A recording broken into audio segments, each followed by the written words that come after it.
Golden Pages Library proudly presents the full audiobook of The Iron Heel by Jack London. Foreword.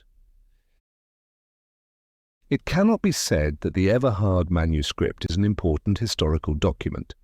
To the historian it bristles with errors, not errors of fact, but errors of interpretation. Looking back across the 7 centuries that have lapsed since Avis Everhard completed her manuscript, events and the bearings of events that were confused and veiled to her are clear to us. She lacked perspective. She was too close to the events she writes about.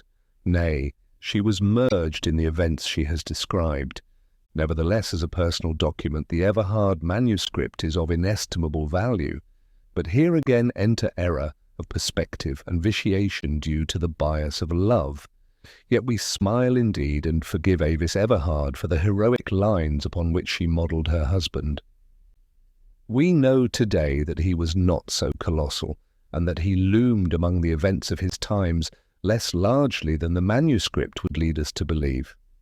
We know that Ernest Everhard was an exceptionally strong man, but not so exceptional as his wife thought him to be. He was, after all, but one of a large number of heroes who, throughout the world, devoted their lives to the revolution, though it must be conceded that he did unusual work, especially in his elaboration and interpretation of working-class philosophy. Proletarian science and proletarian philosophy were his phrases for it, and therein he shows the provincialism of his mind, a defect, however, that was due to the times and that none in that day could escape, but to return to the manuscript. Especially valuable is it in communicating to us the feel of those terrible times. Nowhere do we find more vividly portrayed the psychology of the persons that lived in that turbulent period embraced between the years 1912 and 1932. Their mistakes and ignorance, their doubts and fears and misapprehensions, their ethical delusions, their violent passions, their inconceivable sordidness and selfishness. These are the things that are so hard for us of this enlightened age to understand. History tells us that these things were, and biology and psychology tell us why they were. But history and biology and psychology do not make these things alive. We accept them as facts, but we are left without sympathetic comprehension of them. This sympathy comes to us, however, as we peruse the Everhard manuscript. We enter into the minds of the actors in that long-ago world drama, and for the time being their mental processes are our mental processes. Not alone do we understand Avis Everhard's love for her hero husband, but we feel, as he felt in those first days, the vague and terrible loom of the oligarchy, the Iron Heel, well named, we feel descending upon and crushing mankind, and in passing we note that that historic phrase, the Iron Heel, originated in Ernest Everhard's mind. This, we may say, is the one moot question that this new-found document clears up. Previous to this, the earliest known use of the phrase occurred in the pamphlet Ye Slaves, written by George Milford, and published in December 1912. This George Milford was an obscure agitator, about whom nothing is known, save the one additional bit of information gained from the manuscript, which mentions that he was shot in the Chicago Commune. Evidently he had heard Ernest Everhard make use of the phrase in some public speech, most probably when he was running for Congress in the fall of 1912. From the manuscript we learn that Everhard used the phrase at a private dinner in the spring of 1912. This is, without discussion, the earliest known occasion on which the oligarchy was so designated. The rise of the oligarchy will always remain a cause of secret wonder to the historian and the philosopher. Other great historical events have their place in social evolution. They were inevitable. Their coming could have been predicted with the same certitude that astronomers today predict the outcome of the movements of stars. Without these other great historical events, social evolution could not have proceeded. Primitive communism, chattel slavery, serf slavery, and wage slavery were necessary stepping stones in the evolution of society. but it were ridiculous to assert that the Iron Heel was a necessary stepping stone. Rather, today, is it adjudged a step aside or a step backward to the social tyrannies that made the early world a hell, but that were as necessary as the Iron Heel was unnecessary. Black as feudalism was, yet the coming of it was inevitable. What else than feudalism could have followed upon the breakdown of that great centralized governmental machine known as the Roman Empire? Not so, however, with the Iron Heel. In the orderly procedure of social evolution there was no place for it. It was not necessary, and it was not inevitable. It must always remain the great curiosity of history, a whim, a fantasy, an apparition, a thing unexpected and undreamed, and it should serve as a warning to those rash political theorists of today who speak with certitude of social processes. Capitalism was adjudged by the sociologists of the time to be the culmination of bourgeois rule, the ripened fruit of the bourgeois revolution. And we of today can but applaud that judgment. Following upon capitalism, it was held, even by such intellectual and antagonistic giants as Herbert Spencer, that socialism would come.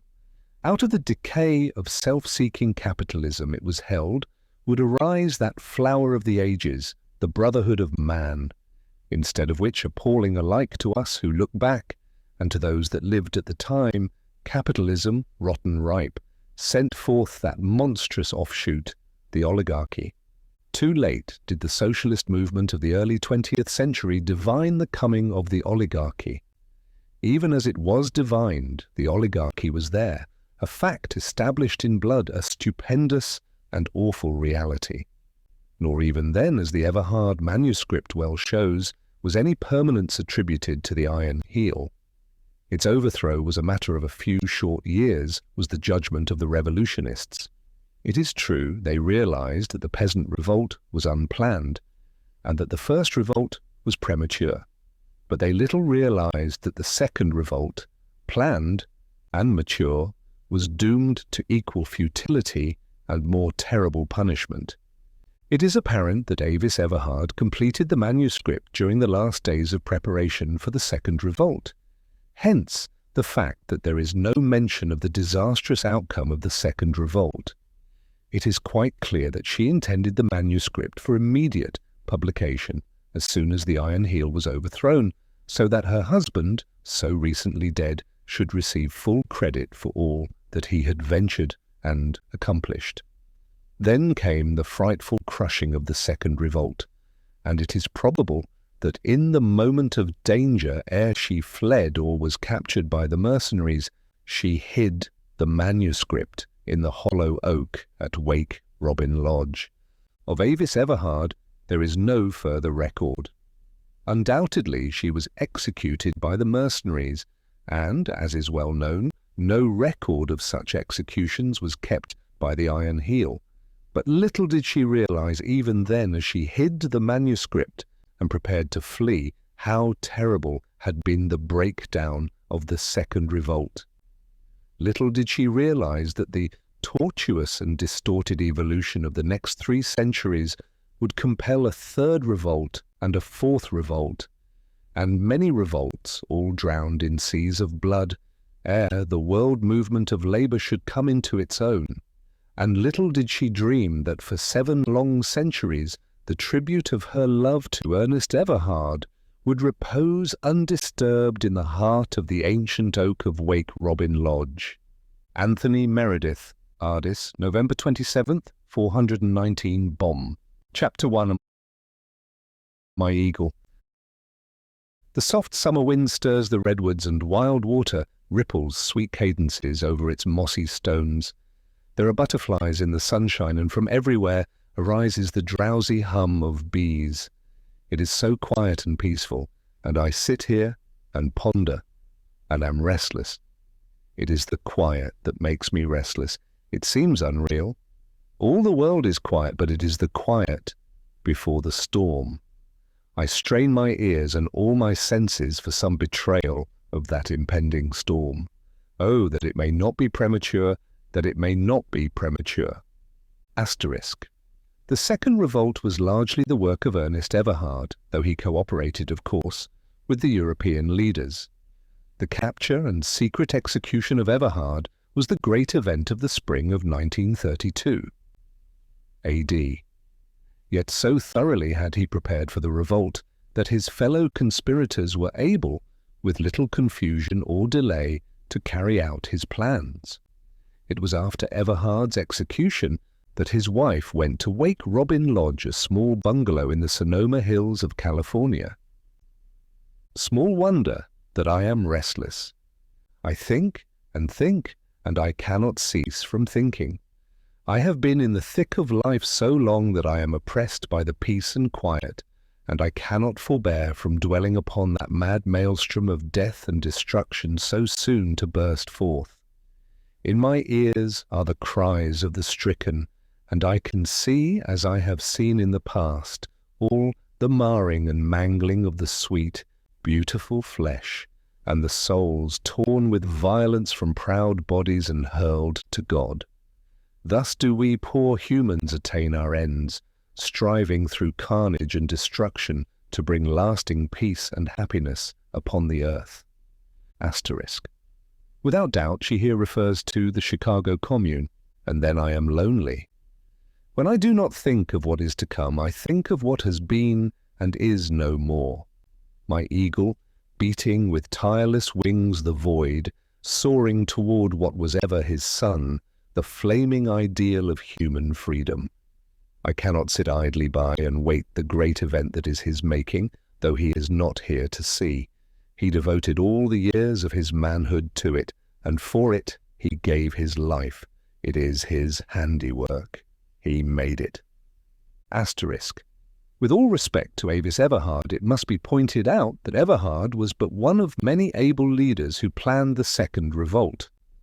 And we today, looking back across the centuries, can safely say that even had he lived, the Second Revolt would not have been less calamitous in its outcome than it was.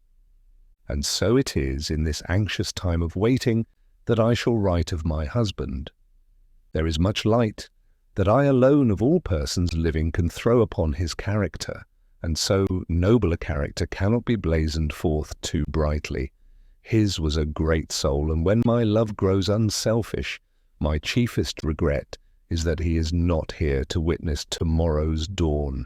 We cannot fail. He is built too stoutly and too surely for that. Woe to the iron heel! Soon shall it be thrust back from off prostrate humanity.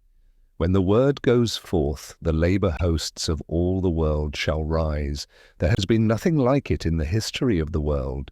The solidarity of labour is assured, and for the first time will there be an international revolution wide as the world is wide. Asterisk.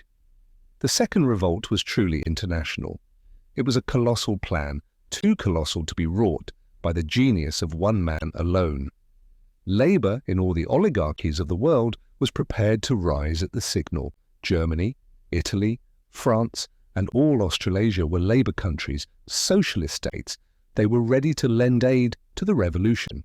Gallantly, they did, and it was for this reason, when the Second Revolt was crushed, that they too were crushed by the united oligarchies of the world, their socialist governments being replaced by oligarchical governments. You see, I am full of what is impending. I have lived it day and night utterly and for so long that it is ever present in my mind. For that matter, I cannot think of my husband without thinking of it. He was the soul of it, and how can I possibly separate the two in thought? As I have said, there is much light that I alone can throw upon his character. It is well known that he toiled hard for liberty and suffered sore. How hard he toiled, and how greatly he suffered, I well know, for I have been with him during these 20 anxious years, and I know his patience, his untiring effort, his infinite devotion to the cause for which, only 2 months gone, he laid down his life. I shall try to write simply and to tell here how Ernest Everhard entered my life, how I first met him, how he grew until I became a part of him, and the tremendous changes he wrought in my life. In this way may you look at him through my eyes and learn him as I learned him. in all save the things too secret and sweet for me to tell. It was in February 1912 that I first met him when, as a guest of my father's at dinner, he came to our house in Berkeley. I cannot say that my very first impression of him was favourable. He was one of many at dinner, and in the drawing room where we gathered and waited for all to arrive, he made a rather incongruous appearance. It was preacher's night, as my father privately called it, and Ernest was certainly out of place in the midst of the churchmen. John Cunningham, Avis Everhard's father, was a professor at the State University at Berkeley, California. His chosen field was physics, and in addition he did much original research and was greatly distinguished as a scientist. His chief contribution to science was his studies of the electron and his monumental work on the identification of matter and energy, wherein he established beyond cavil and for all time that the ultimate unit of matter and the ultimate unit of force were identical. This idea had been earlier advanced, but not demonstrated, by Sir Oliver Lodge and other students in the new field of radioactivity. In the first place, his clothes did not fit him. He wore a ready-made suit of dark cloth that was ill-adjusted to his body. In fact, no ready-made suit of clothes ever could fit his body. And on this night, as always, the cloth bulged with his muscles, while the coat between the shoulders, what of the heavy shoulder development, was a maze of wrinkles. His neck was the neck of a prize fighter, thick and strong. So this was the social philosopher and ex-horseshoer my father had discovered, was my thought, and he certainly looked it with those bulging muscles and that bull throat. Immediately I classified him, a sort of prodigy, I thought, a blind Tom *** of the working class. Asterisk. In that day it was the custom of men to compete for purses of money. They fought with their hands. When one was beaten into insensibility or killed, the survivor took the money. Asterisk, asterisk. This obscure reference applies to a blind Negro musician who took the world by storm in the latter half of the 19th century of the Christian era. And then when he shook hands with me, his handshake was firm and strong, but he looked at me boldly with his black eyes, too boldly, I thought. You see, I was a creature of environment and at that time had strong class instincts. Such boldness on the part of a man of my own class would have been almost unforgivable. I know that I could not avoid dropping my eyes, and I was quite relieved when I passed him on and turned to greet Bishop Morehouse, a favourite of mine, a sweet and serious man of middle age, Christ-like in appearance and goodness, and a scholar as well. But this boldness that I took to be presumption was a vital clue to the nature of Ernest Everhard. He was simple, direct, afraid of nothing, and he refused to waste time on conventional mannerisms. "You please me," he explained long afterward, "and why should I not fill my eyes with that which pleases me?" I have said that he was afraid of nothing. He was a natural aristocrat, and this in spite of the fact that he was in the camp of the non-aristocrats. He was a superman, a blonde beast, such as Nietzsche asterisk has described, and in addition, he was aflame with democracy. Asterisk Friedrich Nietzsche, the mad philosopher of the 19th century of the Christian era, who caught wild glimpses of truth, but who, before he was done, reasoned himself around the great circle of human thought and off into madness. In the interest of meeting the other guests, and what of my unfavourable impression, I forgot all about the working-class philosopher, though once or twice at table I noticed him, especially the twinkle in his eye, as he listened to the talk first of one minister and then of another. He has humour, I thought, and I almost forgave him his clothes. But the time went by and the dinner went by, and he never opened his mouth to speak, while the ministers talked interminably about the working class and its relation to the church, and what the church had done and was doing for it. I noticed that my father was annoyed because Ernest did not talk. Once father took advantage of a lull and asked him to say something, but Ernest shrugged his shoulders and with an I have nothing to say, went on eating salted almonds. But father was not to be denied. After a while he said, "We have with us a member of the working class. I am sure that he can present things from a new point of view that will be interesting and refreshing. I refer to Mr. Everhard." The others betrayed a well-mannered interest and urged Ernest for a statement of his views. Their attitude toward him was so broadly tolerant and kindly that it was really patronizing, and I saw that Ernest noted it and was amused. He looked slowly about him, and I saw the glint of laughter in his eyes. "I am not versed in the courtesies of ecclesiastical controversy," he began, and then hesitated with modesty and indecision. "Go on," they urged, and Dr. Hammerfield said, "We do not mind the truth that is in any man if it is sincere," he amended. "Then you separate sincerity from truth?" Ernest laughed quickly. Dr. Hammerfield gasped and managed to answer, "The best of us may be mistaken, young man, the best of us." Ernest's manner changed on the instant. He became another man. "All right then," he answered, "and let me begin by saying that you are all mistaken. You know nothing and worse than nothing about the working class. Your sociology is as vicious and worthless as is your method of thinking." It was not so much what he said as how he said it. I roused at the first sound of his voice. It was as bold as his eyes. It was a clarion call that thrilled me. And the whole table was aroused, shaken alive from monotony and drowsiness. "What is so dreadfully vicious and worthless in our method of thinking, young man?" Dr. Hammerfield demanded, and already there was something unpleasant in his voice and manner of utterance. "You are metaphysicians. You can prove anything by metaphysics, and having done so, every metaphysician can prove every other metaphysician wrong to his own satisfaction. You are anarchists in the realm of thought, and you are mad cosmos makers. Each of you dwells in a cosmos of his own making, created out of his own fancies and desires. You do not know the real world in which you live, and your thinking has no place in the real world except in so far as it is phenomena of mental aberration. Do you know what I was reminded of as I sat at table and listened to you talk and talk? You reminded me for all the world of the scholastics of the Middle Ages, who gravely and learnedly debated the absorbing question of how many angels could dance on the point of a needle.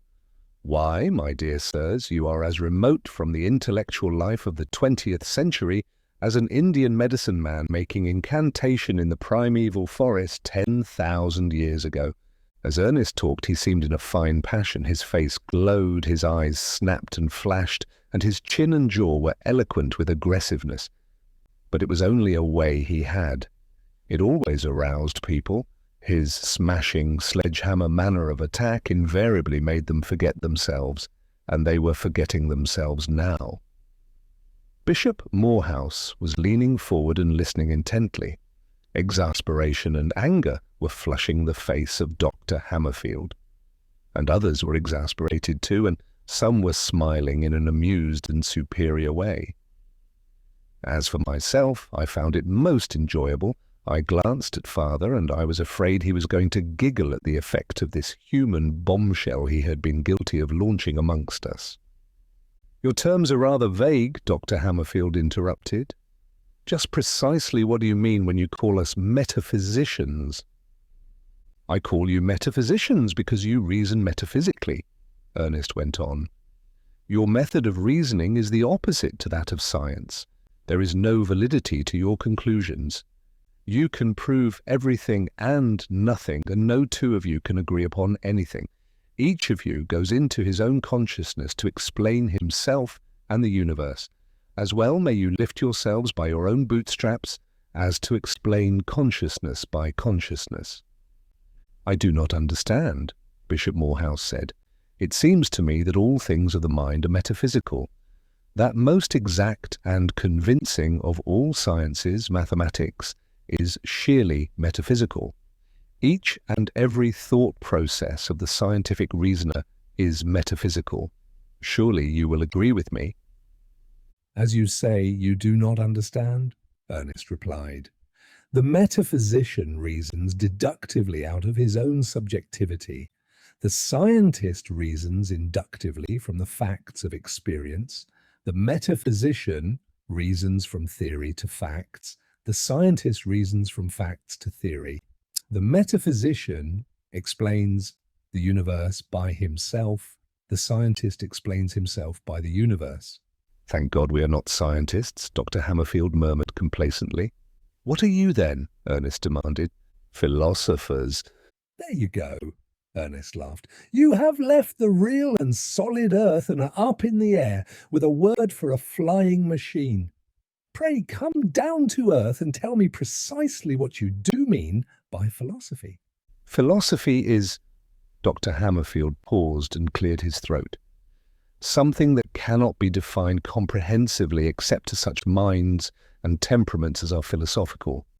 The narrow scientist with his nose in a test tube cannot understand philosophy. Ernest ignored the thrust. It was always his way to turn the point back upon an opponent, and he did it now with a beaming brotherliness of face and utterance. Then you will undoubtedly understand the definition I shall now make of philosophy. But before I make it, I shall challenge you to point out error in it, or to remain a silent metaphysician. Philosophy is merely the widest science of all. Its reasoning method is the same as that of any particular science and of all particular sciences. And by that same method of reasoning, the inductive method, philosophy fuses all particular sciences into one great science. As Spencer says, the data of any particular science are partially unified knowledge. Philosophy unifies the knowledge that is contributed by all the sciences. Philosophy is the science of science, the master science, if you please. How do you like my definition? Very creditable, Dr. Hammerfield muttered lamely. But Ernest was merciless. Remember, he warned, my definition is fatal to metaphysics. If you do not now point out a flaw in my definition, you are disqualified later on from advancing metaphysical arguments. You must go through life seeking that flaw and remaining metaphysically silent until you have found it. Ernest waited. The silence was painful. Dr. Hammerfield was pained. He was also puzzled. Ernest's sledgehammer attack disconcerted him. He was not used to the simple and direct method of controversy. He looked appealingly around the table, but no one answered for him. I caught father grinning into his napkin. There is another way of disqualifying the metaphysicians, Ernest said, when he had rendered Dr. Hammerfield's discomfiture complete. Judge them by their works. What have they done for mankind beyond the spinning of airy fancies and the mistaking of their own shadows for gods? They have added to the gaiety of mankind, I grant, but what tangible good have they wrought for mankind? They philosophized, if you will pardon my misuse of the word, about the heart as the seat of the emotions, while the scientists were formulating the circulation of the blood. They declaimed about famine and pestilence as being scourges of God, while the scientists were building granaries and draining cities. They builded gods in their own shapes and out of their own desires, while the scientists were building roads and bridges. They were describing the earth as the center of the universe, while the scientists were discovering America and probing space for the stars and the laws of the stars. In short, the metaphysicians have done nothing, absolutely nothing, for mankind. Step by step, before the advance of science, they have been driven back. As fast as the ascertained facts of science have overthrown their subjective explanations of things, they have made new subjective explanations of things, including explanations of the latest ascertained facts. And this I doubt not they will go on doing to the end of time.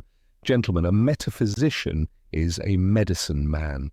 The difference between you and the Eskimo who makes a fur-clad, blubber-eating god is merely a difference of several thousand years of ascertained facts. That is all. Yet the thought of Aristotle ruled Europe for 12 centuries, Dr. Ballingford announced pompously, and Aristotle was a metaphysician. Dr. Ballingford glanced around the table and was rewarded by nods and smiles of approval. "Your illustration is most unfortunate," Ernest replied. "You refer to a very dark period in human history. In fact, we call that period the Dark Ages, a period wherein science was raped by the metaphysicians, wherein physics became a search for the philosopher's stone, wherein chemistry became alchemy, and astronomy became astrology." Sorry, the domination of Aristotle's thought. Dr. Ballingford looked pained. Then he brightened up and said, "Granted this horrible picture you have drawn, yet you must confess that metaphysics was inherently potent insofar as it drew humanity out of this dark period and on into the illumination of the succeeding centuries."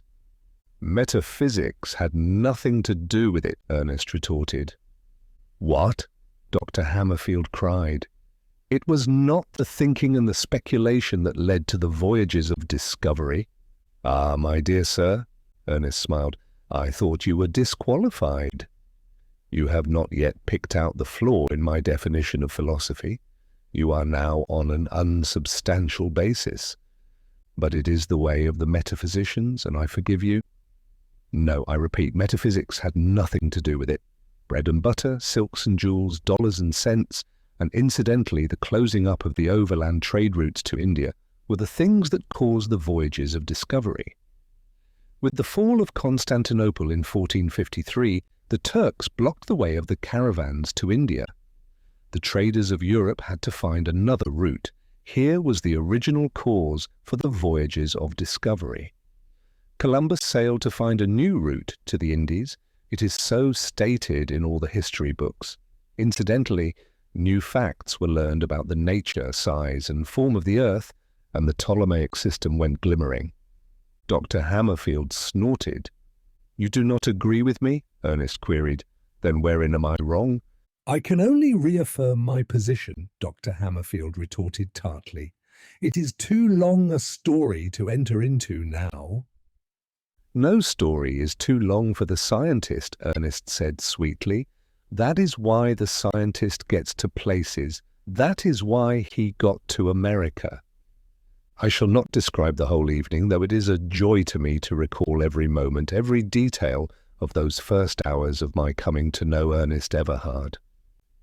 Battle royal raged, and the ministers grew red-faced and excited, especially at the moments when Ernest called them romantic philosophers, shadow projectors, and similar things, and always he checked them back to facts. "The fact, man, the irrefragable fact," he would proclaim triumphantly when he had brought one of them a cropper.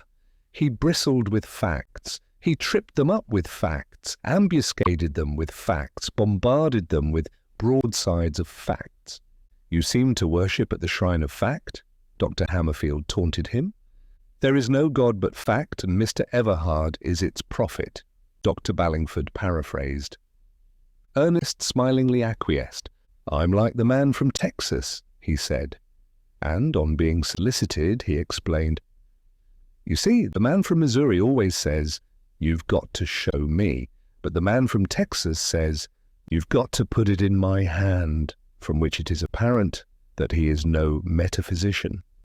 Another time, when Ernest had just said that the metaphysical philosophers could never stand the test of truth, Dr. Hammerfield suddenly demanded, "What is the test of truth, young man? Will you kindly explain what has so long puzzled wiser heads than yours?"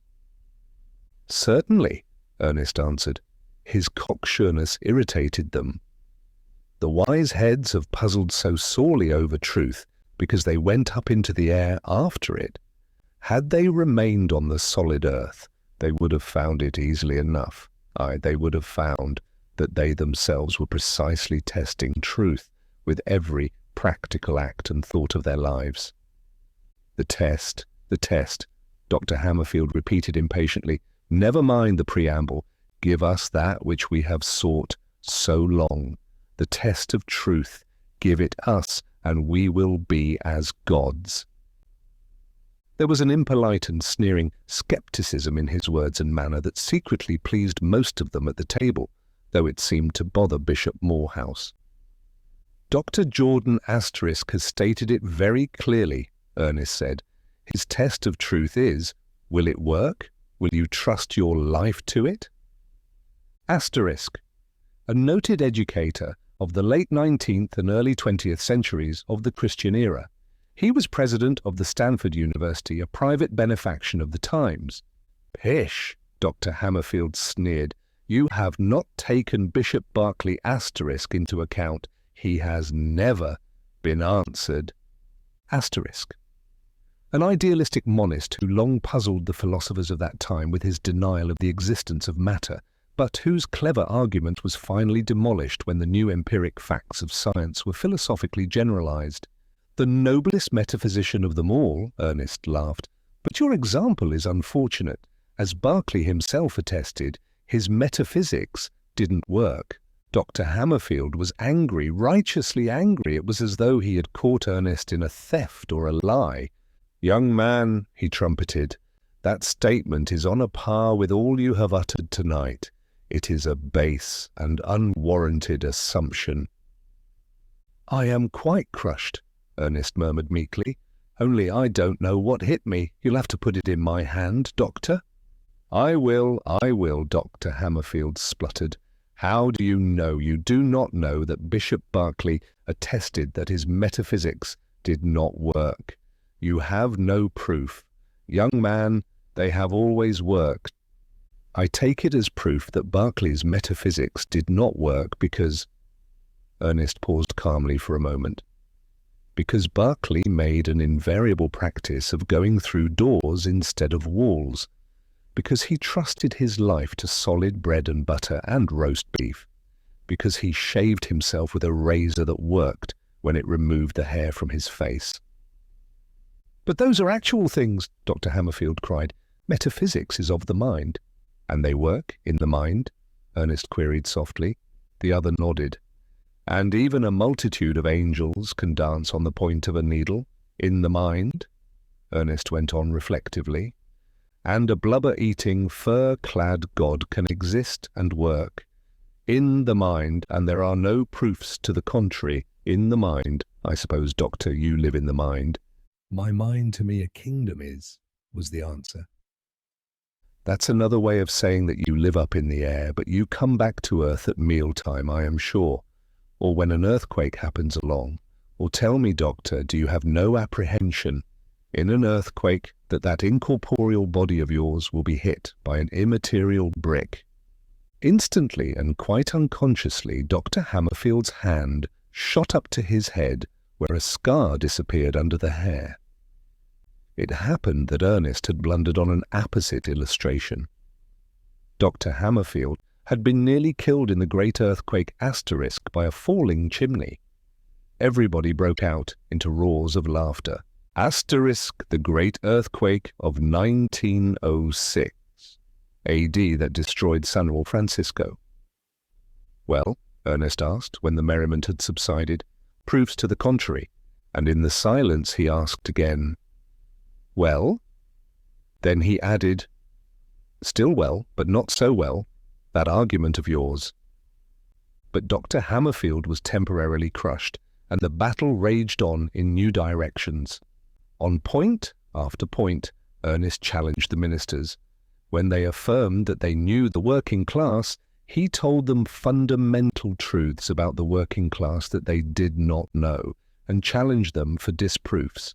He gave them facts, always facts, checked their excursions into the air, and brought them back to the solid earth and its facts.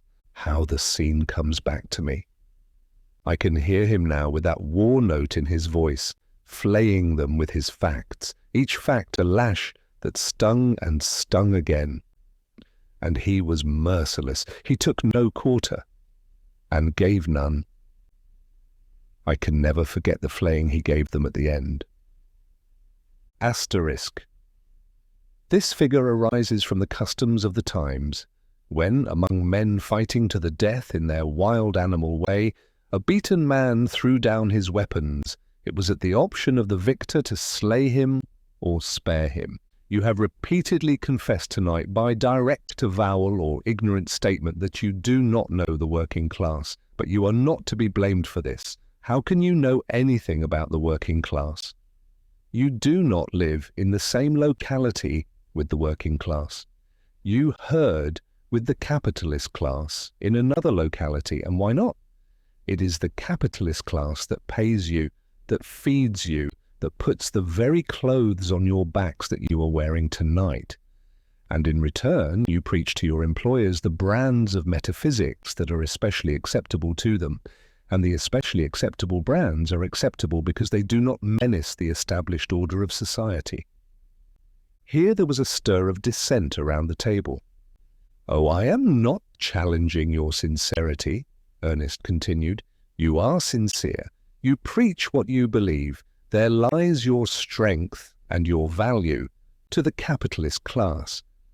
But should you change your belief to something that menaces the established order, your preaching would be unacceptable to your employers, and you would be discharged. Every little while, someone or another of you is so discharged. Am I not right?" Asterisk. During this period, there were many ministers cast out of the church for preaching unacceptable doctrine. Especially were they cast out when their preaching became tainted with socialism. This time there was no dissent. They sat dumbly acquiescent, with the exception of Dr. Hammerfield, who said, "It is when their thinking is wrong that they are asked to resign," which is another way of saying when their thinking is unacceptable, Ernest answered, and then went on. "So I say to you, go ahead and preach and earn your pay, but for goodness sake leave the working class alone. You belong in the enemy's camp. You have nothing in common with the working class. Your hands are soft with the work others have performed for you. Your stomachs are round with the plenitude of eating." Here Dr. Ballingford winced, and every eye glanced at his prodigious girth. It was said he had not seen his own feet in years. "And your minds are filled with doctrines that are buttresses of the established order. You are as much mercenaries, sincere mercenaries, I grant, as were the men of the Swiss Guard. Be true to your salt and your hire. Guard with your preaching the interests of your employers, but do not come down to the working class and serve as false leaders. You cannot honestly be in the two camps at once. The working class has done without you. Believe me, the working class will continue to do without you, and furthermore, the working class can do better without you than with you." Asterisk. The hired foreign palace guards of Louis XVI, a king of France that was beheaded by his people. Chapter 2. Challenges. After the guests had gone, father threw himself into a chair and gave vent to roars of gargantuan laughter. Not since the death of my mother had I known him to laugh so heartily.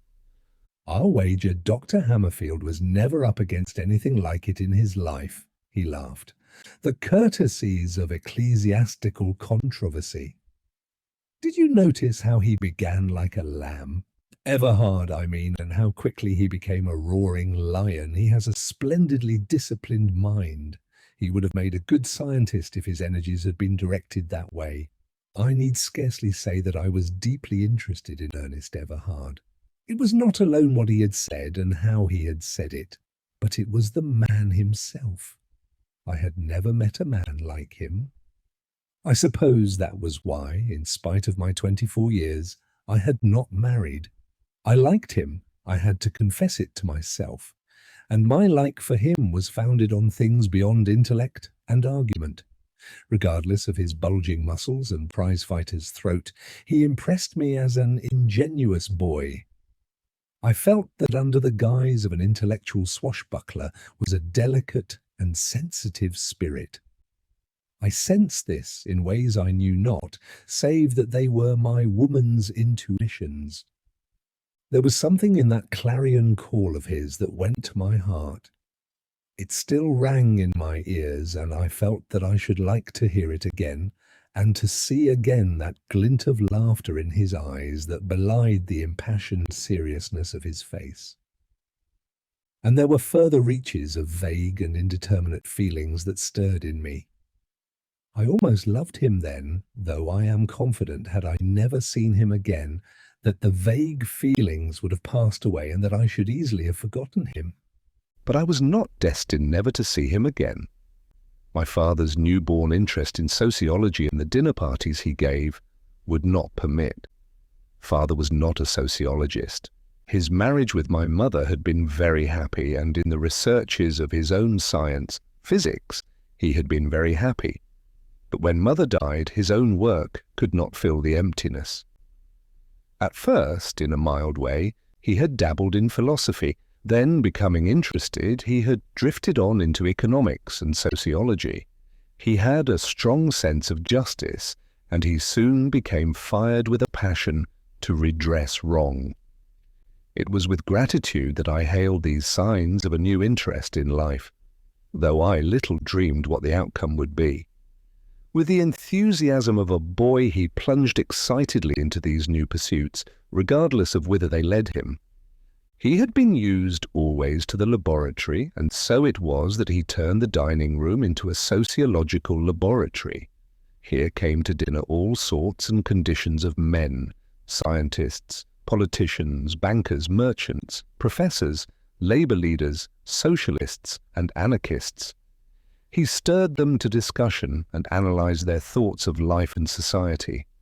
He had met Ernest shortly prior to the preacher's night, and after the guests were gone, I learned how he had met him passing down a street at night and stopping to listen to a man on a soapbox who was addressing a crowd of working men. The man on the box was Ernest. Not that he was a mere soapbox orator. He stood high in the councils of the Socialist Party, was one of the leaders, and was the acknowledged leader in the philosophy of socialism. But he had a certain clear way of stating the abstruse in simple language, was a born expositor and teacher, and was not above the soapbox as a means of interpreting economics to the working men. My father stopped to listen, became interested, effected a meeting, and, after quite an acquaintance, invited him to the minister's dinner. It was after the dinner that father told me what little he knew about him. He had been born in the working class, though he was a descendant of the old line of Everhards that for over 200 years had lived in America. At 10 years of age he had gone to work in the mills, and later he served his apprenticeship and became a horseshoer. He was self-educated, had taught himself German and French, and at that time was earning a meagre living by translating scientific and philosophical works for a struggling socialist publishing house in Chicago. Also, his earnings were added to by the royalties from the small sales of his own economic and philosophic works. Asterisk. The distinction between being native-born and foreign-born was sharp and invidious in those days. This much I learned of him before I went to bed, and I lay long awake, listening in memory to the sound of his voice. I grew frightened at my thoughts. He was so unlike the men of my own class, so alien, and so strong. His masterfulness delighted me and terrified me, for my fancies wantonly roved until I found myself considering him as a lover, as a husband. I had always heard that the strength of men was an irresistible attraction to women, but he was too strong. "No! No!" I cried out. "It is impossible, absurd!" And on the morrow, I awoke to find in myself a longing to see him again. I wanted to see him mastering men in discussion, the war note in his voice, to see him in all his certitude and strength, shattering their complacency, shaking them out of their ruts of thinking. What if he did swashbuckle? To use his own phrase, it worked, it produced effects. And besides, his swashbuckling was a fine thing to see. It stirred one like the onset of battle. Several days passed, during which I read Ernest's books borrowed from my father. His written word was, as his spoken word, clear and convincing. It was its absolute simplicity that convinced, even while one continued to doubt. He had the gift of lucidity. He was the perfect expositor. Yet in spite of his style, there was much that I did not like. He laid too great stress on what he called the class struggle, the antagonism between labour and capital, the conflict of interest. Father reported with glee Dr. Hammerfield's judgment of Ernest, which was to the effect that he was an insolent young puppy made bumptious by a little and very inadequate learning. Also, Dr. Hammerfield declined to meet Ernest again, but Bishop Morehouse turned out to have become interested in Ernest and was anxious for another meeting. "A strong young man," he said, "and very much alive, but he is too sure, too sure." Ernest came one afternoon with Father. The bishop had already arrived, and we were having tea on the veranda.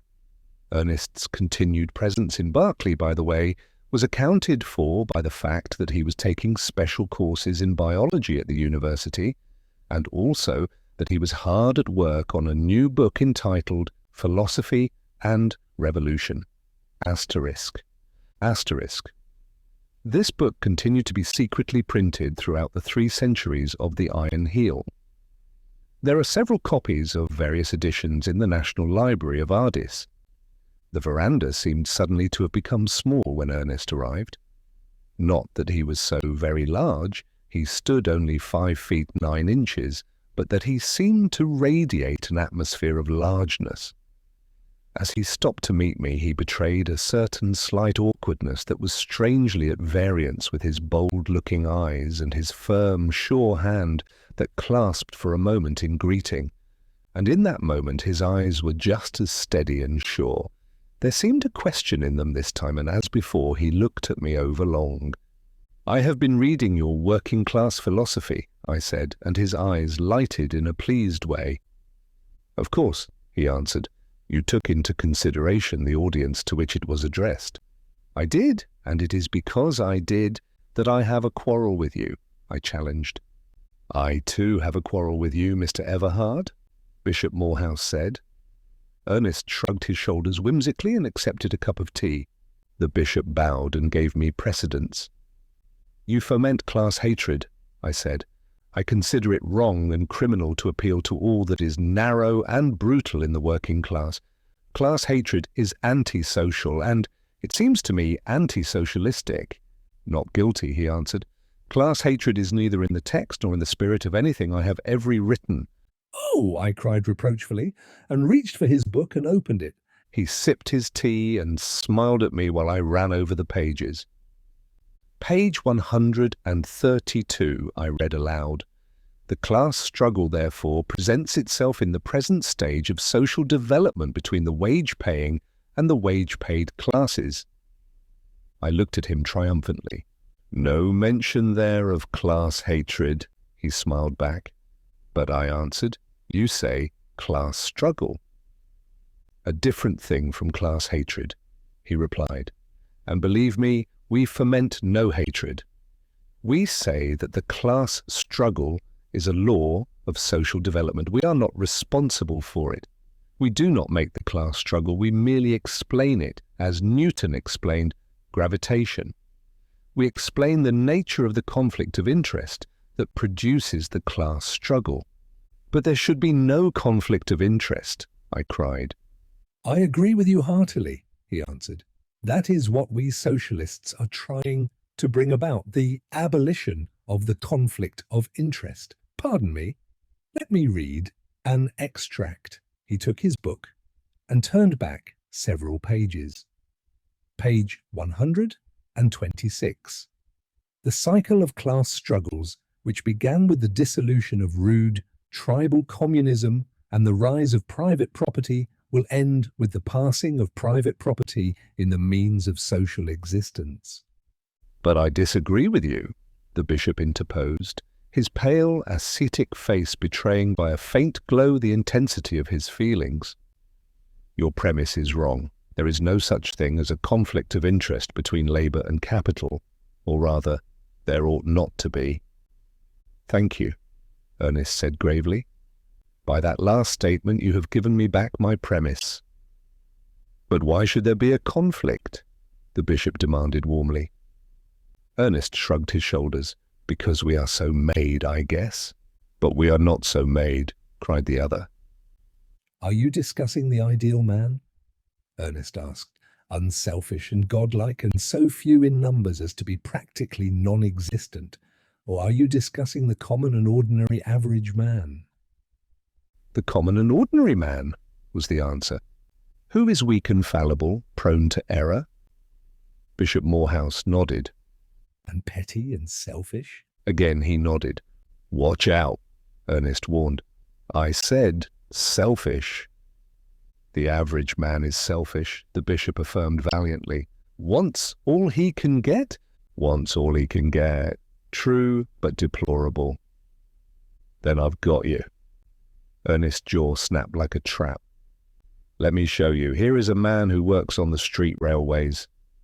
He couldn't work if it weren't for capital, the bishop interrupted. True, and you will grant that capital would perish if there were no labour to earn the dividends. The bishop was silent. Won't you? Ernest insisted. The bishop nodded. Then our statements cancel each other, Ernest said in a matter-of-fact tone, and we are where we were now to begin again. The working men on the street railway furnish the labour. The stockholders furnish the capital. By the joint effort of the working men and the capital, money is earned. They divide between them this money that is earned. Capital's share is called dividends. Labour's share is called wages. Asterisk. In those days, groups of predatory individuals controlled all the means of transportation and for the use of same levied toll upon the public. Very good, the bishop interposed, and there is no reason that the division should not be amicable. You have already forgotten what we had agreed upon, Ernest replied. We agreed that the average man is selfish. He is the man that is. You have gone up in the air and are arranging a division between the kind of men that ought to be but are not. But to return to the earth, the working man, being selfish, wants all he can get in the division. The capitalist, being selfish, wants all he can get in the division. When there is only so much of the same thing, and when two men want all they can get of the same thing, there is a conflict of interest between labour and capital, and it is an irreconcilable conflict. As long as working men and capitalists exist, they will continue to quarrel over the division. If you were in San Francisco this afternoon, you'd have to walk. There isn't a streetcar running. Another strike, asterisk, the bishop queried with alarm. Asterisk. These quarrels were very common in those irrational and anarchic times. Sometimes the labourers refused to work. Sometimes the capitalists refused to let the labourers work. In the violence and turbulence of such disagreements, much property was destroyed and many lives lost. All this is inconceivable to us, as inconceivable as another custom of that time, namely the habit the men of the lower classes had of breaking the furniture when they quarrelled with their wives. Yes, they're quarrelling over the division of the earnings of the street railways. Bishop Morehouse became excited. It is wrong, he cried. It is so short-sighted on the part of the working men. How can they hope to keep our sympathy? When we are compelled to walk, Ernest said slyly. But Bishop Morehouse ignored him and went on. Their outlook is too narrow. Men should be men, not brutes. There will be violence and murder now, and sorrowing widows and orphans. Capital and labour should be friends. They should work hand in hand and to their mutual benefit. Ah, now you are up in the air again, Ernest remarked dryly. Come back to earth. Remember, we agreed that the average man is selfish. But he ought not to be, the bishop cried. And there I agree with you, was Ernest's rejoinder. He ought not to be selfish, but he will continue to be selfish as long as he lives in a social system that is based on pig ethics. The bishop was aghast, and my father chuckled. Yes, pig ethics, Ernest went on remorselessly. That is the meaning of the capitalist system, and that is what your church is standing for, what you are preaching for every time you get up in the pulpit. Pig ethics. There is no other name for it. Bishop Morehouse turned appealingly to my father, but he laughed and nodded his head.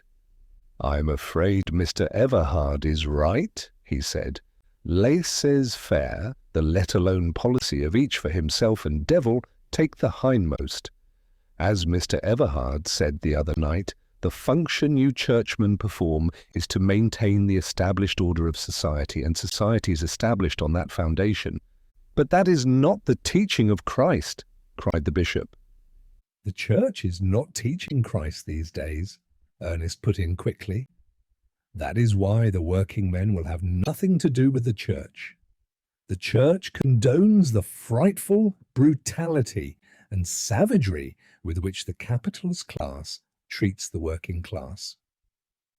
"The church does not condone it," the bishop objected. "The church does not protest against it," Ernest replied. "And in so far as the church does not protest, it condones, for remember, the church is supported by the capitalist class." "I had not looked at it in that light," the bishop said naively. "You must be wrong. I know that there is much that is sad and wicked in this world. I know that the church has lost what you call the proletariat asterisk proletariat. Derived originally from the Latin proletarii, the name given in the census of Servius Tullius to those who were of value to the state only as the rearers of offspring, proles. In other words, they were of no importance either for wealth or position or exceptional ability. "You never had the proletariat," Ernest cried. "The proletariat has grown up outside the church and without the church." "I do not follow you," the bishop said faintly. "Then let me explain. With the introduction of machinery and the factory system in the latter part of the 18th century, the great mass of the working people was separated from the land. The old system of labor was broken down. The working people were driven from their villages and herded in factory towns. The mothers and children were put to work at the new machines. Family life ceased. The conditions were frightful. It is a tale of blood." I know," Bishop Morehouse interrupted, with an agonized expression on his face. "It was terrible, but it occurred a century and a half ago." "And there, a century and a half ago, originated the modern proletariat," Ernest continued, "and the church ignored it. While a slaughterhouse was made of the nation by the capitalist, the church was dumb. It did not protest as today it does not protest. As Austin Lewis Asterisk says, speaking of that time, those to whom the command "feed my lambs" had been given saw those lambs sold into slavery and worked to death without a protest. Asterisk. The church was dumb then, and before I go on, I want you either flatly to agree with me or flatly to disagree with me. Was the church dumb then? Asterisk candidate for governor of California on the Socialist ticket in the fall election of 1906, Christian era. An Englishman by birth, a writer of many books on political economy and philosophy, and one of the socialist leaders of the times. Asterisk. There is no more horrible page in history than the treatment of the child and women slaves in the English factories in the latter half of the 18th century of the Christian era. In such industrial hells arose some of the proudest fortunes of that day. Bishop Morehouse hesitated. Like Dr. Hammerfield, he was unused to this fierce infighting, as Ernest called it. "The history of the 18th century is written," Ernest prompted. "If the church was not dumb, it will be found not dumb in the books." "I am afraid the church was dumb," the bishop confessed, "and the church is dumb today." "There I disagree," said the bishop. Ernest paused, looked at him searchingly, and accepted the challenge. "All right," he said. "Let us see. In Chicago, there are women who toil all the week for 90 cents. Has the church protested?" "This is news to me," was the answer. 90 cents per week. It is horrible." "Has the church protested?" Ernest insisted. "The church does not know." The bishop was struggling hard. Yet the command to the church was, "Feed my lambs," Ernest sneered. And then, the next moment, "Pardon my sneer, Bishop, but can you wonder that we lose patience with you? When have you protested to your capitalistic congregations at the working of children in the southern cotton mills? Children 6 and 7 years of age working every night at 12-hour shifts. They never see the blessed sunshine. They die like flies. The dividends are paid out of their blood. And out of the dividends, magnificent churches are builded in New England, wherein your kind preaches pleasant platitudes to the sleek, full-bellied recipients of those dividends." Everhard might have drawn a better illustration from the Southern Church's outspoken defense of chattel slavery prior to what is known as the War of the Rebellion. Several such illustrations, culled from the documents of the times, are here appended. In 1835 AD, the General Assembly of the Presbyterian Church resolved that slavery is recognized in both the Old and the New Testaments and is not condemned by the authority of God. The Charleston Baptist Association issued the following in an address in 1835 AD. "The right of masters to dispose of the time of their slaves has been distinctly recognized by the Creator of all things, who is surely at liberty to vest the right of property over any object whomsoever he pleases. The Reverend E.D. Simon, Doctor of Divinity and Professor in the Randolph-Macon Methodist College of Virginia, wrote, 'Extracts from Holy Writ unequivocally assert the right of property in slaves, together with the usual incidents to that right. The right to buy and sell is clearly stated. Upon the whole, then, whether we consult the Jewish policy instituted by God himself, or the uniform opinion and practice of mankind in all ages, or the injunctions of the New Testament and the moral law, we are brought to the conclusion that slavery is not immoral. Having established the point that the first African slaves were legally brought into bondage, the right to detain their children in bondage follows as an indispensable consequence. Thus we see that the slavery that exists in America was founded in right. It is not at all remarkable that this same note should have been struck by the Church a generation or so later in relation to the defense of capitalistic property. In the Great Museum at Asgard, there is a book entitled Essays in Application, written by Henry van Dyke. The book was published in 1905 of the Christian era. From what we can make out, Van Dyke must have been a churchman. The book is a good example of what Everhard would have called bourgeois thinking. Note the similarity between the utterance of the Charleston Baptist Association quoted above and the following utterance of Van Dyke 70 years later. The Bible teaches that God owns the world. He distributes to every man according to his own good pleasure, conformably to general laws.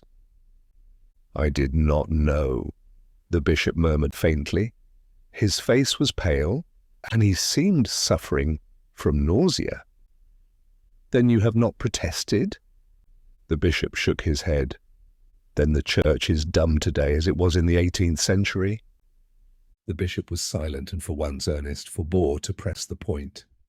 "And do not forget, whenever a churchman does protest, that he is discharged?" "I hardly think that is fair," was the objection. "Will you protest?" Ernest demanded. "Show me evils such as you mention in our own community, and I will protest." "I'll show you," Ernest said quietly. "I am at your disposal. I will take you on a journey through hell. And I shall protest." The bishop straightened himself in his chair, and over his gentle face spread the harshness of the warrior. "The church shall not be dumb." "You will be discharged," was the warning. "I shall prove the contrary," was the retort. "I shall prove, if what you say is so, that the church has erred through ignorance.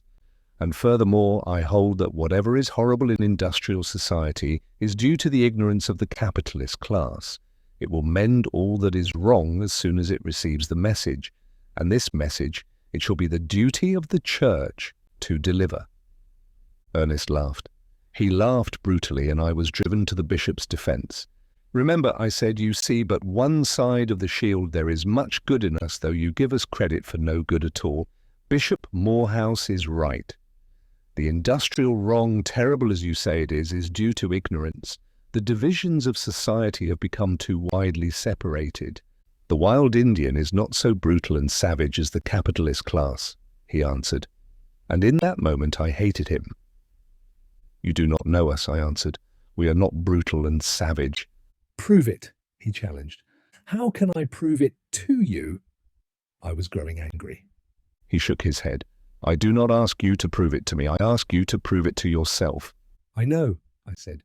You know nothing, was his rude reply. There, children, Father said soothingly. I don't care, I began indignantly, but Ernest interrupted. I understand you have money, or your father has, which is the same thing. Money invested in the Sierra Mills. What has that to do with it? I cried. Nothing much, he began slowly, except that the gown you wear is stained with blood. The food you eat is a bloody stew.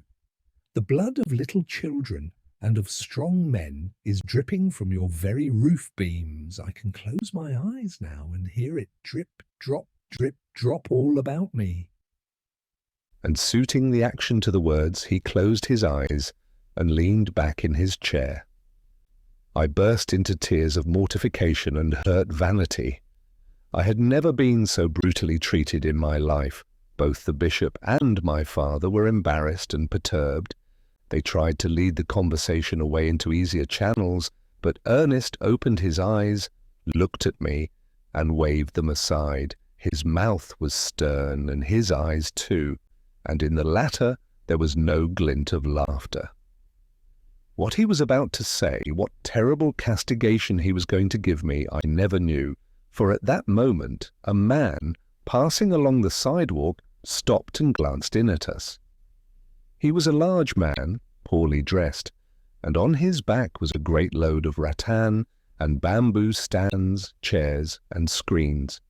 He looked at the house as if debating whether or not he should come in and try to sell some of his wares.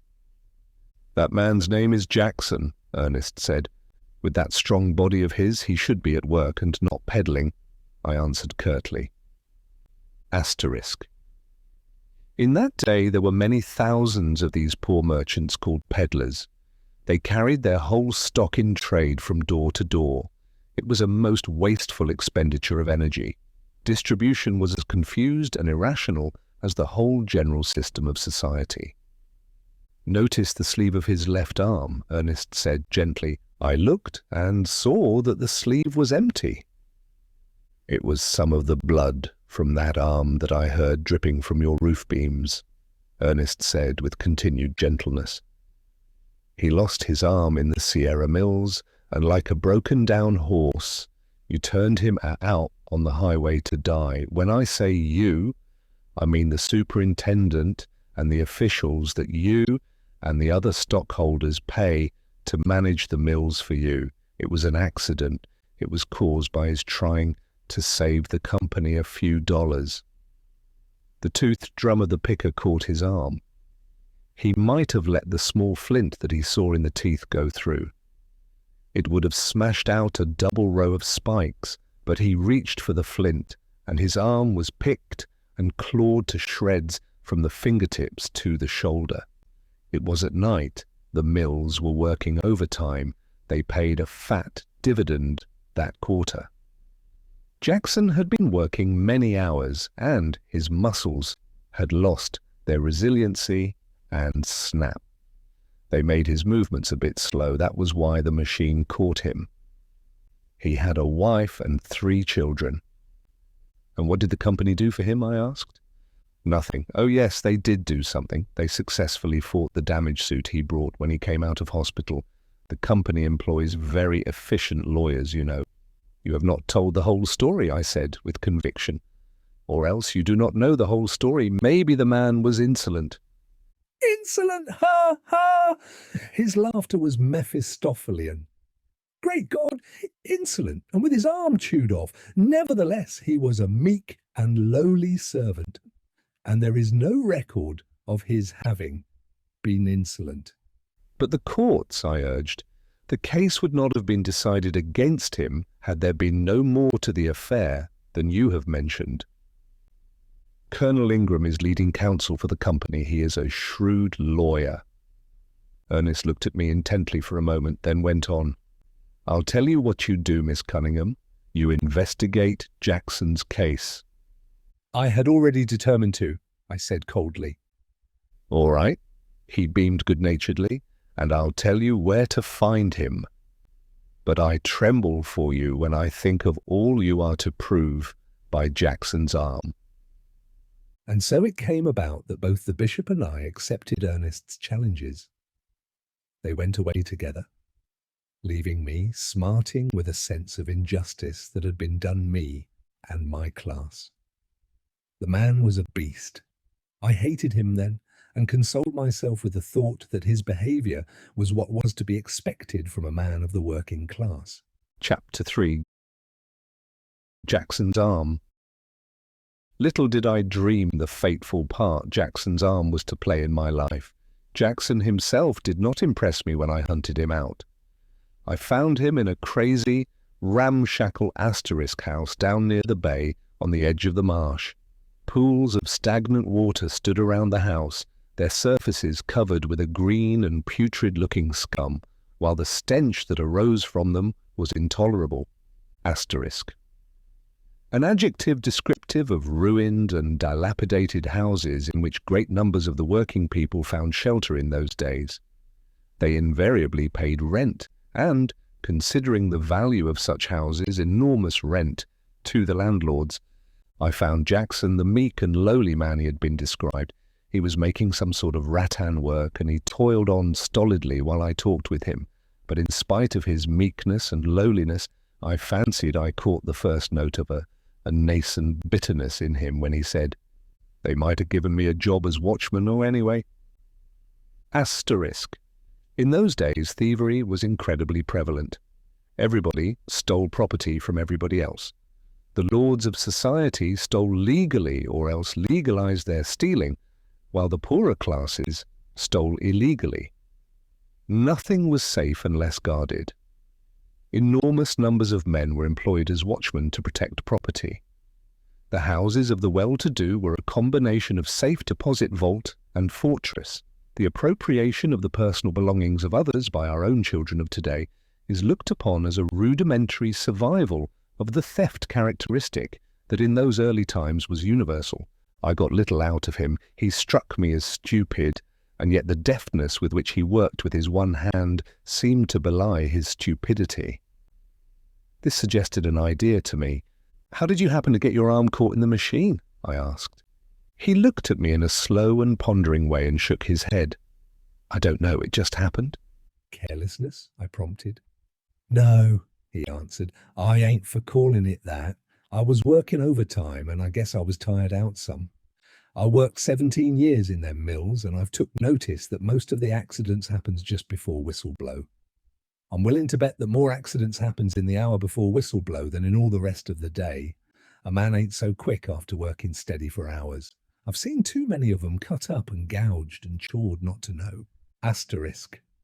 The labourers were called to work and dismissed by savage screaming, nerve-wracking steam whistles. "Many of them?" I queried. "Hundreds, and children too." With the exception of the terrible details, Jackson's story of his accident was the same as that I had already heard. When I asked him if he had broken some rule of working the machinery, he shook his head. "I chucked off the belt with my right hand," he said, "and made a reach for the flint with my left. I didn't stop to see if the belt was off. I thought my right hand had done it, only it didn't. I reached quick and the belt wasn't all the way off. And then my arm was chewed off." "It must have been painful," I said sympathetically.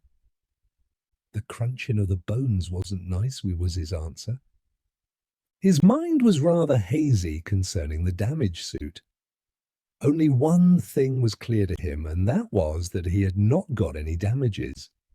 He had a feeling that the testimony of the foreman and the superintendent had brought about the adverse decision of the court. Their testimony, as he put it, wasn't what it ought to have been, and to them I resolved to go. One thing was plain. Jackson's situation was wretched.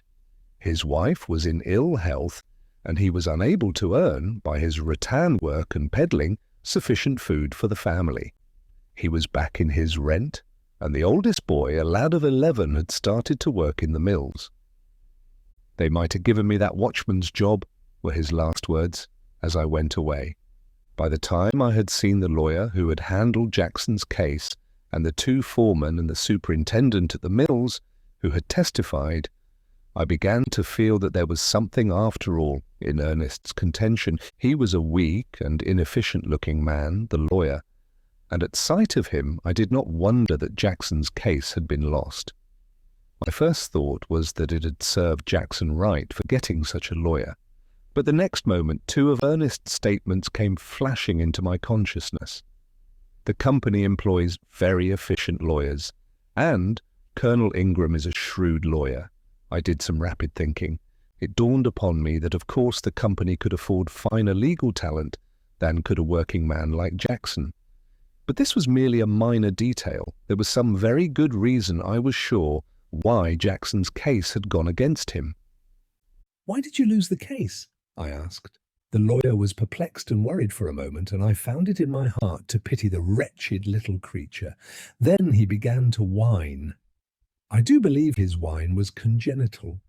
He was a man beaten at birth. He whined about the testimony. The witnesses had given only the evidence that helped the other side. Not one word could he get out of them that would have helped Jackson. They knew which side their bread was buttered on. Jackson was a fool. He had been browbeaten and confused by Colonel Ingram. Colonel Ingram was brilliant at cross-examination. He had made Jackson answer damaging questions. "How could his answers be damaging if he had the right on his side?" I demanded. "What's right got to do with it?" he demanded back. "You see all those books?" He moved his hand over the array of volumes on the walls of his tiny office. "All my reading and studying of them has taught me that law is one thing and right is another thing. Ask any lawyer. You go to Sunday school to learn what is right, but you go to those books to learn law." "Do you mean to tell me that Jackson had the right on his side and yet was beaten?" I queried tentatively. "Do you mean to tell me that there is no justice in Judge Caldwell's court?" The little lawyer glared at me a moment, and then the belligerence faded out of his face. "I hadn't a fair chance," he began, whining again. "They made a fool out of Jackson and out of me too. What chance had I? Colonel Ingram is a great lawyer. If he wasn't great, would he have charge of the law business of the Sierra Mills, of the Erston Land Syndicate, of the Berkeley Consolidated, of the Oakland, San Leandro, and Pleasanton Electric? He's a corporation lawyer, and corporation lawyers are not paid for being fools. What do you think the Sierra Mills alone give him $20,000 a year for? Because he's worth $20,000 a year to them. That's what for. I'm not worth that much. If I was, I wouldn't be on the outside, starving and taking cases like Jackson's. What do you think I'd have got if I'd won Jackson's case? Asterisk. The function of the corporation lawyer was to serve by corrupt methods the money-grabbing propensities of the corporations. It is on record that Theodore Roosevelt, at that time President of the United States, said in 1905 AD in his address at Harvard commencement, "We all know that as things actually are, many of the most influential and most highly remunerated members of the bar in every center of wealth make it their special task to work out bold and ingenious schemes by which their wealthy clients, individual or corporate, can evade the laws which were made to regulate in the interests of the public the uses of great wealth." "You'd have robbed him, most probably," I answered. "Of course I would," he cried angrily. "I've got to live, haven't I? Asterisk. Asterisk." A typical illustration of the internecine strife that permeated all society. Men preyed upon one another like ravening wolves. The big wolves ate the little wolves, and in the social pack, Jackson was one of the least of the little wolves. He has a wife and children, I chided. So have I a wife and children, he retorted, and there's not a soul in this world except myself that cares whether they starve or not. His face suddenly softened, and he opened his watch and showed me a small photograph of a woman and 2 little girls pasted inside the case. There they are, look at them. We've had a hard time. I had hoped to send them away to the country if I'd won Jackson's case. They're not healthy here, but I can't afford to send them away. When I started to leave, he dropped back into his wine. I hadn't the ghost of a chance. Colonel Ingram and Judge Caldwell are pretty friendly. I'm not saying that if I'd got the right kind of testimony out of their witnesses on cross-examination, that friendship would have decided the case. And yet I must say that Judge Caldwell did a whole lot to prevent my getting that very testimony. Why? Judge Caldwell and Colonel Ingram belong to the same lodge and the same club. They live in the same neighborhood, one I can't afford. And their wives are always in and out of each other's houses. They're always having whist parties and such things back and forth. And yet you think Jackson had the right of it? I asked, pausing for the moment on the threshold. I don't think. I know it, was his answer. And at first I thought he had some show too. But I didn't tell my wife. I didn't want to disappoint her. She had her heart set on a trip to the country, hard enough as it was. Why did you not call attention to the fact that Jackson was trying to save the machinery from being injured? I asked Peter Donnelly, one of the foremen who had testified at the trial. He pondered a long time before replying. Then he cast an anxious look about him and said, "Because I've a good wife and 3 of the sweetest children ye ever laid eyes on, that's why." I do not understand, I said. In other words, because it wouldn't have been healthy, he answered. You mean, I began, but he interrupted passionately. I mean what I said. It's long years I've worked in the mills. I began as a little lad on the spindles. I worked up ever since. It's by hard work I got to my present exalted position. I'm a foreman, if you please. And I doubt me if there's a man in the mills that had put out a hand to drag me from drowning.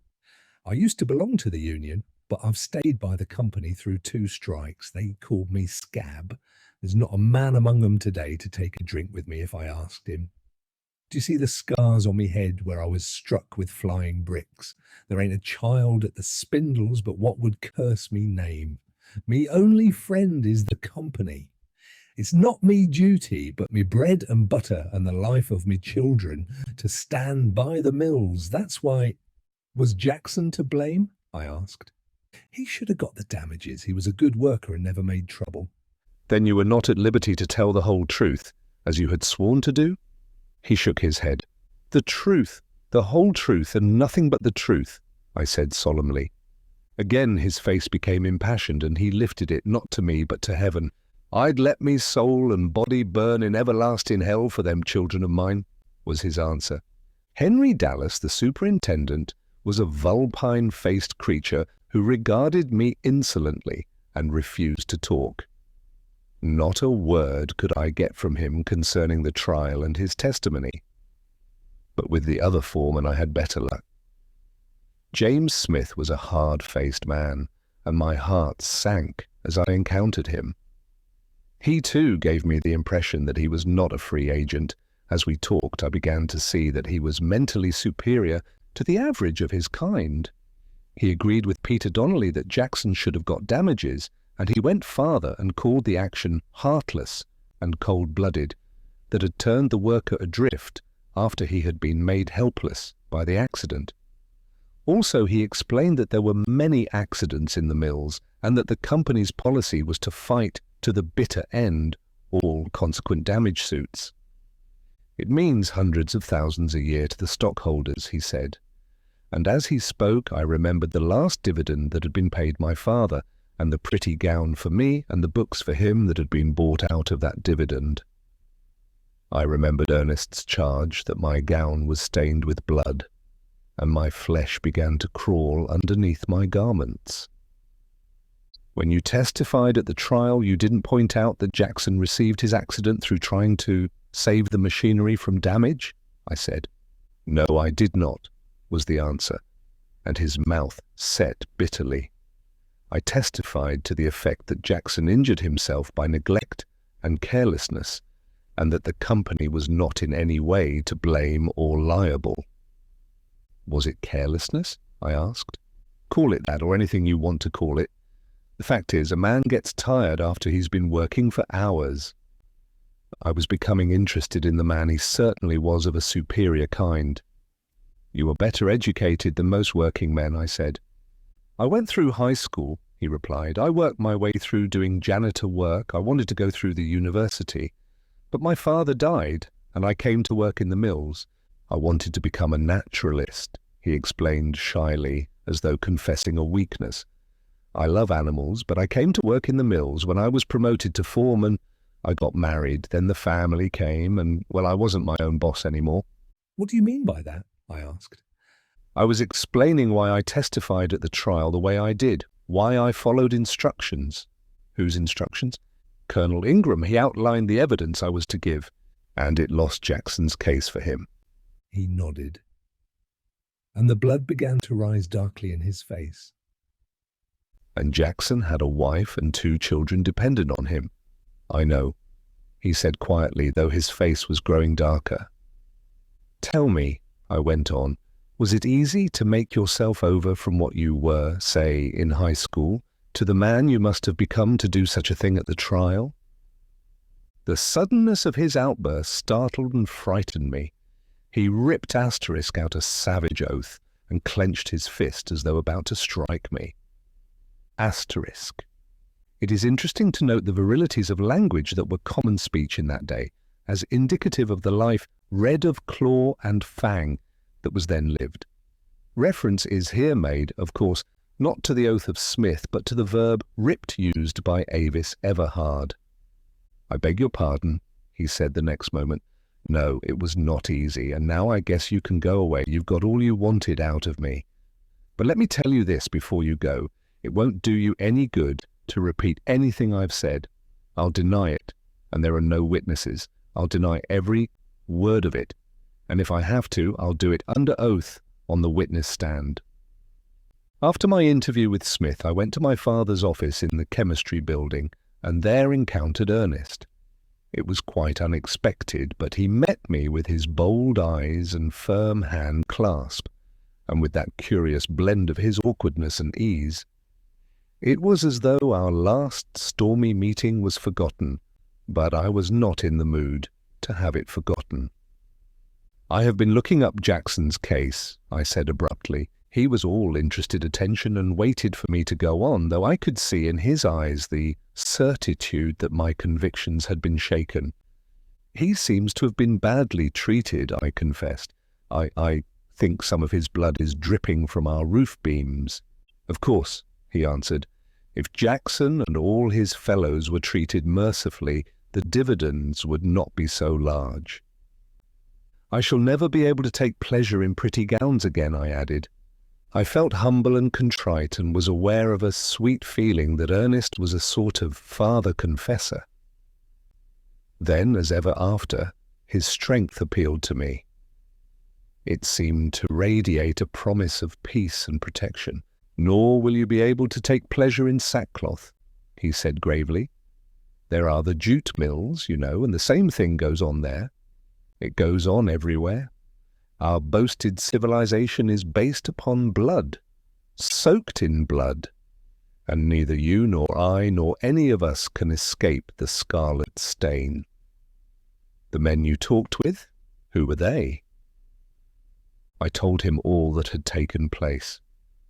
And not one of them was a free agent, he said. They were all tied to the merciless industrial machine, and the pathos of it and the tragedy is that they are tied by their heartstrings, their children, always the young life, that it is their instinct to protect. This instinct is stronger than any ethic they possess. My father, he lied, he stole, he did all sorts of dishonorable things to put bread into my mouth and into the mouths of my brothers and sisters. He was a slave to the industrial machine, and it stamped his life out, worked him to death. But you, I interjected, you are surely a free agent? Not wholly, he replied. I am not tied by my heartstrings. I am often thankful that I have no children, and I dearly love children. Yet if I married, I should not dare to have any. That surely is bad doctrine, I cried. I know it is, he said sadly, but it is expedient doctrine. I am a revolutionist, and it is a perilous vocation. I laughed incredulously. If I tried to enter your father's house at night to steal his dividends from the Sierra Mills, what would he do? He sleeps with a revolver on the stand by the bed, I answered. He would most probably shoot you. And if I and a few others should lead 1.5 million of men asterisk into the houses of all the well-to-do, there would be a great deal of shooting, wouldn't there? Asterisk. This reference is to the Socialist vote cast in the United States in 1910. The rise of this vote clearly indicates the swift growth of the Party of Revolution. Its voting strength in the United States in 1888 was 2068. In 1902, 127,713. In 1904, 435,040. In 1908, 1,100,000. 8,427, and in 1910, 1,688,211. Yes, but you are not doing that, I objected. It is precisely what I am doing, and we intend to take not the mere wealth in the houses, but all the sources of that wealth, all the mines and railroads and factories and banks and stores. That is the revolution. It is truly perilous. There will be more shooting, I am afraid, than even I dream of. But as I was saying, no one today is a free agent. We are all caught up in the wheels and cogs of the industrial machine.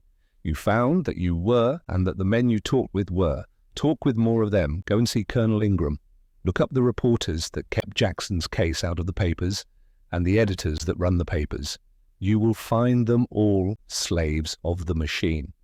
A little later in our conversation, I asked him a simple little question about the liability of working men to accidents, and received a statistical lecture in return. It is all in the books, he said. The figures have been gathered, and it has been proved conclusively that accidents rarely occur in the first hours of the morning work, but that they increase rapidly in the succeeding hours as the workers grow tired and slower in both their muscular and mental processes. Why, do you know that your father has 3 times as many chances for safety of life and limb than has a working man? He has. The insurance asterisk companies know. They will charge him $4.20 a year on a $1,000 accident policy, and for the same policy they will charge a labourer $15. Asterisk. In the terrible wolf struggle of those centuries, no man was permanently safe, no matter how much wealth he amassed. Out of fear for the welfare of their families, men devised the scheme of insurance. To us, in this intelligent age, such a device is laughably absurd and primitive. But in that age, insurance was a very serious matter. The amusing part of it is that the funds of the insurance companies were frequently plundered and wasted by the very officials who were entrusted with the management of them. And you? I asked. And in the moment of asking, I was aware of a solicitude that was something more than slight. Oh, as a revolutionist, I have about 8 chances to the working man's 1 of being injured or killed, he answered carelessly. The insurance companies charge the highly trained chemists that handle explosives 8 times what they charge the working men. I don't think they'd insure me at all. Why did you ask? My eyes fluttered, and I could feel the blood warm in my face. It was not that he had caught me in my solicitude, but that I had caught myself, and in his presence. Just then my father came in and began making preparations to depart with me. Ernest returned some books he had borrowed and went away first, but just as he was going, he turned and said, "Oh, by the way, while you are ruining your own peace of mind and I am ruining the bishop's, you'd better look up Mrs. Wixon and Mrs. Pertonwaithe. Their husbands, you know, are the 2 principal stockholders in the mills. Like all the rest of humanity, those two women are tied to the machine, but they are so tied that they sit on top of it. Chapter 4. Slaves of the machine. To the more I thought of Jackson's arm, the more shaken I was. I was confronted by the concrete. For the first time I was seeing life. My university life and study and culture had not been real. I had learned nothing but theories of life and society that looked all very well on the printed page, but now I had seen life itself. Jackson's arm was a fact of life. The fact, man, the irrefragable fact of Ernest's was ringing in my consciousness. It seemed monstrous, impossible, that our whole society was based upon blood. And yet there was Jackson. I could not get away from him. Constantly my thought swung back to him as the compass to the pole. He had been monstrously treated. His blood had not been paid for in order that a larger dividend might be paid. And I knew a score of happy, complacent families that had received those dividends, and by that much had profited by Jackson's blood. If one man could be so monstrously treated and society move on its way unheeding, might not many men be so monstrously treated? I remembered Ernest's women of Chicago who toiled for 90 cents a week, and the child slaves of the southern cotton mills he had described. And I could see their wan white hands from which the blood had been pressed, at work upon the cloth out of which had been made my gown. And then I thought of the Sierra mills and the dividends that had been paid, and I saw the blood of Jackson upon my gown as well. Jackson I could not escape. Always my meditations led me back to him. Down in the depths of me, I had a feeling that I stood on the edge of a precipice. It was as though I were about to see a new and awful revelation of life, and not I alone. My whole world was turning over. There was my father. I could see the effect Ernest was beginning to have on him. And then there was the bishop. When I had last seen him, he had looked a sick man. He was at high, nervous tension, and in his eyes there was unspeakable horror. From the little I learned, I knew that Ernest had been keeping his promise of taking him through hell. But what scenes of hell the bishop's eyes had seen, I knew not, for he seemed too stunned to speak about them. Once, the feeling strong upon me that my little world and all the world was turning over, I thought of Ernest as the cause of it, and also I thought, we were so happy and peaceful before he came. And the next moment I was aware that the thought was a treason against truth, and Ernest rose before me transfigured, the apostle of truth, with shining brows and the fearlessness of one of God's own angels, battling for the truth and the right, and battling for the succor of the poor and lonely and oppressed. And then there arose before me another figure, the Christ. He too had taken the part of the lowly and oppressed, and against all the established power of priest and Pharisee. And I remembered his end upon the cross, and my heart contracted with a pang as I thought of Ernest. Was he, too, destined for a cross? He, with his clarion call and war-noted voice, and all the fine man's vigour of him. And in that moment I knew that I loved him and that I was melting with desire to comfort him.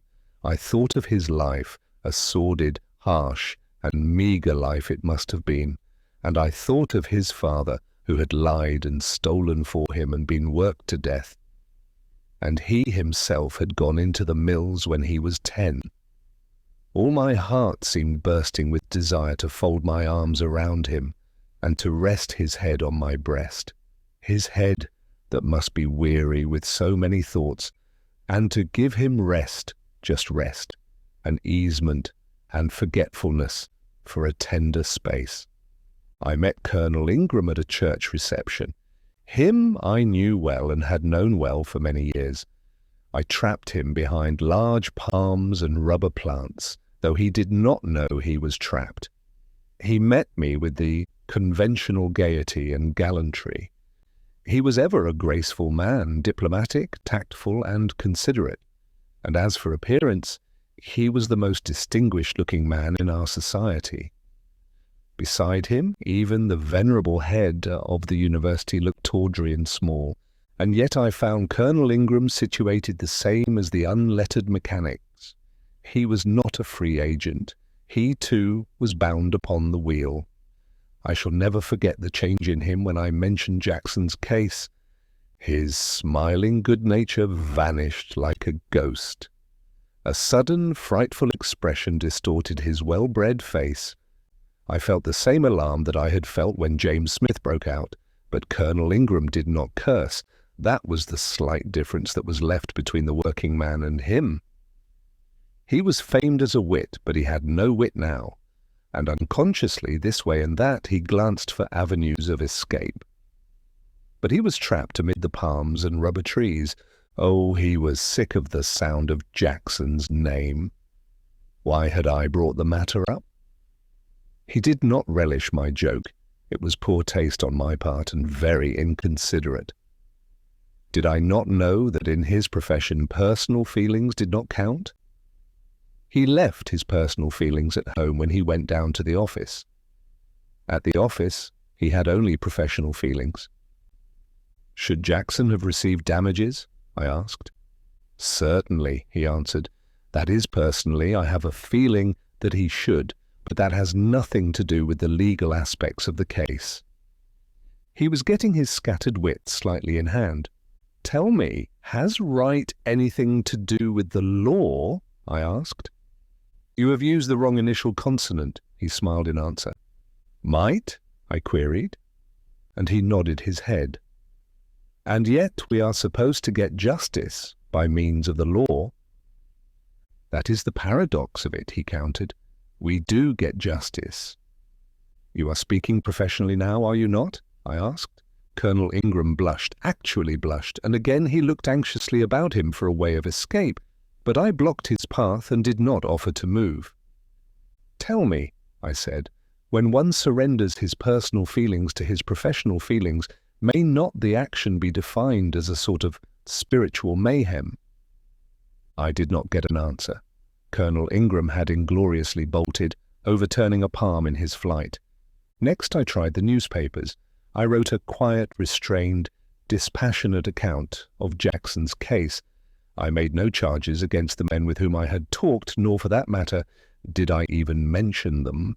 I gave the actual facts of the case, the long years Jackson had worked in the mills, his effort to save the machinery from damage, and the consequent accident, and his own present wretched and starving condition. The 3 local newspapers rejected my communication, likewise did the 2 weeklies. I got hold of Percy Layton. He was a graduate of the university, had gone in for journalism, and was then serving his apprenticeship as reporter on the most influential of the 3 newspapers. He smiled when I asked him the reason the newspapers suppressed all mention of Jackson or his case. Editorial policy, he said. We have nothing to do with that. It's up to the editors. But why is it policy? I asked. We're all solid with the corporations, he answered. If you paid advertising rates, you couldn't get any such matter into the papers. A man who tried to smuggle it in would lose his job. You couldn't get it in if you paid 10 times the regular advertising rates. How about your own policy? I questioned. It would seem your function is to twist truth at the command of your employers, who in turn obey the behests of the corporations. I haven't anything to do with that. He looked uncomfortable for the moment, then brightened as he saw his way out. I, myself, do not write untruthful things. I keep square all right with my own conscience. Of course, there's lots that's repugnant in the course of the day's work, but then you see, that's all part of the day's work. He wound up boyishly. Yet you expect to sit at an editor's desk someday and conduct a policy. I'll be case-hardened by that time, was his reply. Since you are not yet case-hardened, tell me what you think right now about the general editorial policy. I don't think, he answered quickly. One can't kick over the ropes if he's going to succeed in journalism. I've learned that much at any rate.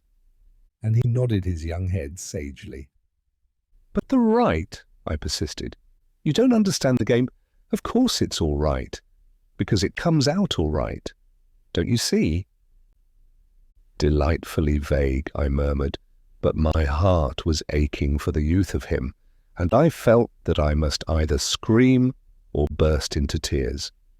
I was beginning to see through the appearances of the society in which I had always lived, and to find the frightful realities that were beneath. There seemed a tacit conspiracy against Jackson, and I was aware of a thrill of sympathy for the whining lawyer who had ingloriously fought his case. But this tacit conspiracy grew large. Not alone was it aimed against Jackson, it was aimed against every working man who was maimed in the mills. And if against every man in the mills, why not against every man in all the other mills and factories? In fact, was it not true of all the industries? And if this was so, then society was a lie. I shrank back from my own conclusions.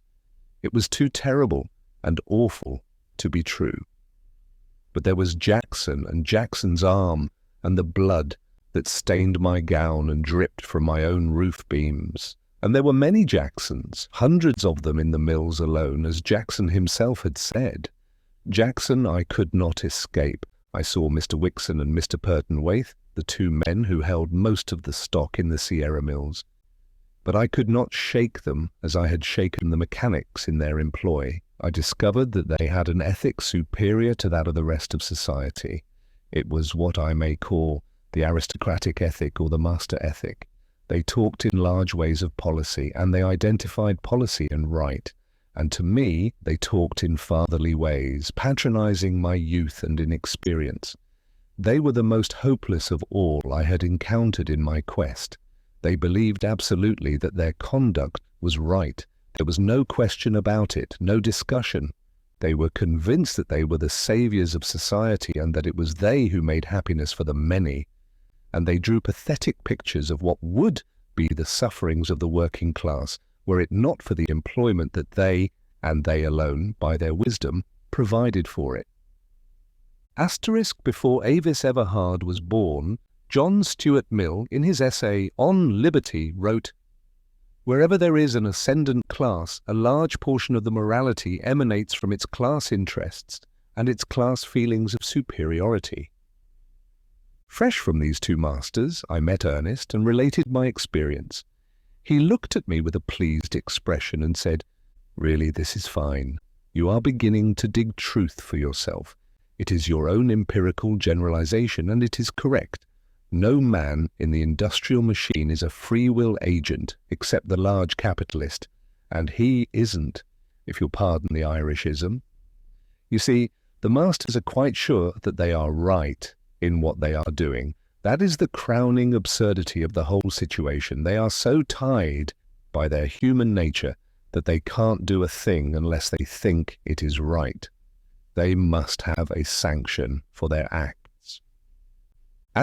Verbal contradictions called bulls were long an amiable weakness of the ancient Irish. When they want to do a thing in business, of course, they must wait till there arises in their brains somehow a religious or ethical or scientific or philosophic concept that the thing is right, and then they go ahead and do it, unwitting that one of the weaknesses of the human mind is that the wish is parent to the thought. No matter what they want to do, the sanction always comes. They are superficial casuists. They are Jesuitical. They even see their way to doing wrong that right may come of it. One of the pleasant and axiomatic fictions they have created is that they are superior to the rest of mankind in wisdom and efficiency. Therefrom comes their sanction to manage the bread and butter of the rest of mankind. They have even resurrected the theory of the divine right of kings, commercial kings in their case. Asterisk. The newspapers in 1902 of that era credited the president of the Anthracite Coal Trust, George F. Baer, with the enunciation of the following principle: the rights and interests of the labouring man will be protected by the Christian men to whom God in his infinite wisdom has given the property interests of the country. The weakness in their position lies in that they are merely businessmen. They are not philosophers, they are not biologists nor sociologists. If they were, of course all would be well. A businessman who was also a biologist and a sociologist would know approximately the right thing to do for humanity. But outside the realm of business, these men are stupid. They know only business. They do not know mankind nor society, and yet they set themselves up as arbiters of the fates of the hungry millions, and all the other millions thrown in. History some day will have an excruciating laugh at their expense. I was not surprised when I had my talk out with Mrs. Wixon and Mrs. Perton-Waithe. They were society women. Their homes were palaces. They had many homes scattered over the country, in the mountains, on lakes, and by the sea. They were tended by armies of servants, and their social activities were bewildering. They patronized the university and the churches, and the pastors especially bowed at their knees in meek subservience. ****. They were powers, these two women. What of the money that was theirs? The power of subsidization of thought was theirs to a remarkable degree, as I was soon to learn under Ernest's tuition. Society is here used in a restricted sense, a common usage of the times, to denote the gilded drones that did no labour, but only glutted themselves at the honey vats of the workers. Neither the businessmen nor the labourers had time or opportunity for society. Society was the creation of the idle rich, who toiled not, and who in this way played. ***, bring on your tainted money, was the expressed sentiment of the church during this period. They aped their husbands and talked in the same large ways about policy and the duties and responsibilities of the rich. They were swayed by the same ethic that dominated their husbands, the ethic of their class, and they uttered glib phrases that their own ears did not understand. Also, they grew irritated when I told them of the deplorable condition of Jackson's family, and when I wondered that they had made no voluntary provision for the man. I was told that they thanked no one for instructing them in their social duties. When I asked them flatly to assist Jackson, they as flatly refused. The astounding thing about it was that they refused in almost identically the same language, and this in face of the fact that I interviewed them separately and that one did not know that I had seen or was going to see the other. Their common reply was that they were glad of the opportunity to make it perfectly plain that no premium would ever be put on carelessness by them, nor would they, by paying for accident, tempt the poor to hurt themselves in the machinery. In the files of the Outlook, a critical weekly of the period, in the number dated August 18th, 1906, is related the circumstance of a working man losing his arm, the details of which are quite similar to those of Jackson's case, as related by Avis Everhard. And they were sincere, these two women. They were drunk with conviction of the superiority of their class and of themselves. They had a sanction in their own class ethic for every act they performed. As I drove away from Mrs. Perton-Waithe's great house, I looked back at it, and I remembered Ernest's expression that they were bound to the machine, but that they were so bound that they sat on top of it. Chapter 5. The Philomaths. Ernest was often at the house, nor was it my father merely, nor the controversial dinners, that drew him there. Even at that time I flattered myself that I played some part in causing his visits, and it was not long before I learned the correctness of my surmise. For never was there such a lover as Ernest Everhard. His gaze and his hand-clasp grew firmer and steadier, if that were possible, and the question that had grown from the first in his eyes grew only the more imperative.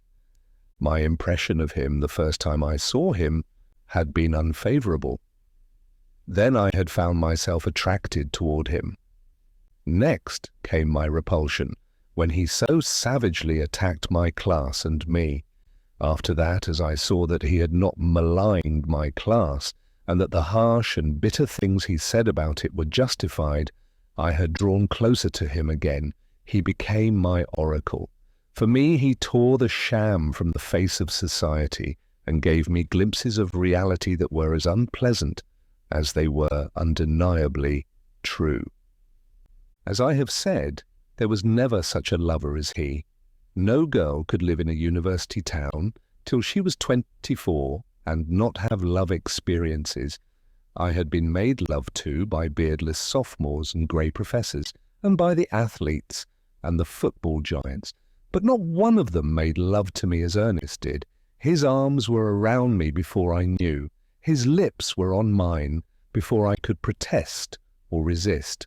Before his earnestness, conventional maiden dignity was ridiculous. He swept me off my feet by the splendid, invincible rush of him. He did not propose. He put his arms around me and kissed me, and took it for granted that we should be married. There was no discussion about it. The only discussion, and that arose afterward, was when we should be married. It was unprecedented. It was unreal.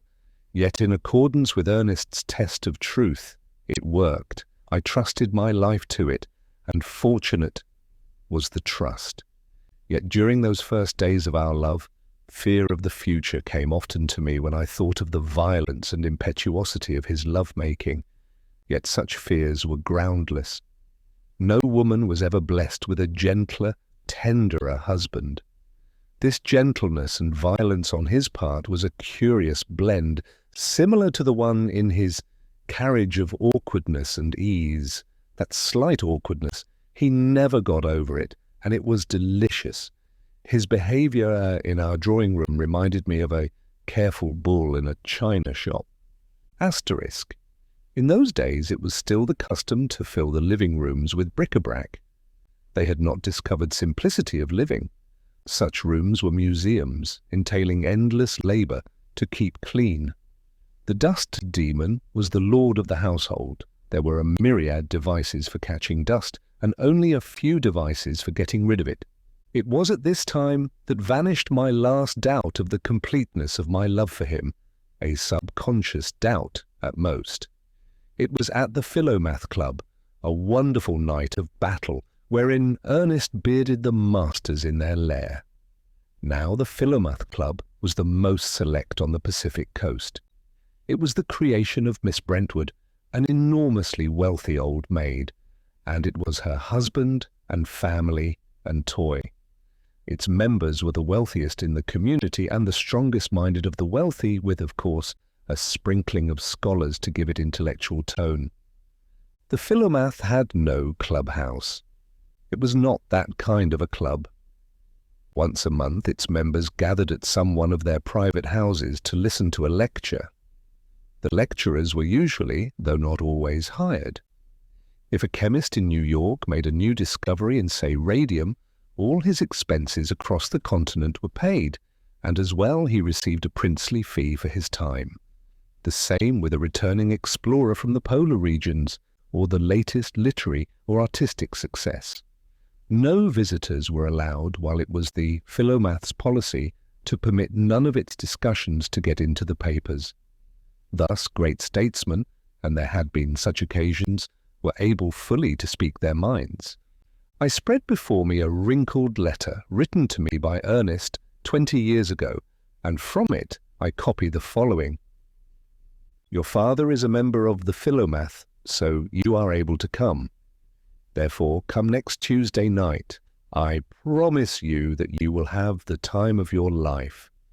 In your recent encounters, you failed to shake the masters. If you come, I'll shake them for you. I'll make them snarl like wolves. You merely question their morality. When their morality is questioned, they grow only the more complacent and superior. But I shall menace their money bags. That will shake them to the roots of their primitive natures. If you can come, you will see the caveman in evening dress, snarling and snapping over a bone. I promise you a great caterwauling and an illuminating insight into the nature of the beast. They've invited me in order to tear me to pieces. This is the idea of Miss Brentwood. She clumsily hinted as much when she invited me. She's given them that kind of fun before. They delight in getting trustful-souled, gentle reformers before them. Miss Brentwood thinks I am as mild as a kitten and as good-natured and stolid as the family cow. I'll not deny that I helped to give her that impression.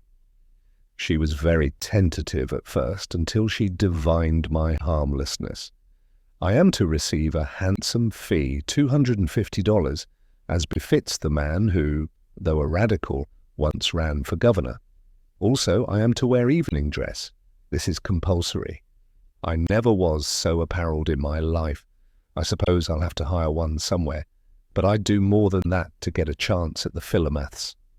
Of all places, the club gathered that night at the Pertonwaithe house. Extra chairs had been brought into the great drawing-room, and in all there must have been 200 Philomaths that sat down to hear Ernest. They were truly lords of society. I amused myself with running over in my mind the sum of the fortunes represented, and it ran well into the hundreds of millions, and the possessors were not of the idle rich. They were men of affairs who took most active parts in industrial and political life. We were all seated when Miss Brentwood brought Ernest in. They moved at once to the head of the room from where he was to speak.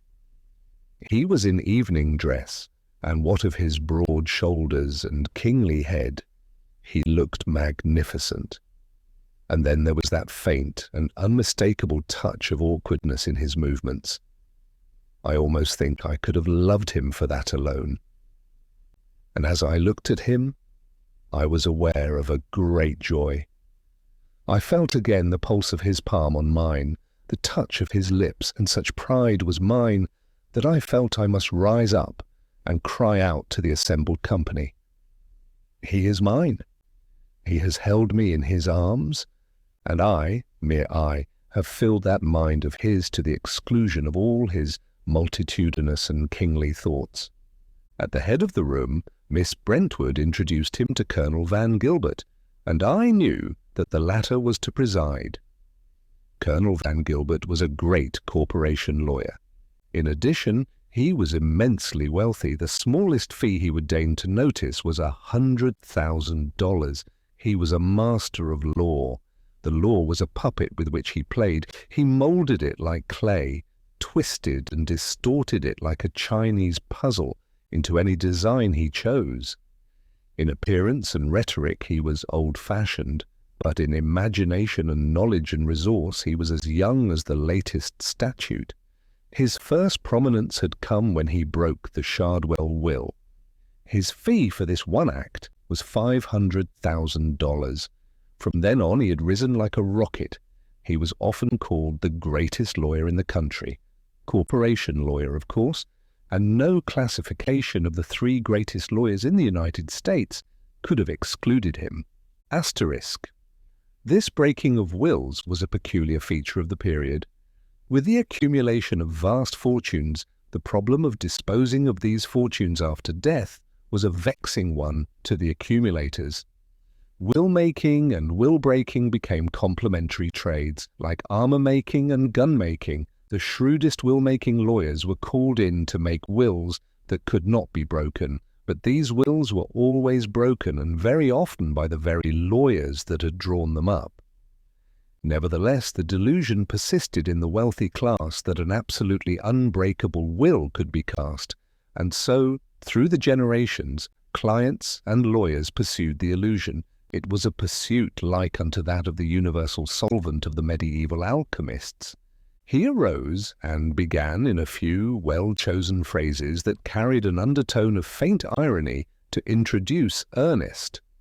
Colonel Van Gilbert was subtly facetious in his introduction of the social reformer and member of the working class, and the audience smiled. It made me angry, and I glanced at Ernest. The sight of him made me doubly angry. He did not seem to resent the delicate slurs. Worse than that, he did not seem to be aware of them. There he sat, gentle and stolid and somnolent. He really looked stupid. And for a moment the thought rose in my mind, what if he were overawed by this imposing array of power and brains? Then I smiled. He couldn't fool me, but he fooled the others, just as he had fooled Miss Brentwood. She occupied a chair right up to the front, and several times she turned her head toward one or another of her confrères and smiled her appreciation of the remarks. Colonel Van Gilbert Dunn, Ernest, arose and began to speak. He began in a low voice, haltingly and modestly, and with an air of evident embarrassment. He spoke of his birth in the working class and of the sordidness and wretchedness of his environment, where flesh and spirit were alike starved and tormented. He described his ambitions and ideals and his conception of the paradise wherein lived the people of the upper classes. As he said, up above me, I knew, were unselfishnesses of the spirit, clean and noble thinking, keen intellectual living. I knew all this because I read Seaside Library, novels in which, with the exception of the villains and adventuresses, all men and women thought beautiful thoughts, spoke a beautiful tongue, and performed glorious deeds. In short, as I accepted the rising of the sun, I accepted that up above me was all that was fine and noble and gracious, all that gave decency and dignity to life, all that made life worth living, and that remunerated one for his travail and misery. Asterisk. A curious and amazing literature that served to make the working class utterly misapprehend the nature of the leisure class. He went on and traced his life in the mills, the learning of the horseshoeing trade, and his meeting with the Socialists.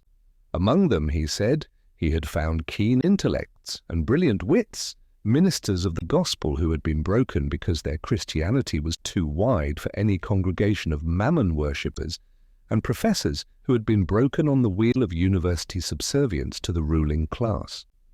The Socialists were revolutionists, he said, struggling to overthrow the irrational society of the present and out of the material to build the rational society of the future. Much more, he said, that would take too long to write, but I shall never forget how he described the life among the revolutionists. All halting utterance vanished. His voice grew strong and confident, and it glowed as he glowed, and as the thoughts glowed that poured out from him. He said, amongst the revolutionists I found also warm faith in the human ardent idealism, sweetnesses of unselfishness, renunciation and martyrdom, all the splendid, stinging things of the spirit. Here life was clean, noble, and alive.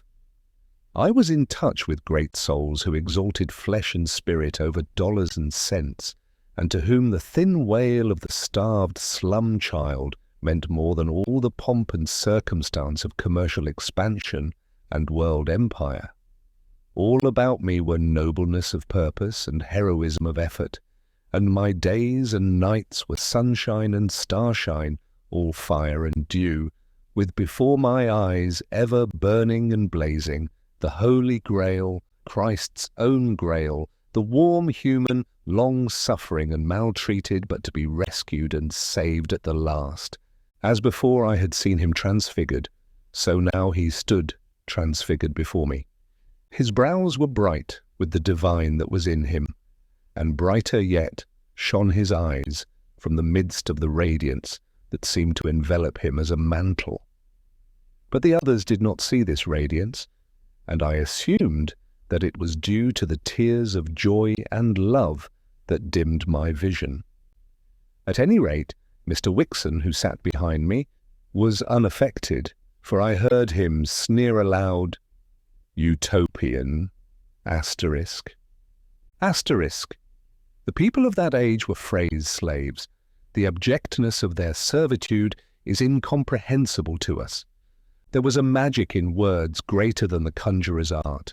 So befuddled and chaotic were their minds that the utterance of a single word could negative the generalizations of a lifetime of serious research and thought. Such a word was the adjective utopian. The mere utterance of it could damn any scheme, no matter how sanely conceived of economic amelioration or regeneration. Vast populations grew frenzied over such phrases as an honest dollar and a full dinner pail. The coinage of such phrases was considered strokes of genius. Ernest went on to his rise in society, till at last he came in touch with members of the upper classes and rubbed shoulders with the men who sat in the high places. Then came his disillusionment, and this disillusionment he described in terms that did not flatter his audience. He was surprised at the commonness of the clay. Life proved not to be fine and gracious.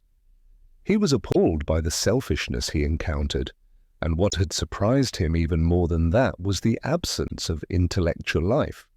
Fresh from his revolutionists, he was shocked by the intellectual stupidity of the master class. And then, in spite of their magnificent churches and well-paid preachers, he had found the masters, men and women, grossly material.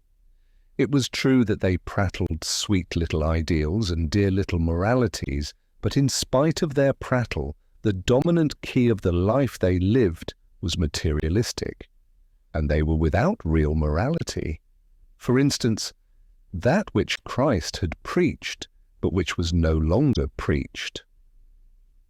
I met men, he said, who invoked the name of the Prince of Peace in their diatribes against war, and who put rifles in the hands of Pinkerton's asterisk with which to shoot down strikers in their own factories. I met men incoherent with indignation at the brutality of prize fighting, and who at the same time were parties to the adulteration of food that killed each year more babes than even red-handed Herod had killed. Originally, they were private detectives, but they quickly became hired fighting men of the capitalists, and ultimately developed into the mercenaries of the oligarchy. This delicate aristocratic featured gentleman was a dummy director and a tool of corporations that secretly robbed widows and orphans. This gentleman, who collected fine editions and was a patron of literature, paid blackmail to a heavy-jowled, black-browed boss of a municipal machine. This editor, who published patent medicine advertisements, called me a scoundrelly demagogue because I dared him to print in his paper the truth about patent medicines. This man, talking soberly and earnestly about the beauties of idealism and the goodness of God, had just betrayed his comrades in a business deal. This man, a pillar of the church and heavy contributor to foreign missions, worked his shop girls 10 hours a day on a starvation wage and thereby directly encouraged prostitution. This man, who endowed chairs in universities and erected magnificent chapels, perjured himself in courts of law over dollars and cents. This railroad magnate broke his word as a citizen, as a gentleman, and as a Christian when he granted a secret rebate, and he granted many secret rebates. This senator was the tool and the slave, the little puppet of a brutal, uneducated machine boss. So was this governor and this Supreme Court judge, and all three rode on railroad passes, and also this sleek capitalist owned the machine boss, and the railroads that issued the passes. Asterisk patent medicines were patent lies, but, like the charms and indulgences of the Middle Ages, they deceived the people. The only difference lay in that the patent medicines were more harmful and more costly. Asterisk. Even as late as 1912 AD, the great mass of the people still persisted in the belief that they ruled the country by virtue of their ballots. In reality, the country was ruled by what were called political machines. At first, the machine bosses charged the master capitalists extortionate tolls for legislation, but in a short time the master capitalists found it cheaper to own the political machines themselves and to hire the machine bosses. And so it was instead of in paradise that I found myself in the arid desert of commercialism. I found nothing but stupidity, except for business. I found none clean, noble, and alive, though I found many who were alive, with rottenness. What I did find was monstrous selfishness and heartlessness, and a gross, gluttonous, practiced, and practical materialism. Much more Ernest told them of themselves and of his disillusionment. Intellectually, they had bored him. Morally and spiritually, they had sickened him, so that he was glad to go back to his revolutionists, who were clean, noble, and alive, and all that the capitalists were not. And now, he said, let me tell you about that revolution. But first, I must say that his terrible diatribe had not touched them. I looked about me at their faces and saw that they remained complacently superior to what he had charged. And I remembered what he had told me, that no indictment of their morality could shake them. However, I could see that the boldness of his language had affected Miss Brentwood. She was looking worried and apprehensive. Ernest began by describing the army of revolution, and as he gave the figures of its strength, the votes cast in the various countries, the assemblage began to grow restless. Concern showed in their faces, and I noticed a tightening of lips. At last, the gauge of battle had been thrown down.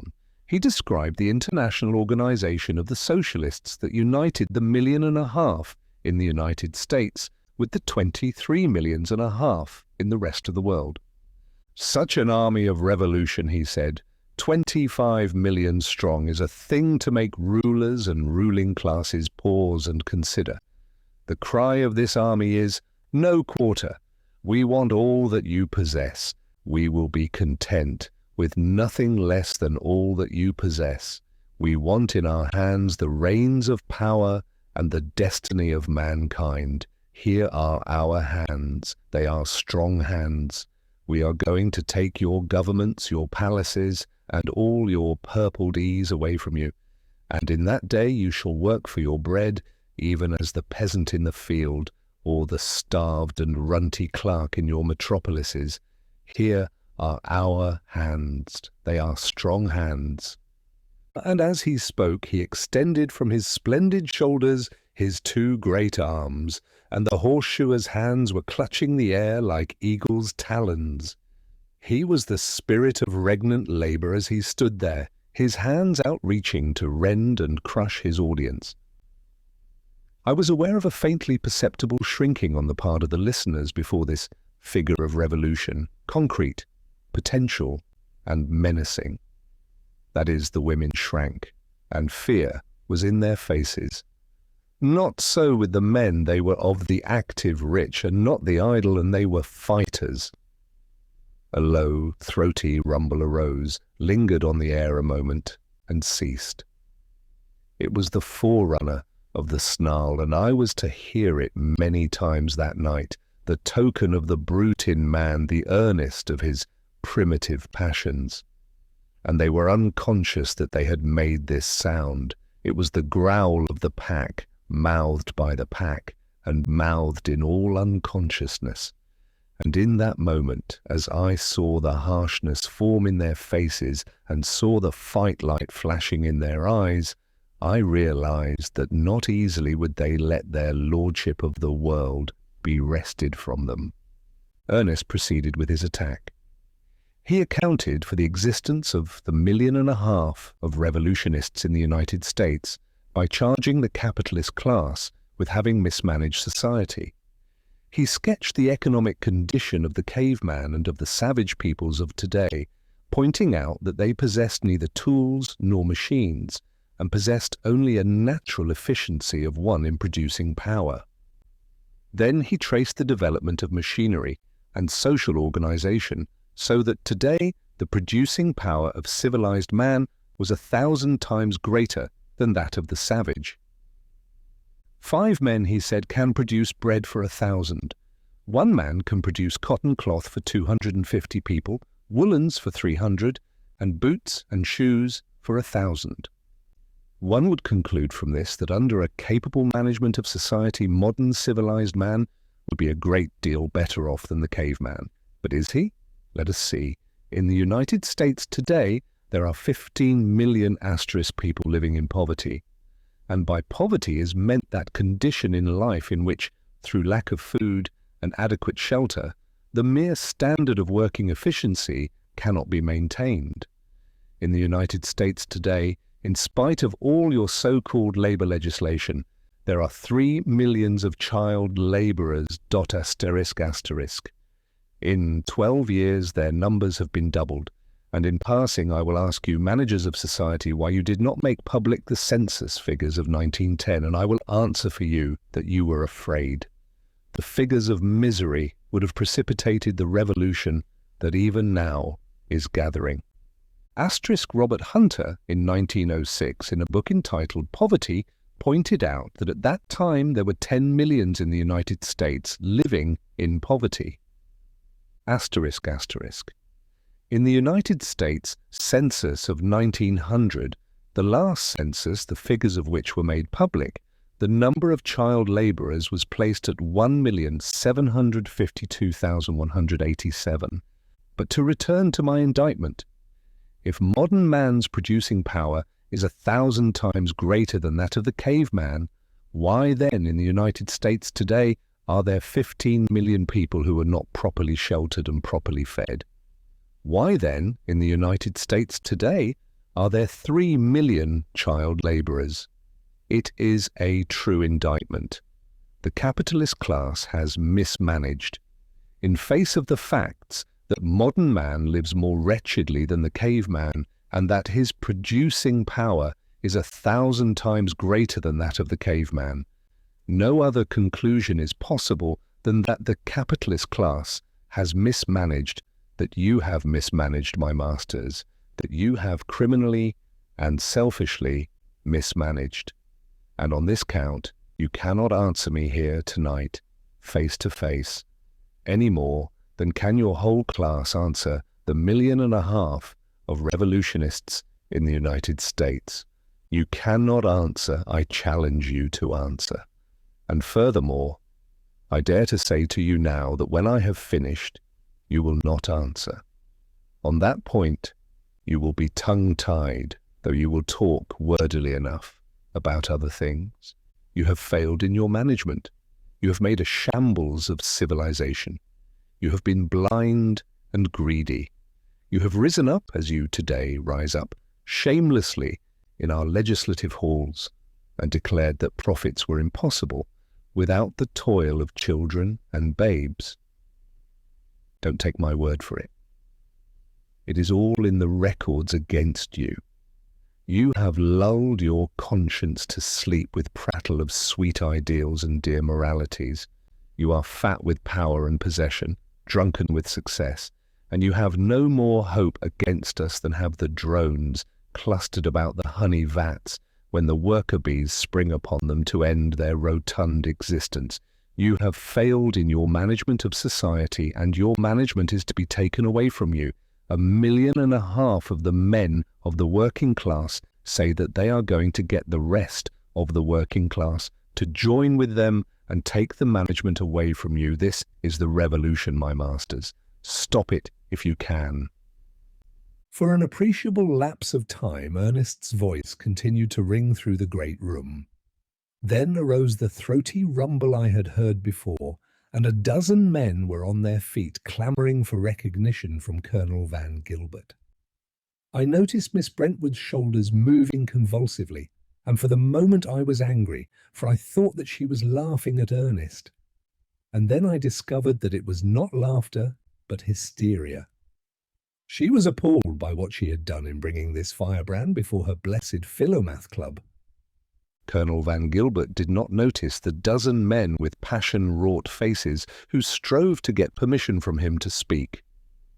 His own face was passion-wrought. He sprang to his feet, waving his arms, and for a moment could utter only incoherent sounds. Then speech poured from him. But it was not the speech of a $100,000 lawyer, nor was the rhetoric old-fashioned. "Fallacy upon fallacy," he cried. "Never in all my life have I heard so many fallacies uttered in one short hour. And besides, young man, I must tell you that you have said nothing new. I learned all that at college before you were born. Jean-Jacques Rousseau enunciated your socialistic theory nearly 2 centuries ago. A return to the soil, forsooth, reversion. Our biology teaches the absurdity of it. It has been truly said that a little learning is a dangerous thing, and you have exemplified it tonight with your madcap theories, fallacy upon fallacy. I was never so nauseated in my life with overplus of fallacy. That for your immature generalizations and childish reasonings. He snapped his fingers contemptuously and proceeded to sit down. There were lip exclamations of approval on the part of the women, and hoarser notes of confirmation came from the men. As for the dozen men who were clamoring for the floor, half of them began speaking at once. The confusion and babble was indescribable. Never had Mrs. Pertonwaith's spacious walls beheld such a spectacle. These, then, were the cool captains of industry and lords of society, these snarling, growling savages in evening clothes. Truly Ernest had shaken them when he stretched out his hands for their money-bags, his hands that had appeared in their eyes as the hands of the 1,500,000 revolutionists. But Ernest never lost his head in a situation. Before Colonel Van Gilbert had succeeded in sitting down, Ernest was on his feet and had sprung forward. "One at a time," he roared at them. The sound arose from his great lungs and dominated the human tempest. By sheer compulsion of personality, he commanded silence. "One at a time," he repeated softly. "Let me answer Colonel Van Gilbert. After that the rest of you can come at me, but one at a time, remember. No mass plays here. This is not a football field. As for you," he went on, turning toward Colonel Van Gilbert, "you have replied to nothing I have said. You have merely made a few excited and dogmatic assertions about my mental caliber. That may serve you in your business, but you can't talk to me like that. I am not a working man, cap in hand, asking you to increase my wages or to protect me from the machine at which I work. You cannot be dogmatic with truth when you deal with me. Save that for dealing with your wage slaves. They will not dare reply to you because you hold their bread and butter, their lives, in your hands. As for this return to nature that you say you learned at college before I was born, permit me to point out that on the face of it you cannot have learned anything since. Socialism has no more to do with the state of nature than has differential calculus with a Bible class. I have called your class stupid when outside the realm of business. You, sir, have brilliantly exemplified my statement. This terrible castigation of her $100,000 lawyer was too much for Miss Brentwood's nerves.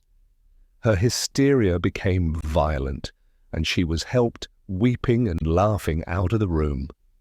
It was just as well, for there was worse to follow. "Don't take my word for it," Ernest continued when the interruption had been led away. "Your own authorities with one unanimous voice will prove you stupid. Your own hired purveyors of knowledge will tell you that you are wrong. Go to your meekest little assistant instructor of sociology and ask him what is the difference between Rousseau's theory of the return to nature and the theory of socialism. Ask your greatest orthodox, bourgeois political economists and sociologists. Question through the pages of every textbook written on the subject and stored on the shelves of your subsidized libraries, and from one and all, the answer will be that there is nothing congruous between the return to nature and socialism. On the other hand, the unanimous affirmative answer will be that the return to nature and socialism are diametrically opposed to each other. As I say, don't take my word for it. The record of your stupidity is there in the books, your own books that you never read. And so far as your stupidity is concerned, you are but the exemplar of your class. You know law and business, Colonel Van Gilbert. You know how to serve corporations and increase dividends by twisting the law. Very good. Stick to it. You are quite a figure. You are a very good lawyer, but you are a poor historian. You know nothing of sociology, and your biology is contemporaneous with Pliny. Here Colonel Van Gilbert writhed in his chair. There was perfect quiet in the room. Everybody sat fascinated, paralyzed, I may say.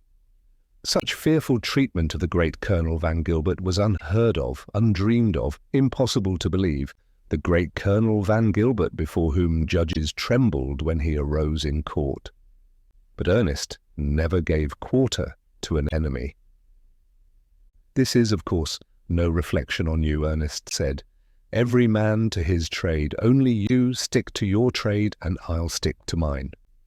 You have specialized when it comes to a knowledge of the law, of how best to evade the law or make new law for the benefit of thieving corporations. I am down in the dirt at your feet. But when it comes to sociology, my trade, you are down in the dirt at my feet. Remember that. Remember also that your law is the stuff of a day and that you are not versatile in the stuff of more than a day. Therefore, your dogmatic assertions and rash generalizations on things historical and sociological are not worth the breath you waste on them." Ernest paused for a moment and regarded him thoughtfully, noting his face dark and twisted with anger, his panting chest, his writhing body, and his slim white hands nervously clenching and unclenching. "But it seems you have breath to use, and I'll give you a chance to use it. I indicted your class. Show me that my indictment is wrong. I pointed out to you the wretchedness of modern man, 3 million child slaves in the United States, without whose labor profits would not be possible, and 15 million underfed, ill-clothed, and worse-housed people.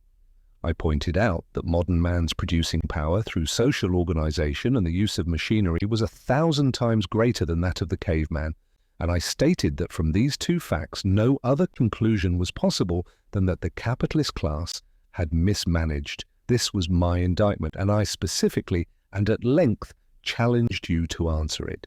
Nay, I did more. I prophesied that you would not answer. It remains for your breath to smash my prophecy. You called my speech fallacy. Show the fallacy, Colonel Van Gilbert. Answer the indictment that I and my 1,500,000 comrades have brought against your class and you." Colonel Van Gilbert quite forgot that he was presiding, and that in courtesy he should permit the other clamorers to speak. He was on his feet, flinging his arms, his rhetoric, and his control to the winds, alternately abusing Ernest for his youth and demagoguery, and savagely attacking the working class, elaborating its inefficiency and worthlessness. "For a lawyer, you are the hardest man to keep to a point I ever saw," Ernest began his answer to the tirade. "My youth has nothing to do with what I have enunciated, nor has the worthlessness of the working class. I charge the capitalist class with having mismanaged society. You have not answered. You have made no attempt to answer. Why?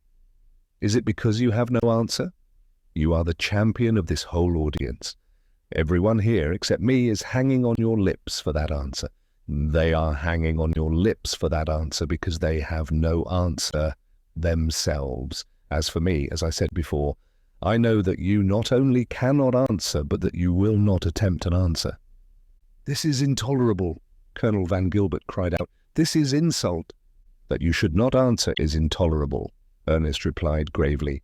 "No man can be intellectually insulted.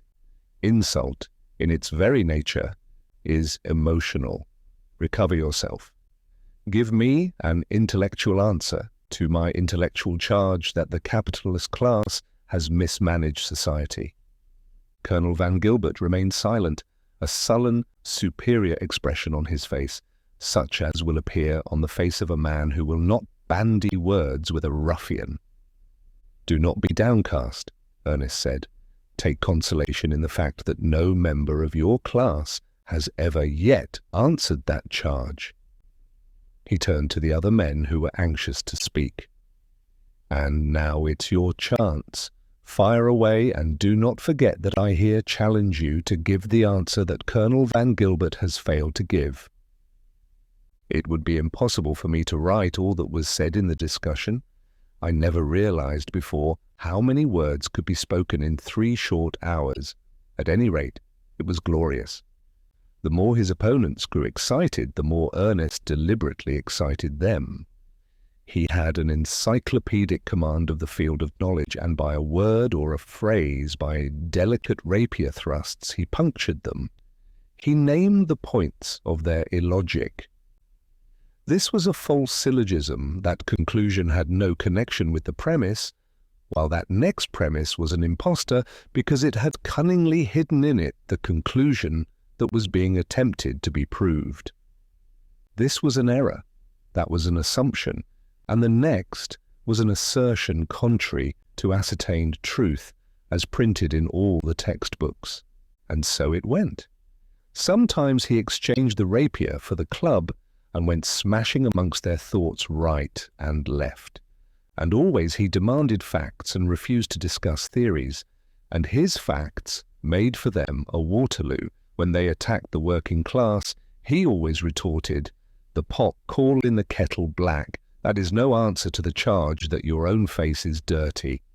And to one and all he said, "Why have you not answered the charge that your class has mismanaged? You have talked about other things and things concerning other things, but you have not answered. Is it because you have no answer?" It was at the end of the discussion that Mr. Wixon spoke.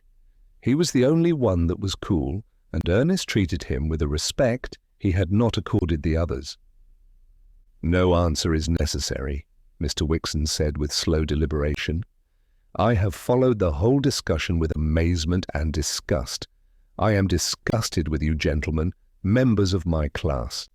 You have behaved like foolish little schoolboys, what with intruding ethics and the thunder of the common politician into such a discussion. You have been outgeneraled and outclassed. You have been very wordy, and all you have done is buzz. You have buzzed like gnats about a bear. Gentlemen, there stands the bear," he pointed at Ernest, "and your buzzing has only tickled his ears. Believe me, the situation is serious. That bear reached out his paws tonight to crush us. He has said there are 1.5 million of revolutionists in the United States. That is a fact. He has said that it is their intention to take away from us our governments, our palaces, and all our purpled ease. That also is a fact. A change, a great change, is coming in society, but happily it may not be the change the bear anticipates. The bear has said that he will crush us. What if we crush the bear?" The throat rumble arose in the great room, and man nodded to man with endorsement and certitude. Their faces were set hard. They were fighters, that was certain. "But not by buzzing will we crush the bear," Mr. Wixon went on coldly and dispassionately. "We will hunt the bear. We will not reply to the bear in words. Our reply shall be couched in terms of lead. We are in power. Nobody will deny it. By virtue of that power, we shall remain in power." He turned suddenly upon Ernest. The moment was dramatic. "This then is our answer. We have no words to waste on you. When you reach out your vaunted strong hands for our palaces and purpled ease, we will show you what strength is. In roar of shell and shrapnel and in whine of machine guns will our answer be couched. We will grind you revolutionists down under our heel, and we shall walk upon your faces. The world is ours, we are its lords, and ours it shall remain. As for the host of labour, it has been in the dirt since history began, and I read history aright. And in the dirt it shall remain so long as I and mine and those that come after us have the power. There is the word. It is the king of words. Power. Not God, not mammon, but power. Pour it over your tongue till it tingles with it. Power. Asterisk. To show the tenor of thought, the following definition is quoted from the Cynic's Wordbook, 1906 AD, written by one Ambrose Bierce, an avowed and confirmed misanthrope of the period. Grapeshot, and an argument which the future is preparing in answer to the demands of American socialism. "I am answered," Ernest said quietly. "It is the only answer that could be given. Power. It is what we of the working class preach. We know and well we know, by bitter experience, that no appeal for the right, for justice, for humanity can ever touch you. Your hearts are hard as your heels with which you tread upon the faces of the poor. So we have preached power. By the power of our ballots on election day will we take your government away from you? What if you do get a majority, a sweeping majority on election day? Mr. Wixon broke in to demand. Suppose we refuse to turn the government over to you after you have captured it at the ballot box. That also have we considered, Ernest replied, and we shall give you an answer in terms of lead. Power you have proclaimed the king of words. Very good. Power it shall be. And in the day that we sweep to victory at the ballot box and you refuse to turn over to us the government we have constitutionally and peacefully captured, and you demand what we are going to do about it, in that day, I say, we shall answer you, and in roar of shell and shrapnel and in whine of machine guns shall our answer be couched. You cannot escape us. It is true that you have read history aright. It is true that Labour has, from the beginning of history, been in the dirt, and it is equally true that so long as you and yours and those that come after you have power, that Labour shall remain in the dirt. I agree with you. I agree with all that you have said. Power will be the arbiter, as it always has been the arbiter. It is a struggle of classes. Just as your class dragged down the old feudal nobility, so shall it be dragged down by my class, the working class. If you will read your biology and your sociology as clearly as you do your history, you will see that this end I have described is inevitable. It does not matter whether it is in 1 year, 10, or 1,000. Your class shall be dragged down, and it shall be done by power. We of the Labour hosts have conned that word over till our minds are all a-tingle with it. Power. It is a kingly word. And so ended the night with the Philomaths. Chapter 6. Adumbrations. It was about this time that the warnings of coming events began to fall about us thick and fast. Ernest had already questioned Father's policy of having Socialists and Labour leaders at his house, and of openly attending Socialist meetings, and Father had only laughed at him for his pains. As for myself, I was learning much from this contact with the working-class leaders and thinkers. I was seeing the other side of the shield. I was delighted with the unselfishness and high idealism I encountered, though I was appalled by the vast philosophic and scientific literature of socialism that was opened up to me. I was learning fast, but I learned not fast enough to realize then the peril of our position. There were warnings, but I did not heed them. For instance, Mrs. Pertonwaithe and Mrs. Wixon exercised tremendous social power in the university town, and from them emanated the sentiment that I was a too forward and self-assertive young woman with a mischievous penchant for officiousness and interference in other persons' affairs. This I thought no more than natural, considering the part I had played in investigating the case of Jackson's arm.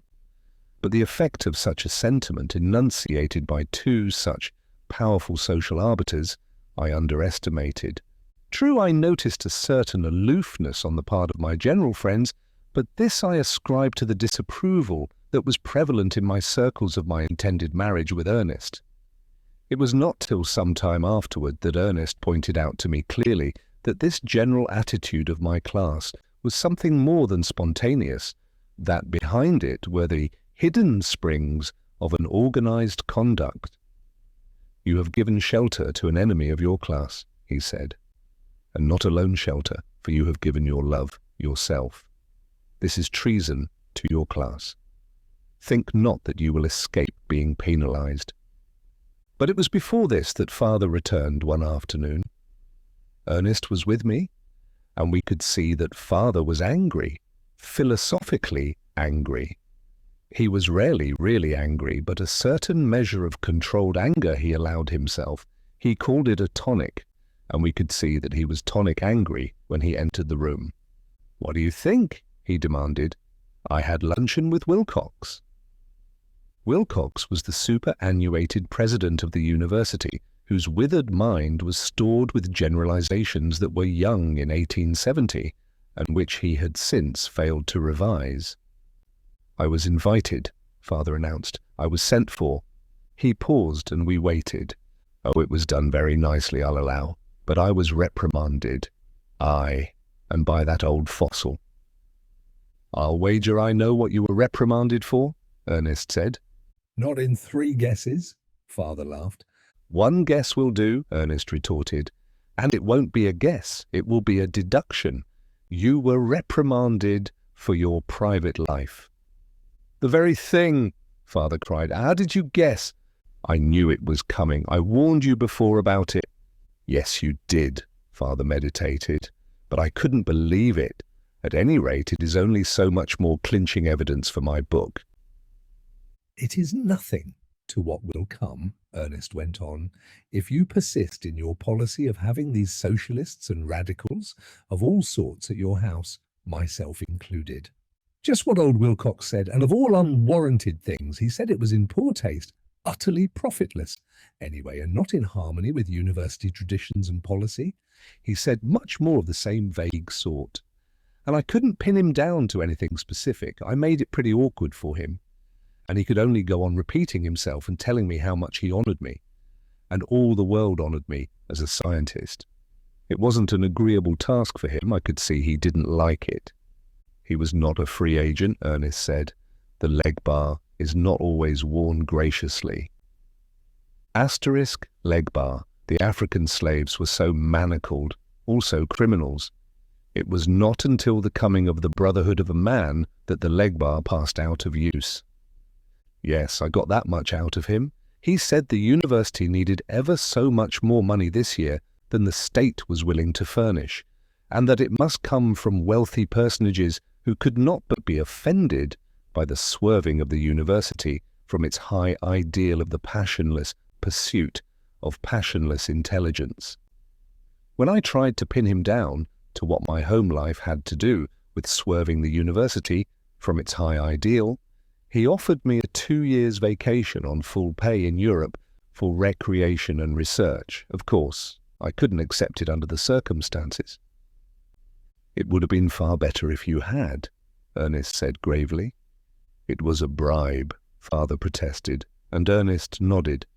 "Also, the beggar said that there was talk, tea-table gossip and so forth, about my daughter being seen in public with so notorious a character as you, and that it was not in keeping with university tone and dignity. Not that he personally objected, oh no, but that there was talk and that I would understand." Ernest considered this announcement for a moment, and then said, and his face was very grave, withal there was a sombre wrath in it, "There is more behind this than a mere university ideal. Somebody has put pressure on President Wilcox." "Do you think so?" Father asked, and his face showed that he was interested rather than frightened. "I wish I could convey to you the conception that is dimly forming in my own mind," Ernest said. "Never in the history of the world was society in so terrific flux as it is right now. The swift changes in our industrial system are causing equally swift changes in our religious, political and social structures. An unseen and fearful revolution is taking place in the fibre and structure of society. One can only dimly feel these things, but they are in the air now, today. One can feel the loom of them, things vast, vague and terrible. My mind recoils from contemplation of what they may crystallize into. You heard Wixon talk the other night. Behind what he said were the same nameless, formless things that I feel. He spoke out of a superconscious apprehension of them. "You mean," Father began, then paused, "I mean that there is a shadow of something colossal and menacing that even now is beginning to fall across the land. Call it the shadow of an oligarchy, if you will. It is the nearest I dare approximate it." What its nature may be, I refuse to imagine. But what I wanted to say was this. You are in a perilous position, a peril that my own fear enhances because I am not able even to measure it. Take my advice and accept the vacation. Asterisk. Though, like Everhard, they did not dream of the nature of it, there were men even before his time who caught glimpses of the shadow. John C. Calhoun said, A power has risen up in the government greater than the people themselves, consisting of many and various and powerful interests, combined into one mass and held together by the cohesive power of the vast surplus in the banks. And that great humanist, Abraham Lincoln, said, just before his assassination, I see in the near future a crisis approaching that unnerves me and causes me to tremble for the safety of my country. Corporations have been enthroned, an era of corruption in high places will follow, and the money power of the country will endeavor to prolong its reign by working upon the prejudices of the people until the wealth is aggregated in a few hands and the republic is destroyed. But it would be cowardly, was the protest. Not at all. You are an old man. You have done your work in the world, and a great work. Leave the present battle to youth and strength. We young fellows have our work yet to do. Avis will stand by my side in what is to come. She will be your representative in the battlefront. But they can't hurt me, Father objected. Thank God I am independent. Oh, I assure you, I know the frightful persecution they can wage on a professor who is economically dependent on his university. But I am independent. I have not been a professor for the sake of my salary. I can get along very comfortably on my own income, and the salary is all they can take away from me. But you do not realize, Ernest answered, if all that I fear be so, your private income, your principal itself, can be taken from you just as easily as your salary. Father was silent for a few minutes. He was thinking deeply, and I could see the lines of decision forming in his face. At last, he spoke. I shall not take the vacation, He paused again. I shall go on with my book. You may be wrong, but whether you are wrong or right, I shall stand by my guns. Asterisk.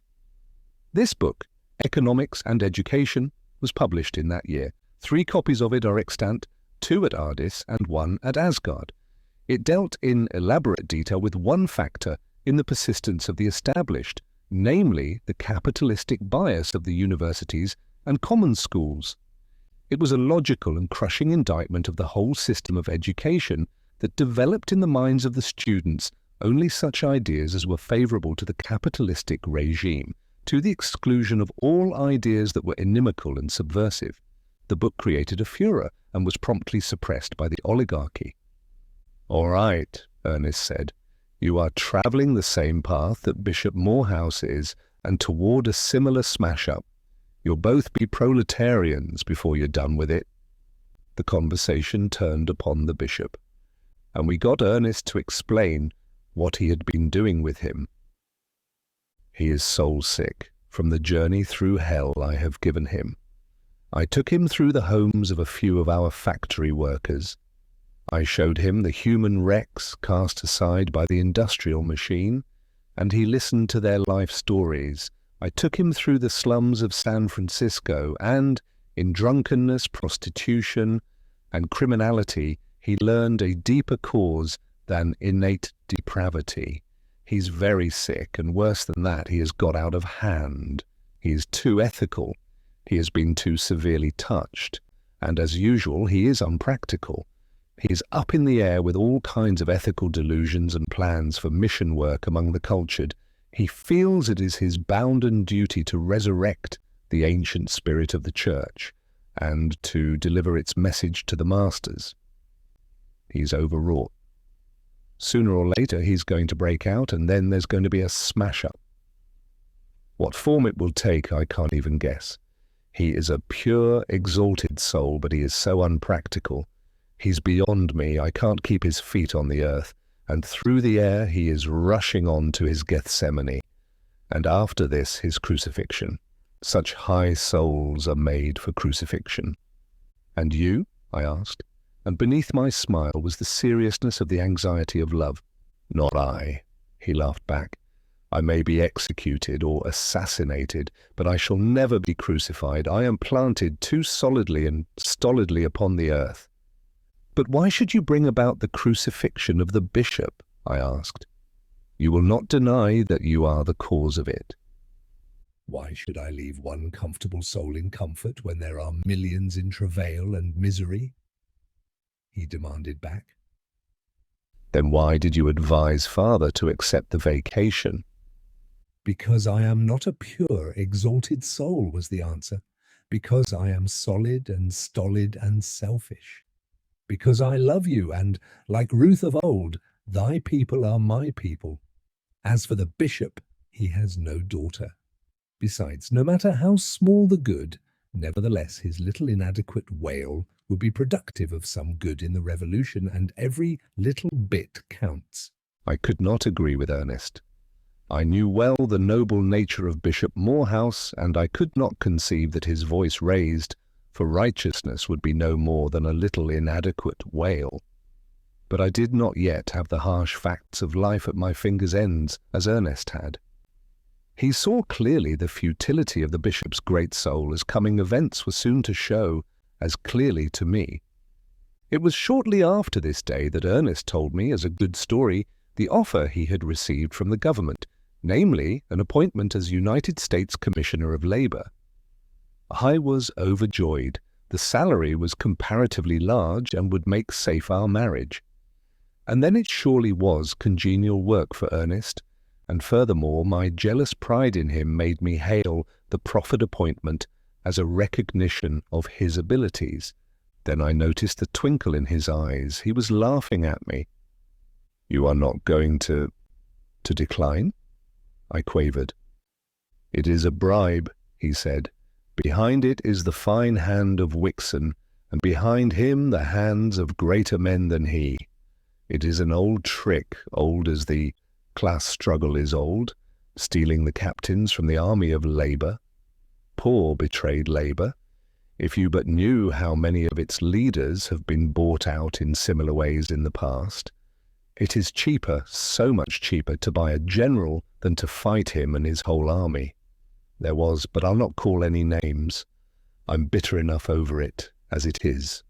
Dear heart, I am a captain of Labour. I could not sell out, if for no other reason, the memory of my poor old father and the way he was worked to death would prevent.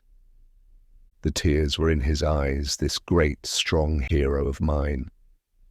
He never could forgive the way his father had been malformed, the sordid lies and the petty thefts he had been compelled to, in order to put food in his children's mouths. My father was a good man, Ernest once said to me. The soul of him was good, and yet it was twisted and maimed and blunted by the savagery of his life. He was made into a broken-down beast by his masters, the arch-beasts. He should be alive today, like your father. He had a strong constitution, but he was caught in the machine and worked to death for profit. Think of it, for profit. His lifeblood transmuted into a wine supper or a jeweled gewgaw or some similar sense orgy of the parasitic and idle rich, his masters, the arch-beasts. Chapter 7. The Bishop's Vision. The bishop is out of hand, Ernest wrote me. He is clear up in the air. Tonight he is going to begin putting to rights this very miserable world of ours. He is going to deliver his message. He has told me so, and I cannot dissuade him. Tonight he is chairman of the IPH*, and he will embody his message in his introductory remarks. There is no clue to the name of the organization for which these initials stand. May I bring you to hear him? Of course, he is foredoomed to futility. It will break your heart. It will break his. But for you, it will be an excellent object lesson. You know, dear heart, how proud I am because you love me. And because of that, I want you to know my fullest value.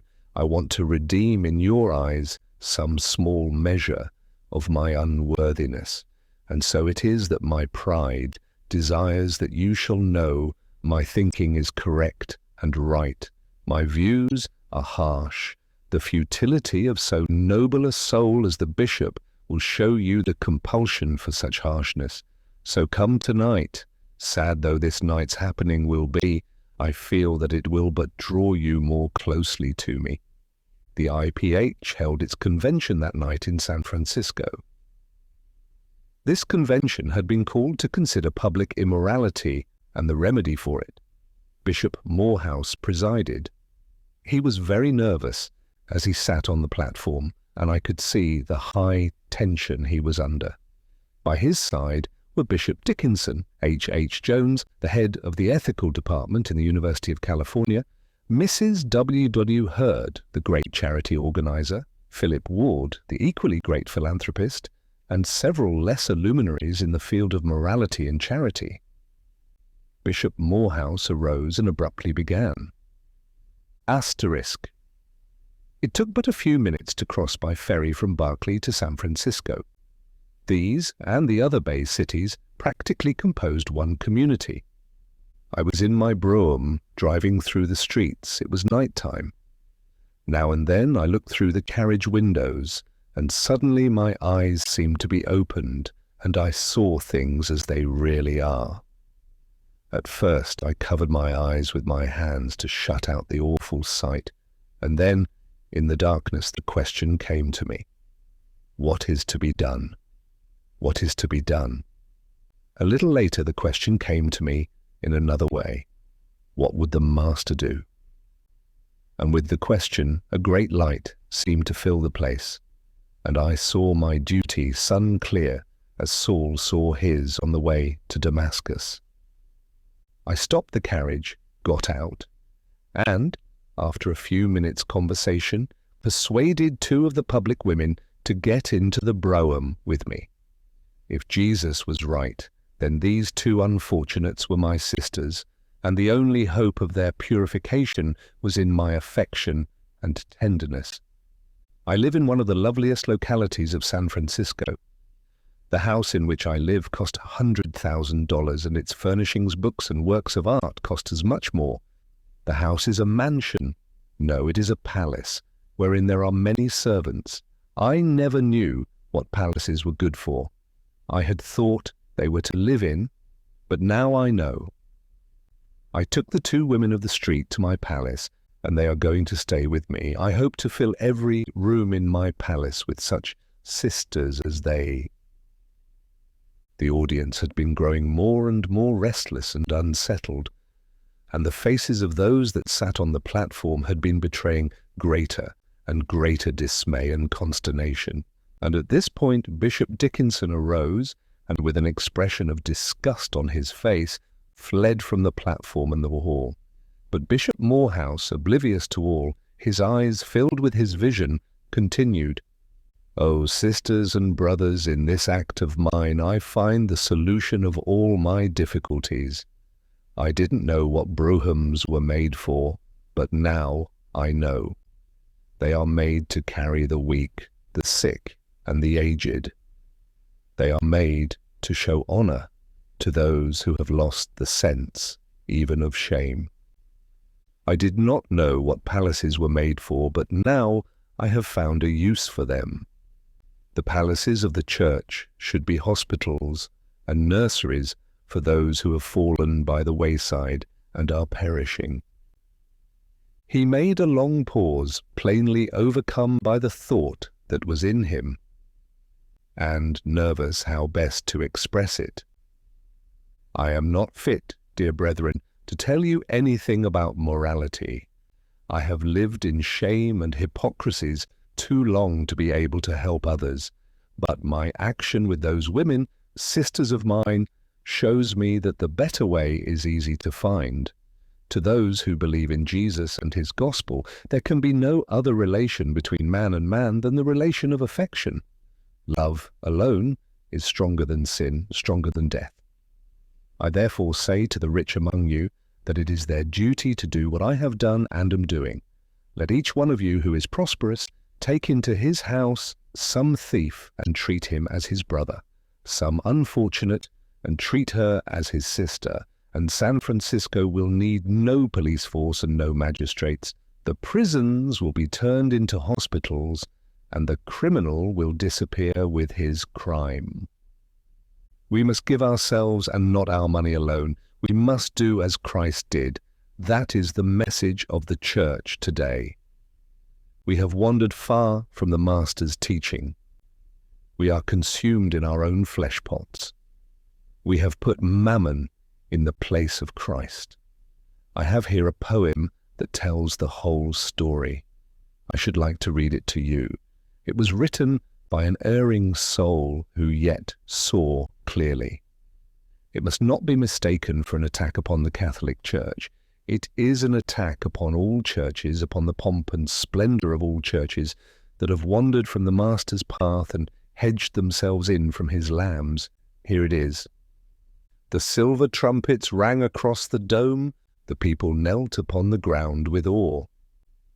And borne upon the necks of men I saw, like some great god, the Holy Lord of Rome. Priest-like, he wore a robe more white than foam, and king-like swathed himself in royal red. 3 crowns of gold rose high upon his head. In splendor and in light the Pope passed home. My heart stole back across wide wastes of years, to one who wandered by a lonely sea, and sought in vain for any place of rest. Foxes have holes and every bird its nest. Only I must wander wearily, and bruise my feet, and drink wine salt with tears.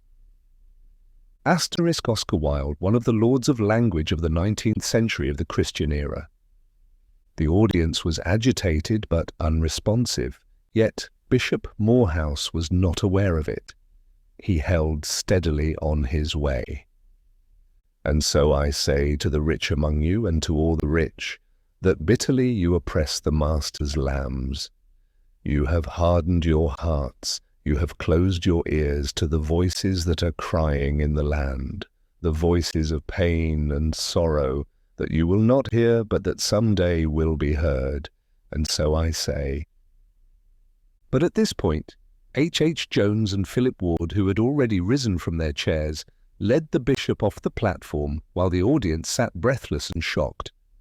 Ernest laughed harshly and savagely when he had gained the street. His laughter jarred upon me. My heart seemed ready to burst with suppressed tears. "He has delivered his message," Ernest cried. The manhood and the deep-hidden, tender nature of their bishop burst out, and his Christian audience that loved him concluded that he was crazy. Did you see them leading him so solicitously from the platform? There must have been laughter in hell at the spectacle. Nevertheless, it will make a great impression what the bishop did and said tonight, I said. Think so? Ernest queried mockingly. It will make a sensation, I asserted. Didn't you see the reporters scribbling like mad while he was speaking? Not a line of which will appear in tomorrow's papers. I can't believe it, I cried, and just wait and see, was the answer. Not a line, not a thought that he uttered. The daily press, the daily suppressage. But the reporters, I objected. I saw them. Not a word that he uttered will see print. You have forgotten the editors. They draw their salaries for the policy they maintain. Their policy is to print nothing that is a vital menace to the established. The bishop's utterance was a violent assault upon the established morality. It was heresy. They led him from the platform to prevent him from uttering more heresy. The newspapers will purge his heresy in the oblivion of silence. The press of the United States, it is a parasitic growth that battens on the capitalist class. Its function is to serve the established by moulding public opinion, and right well it serves it. Let me prophesy. Tomorrow's papers will merely mention that the bishop is in poor health, that he has been working too hard, and that he broke down last night. The next mention, some days hence, will be to the effect that he is suffering from nervous prostration and has been given a vacation by his grateful flock. After that, one of two things will happen.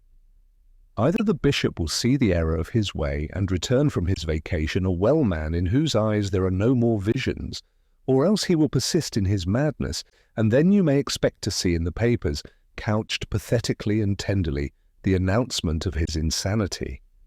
After that he will be left to gibber his visions to padded walls.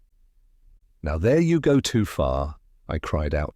"In the eyes of society it will truly be insanity," he replied. "What honest man who is not insane would take lost women and thieves into his house to dwell with him sisterly and brotherly? True, Christ died between two thieves, but that is another story. Insanity. The mental processes of the man with whom one disagrees are always wrong.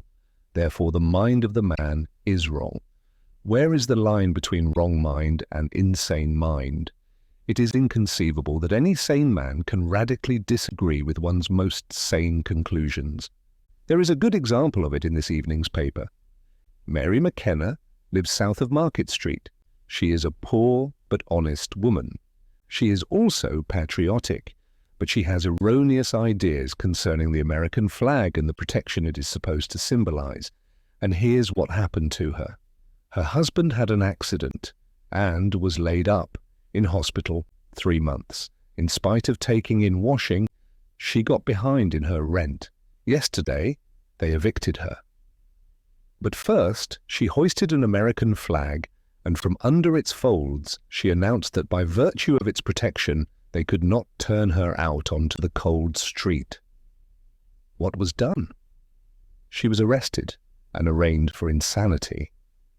Today she was examined by the regular insanity experts. She was found insane. She was consigned to the Napa Asylum. But that is far-fetched, I objected. Suppose I should disagree with everybody about the literary style of a book. They wouldn't send me to an asylum for that. "Very true," he replied, "but such divergence of opinion would constitute no menace to society. Therein lies the difference. The divergence of opinion on the parts of Mary McKenna and the bishop do menace society. What if all the poor people should refuse to pay rent and shelter themselves under the American flag? Landlordism would go crumbling. The bishop's views are just as perilous to society. Ergo, to the asylum with him." But still I refused to believe. "Wait and see," Ernest said, and I waited. Next morning I sent out for all the papers. So far Ernest was right. Not a word that Bishop Morehouse had uttered was in print. Mention was made in 1 or 2 of the papers that he had been overcome by his feelings. Yet the platitudes of the speakers that followed him were reported at length. Several days later the brief announcement was made that he had gone away on a vacation to recover from the effects of overwork. So far so good, but there had been no hint of insanity, nor even of nervous collapse. Little did I dream the terrible road the bishop was destined to travel, the Gethsemane and crucifixion that Ernest had pondered about. Chapter 8. The Machine Breakers. It was just before Ernest ran for Congress on the Socialist ticket that father gave what he privately called his profit and loss dinner. Ernest called it the dinner of the machine breakers. In point of fact, it was merely a dinner for businessmen, small businessmen, of course. I doubt if one of them was interested in any business the total capitalization of which exceeded a couple of $100,000. They were truly representative middle-class businessmen. There was Owen of Silverberg, Owen and Company, a large grocery firm with several branch stores. We bought our groceries from them. There were both partners of the big drug firm of Covalt and Washburn, and Mr. Asmundsen, the owner of a large granite quarry in Contra Costa County. And there were many similar men, owners or part owners in small factories, small businesses and small industries, small capitalists, in short. They were shrewd-faced, interesting men, and they talked with simplicity and clearness. Their unanimous complaint was against the corporations and trusts. Their creed was bust the trusts. All oppression originated in the trusts, and one and all told the same tale of woe. They advocated government ownership of such trusts as the railroads and telegraphs, and excessive income taxes, graduated with ferocity, to destroy large accumulations. Likewise, they advocated, as a cure for local ills, municipal ownership of such public utilities as water, gas, telephones, and street railways. Especially interesting was Mr. Asmundson's narrative of his tribulations as a quarry owner. He confessed that he never made any profits out of his quarry, and this in spite of the enormous volume of business that had been caused by the destruction of San Francisco by the big earthquake. For 6 years the rebuilding of San Francisco had been going on, and his business had quadrupled and octupled, and yet he was no better off. "The railroad knows my business just a little bit better than I do," he said. "It knows my operating expenses to a cent, and it knows the terms of my contracts. How it knows these things I can only guess. It must have spies in my employ, and it must have access to the parties to all my contracts. For look you, when I place a big contract, the terms of which favour me a goodly profit, the freight rate from my quarry to market is promptly raised. No explanation is made. The railroad gets my profit. Under such circumstances, I have never succeeded in getting the railroad to reconsider its raise. On the other hand, when there have been accidents, increased expenses of operating, or contracts with less profitable terms, I have always succeeded in getting the railroad to lower its rate. What is the result? Large or small, the railroad always gets my profits." "What remains to you over and above," Ernest interrupted to ask, "would roughly be the equivalent of your salary as a manager did the railroad own the quarry." "The very thing," Mr. Asmundson replied. "Only a short time ago I had my books gone through for the past 10 years. I discovered that for those 10 years my gain was just equivalent to a manager's salary. The railroad might just as well have owned my quarry and hired me to run it." "But with this difference," Ernest laughed. "The railroad would have had to assume all the risk which you so obligingly assumed for it." "Very true," Mr. Asmundson answered sadly.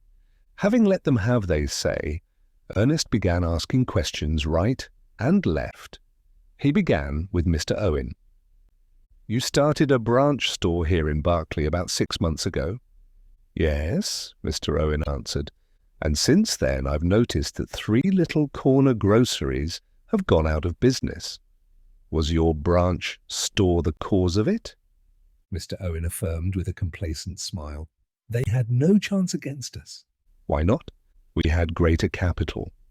With a large business there is always less waste and greater efficiency." "And your branch store absorbed the profits of the 3 small ones." "I see. But tell me, what became of the owners of the 3 stores?" "One is driving a delivery wagon for us. I don't know what happened to the other 2. Ernest turned abruptly on Mr. Kowalt. "You sell a great deal at cut rates. What have become of the owners of the small drug stores that you forced to the wall?" Asterisk. A lowering of selling price to cost and even to less than cost. Thus, a large company could sell at a loss for a longer period than a small company, and so drive the small company out of business. A common device of competition. One of them, Mr. Hassfurther, has charge now of our prescription department, was the answer. "And you absorbed the profits they had been making. Surely that is what we are in business for." "And you," Ernest said suddenly to Mr. Asmundson, "you are disgusted because the railroad has absorbed your profits?" Mr. Asmundson nodded. "What you want is to make profits yourself?" Again Mr. Asmundson nodded. "Out of others?" There was no answer. "Out of others?" Ernest insisted. "That is the way profits are made," Mr. Asmundson replied curtly. "Then the business game is to make profits out of others, and to prevent others from making profits out of you. That's it, isn't it?" Ernest had to repeat his question before Mr. Asmundson gave an answer, and then he said, "Yes, sir, that's it, except that we do not object to the others making profits so long as they are not extortionate." By extortionate you mean large, yet you do not object to making large profits yourself? Surely not. And Mr. Asmundsen amiably confessed to the weakness. There was one other man who was quizzed by Ernest at this juncture, a Mr. Calvin, who had once been a great dairy owner. "Some time ago you were fighting the Milk Trust," Ernest said to him, "and now you are in Grange politics. How did it happen?" Asterisk.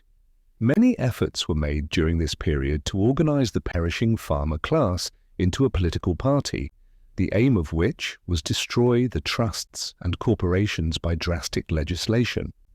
All such attempts ended in failure. "Oh, I haven't quit the fight," Mr. Calvin answered, and he looked belligerent enough. "I'm fighting the trust on the only field where it is possible to fight, the political field. Let me show you. A few years ago, we dairymen had everything our own way." "But you competed among yourselves," Ernest interrupted. "Yes, that was what kept the profits down. We did try to organize, but independent dairymen always broke through us. Then came the Milk Trust, financed by surplus capital from Standard Oil," Ernest said. Asterisk. The first successful great trust, almost a generation in advance of the rest. "Yes," Mr. Calvin acknowledged, "but we did not know it at the time. Its agents approached us with a club. 'Come in and be fat,' was their proposition, or stay out and starve. Most of us came in. Those that didn't, starved. Oh, it paid us at first. Milk was raised a cent a quart. 1/4 of this cent came to us. 3/4 of it went to the trust. Then milk was raised. Another cent, only we didn't get any of that cent. Our complaints were useless. The trust was in control. We discovered that we were pawns. Finally, the additional 1/4 of a cent was denied us. Then the trust began to squeeze us out. What could we do? We were squeezed out. There were no dairymen, only a milk trust. But with milk 2 cents higher, I should think you could have competed," Ernest suggested slyly. "So we thought. We tried it." Mr. Calvin paused a moment. "It broke us. The trust could put milk upon the market more cheaply than we. It could sell still at a slight profit when we were selling at actual loss. I dropped $50,000 in that venture. Most of us went bankrupt. The dairymen were wiped out of existence." Asterisk bankruptcy, a peculiar institution that enabled an individual who had failed in competitive industry to forego paying his debts. The effect was to ameliorate the two savage conditions of the fang and claw social struggle. "So the trust took your profits away from you," Ernest said, "and you've gone into politics in order to legislate the trust out of existence and get the profits back?" Mr. Calvin's face lighted up. "That is precisely what I say in my speeches to the farmers. That's our whole idea in a nutshell. And yet the trust produces milk more cheaply than could the independent dairymen?" Ernest queried. "Why shouldn't it, with the splendid organization and new machinery its large capital makes possible?" "There is no discussion," Ernest answered. "It certainly should, and furthermore, it does." Mr. Calvin here launched out into a political speech in exposition of his views. He was warmly followed by a number of the others, and the cry of all was to destroy the trusts. "Poor simple folk," Ernest said to me in an undertone. "They see clearly as far as they see, but they see only to the ends of their noses." A little later he got the floor again, and in his characteristic way controlled it for the rest of the evening. "I have listened carefully to all of you," he began, "and I see plainly that you play the business game in the orthodox fashion. Life sums itself up to you in profits. You have a firm and abiding belief that you were created for the sole purpose of making profits. Only there is a hitch. In the midst of your own profit-making along comes the trust and takes your profits away from you. This is a dilemma that interferes somehow with the aim of creation, and the only way out, as it seems to you, is to destroy that which takes from you your profits. I have listened carefully, and there is only one name that will epitomize you. I shall call you that name. You are machine breakers. Do you know what a machine breaker is? Let me tell you. In the 18th century, in England, men and women wove cloth on hand looms in their own cottages. It was a slow, clumsy and costly way of weaving cloth, this cottage system of manufacture. Along came the steam engine and labour-saving machinery. 1,000 looms assembled in a large factory and driven by a central engine wove cloth vastly more cheaply than could the cottage weavers on their hand looms. Here in the factory was combination, and before it competition faded away. The men and women who had worked the hand looms for themselves now went into the factories and worked the machine looms, not for themselves but for the capitalist owners. Furthermore, little children went to work on the machine looms at lower wages and displaced the men. This made hard times for the men. Their standard of living fell, they starved, and they said it was all the fault of the machines. Therefore they proceeded to break the machines. They did not succeed, and they were very stupid. Yet you have not learned their lesson. Here are you, a century and a half later, trying to break machines. By your own confession, the trust machines do the work more efficiently and more cheaply than you can. That is why you cannot compete with them, and yet you would break those machines. You are even more stupid than the stupid workmen of England. And while you maunder about restoring competition, the trusts go on destroying you. One and all you tell the same story, the passing away of competition and the coming on of combination. You, Mr. Owen, destroyed competition here in Berkeley when your branch store drove the 3 small groceries out of business. Your combination was more effective, yet you feel the pressure of other combinations on you, the trust combinations, and you cry out, it is because you are not a trust. If you were a grocery trust for the whole United States, you would be singing another song, and the song would be, "Blessed are the trusts." And yet again, not only is your small combination not a trust, but you are aware yourself of its lack of strength.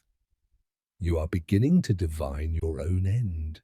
You feel yourself and your branch stores a pawn in the game. You see the powerful interests rising and growing more powerful day by day. You feel their mailed hands descending upon your profits and taking a pinch here and a pinch there. The railroad trust, the oil trust, the steel trust, the coal trust. And you know that in the end, they will destroy you, take away from you the last % of your little profits. You, sir, are a poor gamester. When you squeezed out the 3 small groceries, here in Berkeley, by virtue of your superior combination, you swelled out your chest, talked about efficiency and enterprise, and sent your wife to Europe on the profits you had gained by eating up the 3 small groceries. It is dog eat dog, and you ate them up. But on the other hand, you are being eaten up in turn by the bigger dogs, wherefore you squeal. And what I say to you is true of all of you at this table. You are all squealing, you are all playing the losing game, and you are all squealing about it. But when you squeal, you don't state the situation flatly as I have stated it. You don't say that you like to squeeze profits out of others, and that you are making all the row because others are squeezing your profits out of you. No, you are too cunning for that. You say something else. You make small capitalist political speeches such as Mr. Calvin made. What did he say? Here are a few of his phrases I caught. Our original principles are all right. What this country requires is a return to fundamental American methods. Free opportunity for all. The spirit of liberty in which this nation was born. Let us return to the principles of our forefathers. When he says free opportunity for all, he means free opportunity to squeeze profits, which freedom of opportunity is now denied him by the great trusts. And the absurd thing about it is that you have repeated these phrases so often that you believe them. You want opportunity to plunder your fellow men in your own small way, but you hypnotize yourselves into thinking you want freedom. You are piggish and acquisitive, but the magic of your phrases leads you to believe that you are patriotic. Your desire for profits, which is sheer selfishness, you metamorphose into altruistic solicitude for suffering humanity. Come on now, right here amongst ourselves, and be honest for once.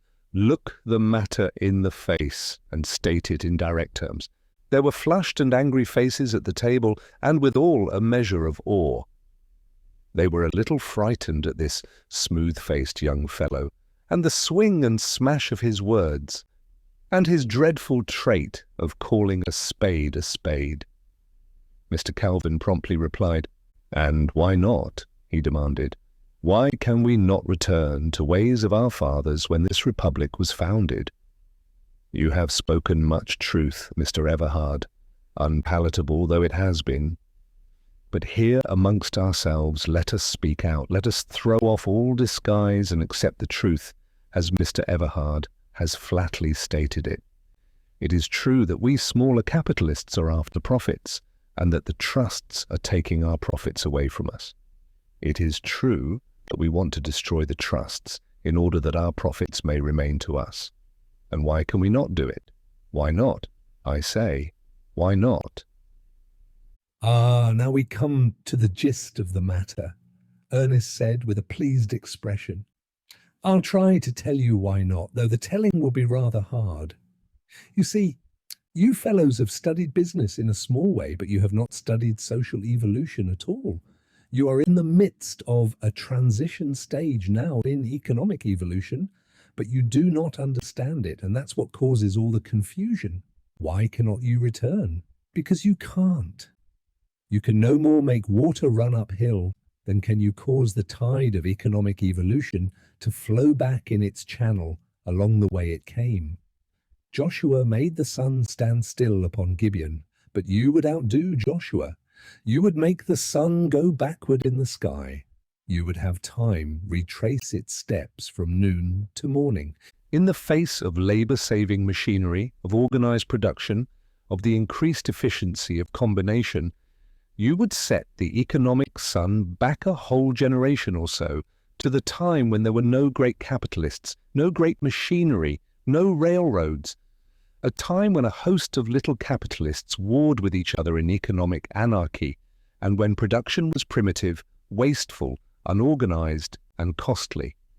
Believe me, Joshua's task was easier, and he had Jehovah to help him.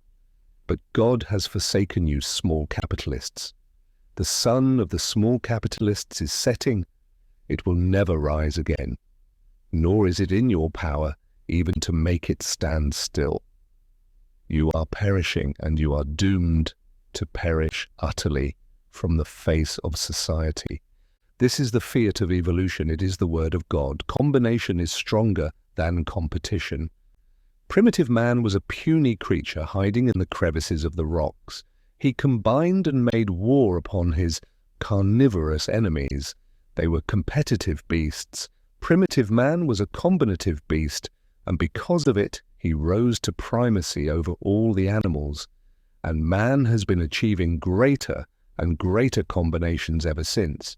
It is combination versus competition, a 1,000 centuries-long struggle in which competition has always been worsted. Whoso enlists on the side of competition perishes. But the trusts themselves arose out of competition, Mr. Calvin interrupted. Very true, Ernest answered. And the trusts themselves destroyed competition.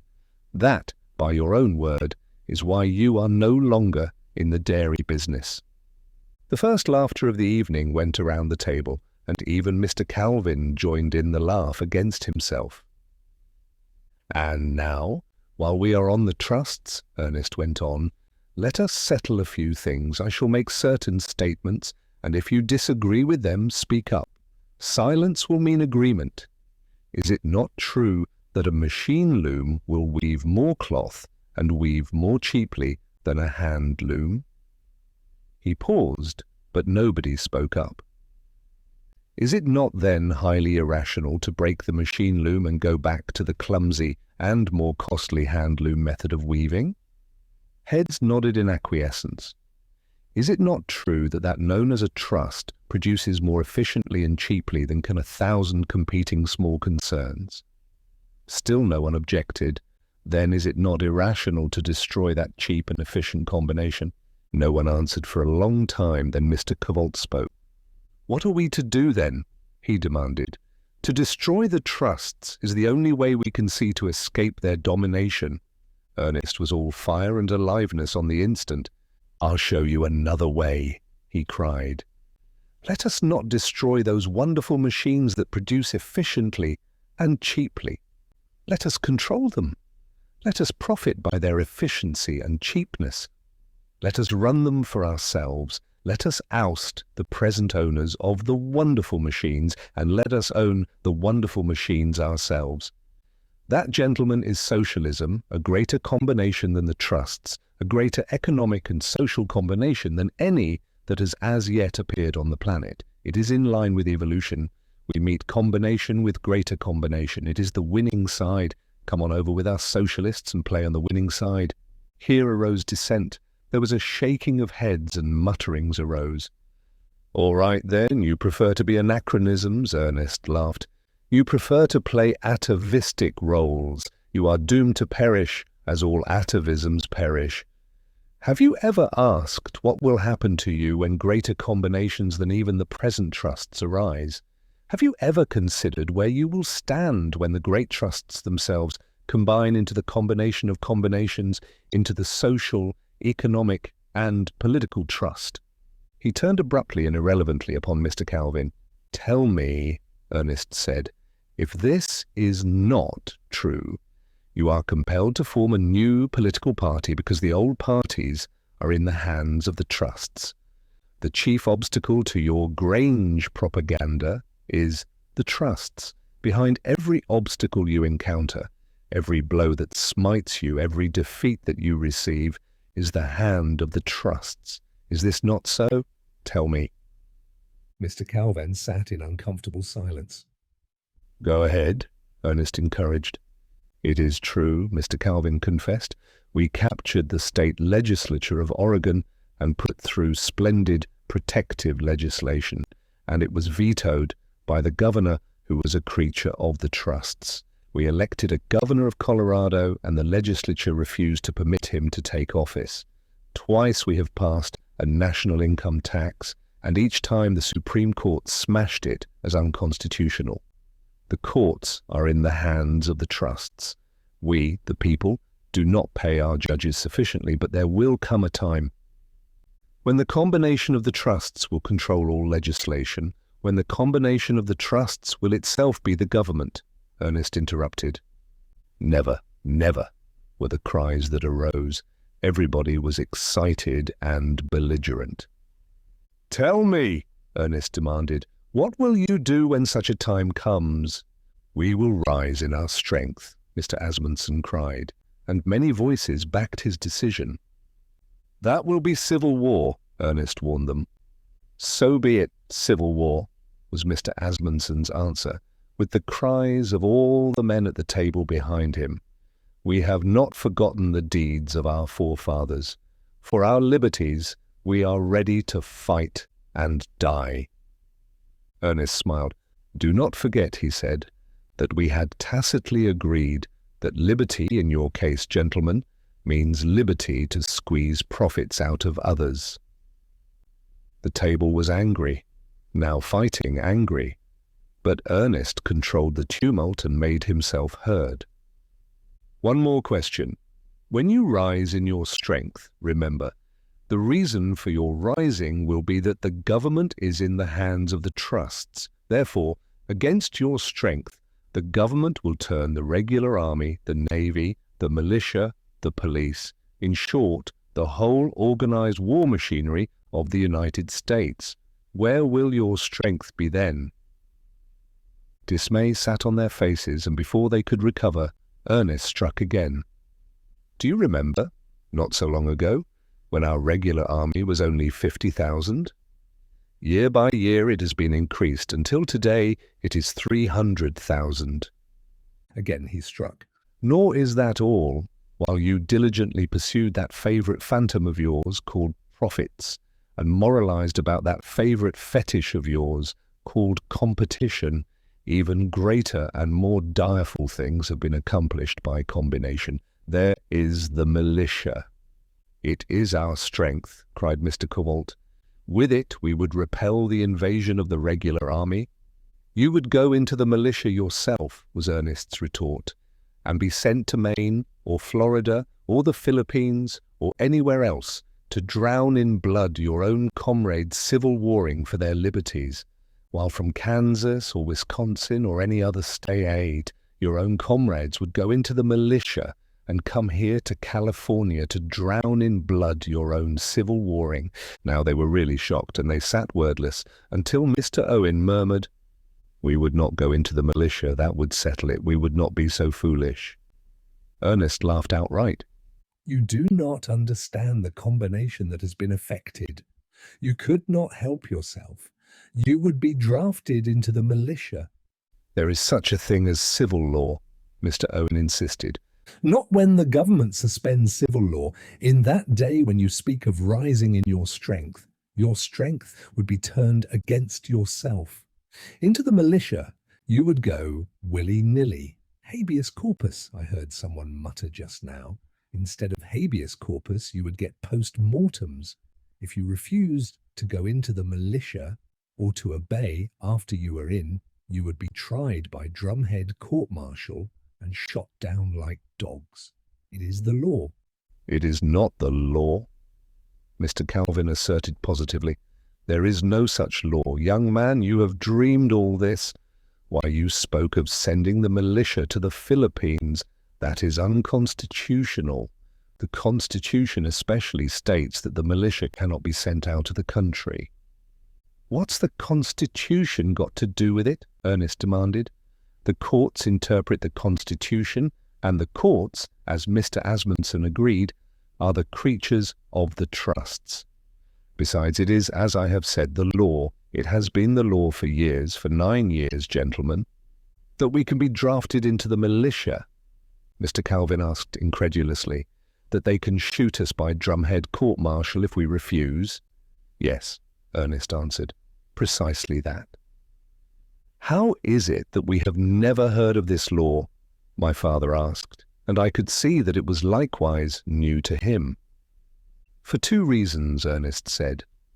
First, there has been no need to enforce it. If there had, you'd have heard of it soon enough. And secondly, the law was rushed through Congress and the Senate secretly, with practically no discussion. Of course, the newspapers made no mention of it, but we socialists knew about it. We published it in our papers, but you never read our papers. I still insist you are dreaming, Mr. Calvin said stubbornly. The country would never have permitted it. But the country did permit it, Ernest replied. And as for my dreaming, he put his hand in his pocket and drew out a small pamphlet. Tell me if this looks like dream stuff. He opened it and began to read. Section 1, be it enacted, and so forth, that the militia shall consist of every able-bodied male citizen of the respective states, territories, and District of Columbia, who is more than 18 and less than 45 years of age. Section 7, that any officer or enlisted man, remember Section 1, gentlemen, you are all enlisted men, that any enlisted man of the militia who shall refuse or neglect to present himself to such mustering officer upon being called forth as herein prescribed shall be subject to trial by court-martial and shall be punished as such court-martial shall direct. Section 8, that courts-martial for the trial of officers or men of the militia shall be composed of militia officers only. Section 9, that the militia, when called into the actual service of the United States, shall be subject to the same rules and articles of war as the regular troops of the United States. There you are, gentlemen, American citizens and fellow militiamen. 9 years ago, we socialists thought that law was aimed against labor, but it would seem that it was aimed against you too. Congressman Wiley, in the brief discussion that was permitted, said that the bill provided for a reserve force to take the mob by the throat, you're the mob, gentlemen, and protect at all hazards life, liberty, and property. And in the time to come, when you rise in your strength, remember that you will be rising against the property of the trusts and the liberty of the trusts, according to the law, to squeeze you. Your teeth are pulled. Gentlemen, your claws are trimmed. In the day you rise in your strength, toothless and clawless, you will be as harmless as any army of clams." "I don't believe it," Cavolt cried. "There is no such law. It is a canard got up by you socialists." This bill was introduced in the House of Representatives on July 30th, 1902, was the reply. It was introduced by Representative Dick of Ohio. It was rushed through. It was passed unanimously by the Senate on January 14th, 1903, and just 7 days afterward was approved by the President of the United States. Asterisk. Asterisk Everhard was right in the essential particulars, though his date of the introduction of the bill is in error. The bill was introduced on June 30th and not on July 30th. The congressional record is here in Aldous, and a reference to it shows mention of the bill on the following dates: June 30th, December 9th, 1516 and 17, 1902, and January 7th and 14, 1903. The ignorance evidenced by the businessmen at the dinner was nothing unusual. Very few people knew of the existence of this law. E. Untermann, a revolutionist, in July 1903, published a pamphlet at Girard, Kansas, on the militia bill.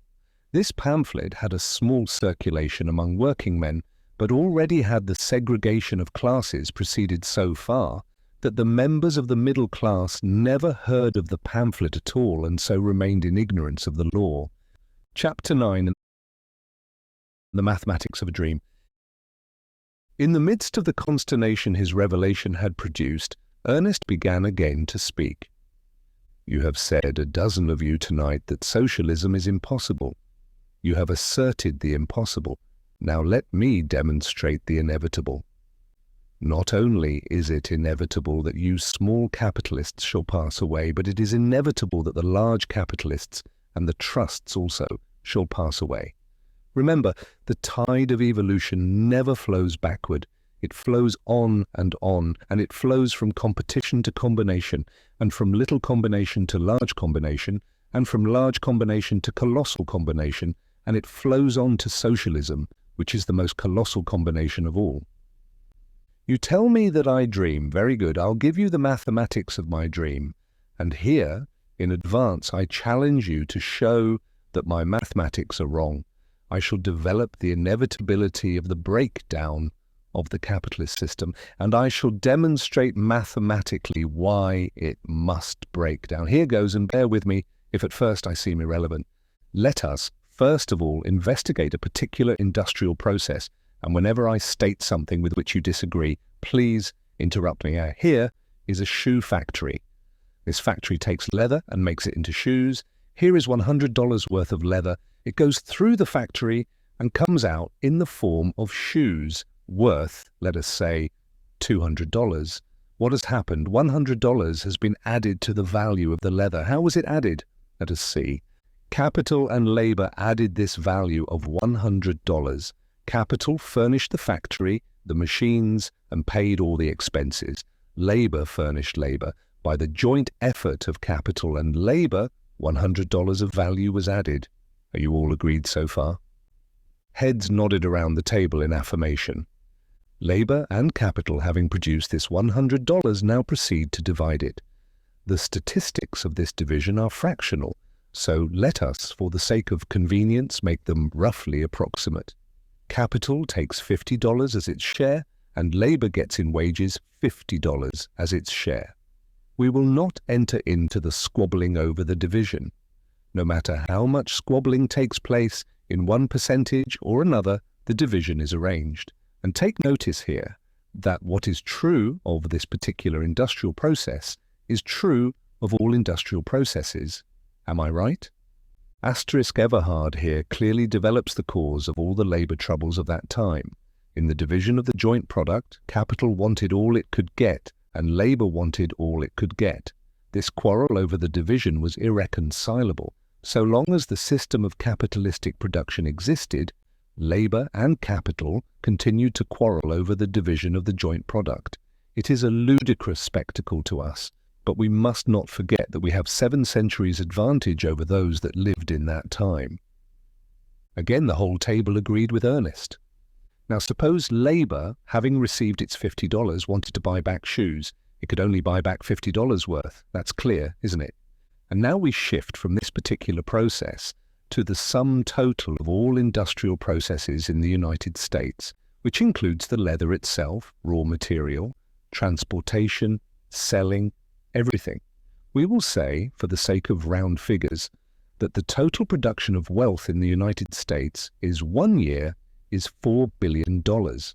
Then Labour has received in wages during the same period $2 billion. $4 billion has been produced. How much of this can Labour buy back? 2 billions. There is no discussion of this, I am sure. For that matter, my percentages are mild. Because of 1,000 capitalistic devices, Labour cannot buy back even half of the total product. But to return, we will say Labour buys back 2 billions. Then it stands to reason that Labour can consume only 2 billions. There are still 2 billions to be accounted for, which Labour cannot buy back and consume. Labour does not consume its 2 billions even, Mr. Kowalt spoke up. If it did, it would not have any deposits in the savings banks. Labour's deposits in the savings banks are only as a sort of reserve fund that is consumed as fast as it accumulates. These deposits are saved for old age, for sickness and accident, and for funeral expenses. The savings bank deposit is simply a piece of the loaf put back on the shelf to be eaten next day. No, Labour consumes all of the total product that its wages will buy back. 2 billions are left to capital. After it has paid its expenses, does it consume the remainder? Does capital consume all of its 2 billions? Ernest stopped and put the question point blank to a number of the men. They shook their heads. I don't know, one of them frankly said. Of course you do, Ernest went on. Stop and think a moment. If capital consumed its share, the sum total of capital could not increase. It would remain constant. If you will look at the economic history of the United States, you will see that the sum total of capital has continually increased. Therefore, capital does not consume its share. Do you remember when England owned so much of our railroad bonds? As the years went by, we bought back those bonds. What does that mean? That part of capital's unconsumed share bought back the bonds. What is the meaning of the fact that today the capitalists of the United States own hundreds and hundreds of millions of dollars of Mexican bonds, Russian bonds, Italian bonds, Grecian bonds? The meaning is that those hundreds and hundreds of millions were part of capital's share, which capital did not consume. Furthermore, from the very beginning of the capitalist system, capital has never consumed all of its share. And now we come to the point. $4 billion of wealth is produced in 1 year in the United States. Labour buys back and consumes 2 billions. Capital does not consume the remaining 2 billions. There is a large balance left over unconsumed. What is done with this balance? What can be done with it? Labour cannot consume any of it, for Labour has already spent all its wages. Capital will not consume this balance because already, according to its nature, it has consumed all it can and still remains the balance. What can be done with it? What is done with it? It is sold abroad, Mr. Kowalt volunteered. The very thing, Ernest agreed. Because of this balance arises our need for a foreign market. This is sold abroad. It has to be sold abroad. There is no other way of getting rid of it. And that unconsumed surplus sold abroad becomes what we call our favourable balance of trade. Are we all agreed so far? Surely it is a waste of time to elaborate these ABCs of commerce, Mr. Calvin said tartly. We all understand them. And it is by these ABCs I have so carefully elaborated that I shall confound you, Ernest retorted. There's the beauty of it. And I'm going to confound you with them right now. Here goes. The United States is a capitalist country that has developed its resources. According to its capitalist system of industry, it has an unconsumed surplus that must be got rid of, and that must be got rid of abroad. What is true of the United States is true of every other capitalist country with developed resources. Every one of such countries has an unconsumed surplus. Don't forget that they have already traded with one another and that these surpluses yet remain. Labour in all these countries has spent its wages and cannot buy any of the surpluses. Capital in all these countries has already consumed all it is able according to its nature, and still remain the surpluses. They cannot dispose of these surpluses to one another. How are they going to get rid of them? Theodore Roosevelt, President of the United States, a few years prior to this time, made the following public declaration. A more liberal and extensive reciprocity in the purchase and sale of commodities is necessary, so that the overproduction of the United States can be satisfactorily disposed of to foreign countries. Of course, this overproduction he mentions was the profits of the capitalist system over and beyond the consuming power of the capitalists. It was at this time that Senator Mark Hanna said, "The production of wealth in the United States is 1/3 larger annually than its consumption." Also, a fellow senator, Chauncey Depew, said, "The American people produce annually 2 billion more wealth than they consume. Sell them to countries with undeveloped resources," Mr. Kowalt suggested. The very thing.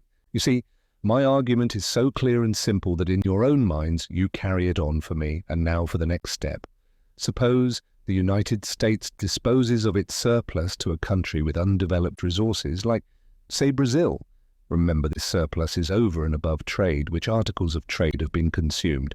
What then does the United States get in return from Brazil? Gold, said Mr. Kowalt. But there is only so much gold and not much of it in the world, Ernest objected. Gold in the form of securities and bonds and so forth, Mr. Kowalt amended.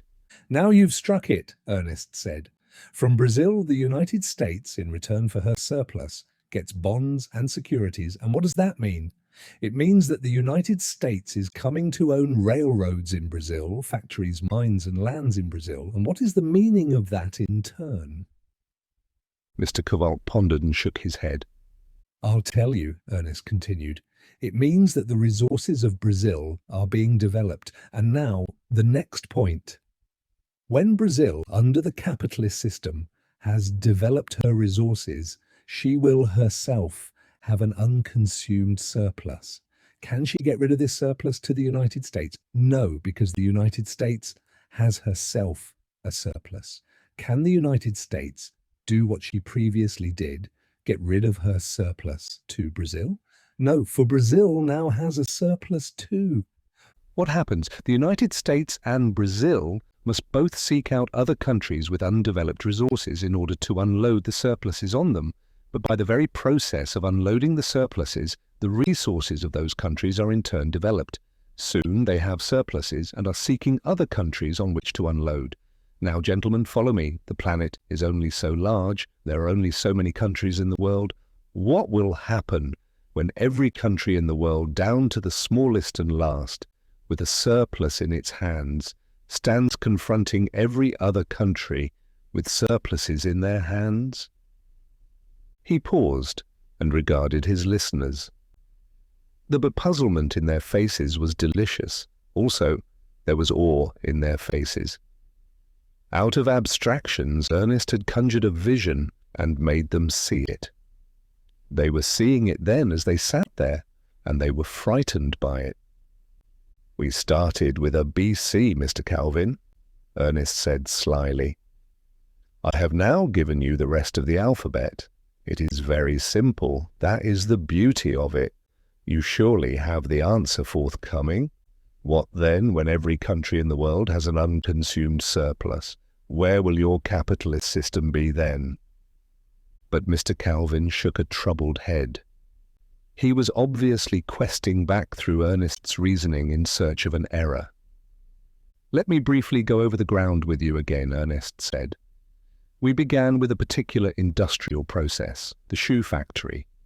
We found that the division of the joint product that took place there was similar to the division that took place in the sum total of all industrial processes. We found that labour could buy back with its wages only so much of the product, and that capital did not consume all of the remainder of the product. We found that when labour had consumed to the full extent of its wages, and when capital had consumed all it wanted, there was still left an unconsumed surplus. We agreed that this surplus could only be disposed of abroad. We agreed also that the effect of unloading this surplus on another country would be to develop the resources of that country, and that in a short time that country would have an unconsumed surplus. We extended this process to all the countries on the planet till every country was producing every year and every day an unconsumed surplus, which it could dispose of to no other country. And now I ask you again, what are we going to do with those surpluses? Still no one answered. Mr. Calvin? Ernest queried. It beats me, Mr. Calvin confessed. I never dreamed of such a thing, Mr. Asmundsen said, and yet it does seem clear as print. It was the first time I had ever heard Karl Marx's doctrine of surplus value elaborated, and Ernest had done it so simply that I too sat puzzled and dumbfounded. Asterisk Karl Marx, the great intellectual hero of socialism, a German Jew of the 19th century, a contemporary of John Stuart Mill. It seems incredible to us that whole generations should have elapsed after the enunciation of Marx's economic discoveries, in which time he was sneered at by the world's accepted thinkers and scholars. Because of his discoveries, he was banished from his native country, and he died in exile in England. I'll tell you a way to get rid of the surplus, Ernest said. Throw it into the sea. Throw every year hundreds of millions of dollars worth of shoes and wheat and clothing and all the commodities of commerce into the sea. Won't that fix it? It will certainly fix it, Mr. Calvin answered, but it is absurd for you to talk that way. Ernest was upon him like a flash. Is it a bit more absurd than what you advocate, you machine breaker, returning to the antediluvian ways of your forefathers? What do you propose in order to get rid of the surplus? You would escape the problem of the surplus by not producing any surplus. And how do you propose to avoid producing a surplus? By returning to a primitive method of production so confused and disorderly and irrational, so wasteful and costly, that it will be impossible to produce a surplus. Mr. Calvin swallowed. The point had been driven home. He swallowed again and cleared his throat.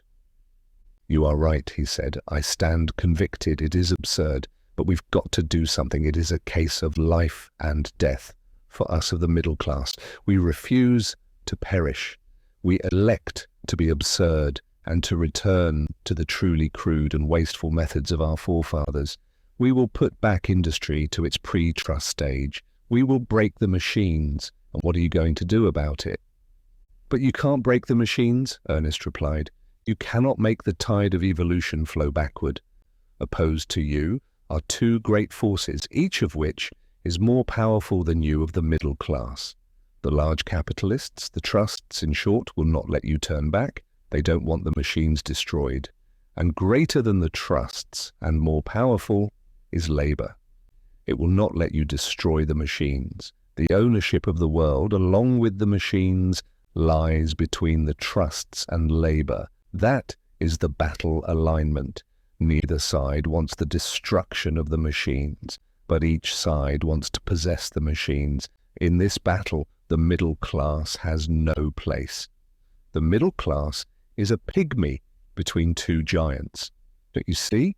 You poor perishing middle class. You are caught between the upper and nether millstones, and even now has the grinding begun.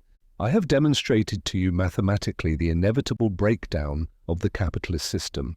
When every country stands with an unconsumed and unsaleable surplus on its hands, the capitalist system will break down under the terrific structure of profits that it itself has reared. And in that day, there won't be any destruction of the machines. The struggle then will be for the ownership of the machines. If labor wins, your way will be easy. The United States, and the whole world for that matter, will enter upon a new and tremendous era. Instead of being crushed by the machines, life will be made fairer and happier and nobler by them.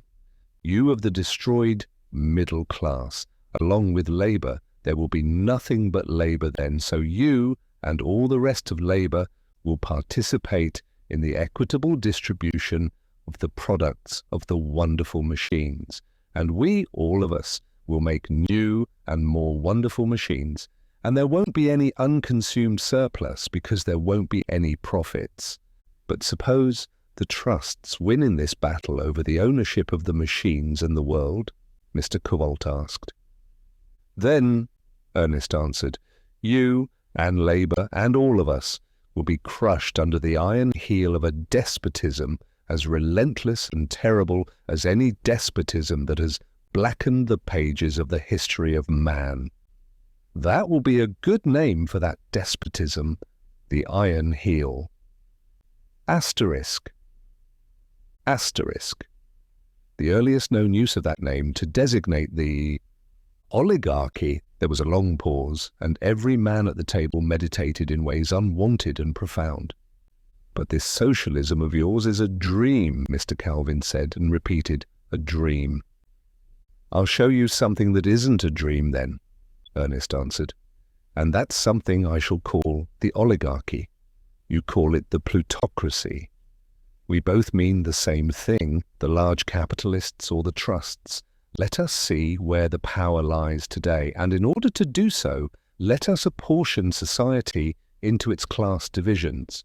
There are three big classes in society. First comes the plutocracy, which is composed of wealthy bankers, railway magnates, corporation directors, and trust magnates. Second is the middle class, your class, gentlemen, which is composed of farmers, merchants, small manufacturers, and professional men. And third and last comes my class, the proletariat, which is composed of the wage workers. Asterisk. This division of society made by Everhard is in accordance with that made by Lucien Seigneul, one of the statistical authorities of that time. His calculation of the membership of these divisions by occupation from the United States Census of 1900 is as follows. Plutocratic class, 250,251. Middle class, 8,429,845. And proletariat class, 20,393,137. You cannot but grant that the ownership of wealth constitutes essential power in the United States today. How is this wealth owned by these three classes? Here are the figures. The plutocracy owns 67 billions of wealth. Of the total number of persons engaged in occupations in the United States, only 0.9% are from the plutocracy. Yet the plutocracy owns 70% of the total wealth. The middle class owns 24 billions. 29% of those in occupations are from the middle class, and they own 25% of the total wealth. Remains the proletariat. It owns 4 billions. Of all persons in occupation, 70% come from the proletariat, and the proletariat owns 4% of the total wealth. Where does the power lie, gentlemen? From your own figures, we of the middle class are more powerful than Labour, Mr. Asmundsen remarked. Calling us weak does not make you stronger in the face of the strength of the plutocracy, Ernest retorted. And furthermore, I'm not done with you. There is a greater strength than wealth, and it is greater because it cannot be taken away. Our strength, the strength of the proletariat, is in our muscles, in our hands to cast ballots, in our fingers to pull triggers. This strength we cannot be stripped of. It is the primitive strength. It is the strength that is to life germane. It is the strength that is stronger than wealth, and that wealth cannot take away. But your strength is detachable. It can be taken away from you. Even now the plutocracy is taking it away from you. In the end, it will take it all away from you, and then you will cease to be the middle class. You will descend to us. You will become proletarians. And the beauty of it is that you will then add to our strength. We will hail you, brothers, and we will fight shoulder to shoulder in the cause of humanity. You see, Labour has nothing concrete of which to be despoiled. Its share of the wealth of the country consists of clothes and household furniture, with here and there, in very rare cases, an unencumbered home. But you have the concrete wealth, 24 billions of it, and the plutocracy will take it away from you. Of course, there is the large likelihood that the proletariat will take it away first. Don't you see your position, gentlemen? The middle class is a wobbly little lamb between a lion and a tiger. If one doesn't get you, the other will. And if the plutocracy gets you first, why, it's only a matter of time when the proletariat gets the plutocracy. Even your present wealth is not a true measure of your power. The strength of your wealth at this moment is only an empty shell. That is why you are crying out your feeble little battle cry, "Return to the ways of our fathers." You are aware of your impotency. You know that your strength is an empty shell, and I'll show you the emptiness of it. What power have the farmers? Over 50% are thralls by virtue of the fact that they are merely tenants or are mortgaged, and all of them are thralls by virtue of the fact that the trusts already own or control, which is the same thing, only better, own and control all the means of marketing the crops, such as cold storage, railroads, elevators, and steamship lines. And furthermore, the trusts control the markets. In all this, the farmers are without power. As regards their political and governmental power, I'll take that up later, along with the political and governmental power of the whole middle class. Day by day, the trusts squeeze out the farmers as they squeezed out Mr. Calvin and the rest of the dairymen. And day by day are the merchants squeezed out in the same way. Do you remember how, in 6 months, the Tobacco Trust squeezed out over 400 cigar stores in New York City alone? Where are the old-time owners of the coal fields? You know today, without my telling you, that the Railroad Trust owns or controls the entire anthracite and bituminous coal fields. Doesn't the Standard Oil Trust * own a score of the ocean lines? And does it not also control copper, to say nothing of running a smelter trust as a little side enterprise?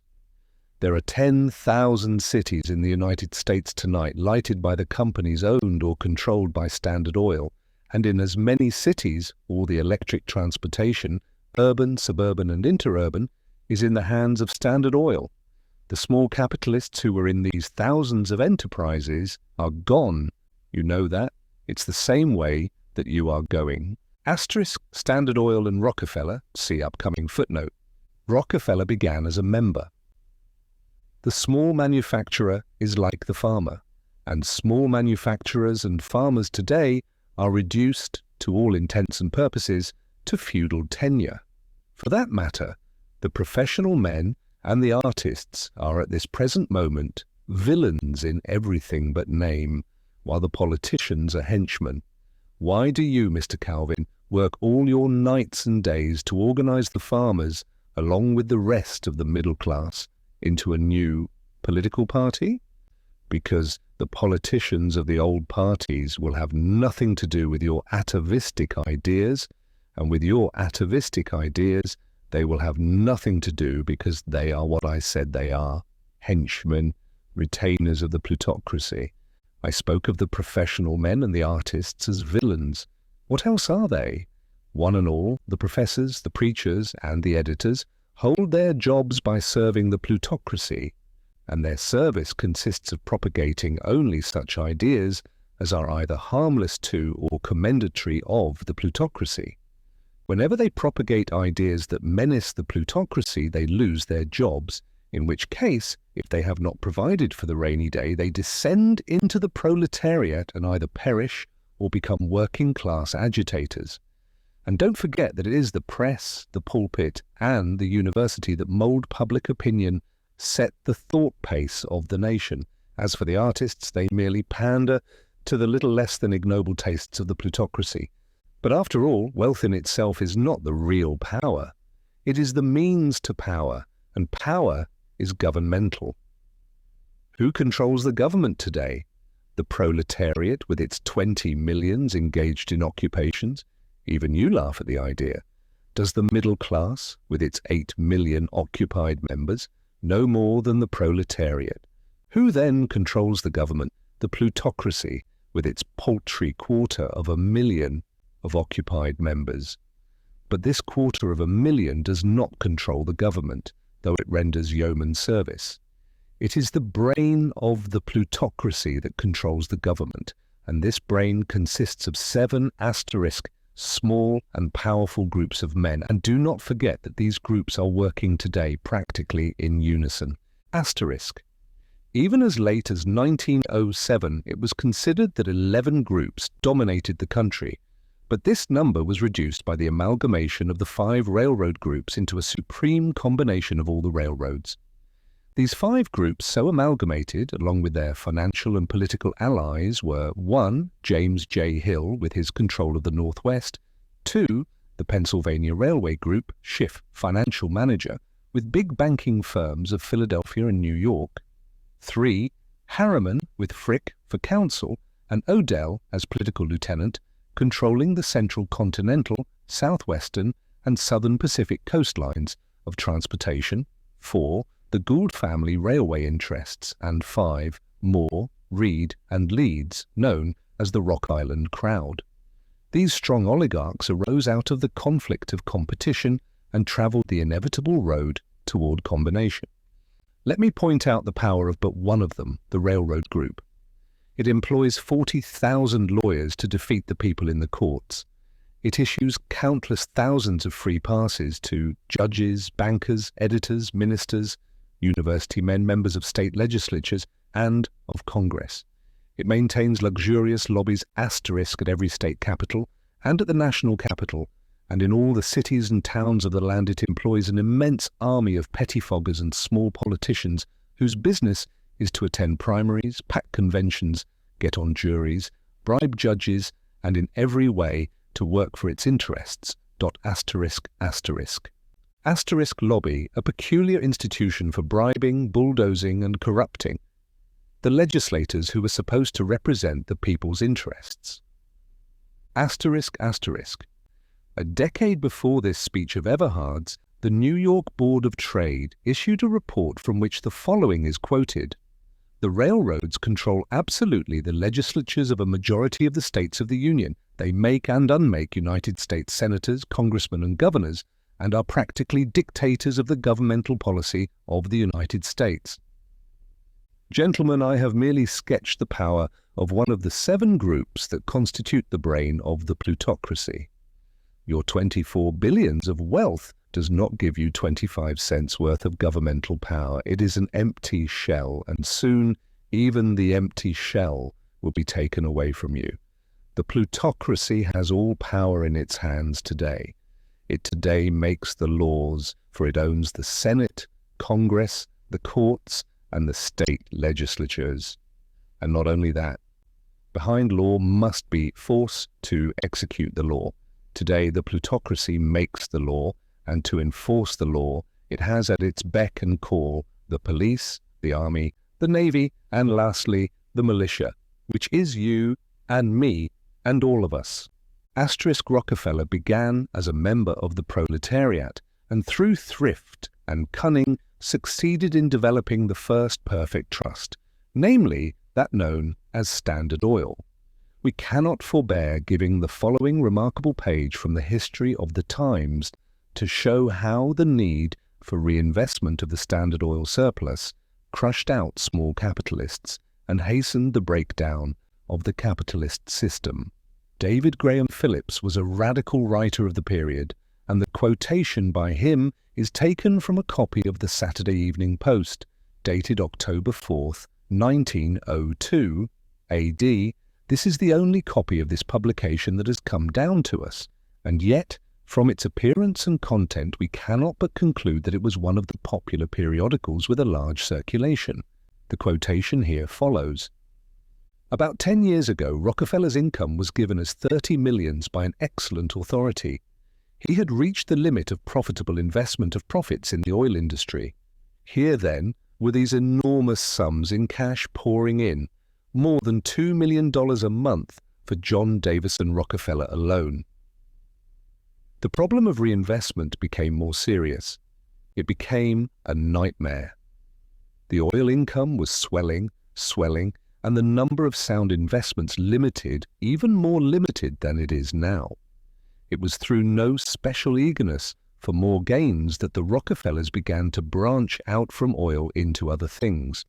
They were forced, swept on by this enrolling tide of wealth which their monopoly magnet irresistibly attracted. They developed a staff of investment seekers and investigators. It is said that the chief of this staff has a salary of $125,000 a year. The first conspicuous excursion and incursion of the Rockefellers was into the railway field. By 1895, they controlled 1/5 of the railway mileage of the country. What do they own or, through dominant ownership, control today? They are powerful in all the great railways of New York, North, East and West, except one, where their share is only a few millions. They are in most of the great railways radiating from Chicago. They dominate in several of the systems that extend to the Pacific. It is their votes that make Mr. Morgan so potent, though it may be added they need his brains more than he needs their votes. At present, and the combination of the two constitutes in large measure the community of interest. But railways could not alone absorb rapidly enough those mighty floods of gold. Presently, John D. Rockefeller's $2,500,000 a month had increased to $4 to $5 to $6 million a month to $75 million a year. Illuminating oil was becoming all profit. The reinvestments of income were adding their mite of many annual millions. The Rockefellers went into gas and electricity when those industries had developed to the safe investment stage, and now a large part of the American people must begin to enrich the Rockefellers as soon as the sun goes down, no matter what form of illuminant they use. They went into farm mortgages. It is said that when prosperity a few years ago enabled the farmers to rid themselves of their mortgages, John D. Rockefeller was moved almost to tears. 8 millions which he had thought taken care of for years to come at a good interest were suddenly dumped upon his doorstep, and there set up a squawking for a new home. This unexpected addition to his worriments in finding places for the progeny of his petroleum and their progeny's progeny was too much for the equanimity of a man without a digestion. The Rockefellers went into mines, iron and coal and copper and lead, into other industrial companies, into street railways, into national, state and municipal bonds, into steamships and steamboats and telegraphy, into real estate, into skyscrapers and residences and hotels and business blocks, into life insurance, into banking. There was soon literally no field of industry where their millions were not at work. The Rockefeller Bank, the National City Bank, is by itself far and away the biggest bank in the United States. It is exceeded in the world only by the Bank of England and the Bank of France. The deposits average more than 100 millions a day, and it dominates the call loan market on Wall Street and the stock market. But it is not alone. It is the head of the Rockefeller chain of banks, which includes 14 banks and trust companies in New York City, and banks of great strength and influence in every large money center in the country. John D. Rockefeller owns Standard Oil stock worth between 4 and 500 millions at the market quotations. He has 100 millions in the Steel Trust, almost as much in a single Western railway system, half as much in a second, and so on and on and on until the mind wearies of the cataloguing. His income last year was about $100 million. It is doubtful if the incomes of all the Rothschilds together make a greater sum, and it is going up by leaps and bounds. Little discussion took place after this, and the dinner soon broke up. All were quiet and subdued, and leave-taking was done with low voices. It seemed almost that they were scared by the vision of the times they had seen. "The situation is indeed serious," Mr. Calvin said to Ernest. "I have little quarrel with the way you have depicted it. Only I disagree with you about the doom of the middle class. We shall survive, and we shall overthrow the trusts." "And return to the ways of your fathers," Ernest finished for him. "Even so, Mr. Calvin answered gravely. "I know it's a sort of machine breaking and that it is absurd. But then life seems absurd today. What of the machinations of the plutocracy? And at any rate, our sort of machine breaking is at least practical and possible, which your dream is not. Your socialistic dream is, well, a dream. We cannot follow you. I only wish you fellows knew a little something about evolution and sociology," Ernest said wistfully as they shook hands. "We would be saved so much trouble if you did." Chapter 10. The Vortex. Following like thunderclaps upon the businessmen's dinner occurred event after event of terrifying moment, and I, little I, who had lived so placidly all my days in the quiet university town, found myself and my personal affairs drawn into the vortex of the great world affairs, whether it was my love for Ernest, or the clear sight he had given me of the society in which I lived, that made me a revolutionist, I know not, but a revolutionist I became, and I was plunged into a whirl of happenings that would have been inconceivable 3 short months before. The crisis in my own fortunes came simultaneously with great crises in society. First of all, father was discharged from the university. Oh, he was not technically discharged. His resignation was demanded. That was all. This in itself did not amount to much. Father, in fact, was delighted. He was especially delighted because his discharge had been precipitated by the publication of his book, Economics and Education. It clinched his argument, he contended. What better evidence could be advanced to prove that education was dominated by the capitalist class? But this proof never got anywhere. Nobody knew he had been forced to resign from the university. He was so eminent a scientist that such an announcement, coupled with the reason for his enforced resignation, would have created somewhat of a furor all over the world. The newspapers showered him with praise and honor, and commended him for having given up the drudgery of the lecture room in order to devote his whole time to scientific research. At first, father laughed. Then he became angry, tonic angry. Then came the suppression of his book. This suppression was performed secretly, so secretly that at first we could not comprehend.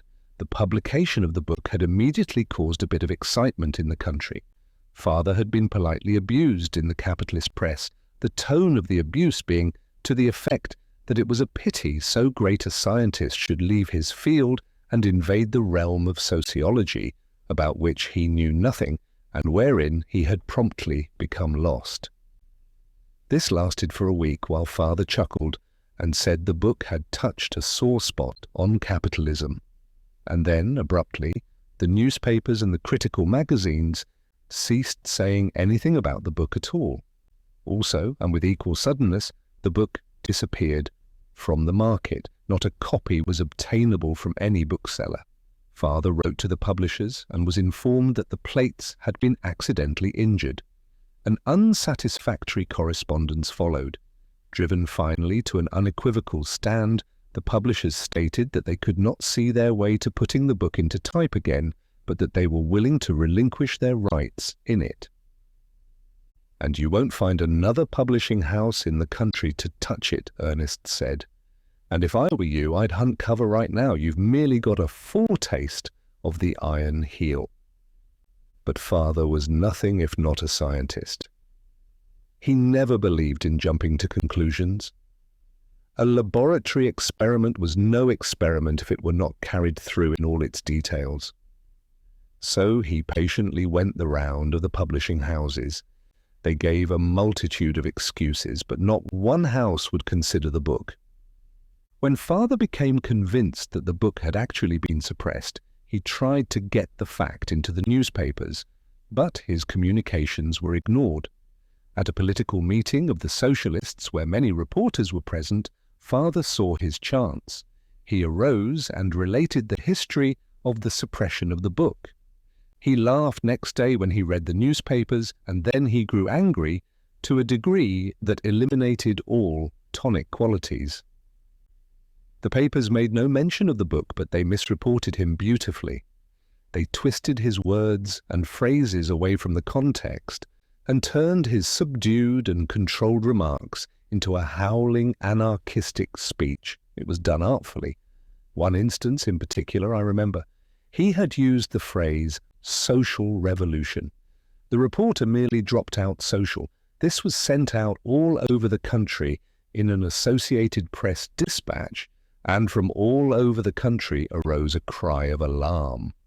Father was branded as a nihilist and an anarchist, and in one cartoon that was copied widely he was portrayed waving a red flag at the head of a mob of long-haired, wild-eyed men who bore in their hands torches, knives, and dynamite bombs.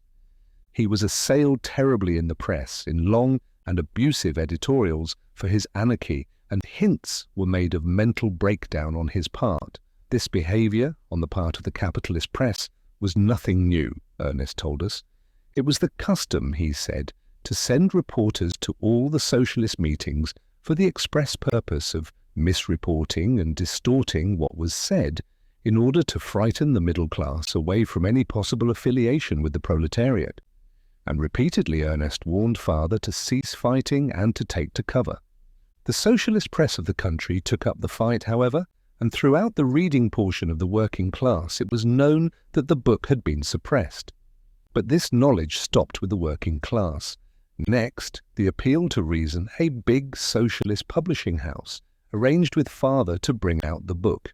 Father was jubilant, but Ernest was alarmed. "I tell you, we are on the verge of the unknown," he insisted.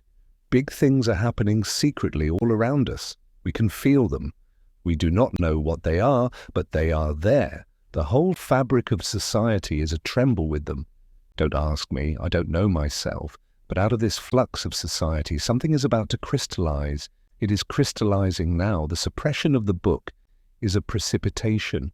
How many books have been suppressed? We haven't the least idea. We are in the dark. We have no way of learning.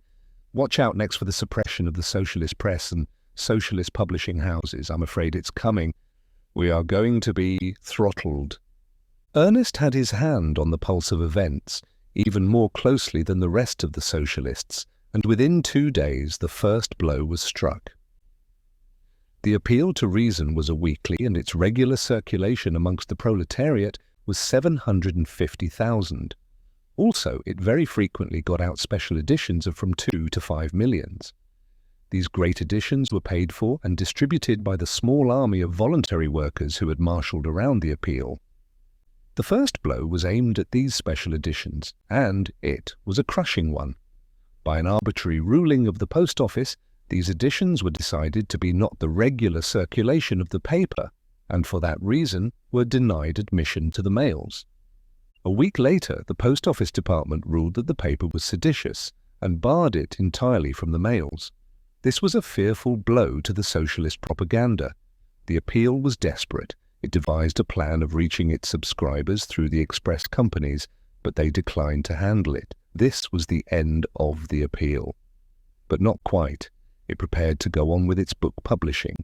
20,000 copies of Father's book were in the bindery, and the presses were turning off more. And then, without warning, a mob arose one night and, under a waving American flag, singing patriotic songs, set fire to the great plant of the Appeal and totally destroyed it. Now Girard, Kansas was a quiet, peaceable town. There had never been any labor troubles there. The Appeal paid union wages and, in fact, was the backbone of the town, giving employment to hundreds of men and women. It was not the citizens of Girard that composed the mob. This mob had risen up out of the earth apparently, and to all intents and purposes, its work done, it had gone back into the earth. Ernest saw in the affair the most sinister import. "The Black Hundreds asterisk are being organized in the United States," he said. "This is the beginning. There will be more of it. The Iron Heel is getting bold. Asterisk." The Black Hundreds were reactionary mobs organized by the perishing autocracy in the Russian Revolution. These reactionary groups attacked the revolutionary groups and also, at needed moments, rioted and destroyed property so as to afford the autocracy the pretext of calling out the Cossacks, and so perished father's book. We were to see much of the Black Hundreds as the days went by. Week by week, more of the socialist papers were barred from the mails, and in a number of instances the Black Hundreds destroyed the socialist presses. Of course, the newspapers of the land lived up to the reactionary policy of the ruling class, and the destroyed socialist press was misrepresented and vilified, while the Black Hundreds were represented as true patriots and saviours of society. So convincing was all this misrepresentation that even sincere ministers in the pulpit praised the Black Hundreds while regretting the necessity of violence. History was making fast. The fall elections were soon to occur, and Ernest was nominated by the Socialist Party to run for Congress. His chance for election was most favourable. The streetcar strike in San Francisco had been broken, and following upon it the Teamsters strike had been broken. These two defeats had been very disastrous to organised labour. The whole Waterfront Federation, along with its allies in the structural trades, had backed up the Teamsters, and all had smashed down ingloriously. It had been a bloody strike. The police had broken countless heads with their riot clubs, and the death list had been augmented by the turning loose of a machine gun on the strikers from the barns of the Marsden Special Delivery Company. In consequence, the men were sullen and vindictive. They wanted blood and revenge. Beaten on their chosen field, they were ripe to seek revenge by means of political action. They still maintained their labour organisation, and this gave them strength in the political struggle that was on. Ernest's chance for election grew stronger and stronger. Day by day, unions and more unions voted their support to the Socialists, until even Ernest laughed when the undertaker's assistants and the chicken pickers fell into line. Labour became mulish. While it packed the Socialist meetings with mad enthusiasm, it was impervious to the wiles of the old party politicians. The old party orators were usually greeted with empty halls, though occasionally they encountered full halls where they were so roughly handled that more than once it was necessary to call out the police reserves. History was making fast. The air was vibrant with things happening and impending. The country was on the verge of hard times, caused by a series of prosperous years wherein the difficulty of disposing abroad of the unconsumed surplus had become increasingly difficult.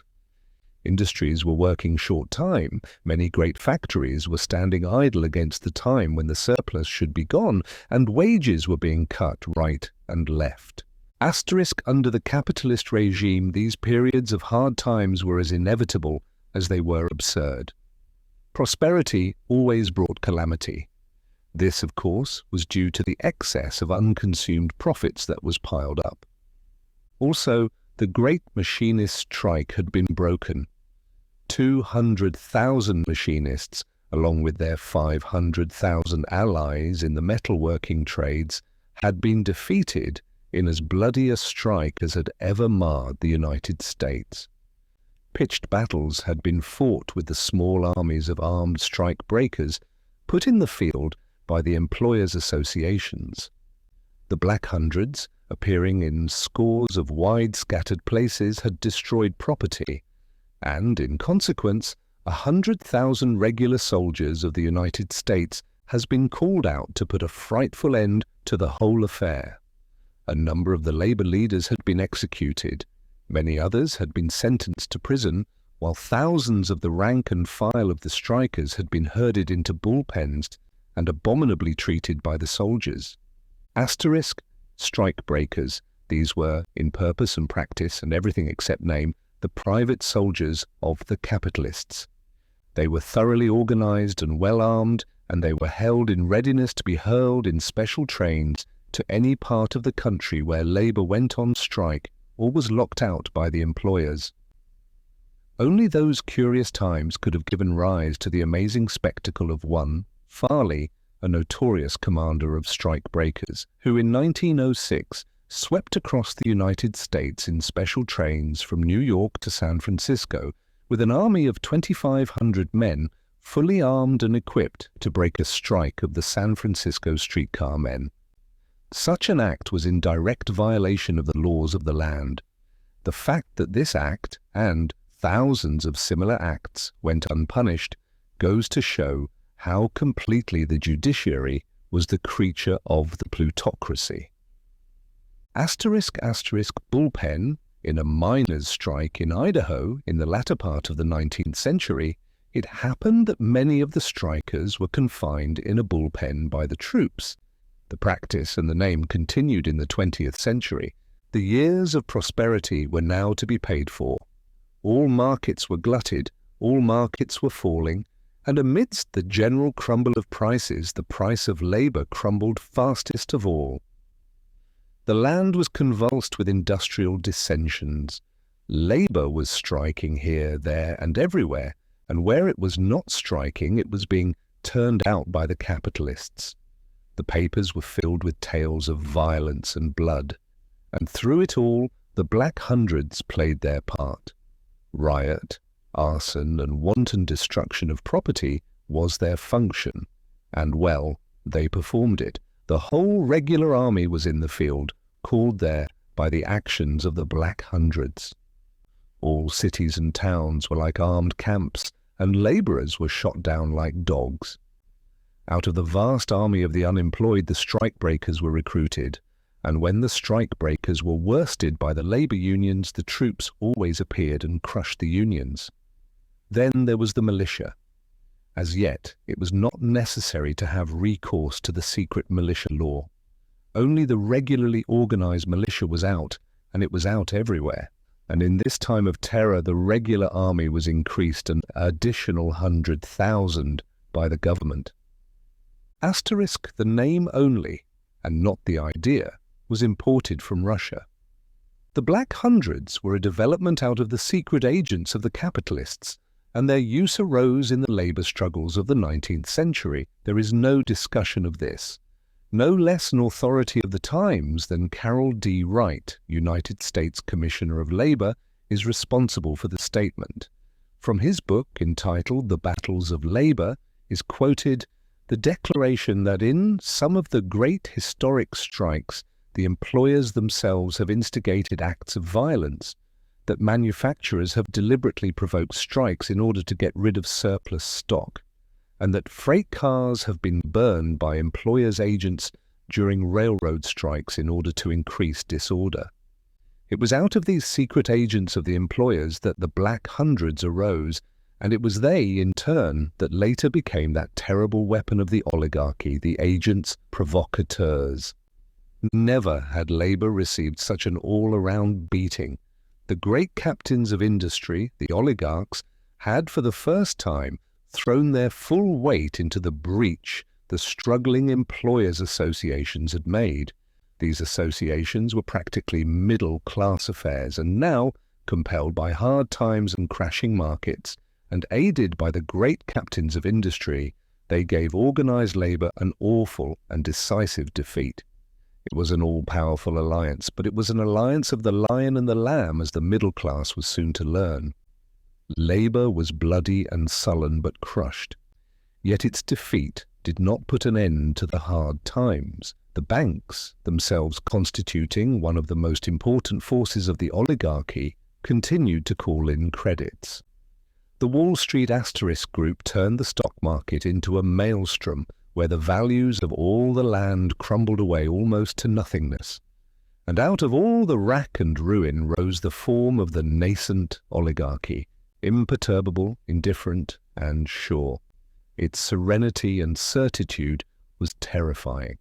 Not only did it use its own vast power, but it used all the power of the United States Treasury to carry out its plans.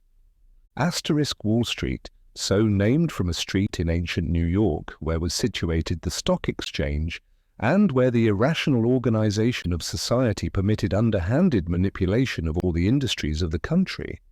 The captains of industry had turned upon the middle class. The employers' associations that had helped the captains of industry to tear and rend labor were now torn and rent by their quondam allies. Amidst the crashing of the middlemen, the small businessmen and manufacturers, the trusts stood firm. Nay, the trusts did more than stand firm. They were active. They sowed wind and ever more wind, for they alone knew how to reap the whirlwind and make a profit out of it. And such profits, colossal profits, strong enough themselves to weather the storm that was largely their own brewing, they turned loose and plundered the wrecks that floated about them. Values were pitifully and inconceivably shrunken, and the trusts added hugely to their holdings, even extending their enterprises into many new fields, and always at the expense of the middle class. Thus the summer of 1912 witnessed the virtual death thrust to the middle class. Even Ernest was astounded at the quickness with which it had been done. He shook his head ominously and looked forward without hope to the fall elections. "It's no use," he said. "We are beaten. The iron heel is here. I had hoped for a peaceable victory at the ballot box. I was wrong. Wixon was right. We shall be robbed of our few remaining liberties. The iron heel will walk upon our faces. Nothing remains but a bloody revolution of the working class. Of course we will win, but I shudder to think of it." And from then on, Ernest pinned his faith in revolution. In this he was in advance of his party. His fellow socialists could not agree with him. They still insisted that victory could be gained through the elections. It was not that they were stunned. They were too cool-headed and courageous for that. They were merely incredulous, that was all. Ernest could not get them seriously to fear the coming of the oligarchy. They were stirred by him, but they were too sure of their own strength. There was no room in their theoretical social evolution for an oligarchy, therefore the oligarchy could not be. "We'll send you to Congress and it will be all right," they told him at one of our secret meetings. "And when they take me out of Congress," Ernest replied coldly, "and put me against a wall and blow my brains out, what then?" "Then we'll rise in our might," a dozen voices answered at once. "Then you'll welter in your gore," was his retort. "I've heard that song sung by the middle class, and where is it now in its might?" Chapter 11. The Great Adventure. Mr. Wixon did not send for father. They met by chance on the ferryboat to San Francisco, so that the warning he gave father was not premeditated. Had they not met accidentally, there would not have been any warning. Not that the outcome would have been different, however. Father came of stout old Mayflower asterisk stock, and the blood was imperative in him. Asterisk 1. Of the first ships that carried colonies to America after the discovery of the New World. Descendants of these original colonists were for a while inordinately proud of their genealogy, but in time the blood became so widely diffused that it ran in the veins practically of all Americans. Ernest was right, he told me as soon as he had returned home. Ernest is a very remarkable young man, and I'd rather see you his wife than the wife of Rockefeller himself or the King of England. "What's the matter?" I asked in alarm. "The oligarchy is about to tread upon our faces, yours and mine." Wixon as much as told me so. He was very kind for an oligarch. He offered to reinstate me in the university. What do you think of that? He, Wixon, a sordid money grabber, has the power to determine whether I shall or shall not teach in the University of the State. But he offered me even better than that, offered to make me president of some great college of physical sciences that's being planned. The oligarchy must get rid of its surplus somehow, you see. "Do you remember what I told that socialist lover of your daughter's?" he said.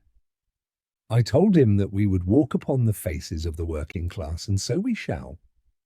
As for you, I have for you a deep respect as a scientist, but if you throw your fortunes in with the working class, well, watch out for your face. That is all." And then he turned and left me. "It means we'll have to marry earlier than you planned," was Ernest's comment when we told him. I could not follow his reasoning, but I was soon to learn it.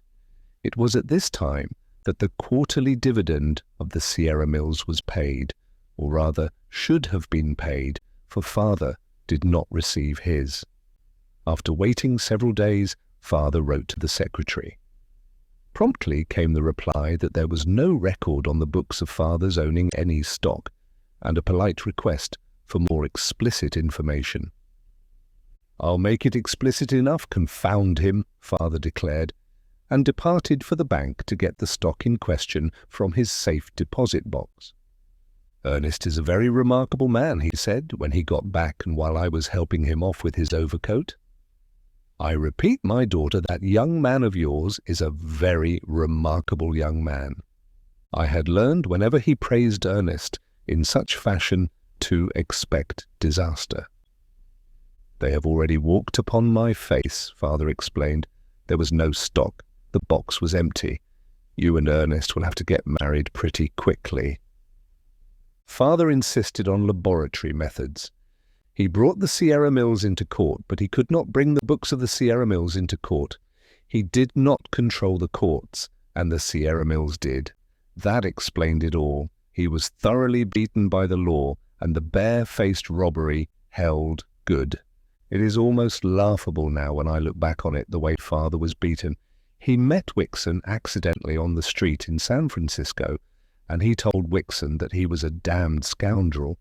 And then father was arrested for attempted assault, fined in the police court, and bound over to keep the peace. It was also ridiculous that when he got home, he had to laugh himself. But what a furor was raised in the local papers. There was grave talk about the bacillus of violence that infected all men who embraced socialism, and father, with his long and peaceful life, was instanced as a shining example of how the bacillus of violence worked. Also, it was asserted by more than one paper that father's mind had weakened under the strain of scientific study, and confinement in a state asylum for the insane was suggested. Nor was this merely talk, it was an imminent peril. But father was wise enough to see it. He had the bishop's experience to lesson from, and he lessoned well. He kept quiet no matter what injustice was perpetrated on him, and really, I think, surprised his enemies. There was the matter of the house, our home. A mortgage was foreclosed on it, and we had to give up possession.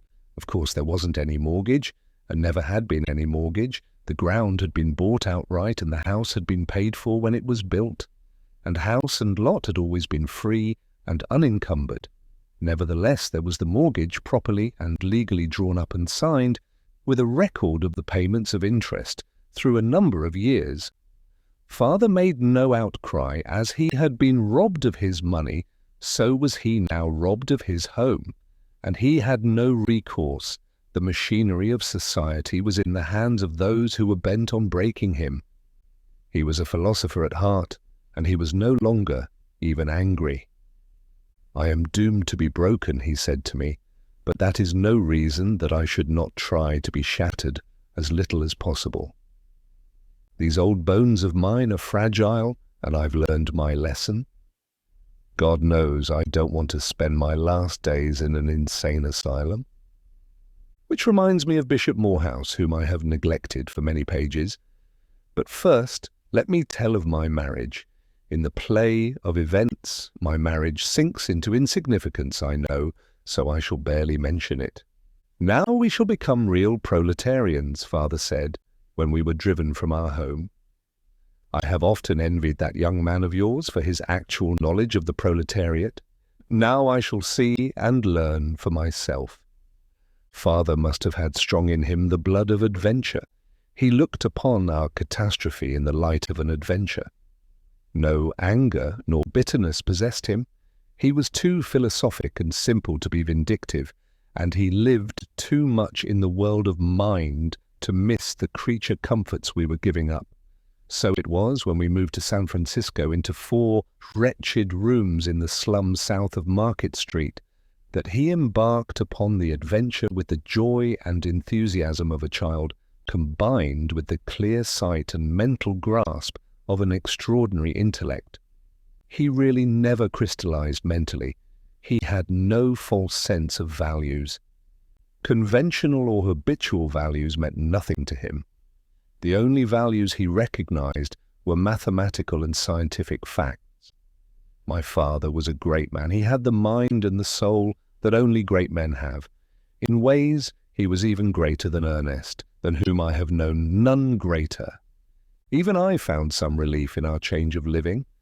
If nothing else, I was escaping from the organized ostracism that had been our increasing portion in the university town ever since the enmity of the nascent oligarchy had been incurred, and the change was to me likewise adventure, and the greatest of all, for it was love-adventure. The change in our fortunes had hastened my marriage, and it was as a wife that I came to live in the 4 rooms on Pell Street in the San Francisco slum, and this, out of all remains, I made Ernest happy.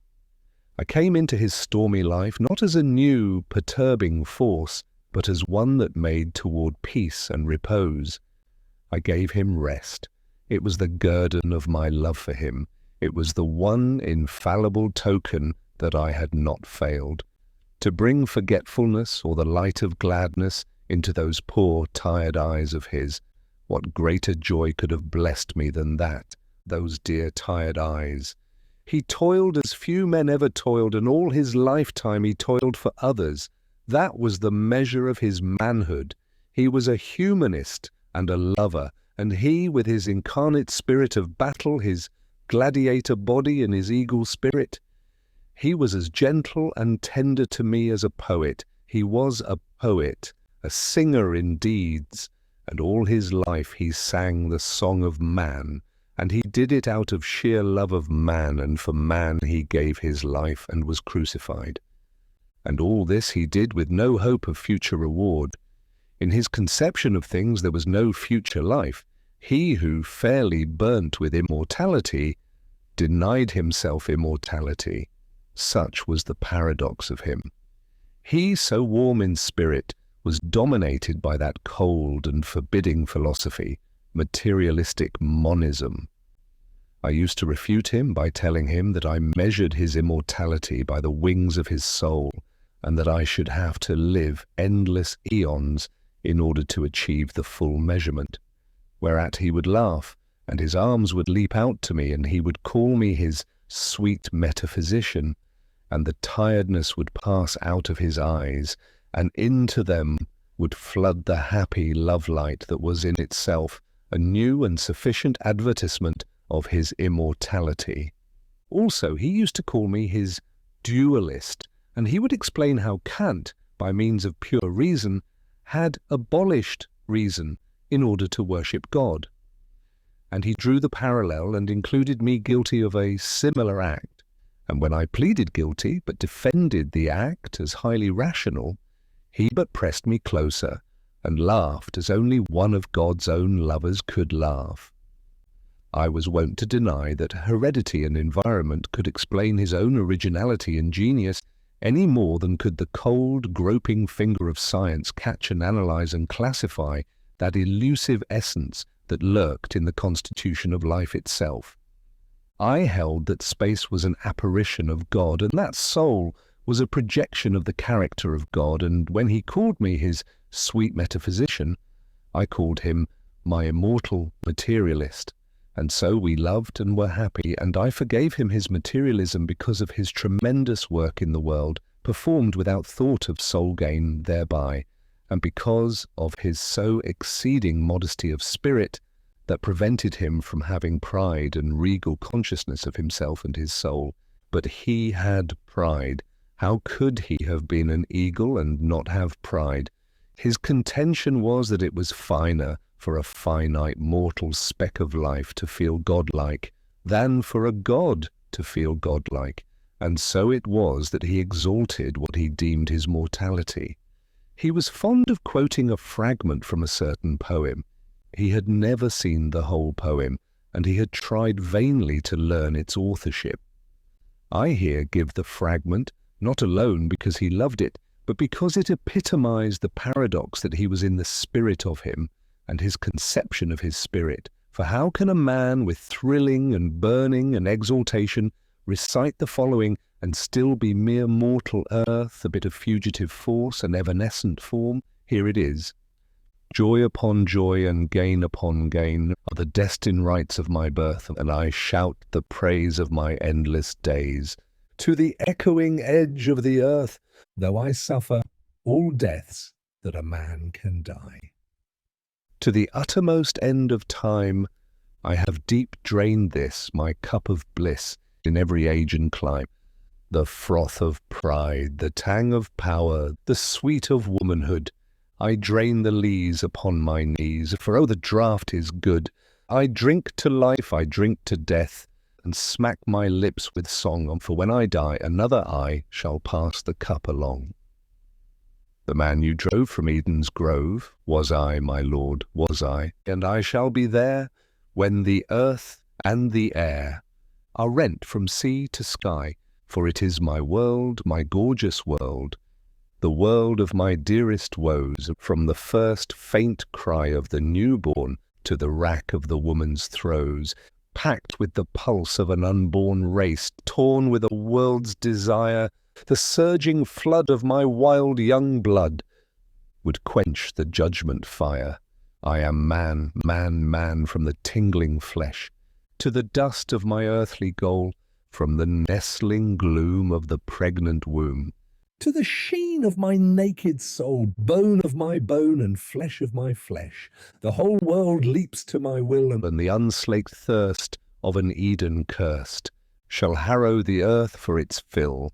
Almighty God, when I drain life's glass of all its rainbow gleams at the hapless plight of eternal night, shall be none too long for my dreams.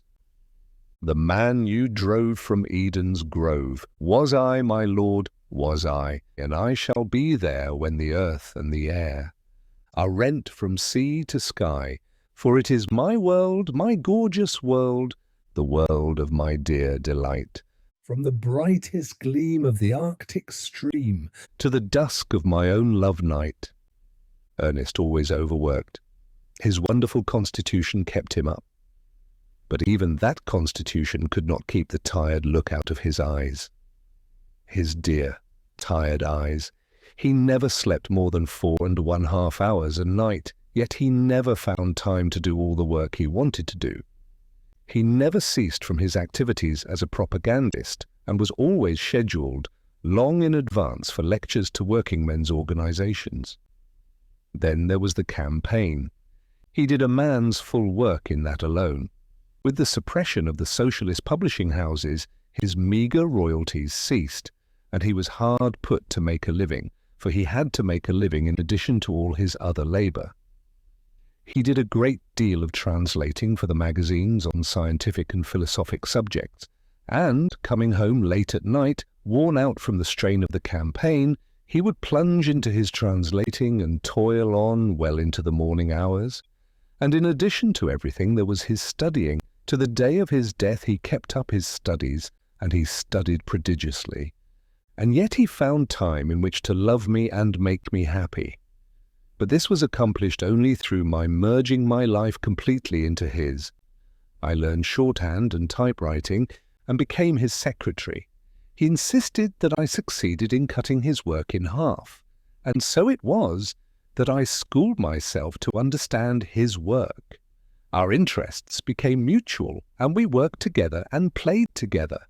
And then there were our sweet, stolen moments in the midst of our work. Just a word or caress or flash of love light.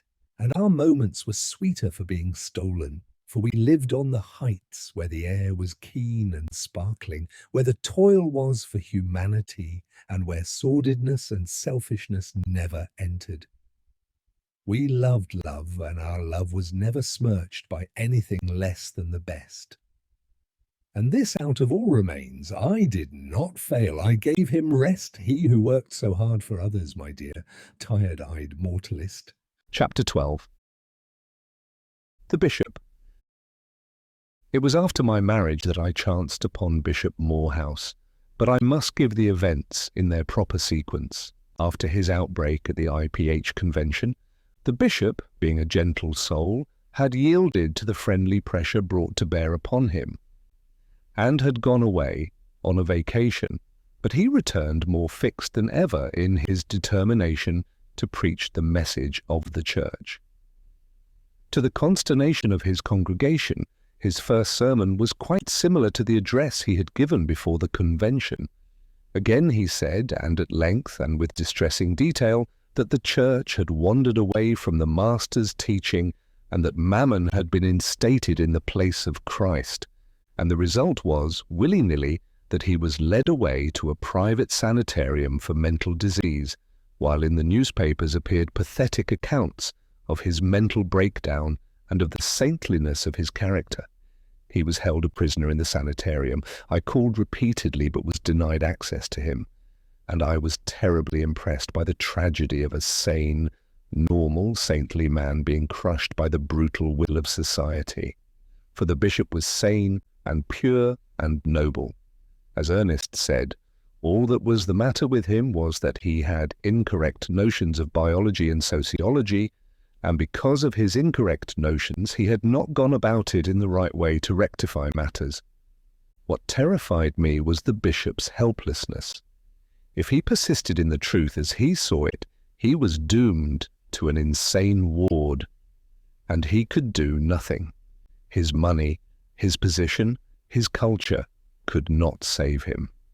His views were perilous to society, and society could not conceive that such perilous views could be the product of a sane mind, or at least it seems to me that such was society's attitude. But the bishop, in spite of the gentleness and purity of his spirit, was possessed of guile. He apprehended clearly his danger. He saw himself caught in the web, and he tried to escape from it. Denied help from his friends, such as Father and Ernest and I could have given, he was left to battle for himself alone. And in the enforced solitude of the sanitarium, he recovered. He became again sane. His eyes ceased to see visions.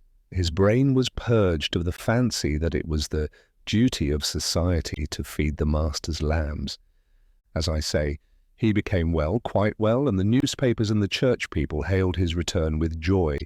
I went once to his church. The sermon was of the same order as the ones he had preached long before his eyes had seen visions. I was disappointed, shocked. Had society then beaten him into submission? Was he a coward? Had he been bulldozed into recanting? Or had the strain been too great for him, and had he meekly surrendered to the juggernaut of the established? I called upon him in his beautiful home. He was woefully changed. He was thinner, and there were lines on his face which I had never seen before. He was manifestly distressed by my coming. He plucked nervously at his sleeve as we talked, and his eyes were restless, fluttering here, there, and everywhere, and refusing to meet mine. His mind seemed preoccupied, and there were strange pauses in his conversation, abrupt changes of topic, and an inconsecutiveness that was bewildering. Could this then be the firm, poised, Christ-like man I had known, with pure, limpid eyes and a gaze steady and unfaltering as his soul? He had been manhandled.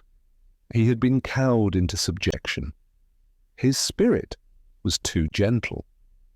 It had not been mighty enough to face the organized wolf-pack of society. I felt sad, unutterably sad. He talked ambiguously and was so apprehensive of what I might say that I had not the heart to catechize him. He spoke in a far-away manner of his illness, and we talked disjointedly about the church, the alterations in the organ, and about petty charities.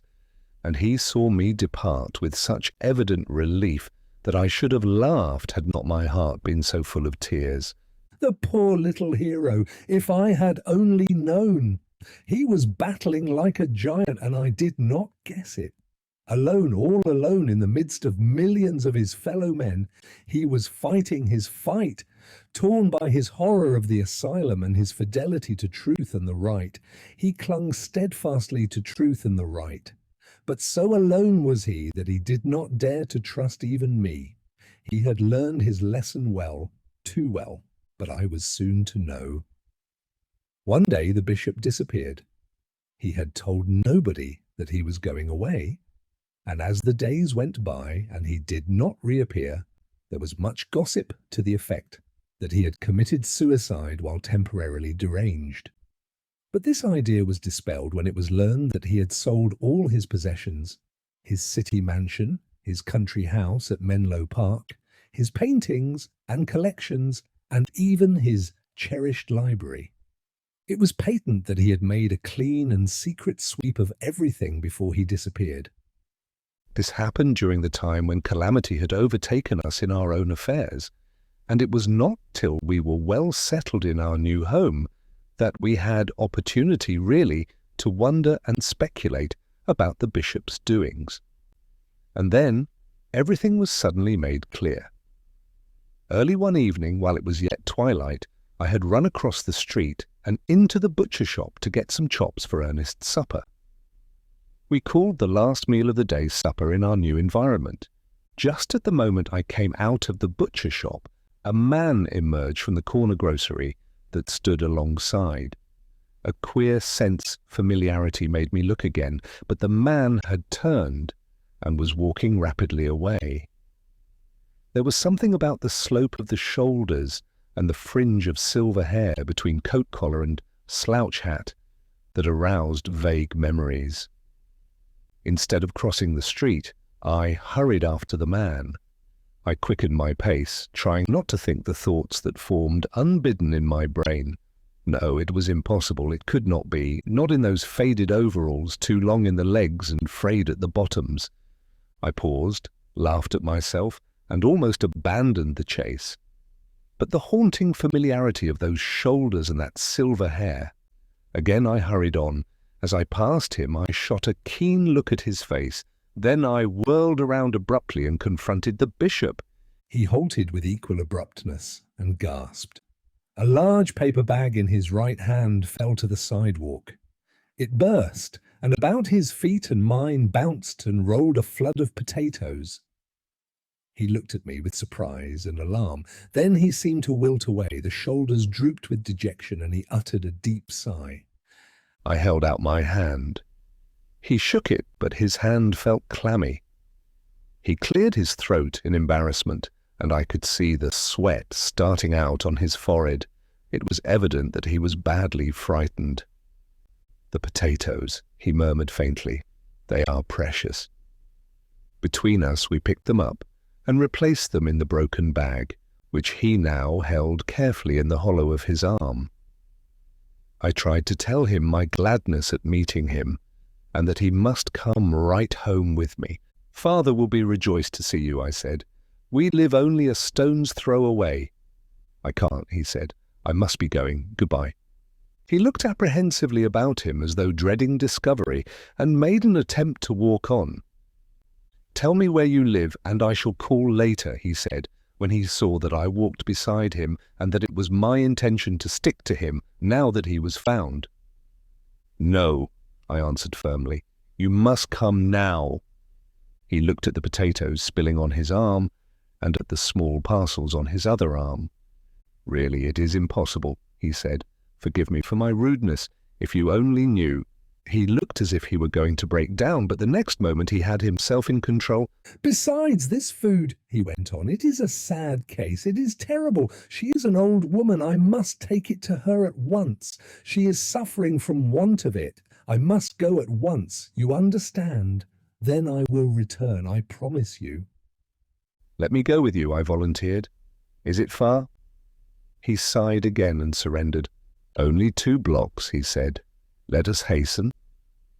Under the bishop's guidance, I learned something of my own neighbourhood. I had not dreamed such wretchedness and misery existed in it.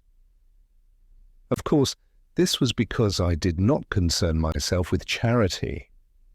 I had become convinced that Ernest was right when he sneered at charity as a poulticing of an ulcer. Remove the ulcer was his remedy, give to the worker his product, pension as soldiers those who grow honourably old in their toil, and there will be no need for charity. Convinced of this, I toiled with him at the revolution, and did not exhaust my energy in alleviating the social ills that continuously arose from the injustice of the system. I followed the bishop into a small room 10 by 12 in a rear tenement, and there we found a little old German woman, 64 years old, the bishop said.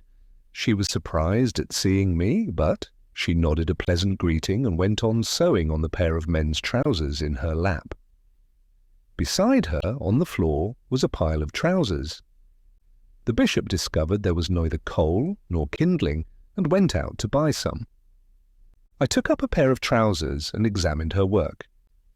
6 cents, lady, she said, nodding her head gently while she went on stitching. She stitched slowly, but never did she cease from stitching. She seemed mastered by the verb to stitch. For all that work, I asked, is that what they pay? How long does it take you? Yes, she answered, that is what they pay. 6 cents for finishing, 2 hours sewing on each pair. But the boss doesn't know that, she added quickly, betraying a fear of getting him into trouble. I'm slow, I've got the rheumatism in my hands. Girls work much faster. They finish in half that time. The boss is kind. He lets me take the work home now that I am old, and the noise of the machine bothers my head. If it wasn't for his kindness, I'd starve. Yes, those who work in the shop get 8 cents, but what can you do? There is not enough work for the young. The old have no chance. Often 1 pair is all I can get. Sometimes, like today, I am given 8 pair to finish before night. I asked her the hours she worked, and she said it depended on the season. In the summer, when there is a rush order, I work from 5 in the morning to 9 at night. But in the winter, it is too cold. The hands do not early get over the stiffness. Then you must work later, till after midnight sometimes. Yes, it has been a bad summer. The hard times, God must be angry. This is the first work the boss has given me in a week. It is true, one cannot eat much when there is no work. I am used to it. I have sewed all my life in the old country and here in San Francisco, 33 years. If you are sure of the rent, it is all right. The houseman is very kind, but he must have his rent. It is fair. He only charges $3 for this room. That is cheap, but it is not easy for you to find all of $3 every month. She ceased talking and, nodding her head, went on stitching. You have to be very careful as to how you spend your earnings, I suggested. She nodded emphatically. After the rent, it's not so bad. Of course, you can't buy meat and there is no milk for the coffee, but always there is 1 meal a day and often 2. She said this last proudly. There was a smack of success in her words, but as she stitched on in silence, I noticed the sadness in her pleasant eyes and the droop of her mouth. The look in her eyes became far away. She rubbed the dimness hastily out of them. It interfered with her stitching. No, it is not the hunger that makes the heart ache, she explained. You get used to being hungry. It is for my child that I cry. It was the machine that killed her. It is true she worked hard, but I cannot understand. She was strong, and she was young, only 40, and she worked only 30 years. She began young, it is true. But my man died. The boiler exploded down at the works, and what were we to do? She was 10, but she was very strong. But the machine killed her. Yes, it did. It killed her, and she was the fastest worker in the shop. I have thought about it often, and I know that is why I cannot work in the shop. The machine bothers my head. Always I hear it saying, I did it, I did it. And it says that all day long. And then I think of my daughter, and I cannot work. The moistness was in her old eyes again, and she had to wipe it away before she could go on stitching. I heard the bishop stumbling up the stairs, and I opened the door. What a spectacle he was! On his back he carried half a sack of coal with kindling on top. Some of the coal dust had coated his face, and the sweat from his exertions was running in streaks. He dropped his burden in the corner by the stove and wiped his face on a coarse bandana handkerchief. I could scarcely accept the verdict of my senses. The bishop, black as a coal heaver, in a workingman's cheap cotton shirt, one button was missing from the throat, and in overalls. That was the most incongruous of all. The overalls, frayed at the bottoms, dragged down at the heels, and held up by a narrow leather belt around the hips, such as labourers wear. Though the bishop was warm, the poor swollen hands of the old woman were already cramping with the cold, and before we left her, the bishop had built the fire, while I had peeled the potatoes and put them on to boil. I was to learn as time went by that there were many cases similar to hers, and many worse, hidden away in the monstrous depths of the tenements in my neighbourhood. We got back to find Ernest alarmed by my absence.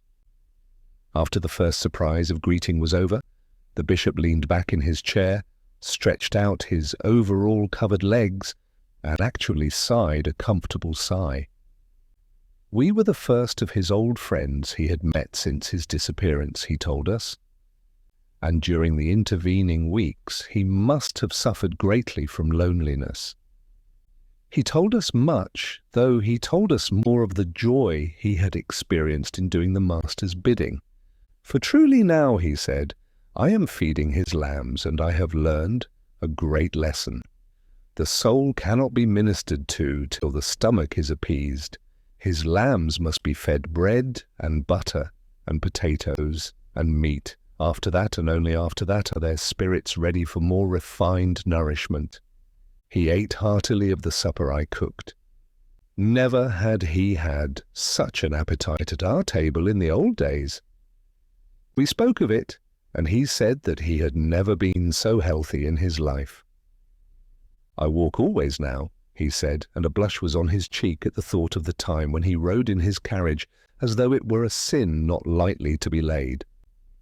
My health is better for it, he added hastily, and I am very happy, indeed most happy. At last I am a consecrated spirit. And yet there was in his face a permanent pain, the pain of the world that he was now taking to himself.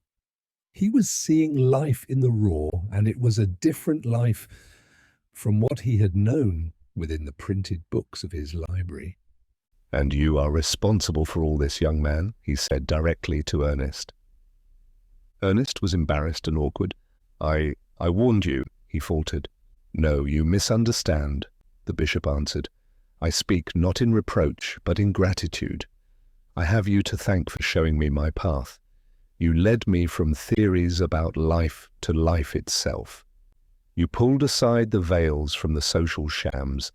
You were light in my darkness, but now I too see the light, and I am very happy, only— He hesitated painfully, and in his eyes fear leaped large. Only the persecution. I harm no one. Why will they not let me alone? But it is not that. It is the nature of the persecution. I shouldn't mind if they cut my flesh with stripes, or burned me at the stake, or crucified me head downward. But it is the asylum that frightens me. Think of it, of me in an asylum for the insane. It is revolting. I saw some of the cases at the sanitarium. They were violent. My blood chills when I think of it. And to be imprisoned for the rest of my life amid scenes of screaming madness. No, no, not that, not that. It was pitiful. His hands shook, his whole body quivered and shrank away from the picture he had conjured. But the next moment he was calm. Forgive me, he said simply. It is my wretched nerves, and if the Master's work leads there, so be it. Who am I to complain? I felt like crying aloud as I looked at him. Great Bishop! Oh, hero! God's hero! As the evening wore on, we learned more of his doings. I sold my houses rather, he said, all my other possessions. I knew I must do it secretly, else they would have taken everything away from me. That would have been terrible. I often marvel these days at the immense quantity of potatoes $200,000 or $300,000 will buy, or bread, or meat, or coal and kindling. He turned to Ernest. "You are right, young man. Labour is dreadfully underpaid. I never did a bit of work in my life except to appeal aesthetically to Pharisees. I thought I was preaching the message, and yet I was worth $500,000. I never knew what $500,000 meant until I realized how much potatoes and bread and butter and meat it could buy. And then I realized something more. I realized that all those potatoes and that bread and butter and meat were mine, and that I had not worked to make them. Then it was clear to me someone else had worked and made them and been robbed of them. And when I came down amongst the poor, I found those who had been robbed and who were hungry and wretched because they had been robbed." We drew him back to his narrative. "The money? I have it deposited in many different banks under different names. It can never be taken away from me because it can never be found. And it is so good, that money. It buys so much food. I never knew before what money was good for." "I wish we could get some of it for the propaganda," Ernest said wistfully. "It would do immense good." "Do you think so?" the bishop said. "I do not have much faith in politics. In fact, I am afraid I do not understand politics." Ernest was delicate in such matters. He did not repeat his suggestion, though he knew only too well the sore straits the Socialist Party was in through lack of money. "I sleep in cheap lodging houses," the bishop went on, "but I am afraid and never stay long in one place. Also, I rent 2 rooms in working men's houses in different quarters of the city. It is a great extravagance, I know, but it is necessary. I make up for it in part by doing my own cooking, though sometimes I get something to eat in cheap coffee houses, and I have made a discovery. Tamales asterisk are very good when the air grows chilly late at night, only they are so expensive, but I have discovered a place where I can get 3 for 10 cents. They are not so good as the others, but they are very warming. Asterisk, a Mexican dish referred to occasionally in the literature of the times. It is supposed that it was warmly seasoned. No recipe of it has come down to us. And so I have at last found my work in the world, thanks to you, young man. It is the master's work." He looked at me, and his eyes twinkled. "You caught me feeding his lambs, you know, and of course you will all keep my secret." He spoke carelessly enough, but there was real fear behind the speech. He promised to call upon us again. But a week later, we read in the newspaper of the sad case of Bishop Morehouse, who had been committed to the Napa Asylum and for whom there were still hopes held out. In vain we tried to see him, to have his case reconsidered or investigated. Nor could we learn anything about him except the reiterated statements that slight hopes were still held for his recovery. "Christ told the rich young man to sell all he had," Ernest said bitterly. "The bishop obeyed Christ's injunction and got locked up in a madhouse. Times have changed since Christ's day. A rich man today who gives all he has to the poor is crazy. There is no discussion. Society has spoken." Chapter 13. The General Strike. Of course, Ernest was elected to Congress in the great socialist landslide that took place in the fall of 1912. One great factor that helped to swell the socialist vote was the destruction of Hearst.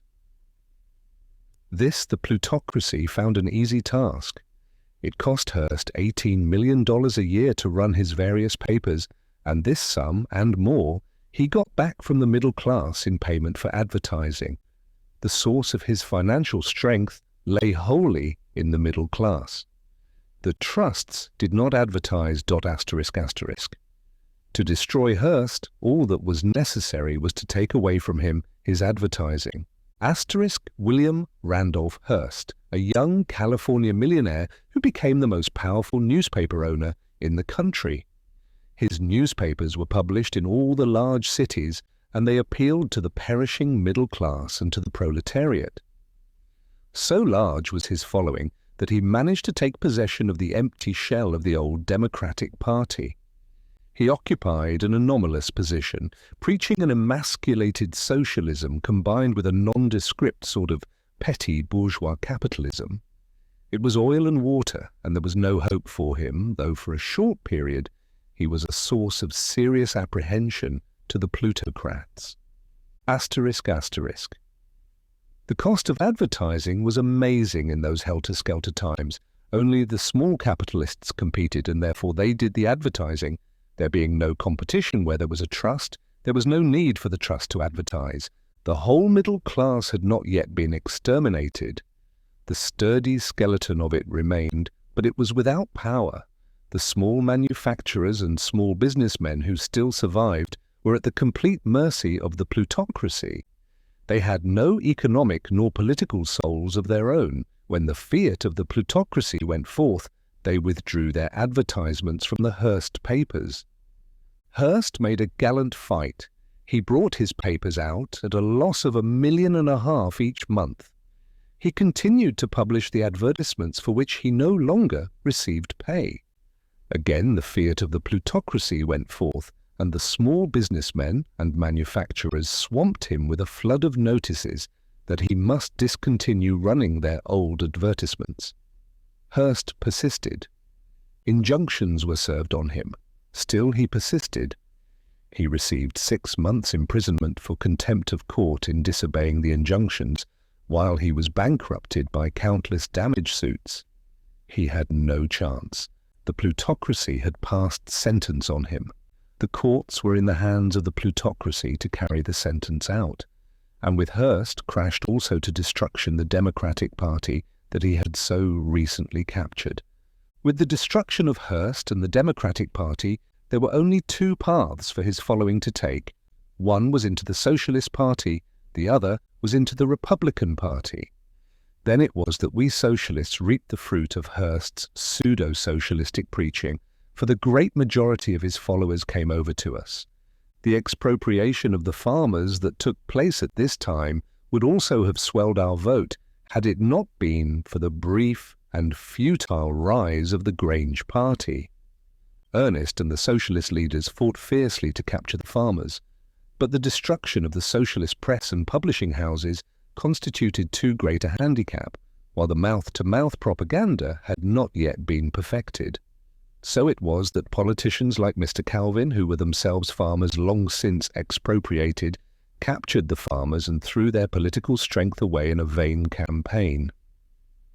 The poor farmers, Ernest once laughed savagely, the trusts have them both coming and going.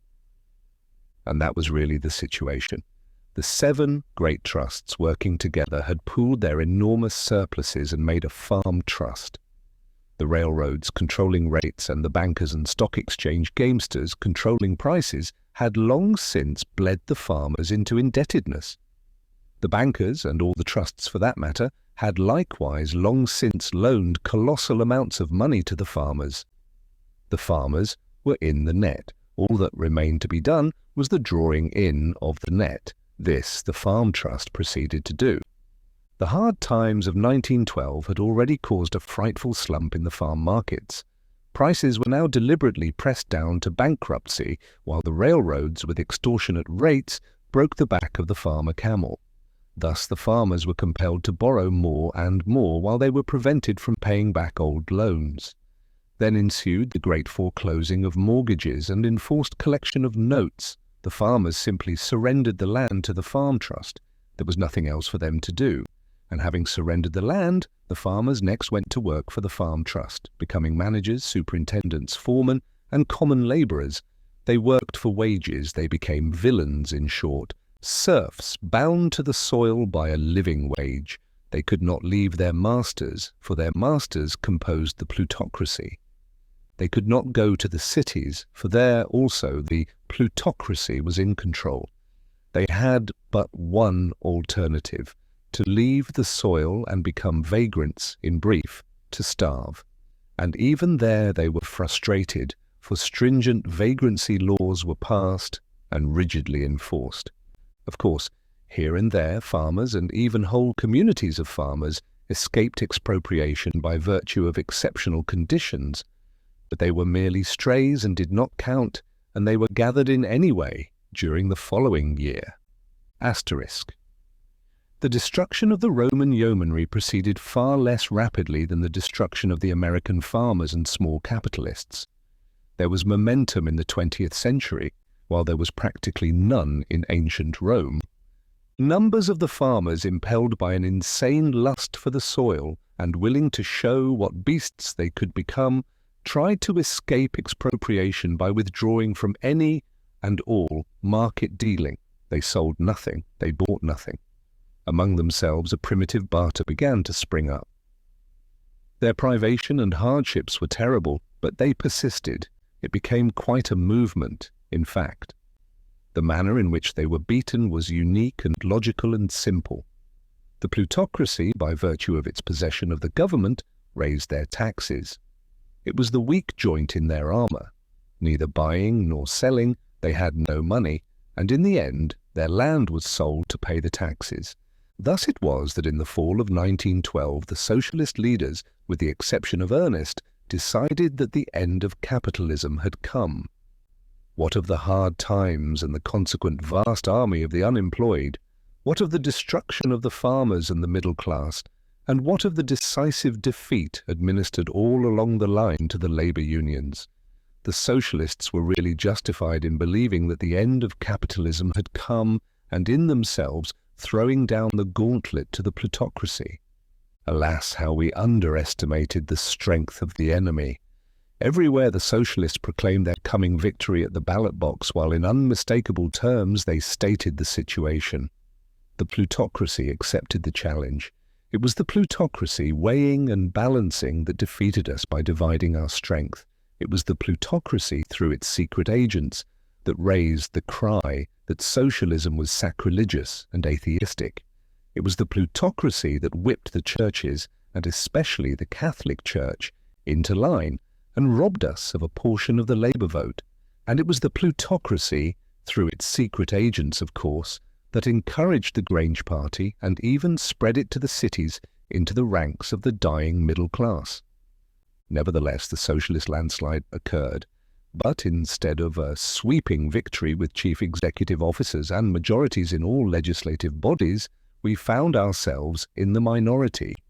It is true, we elected 50 congressmen, but when they took their seats in the spring of 1913, they found themselves without power of any sort. Yet they were more fortunate than the Grangers, who captured a dozen state governments, and who in the spring were not permitted to take possession of the captured offices. The incumbents refused to retire, and the courts were in the hands of the oligarchy. But this is too far in advance of events. I have yet to tell of the stirring times of the winter of 1912. The hard times at home had caused an immense decrease in consumption. Labour, out of work, had no wages with which to buy. The result was that the plutocracy found a greater surplus than ever on its hands. This surplus it was compelled to dispose of abroad, and, what of its colossal plans, it needed money. Because of its strenuous efforts to dispose of the surplus in the world market, the plutocracy clashed with Germany. Economic clashes were usually succeeded by wars, and this particular clash was no exception. The great German warlord prepared, and so did the United States prepare. The war cloud hovered dark and ominous. The stage was set for a world catastrophe, for in all the world were hard times, labour troubles, perishing middle classes, armies of unemployed, clashes of economic interests in the world market, and mutterings and rumblings of the socialist revolution. Asterisk. For a long time these mutterings and rumblings had been heard. As far back as 1906, A.D., Lord Avebury, an Englishman, uttered the following in the House of Lords: "The unrest in Europe, the spread of socialism, and the ominous rise of anarchism are warnings to the governments and the ruling classes that the condition of the working classes in Europe is becoming intolerable, and that if a revolution is to be avoided, some steps must be taken to increase wages, reduce the hours of labour, and lower the prices of the necessaries of life." The Wall Street Journal, a stock gamester's publication, in commenting upon Lord Avebury's speech, said, "These words were spoken by an aristocrat, and a member of the most conservative body in all Europe. That gives them all the more significance. They contain more valuable political economy than is to be found in most of the books. They sound a note of warning. Take heed, gentlemen of the War and Navy departments. At the same time, Sidney Brooks, writing in America in Harper's Weekly, said, "You will not hear the socialists mentioned in Washington. Why should you? The politicians are always the last people in this country to see what is going on under their noses. They will jeer at me when I prophesy, and prophesy with the utmost confidence, that at the next presidential election the socialists will poll over 1 million votes." The oligarchy wanted the war with Germany, and it wanted the war for a dozen reasons. In the juggling of events such a war would cause, in the reshuffling of the international cards, and the making of new treaties and alliances, the oligarchy had much to gain. And furthermore, the war would consume many national surpluses, reduce the armies of unemployed that menaced all countries, and give the oligarchy a breathing space in which to perfect its plans and carry them out. Such a war would virtually put the oligarchy in possession of the world market. Also, such a war would create a large standing army that need never be disbanded, while in the minds of the people would be substituted the issue America versus Germany, in place of socialism versus oligarchy. And truly, the war would have done all these things had it not been for the socialists. A secret meeting of the Western leaders was held in our 4 tiny rooms in Pell Street. Here was first considered the stand the socialists were to take. It was not the first time we had put our foot down upon war, but it was the first time we had done so in the United States. After our secret meeting, we got in touch with the national organization, and soon our code cables were passing back and forth across the Atlantic between us and the International Bureau. Asterisk. It was at the very beginning of the 20th century AD that the International Organization of the Socialists finally formulated their long-maturing policy on war. Epitomized, their doctrine was, why should the workingmen of one country fight with the workingmen of another country for the benefit of their capitalist masters? On May 21, 1905 AD, when war threatened between Austria and Italy, the socialists of Italy, Austria and Hungary held a conference at Trieste and threatened a general strike of the workingmen of both countries in case war was declared. This was repeated the following year, when the Morocco affair threatened to involve France, Germany, and England. The German socialists were ready to act with us. There were over 5 million of them, many of them in the standing army, and, in addition, they were on friendly terms with the labor unions. In both countries, the socialists came out in bold declaration against the war and threatened the general strike. And in the meantime, they made preparation for the general strike. Furthermore, the revolutionary parties in all countries gave public utterance to the socialist principle of international peace that must be preserved at all hazards, even to the extent of revolt and revolution at home. The general strike was the one great victory we American socialists won. On the 4th of December, the American minister was withdrawn from the German capital. That night, a German fleet made a dash on Honolulu, sinking 3 American cruisers and a revenue cutter and bombarding the city. Next day, both Germany and the United States declared war, and within an hour the socialists called the general strike in both countries. For the first time, the German warlord faced the men of his empire who made his empire go. Without them, he could not run his empire. The novelty of the situation lay in that their revolt was passive. They did not fight, they did nothing, and by doing nothing they tied their warlord's hands.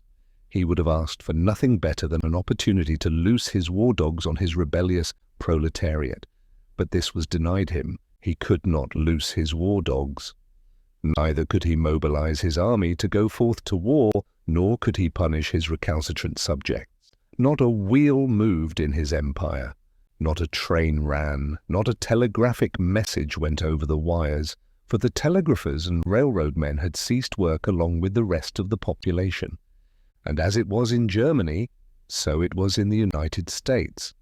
At last, organized labor had learned its lesson. Beaten decisively on its own chosen field, it had abandoned that field and come over to the political field of the Socialists, for the general strike was a political strike. Besides, organized labor had been so badly beaten that it did not care. It joined in the general strike out of sheer desperation. The workers threw down their tools and left their tasks by the millions. Especially notable were the machinists. Their heads were bloody, their organization had apparently been destroyed, yet out they came, along with their allies in the metal-working trades. Even the common laborers and all unorganized labor ceased work. The strike had tied everything up so that nobody could work. Besides, the women proved to be the strongest promoters of the strike. They set their faces against the war. They did not want their men to go forth to die. Then also, the idea of the general strike caught the mood of the people. It struck their sense of humor. The idea was infectious. The children struck in all the schools, and such teachers as came went home again from deserted classrooms. The general strike took the form of a great national picnic, and the idea of the solidarity of labor so evidenced appealed to the imagination of all. And finally, there was no danger to be incurred by the colossal folly. When everybody was guilty, how was anybody to be punished? The United States was paralyzed. No one knew what was happening. There were no newspapers, no letters, no dispatches. Every community was as completely isolated as though 10,000 miles of primeval wilderness stretched between it and the rest of the world. For that matter, the world had ceased to exist. And for a week, this state of affairs was maintained. In San Francisco, we did not know what was happening even across the bay in Oakland or Berkeley. The effect on one's sensibilities was weird, depressing. It seemed as though some great cosmic thing lay dead. The pulse of the land had ceased to beat. Of a truth, the nation had died. There were no wagons rumbling on the streets, no factory whistles, no hum of electricity in the air, no passing of streetcars, no cries of newsboys, nothing but persons who at rare intervals went by like furtive ghosts, themselves oppressed and made unreal by the silence. And during that week of silence, the oligarchy was taught its lesson. And while it learned the lesson, the general strike was a warning. It should never occur again. The oligarchy would see to that. At the end of the week, as had been prearranged, the telegraphers of Germany and the United States returned to their posts.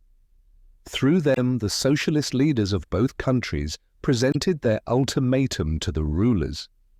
The war should be called off, or the general strike would continue. It did not take long to come to an understanding. The war was declared off, and the populations of both countries returned to their tasks. It was this renewal of peace that brought about the alliance between Germany and the United States. In reality, this was an alliance between the emperor and the oligarchy for the purpose of meeting their common foe, the revolutionary proletariat of both countries. And it was this alliance that the oligarchy afterwards so treacherously broke when the German socialists rose and drove the warlord from his throne. It was the very thing the oligarchy had played for, the destruction of its great rival in the world market. With the German emperor out of the way, Germany would have no surplus to sell abroad. By the very nature of the socialist state, the German population would consume all that it produced. Of course, it would trade abroad certain things it produced for things it did not produce, but this would be quite different from an unconsumable surplus. "I'll wager the oligarchy finds justification," Ernest said, when its treachery to the German emperor became known. "As usual, the oligarchy will believe it has done right." And sure enough, the oligarchy's public defense for the act was that it had done it for the sake of the American people, whose interests it was looking out for. It had flung its hated rival out of the world market and enabled us to dispose of our surplus in that market. And the howling folly of it is that we are so helpless that such idiots really are managing our interests, was Ernest's comment. They have enabled us to sell more abroad, which means that we will be compelled to consume less at home. Chapter 14. The beginning of the end. As early as January 1913, Ernest saw the true trend of affairs, but he could not get his brother leaders to see the vision of the iron heel that had arisen in his brain. They were too confident. Events were rushing too rapidly to culmination. A crisis had come in world affairs. The American oligarchy was practically in possession of the world market, and scores of countries were flung out of that market with unconsumable and unsaleable surpluses on their hands. For such countries, nothing remained but reorganization. They could not continue their method of producing surpluses. The capitalistic system, so far as they were concerned, had hopelessly broken down. The reorganization of these countries took the form of revolution. It was a time of confusion and violence. Everywhere, institutions and governments were crashing.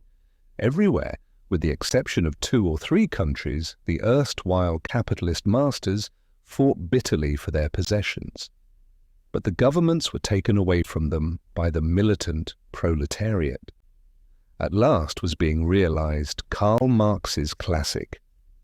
The knell of private capitalist property sounds. The expropriators are expropriated.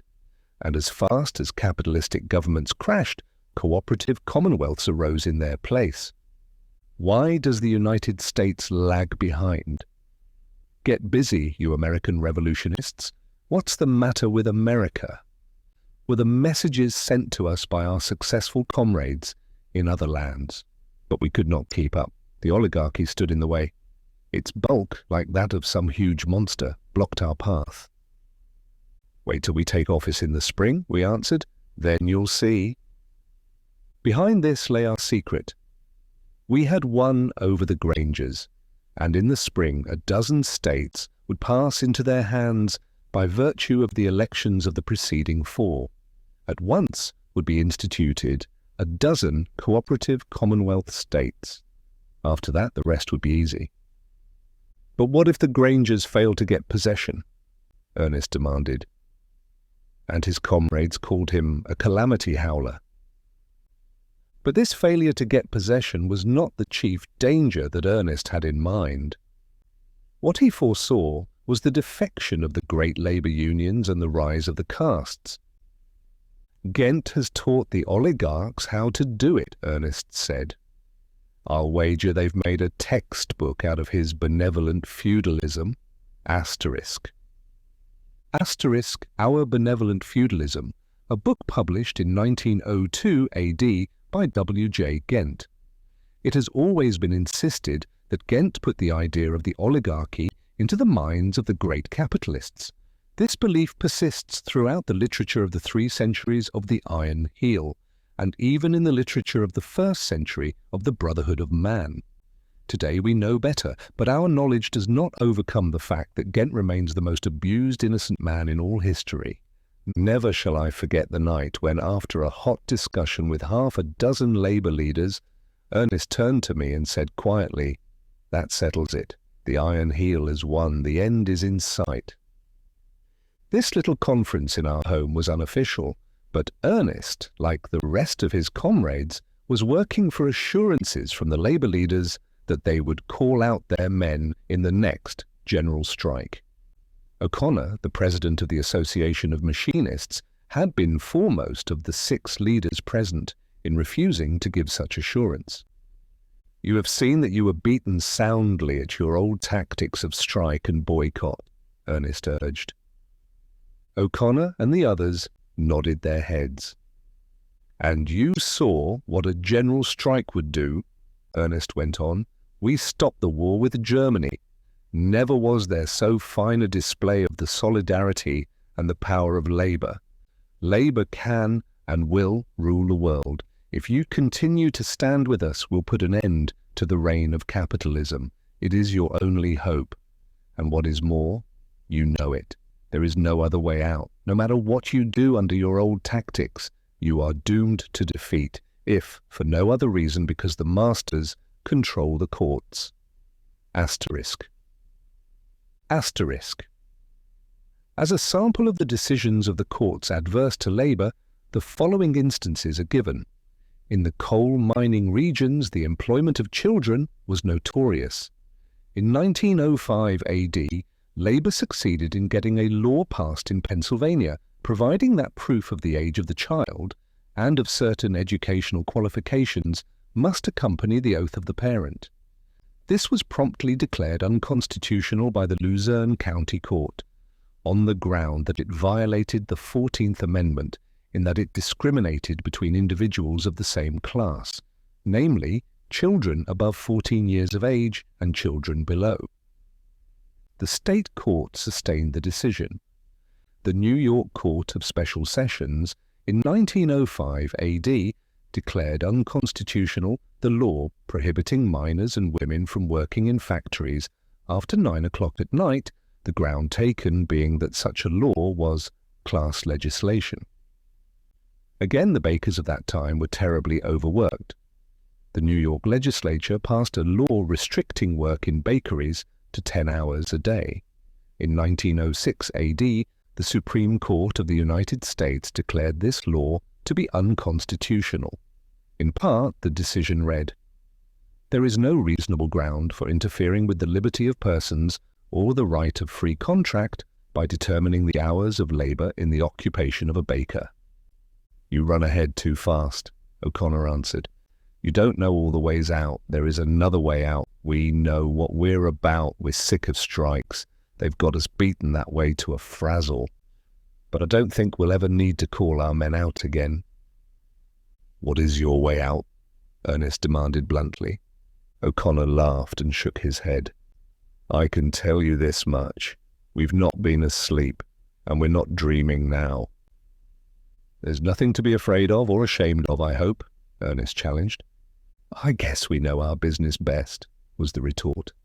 "It's a dark business from the way you hide it," Ernest said with growing anger. "We've paid for our experience in sweat and blood, and we've earned all that's coming to us," was the reply. "Charity begins at home. If you're afraid to tell me your way out, I'll tell it to you." Ernest's blood was up. "You're going in for grab sharing. You've made terms with the enemy, that's what you've done. You've sold out the cause of labour, of all labour.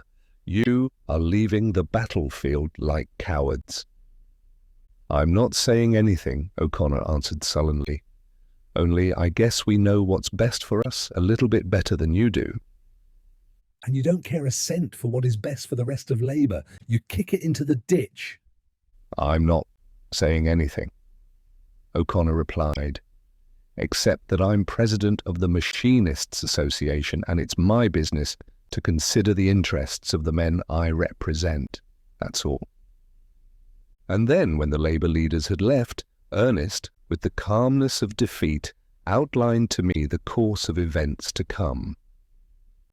"The Socialists used to foretell with joy," he said, "the coming of the day when organised labour, defeated on the industrial field, would come over on to the political field. Well, the Iron Heel has defeated the labour unions on the industrial field and driven them over to the political field, and instead of this being joyful for us, it will be a source of grief. The Iron Heel learned its lesson. We showed it our power in the general strike. It has taken steps to prevent another general strike. But how? I asked. Simply by subsidizing the great unions. They won't join in the next general strike. Therefore, it won't be a general strike. But the Iron Heel can't maintain so costly a program forever, I objected. Oh, it hasn't subsidized all of the unions. That's not necessary. Here is what is going to happen. Wages are going to be advanced and hours shortened in the railroad unions, the iron and steel workers unions, and the engineer and machinist unions. In these unions, more favorable conditions will continue to prevail. Membership in these unions will become like seats in paradise.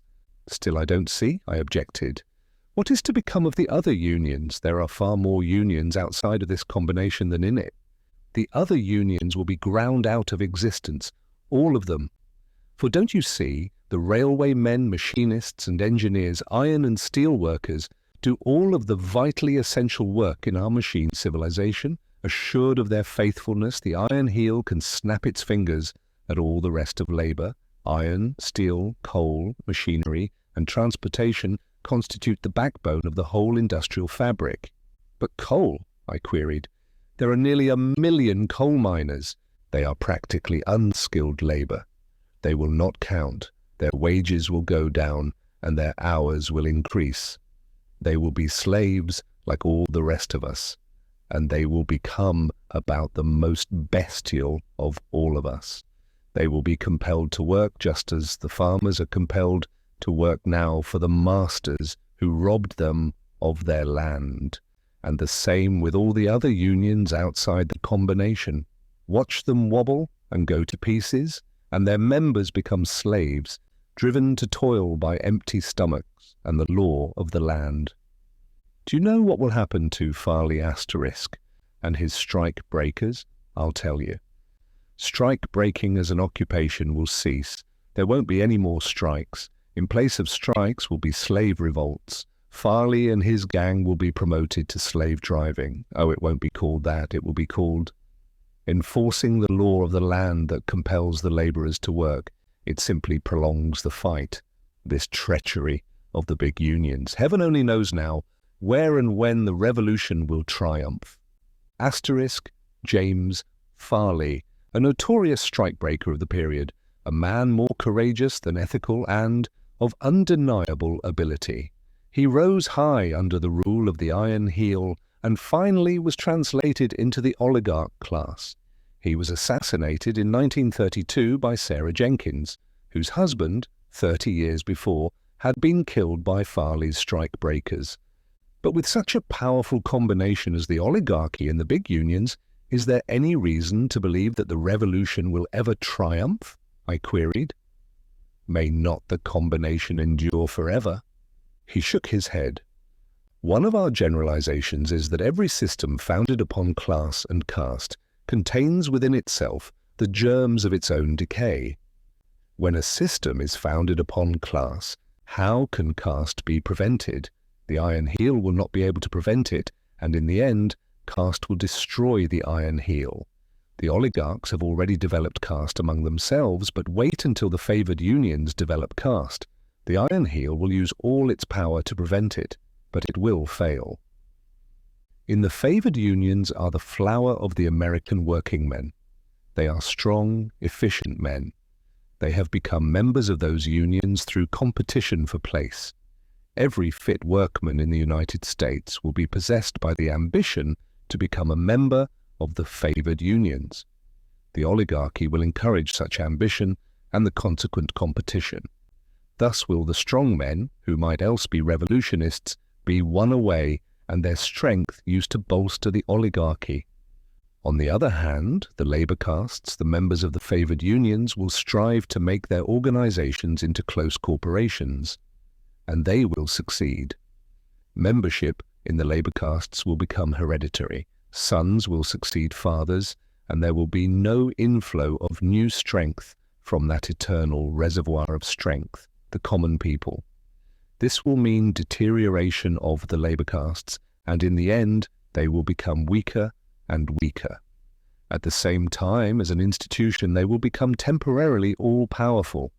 They will be like the guards of the palace in old Rome, and there will be palace revolutions whereby the labor castes will seize the reins of power, and there will be counter-palace revolutions of the oligarchs, and sometimes the one and sometimes the other will be in power.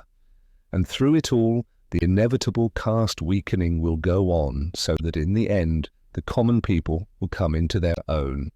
This foreshadowing of a slow social evolution was made when Ernest was first depressed by the defection of the great unions.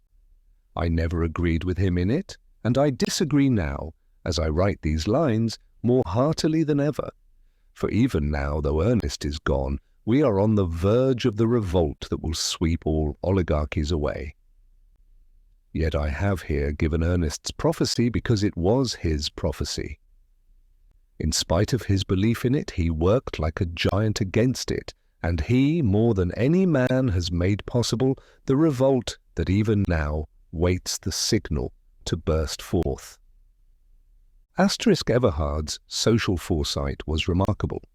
As clearly as in the light of past events, he saw the defection of the favoured unions, the rise and the slow decay of the labour castes, and the struggle between the decaying oligarchs and labour castes for control of the great governmental machine.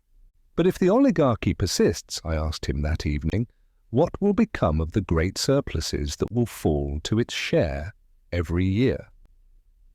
The surpluses will have to be expended somehow, he answered, and trust the oligarchs to find a way.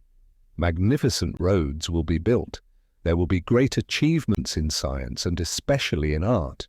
When the oligarchs have completely mastered the people, they will have time to spare for other things. They will become worshippers of beauty. They will become art lovers, and under their direction and generously rewarded will toil the artists. The result will be great art, for no longer, as up to yesterday, will the artists pander to the bourgeois taste of the middle class. It will be great art, I tell you, and wonder cities will arise that will make tawdry and cheap the cities of old time. And in these cities will the oligarchs dwell and worship beauty. Asterisk. We cannot but marvel at Everhard's foresight. Before ever the thought of wonder cities like Aldous and Asgard entered the minds of the oligarchs, Everhard saw those cities and the inevitable necessity for their creation. Thus will the surplus be constantly expended while labour does the work.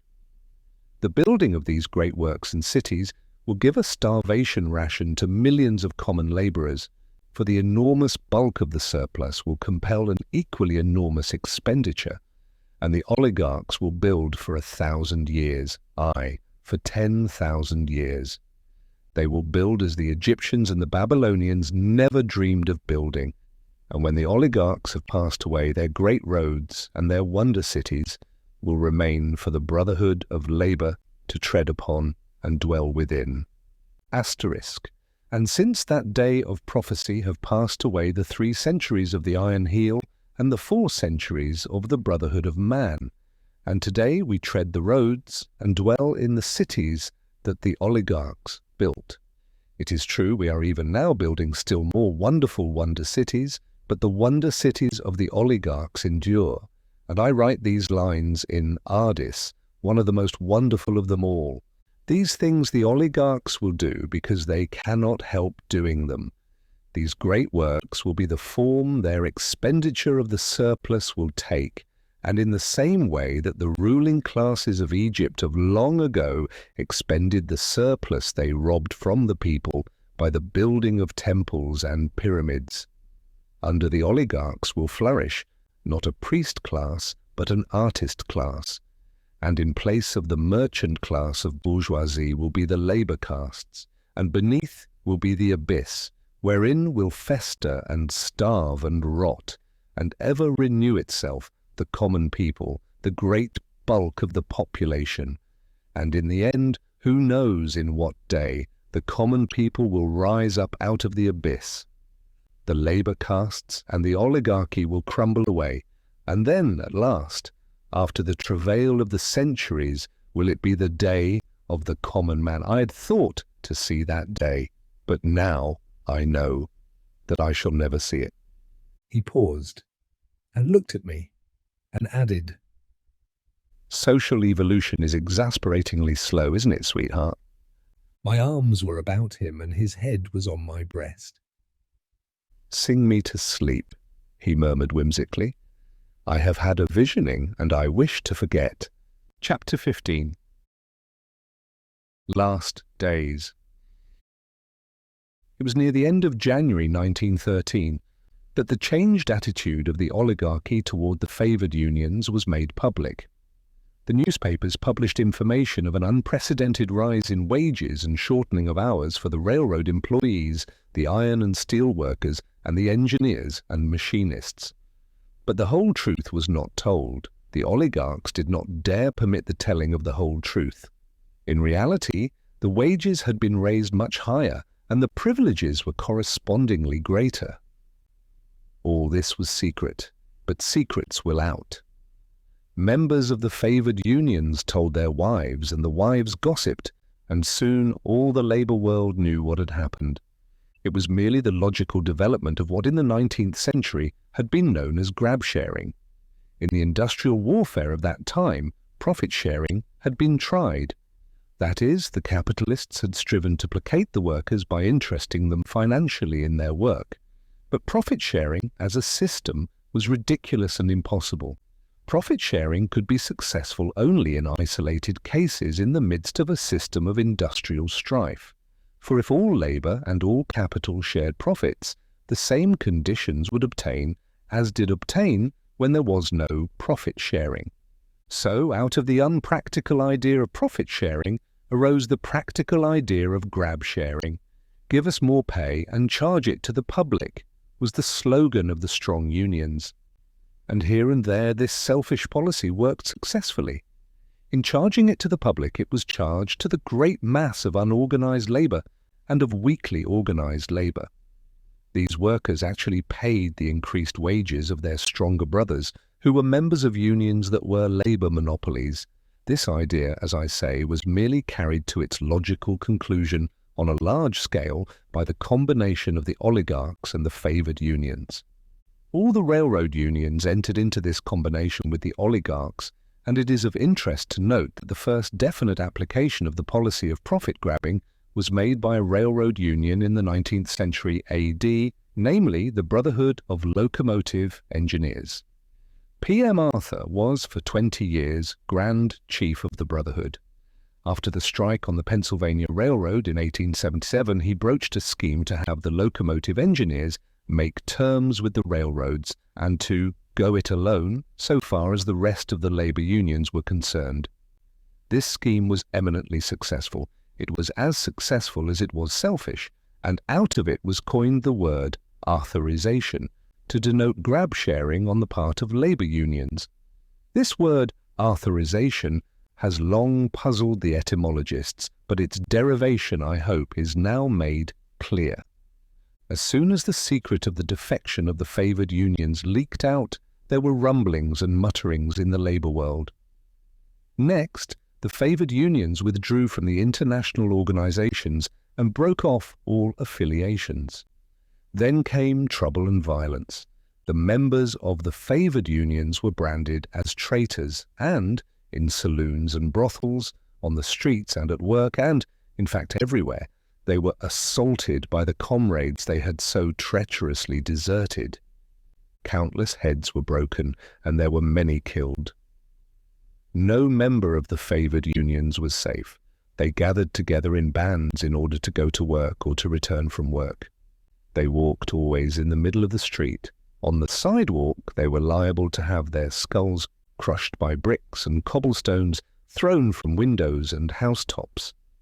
They were permitted to carry weapons, and the authorities aided them in every way. Their persecutors were sentenced to long terms in prison, where they were harshly treated, while no man, not a member of the favoured unions, was permitted to carry weapons. Violation of this law was made a high misdemeanour and punished accordingly. Outraged labour continued to wreak vengeance on the traitors. Caste lines formed automatically. The children of the traitors were persecuted by the children of the workers who had been betrayed until it was impossible for the former to play on the streets or to attend the public schools. Also, the wives and families of the traitors were ostracized, while the corner groceryman who sold provisions to them was boycotted. As a result, driven back upon themselves from every side, the traitors and their families became clannish.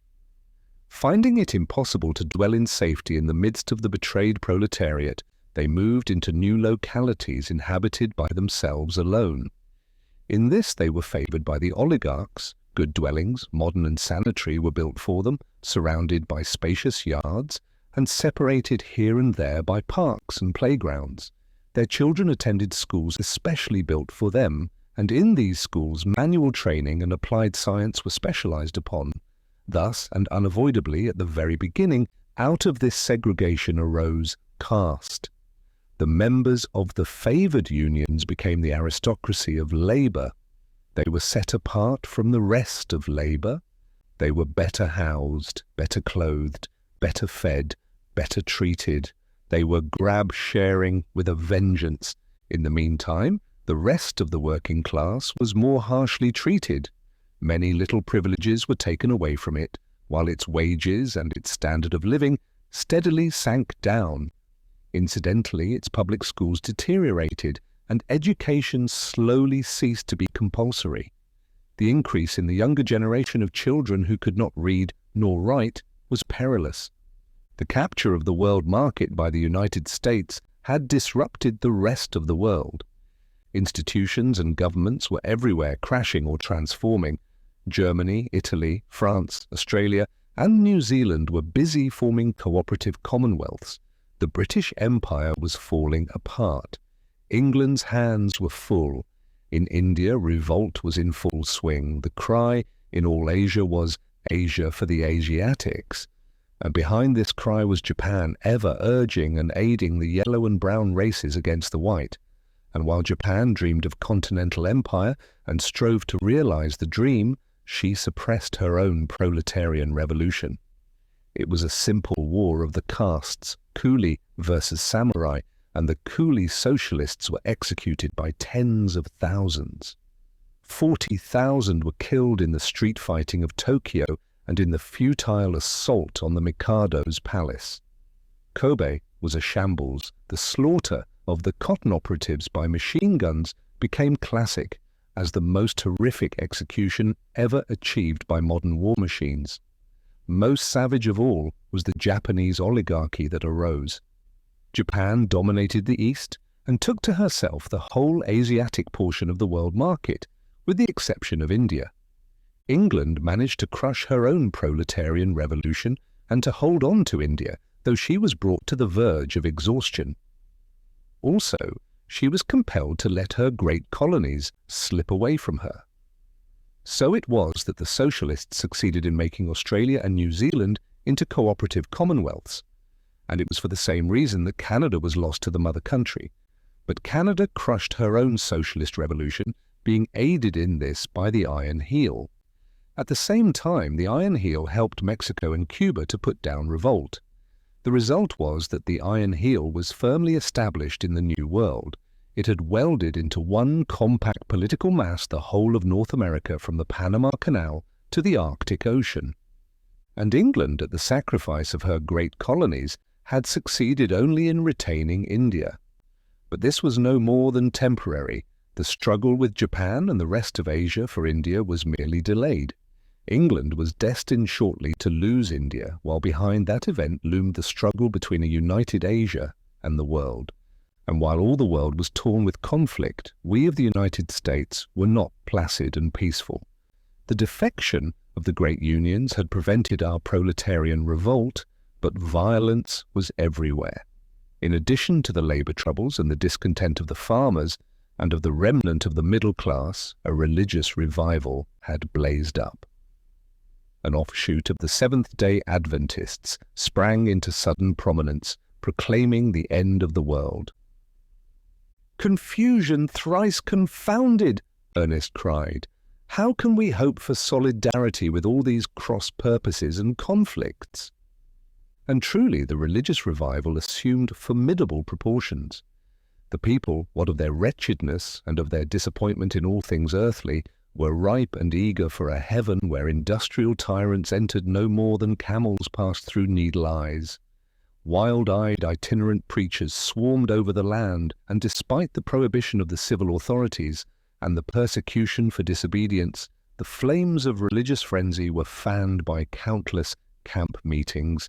It was the last days, they claimed, the beginning of the end of the world. The four winds had been loosed. God had stirred the nations to strife. It was a time of visions and miracles, while seers and prophetesses were legion.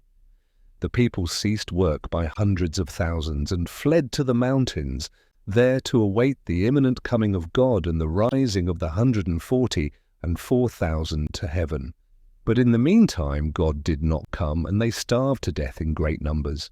In their desperation they ravaged the farms for food, and the consequent tumult and anarchy in the country districts but increased the woes of the poor expropriated farmers. Also the farms and warehouses were the property of the Iron Heel. Armies of troops were put into the field, and the fanatics were herded back at the bayonet point to their tasks in the cities. There they broke out in ever-recurring mobs and riots. Their leaders were executed for sedition or confined in madhouses. Those who were executed went to their deaths with all the gladness of martyrs. It was a time of madness. The unrest spread. In the swamps and deserts and waste places from Florida to Alaska, the small groups of Indians that survived were dancing ghost dances and waiting the coming of a Messiah of their own.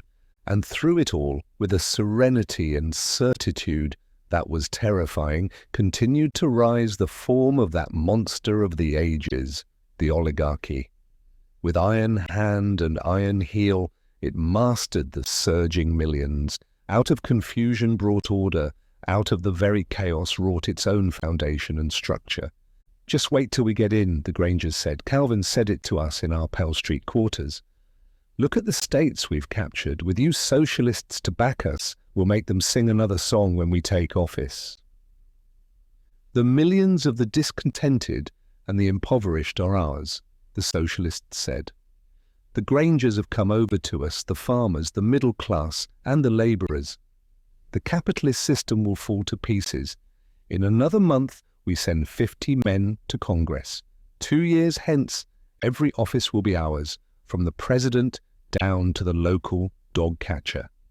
To all of which, Ernest would shake his head and say, "How many rifles have you got?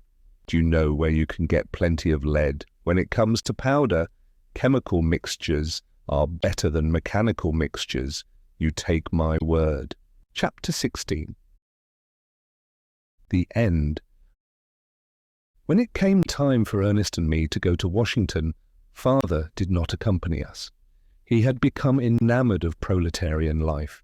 He looked upon our slum neighborhood as a great sociological laboratory, and he had embarked upon an apparently endless orgy of investigation. He chummed with the laborers and was an intimate in scores of homes. Also, he worked at odd jobs, and the work was play as well as learned investigation, for he delighted in it and was always returning home with copious notes and bubbling over with new adventures. He was the perfect scientist. There was no need for his working at all, because Ernest managed to earn enough from his translating to take care of the three of us. But Father insisted on pursuing his favourite phantom, and a protean phantom it was, judging from the jobs he worked at. I shall never forget the evening he brought home his street peddler's outfit of shoelaces and suspenders, nor the time I went into the little corner grocery to make some purchase and had him wait on me. After that I was not surprised when he tended bar for a week in the saloon across the street. He worked as a night watchman, hawked potatoes on the street, pasted labels in a cannery warehouse, was a utility man in a paper box factory, and water carrier for a street railway construction gang, and even joined the dishwashers' union just before it fell to pieces. I think the bishop's example, so far as wearing apparel was concerned, must have fascinated Father, for he wore the cheap cotton shirt of the labourer and the overalls with the narrow strap about the hips. Yet one habit remained to him from the old life.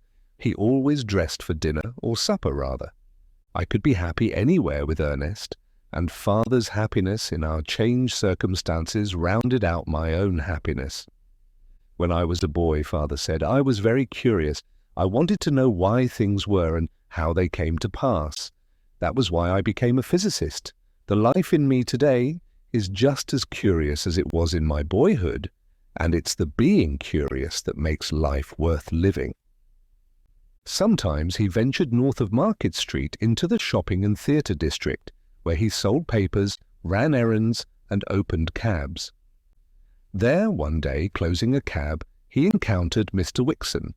In high glee, Father described the incident to us that evening. Wixon looked at me sharply when I closed the door on him and muttered, "Well, I'll be damned." Just like that he said it. "Well, I'll be damned." His face turned red and he was so confused that he forgot to tip me. But he must have recovered himself quickly, for the cab hadn't gone 50 feet before it turned around and came back. He leaned out of the door. "Look here, Professor," he said. "This is too much. What can I do for you?" "I closed the cab door for you," I answered. "According to common custom, you might give me a dime." "Bother that," he snorted. "I mean something substantial." He was certainly serious. A twinge of ossified conscience or something. And so I considered with grave deliberation for a moment. His face was quite expectant when I began my answer, but you should have seen it when I finished. "You might give me back my home," I said, "and my stock in the Sierra Mills." Father paused.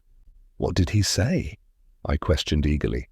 "What could he say? He said nothing, but I said, 'I hope you are happy.'" He looked at me curiously. "Tell me, are you happy?" I asked. He ordered the cabman to drive on and went away swearing horribly, and he didn't give me the dime, much less the home and stock. So you see, my dear, your father's street Arab career is beset with disappointments. And so it was that Father kept on at our Pell Street quarters while Ernest and I went to Washington.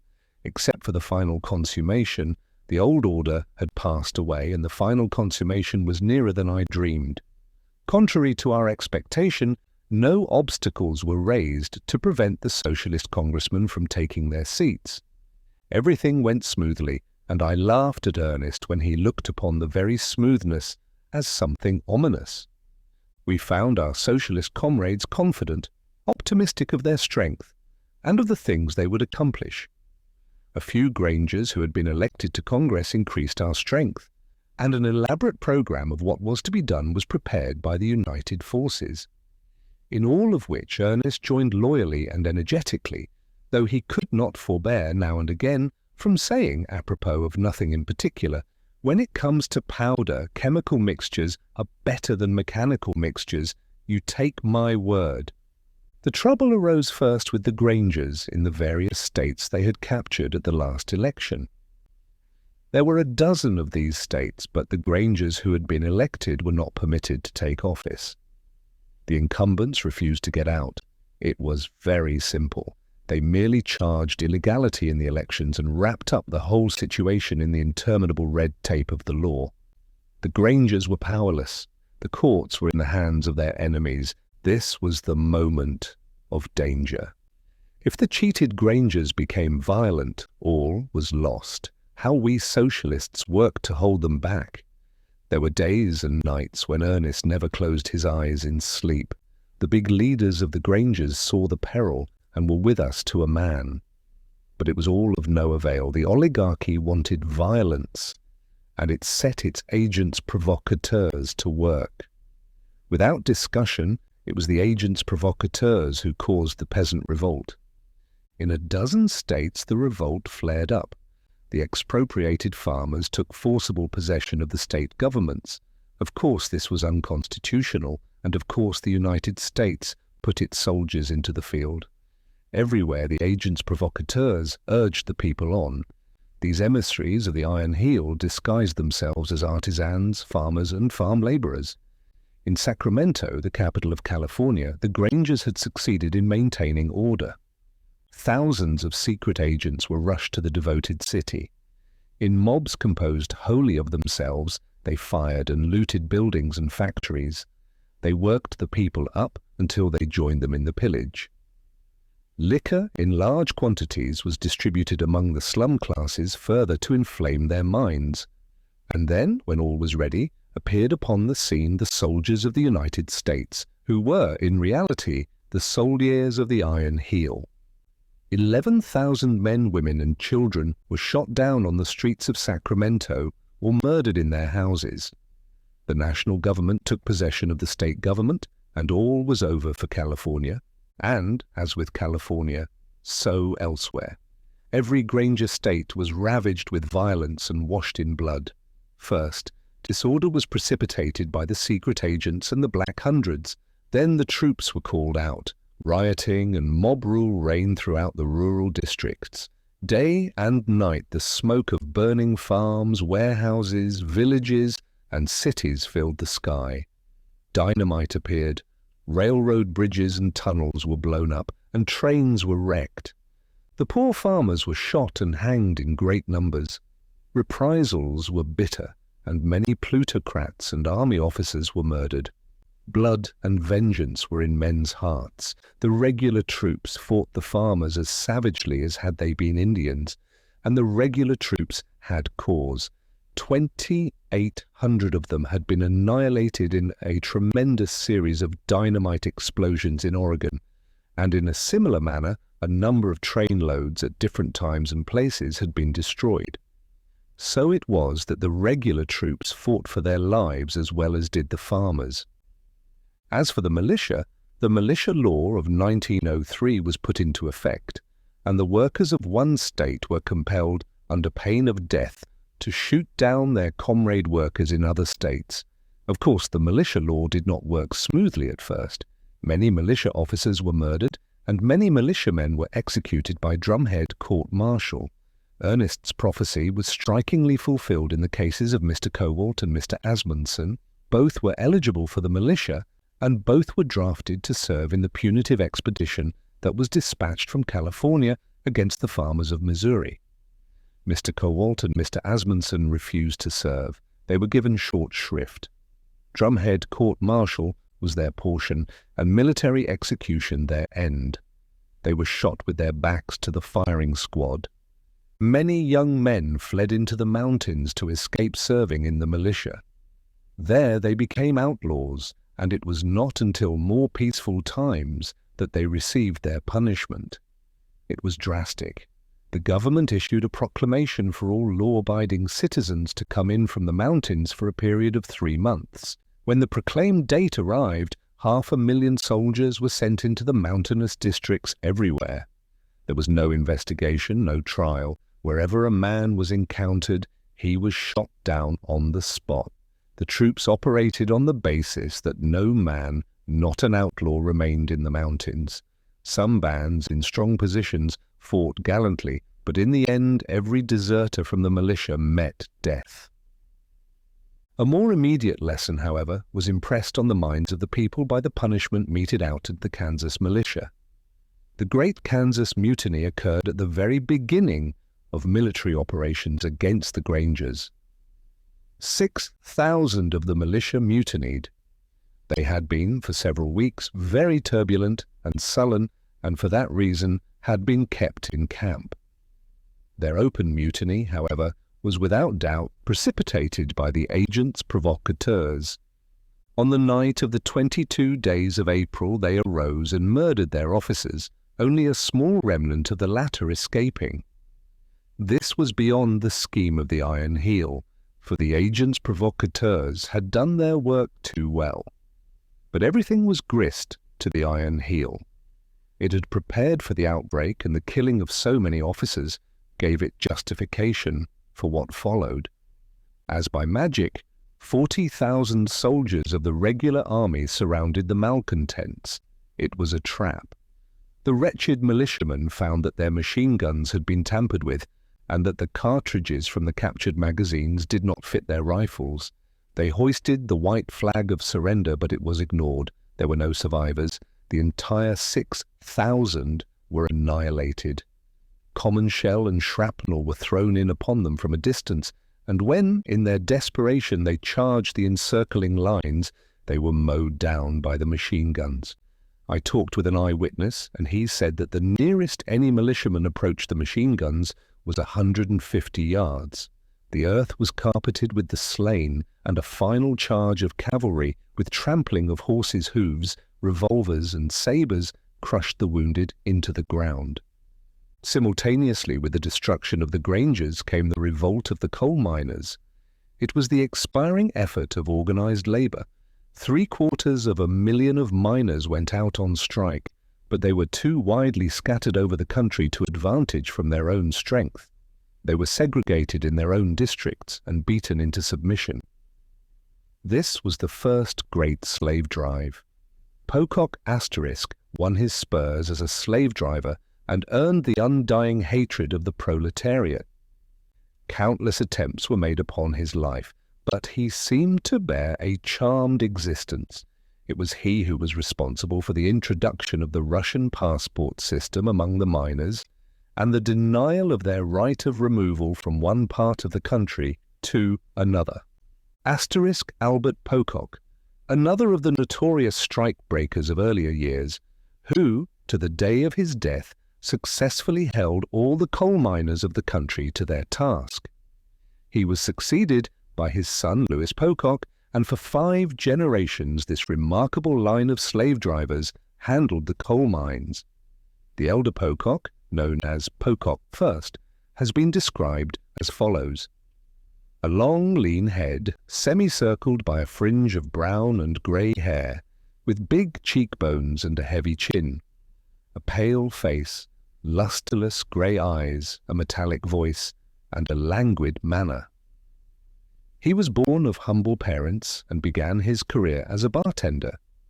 He next became a private detective for a street railway corporation and by successive steps developed into a professional strikebreaker. Pocock 5, the last of the line, was blown up in a pump house by a bomb during a petty revolt of the miners in the Indian Territory. This occurred in 2073 AD. In the meantime, the Socialists held firm. While the Grangers expired in flame and blood and organised labour was disrupted, the Socialists held their peace and perfected their secret organisation. In vain the Grangers pleaded with us. We rightly contended that any revolt on our part was virtually suicide for the whole revolution. The Iron Heel, at first dubious about dealing with the entire proletariat at one time, had found the work easier than it had expected, and would have asked nothing better than an uprising on our part. But we avoided the issue in spite of the fact that agents provocateurs swarmed in our midst. In those early days, the agents of the Iron Heel were clumsy in their methods. They had much to learn, and in the meantime our fighting groups weeded them out. It was bitter, bloody work, but we were fighting for life and for the revolution, and we had to fight the enemy with its own weapons. Yet we were fair. No agent of the Iron Heel was executed without a trial. We may have made mistakes, but if so, very rarely. The bravest and the most combative and self-sacrificing of our comrades went into the fighting groups. Once, after 10 years had passed, Ernest made a calculation from figures furnished by the chiefs of the fighting groups, and his conclusion was that the average life of a man or woman after becoming a member was 5 years. The comrades of the fighting groups were heroes all, and the peculiar thing about it was that they were opposed to the taking of life. They violated their own natures, yet they loved liberty and knew of no sacrifice too great to make for the cause. These fighting groups were modelled somewhat after the fighting organisation of the Russian Revolution, and, despite the unceasing efforts of the Iron Heel, these groups persisted throughout the 3 centuries of its existence. Composed of men and women actuated by lofty purpose and unafraid to die, the fighting groups exercised tremendous influence and tempered the savage brutality of the rulers. Not alone was their work confined to unseen warfare with the secret agents of the oligarchy. The oligarchs themselves were compelled to listen to the decrees of the groups, and often, when they disobeyed, were punished by death, and likewise with the subordinates of the oligarchs, with the officers of the army and the leaders of the labour castes. Stern justice was meted out by these organised avengers, but most remarkable was their passionless and judicial procedure. There were no snap judgments. When a man was captured, he was given fair trial and opportunity for defence. Of necessity, many men were tried and condemned by proxy, as in the case of General Lambton. This occurred in 2138 AD, possibly the most bloodthirsty and malignant of all the mercenaries that ever served the Iron Heel. He was informed by the fighting groups that they had tried him, found him guilty, and condemned him to death, and this after 3 warnings for him to cease from his ferocious treatment of the proletariat. After his condemnation, he surrounded himself with a myriad protective devices. Years passed, and in vain the fighting groups strove to execute their decree. Comrade after comrade, men and women failed in their attempts and were cruelly executed by the oligarchy. It was the case of General Lambton that revived crucifixion as a legal method of execution. But in the end, the condemned man found his executioner in the form of a slender girl of 17, Madeleine Provence, who, to accomplish her purpose, served 2 years in his palace as a seamstress to the household. She died in solitary confinement after horrible and prolonged torture, but today she stands in imperishable bronze in the pantheon of brotherhood in the wonder city of Surlays. We who, by personal experience, know nothing of bloodshed, must not judge harshly the heroes of the fighting groups. They gave up their lives for humanity. No sacrifice was too great for them to accomplish, while inexorable necessity compelled them to bloody expression in an age of blood.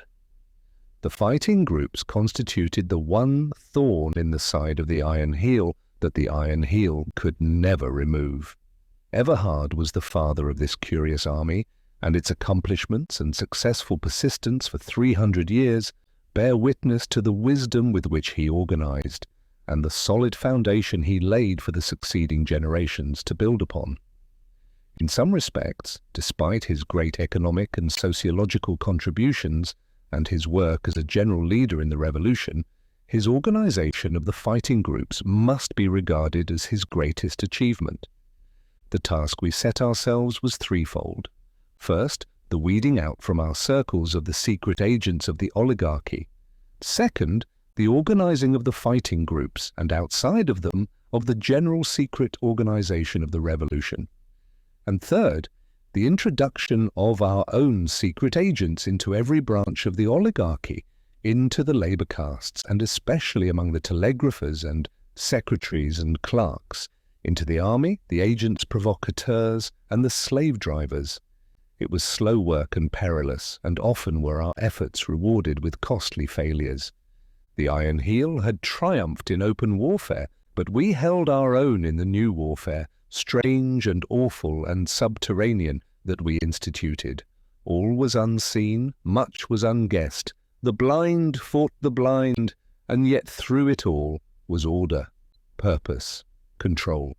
We permeated the entire organization of the Iron Heel with our agents, while our own organization was permeated with the agents of the Iron Heel. It was warfare, dark and devious, replete with intrigue and conspiracy, plot and counterplot, and behind all, ever menacing, was death, violent and terrible.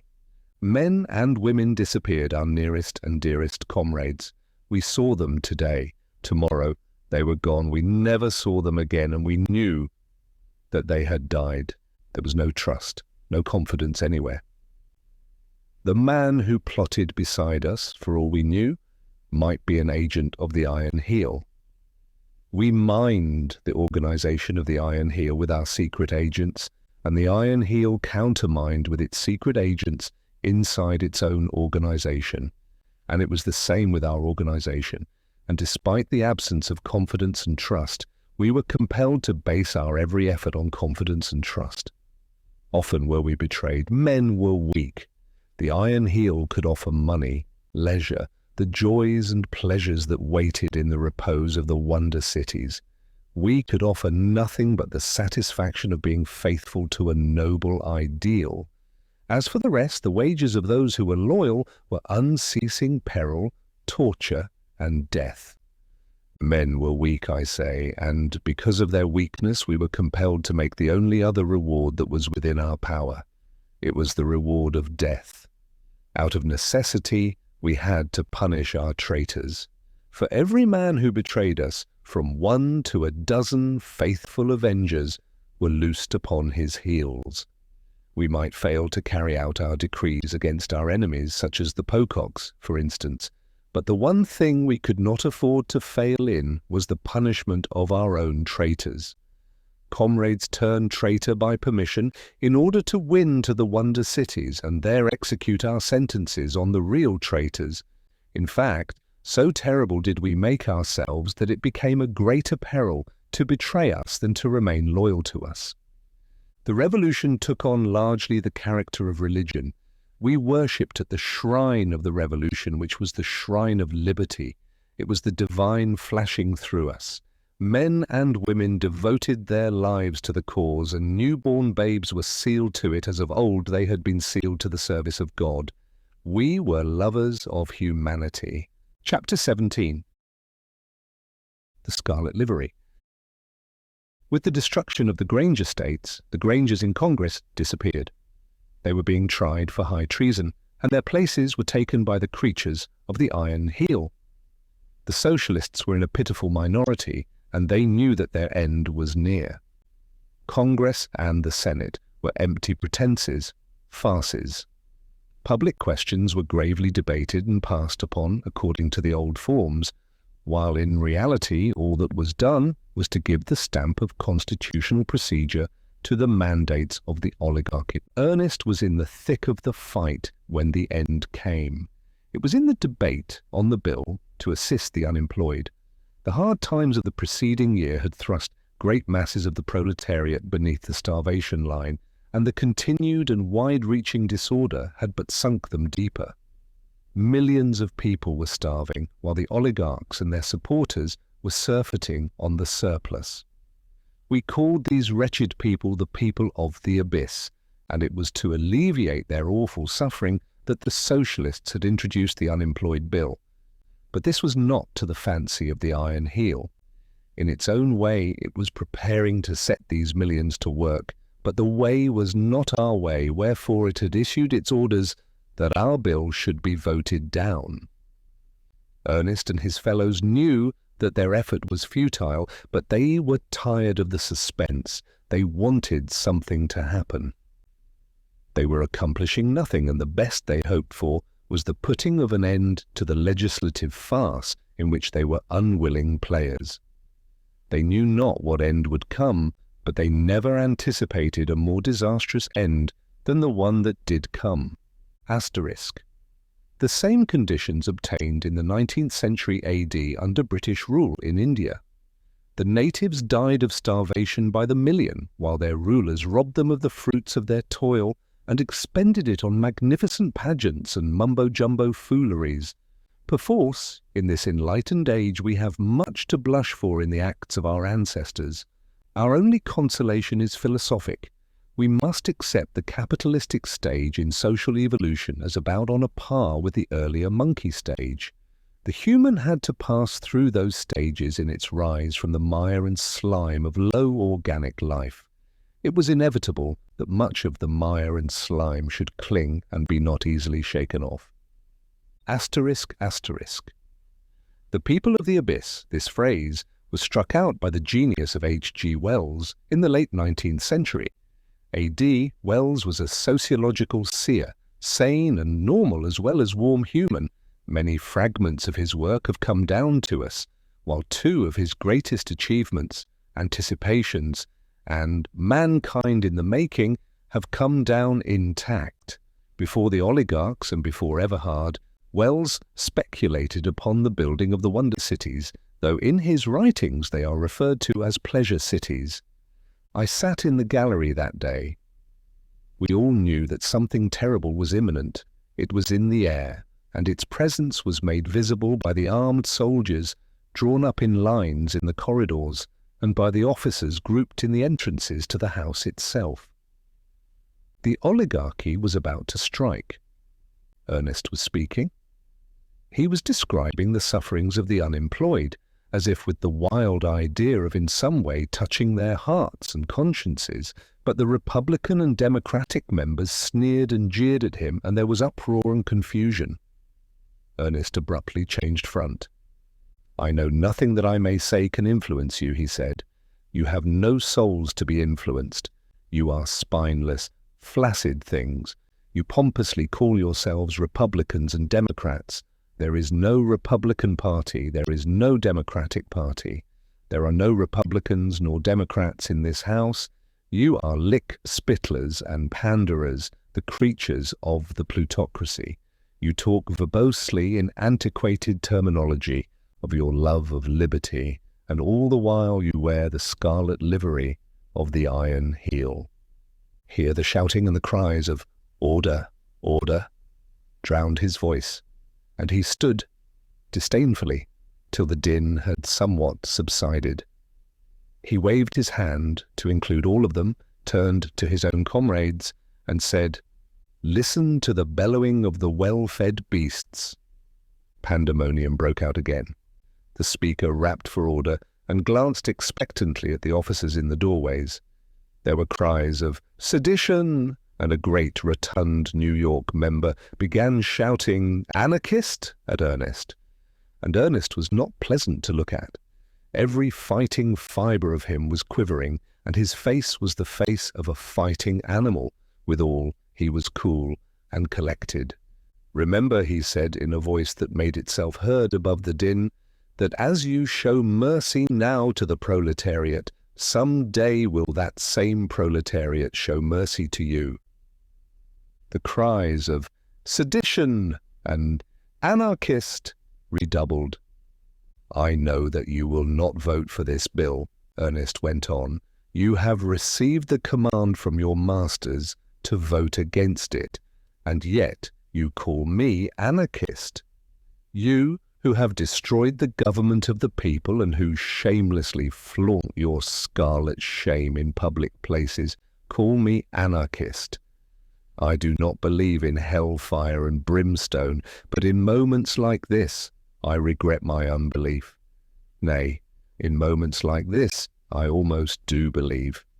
Surely there must be a hell, for in no less place could it be possible for you to receive punishment adequate to your crimes.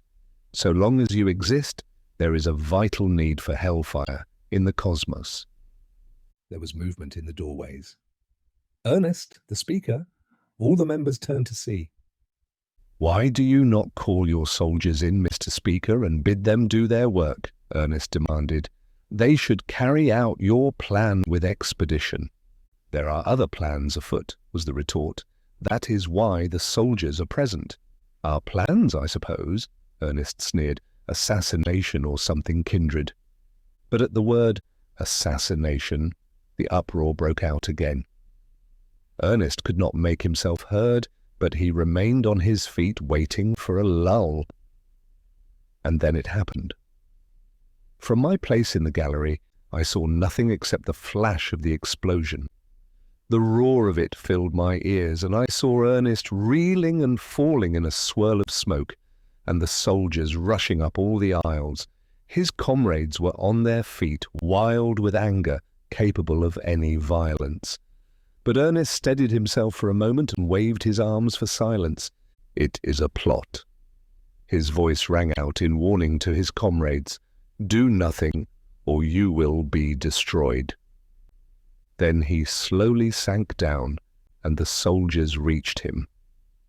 The next moment soldiers were clearing the galleries, and I saw no more.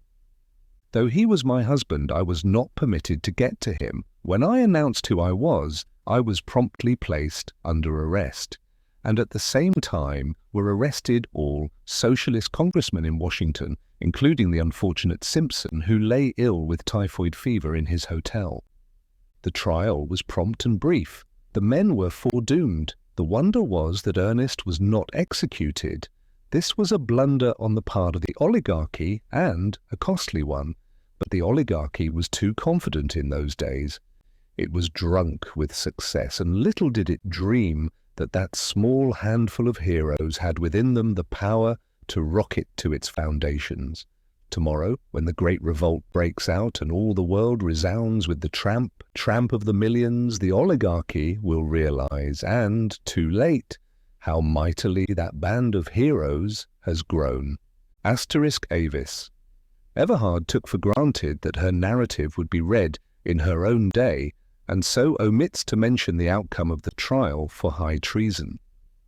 Many other similar disconcerting omissions will be noticed in the manuscript. 52 socialist congressmen were tried and all were found guilty. Strange to relate, not one received the death sentence. Everhard and 11 others, among whom were Theodore Donaldson and Matthew Kent, received life imprisonment. The remaining 40 received sentences varying from 30 to 45 years, while Arthur Simpson, referred to in the manuscript as being ill of typhoid fever, at the time of the explosion received only 15 years. It is the tradition that he died of starvation in solitary confinement, and this harsh treatment is explained as having been caused by his uncompromising stubbornness and his fiery and tactless hatred for all men that served the despotism. He died in Cabanas in Cuba, where 3 of his comrades were also confined. The 52 socialist congressmen were confined in military fortresses scattered all over the United States. Thus Du Bois and Woods were held in Puerto Rico, while Everhard and Merriweather were placed in Alcatraz, an island in San Francisco Bay that had already seen long service as a military prison.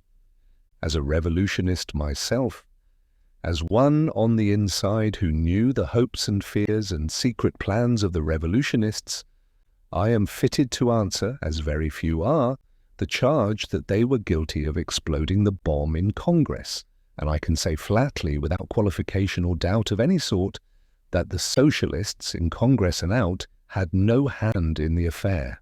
Who threw the bomb we do not know, but the one thing we are absolutely sure of is that we did not throw it.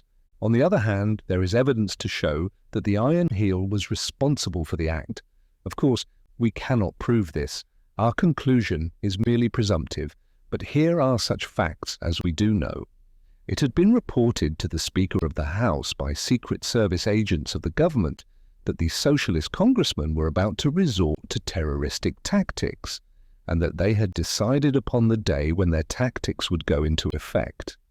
This day was the very day of the explosion. Wherefore, the Capitol had been packed with troops in anticipation. Since we knew nothing about the bomb, and since a bomb actually was exploded, and since the authorities had prepared in advance for the explosion, it is only fair to conclude that the Iron Heel did know. Furthermore, we charge that the Iron Heel was guilty of the outrage, and that the Iron Heel planned and perpetrated the outrage for the purpose of foisting the guilt on our shoulders, and so bringing about our destruction. From the Speaker, the warning leaked out to all the creatures in the house that wore the scarlet livery.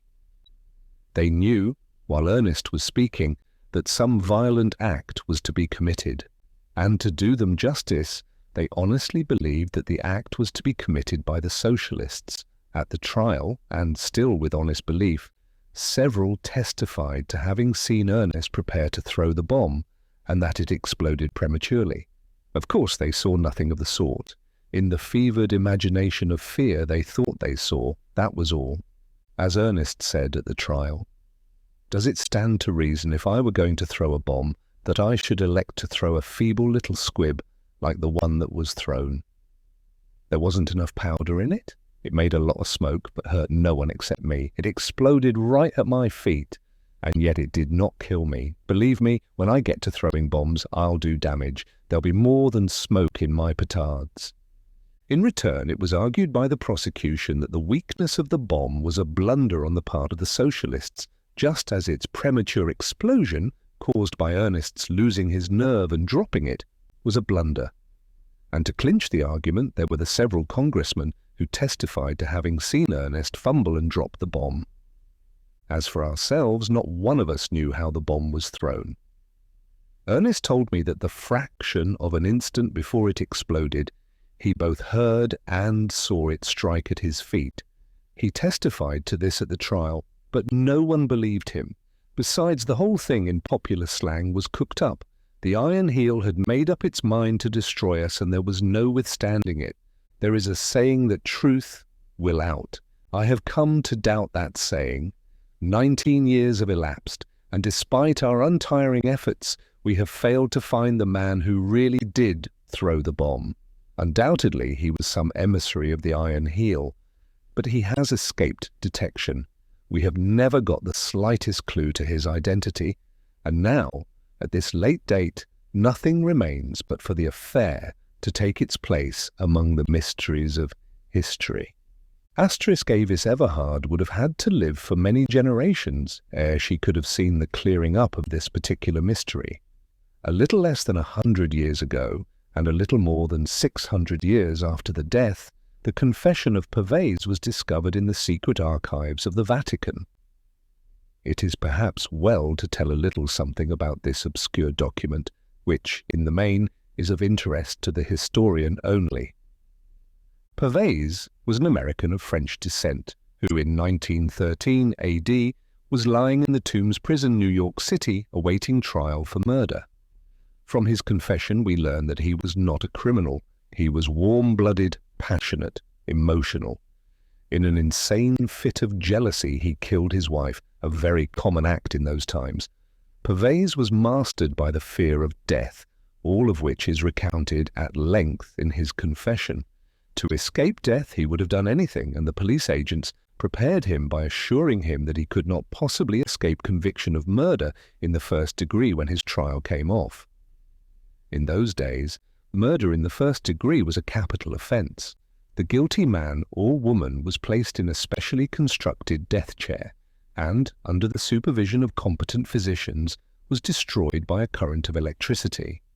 This was called electrocution, and it was very popular during that period.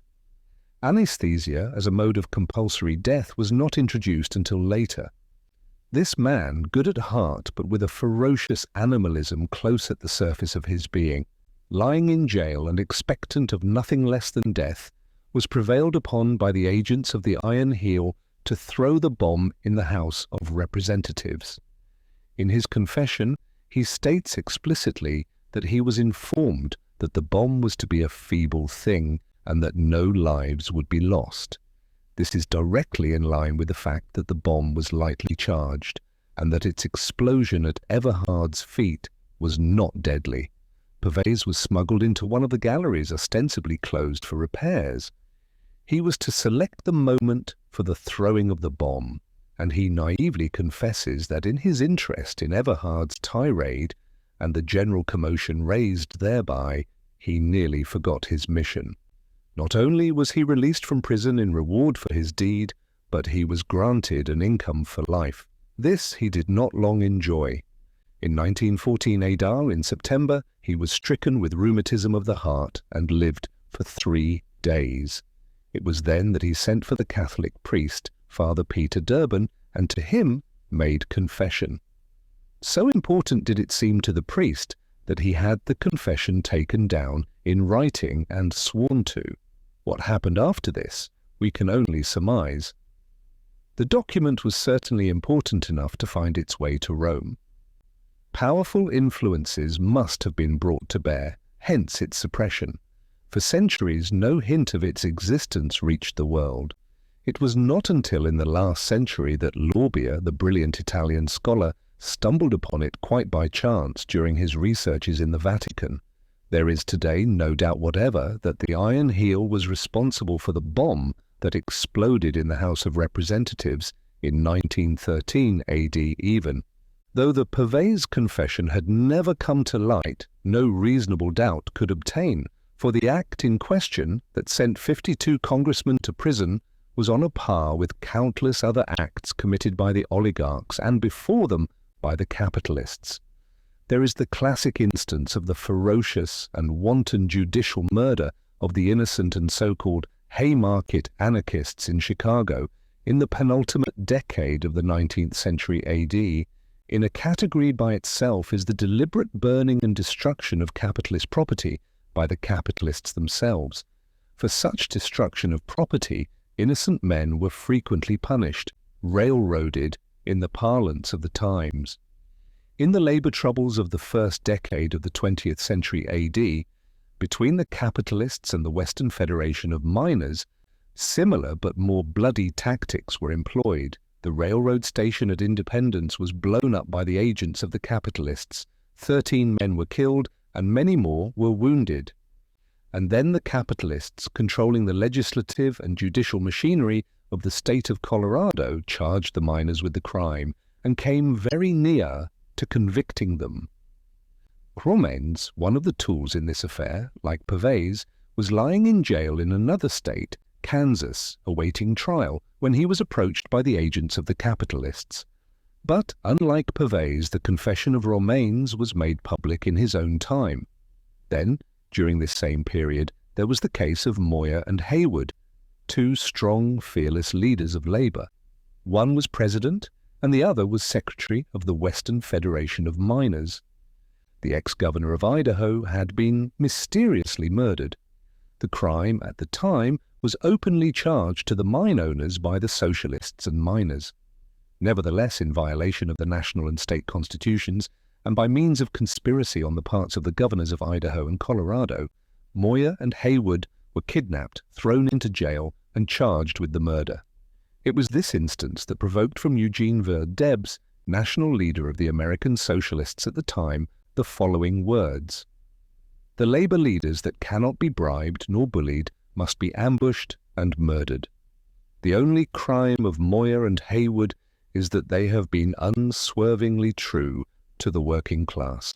The capitalists have stolen our country, debauched our politics, defiled our judiciary, and ridden over us roughshod, and now they propose to murder those who will not abjectly surrender to their brutal dominion. The governors of Colorado and Idaho are but executing the mandates of their masters, the plutocracy. The issue is the workers versus the plutocracy. If they strike the first violent blow, we will strike the last." Chapter 18. In the Shadow of Sonoma. Of myself, during this period, there is not much to say. For 6 months I was kept in prison, though charged with no crime. I was a suspect, a word of fear that all revolutionists were soon to come to know. But our own nascent secret service was beginning to work. By the end of my 2nd month in prison, one of the jailers made himself known as a revolutionist in touch with the organization. Several weeks later, Joseph Parkhurst, the prison doctor who had just been appointed, proved himself to be a member of one of the fighting groups. Thus, throughout the organization of the oligarchy, our own organization, web-like and spidery, was insinuating itself. And so I was kept in touch with all that was happening in the world without. And furthermore, every one of our imprisoned leaders was in contact with brave comrades who masqueraded in the livery of the Iron Heel. Though Ernest lay in prison 3,000 miles away on the Pacific coast, I was in unbroken communication with him, and our letters passed regularly back and forth.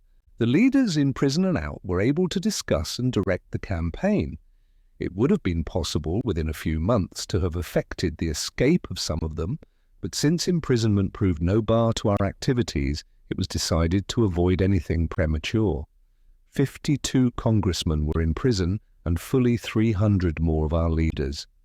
It was planned that they should be delivered simultaneously. If part of them escaped, the vigilance of the oligarchs might be aroused so as to prevent the escape of the remainder. On the other hand, it was held that a simultaneous jail delivery all over the land would have immense psychological influence on the proletariat. It would show our strength and give confidence.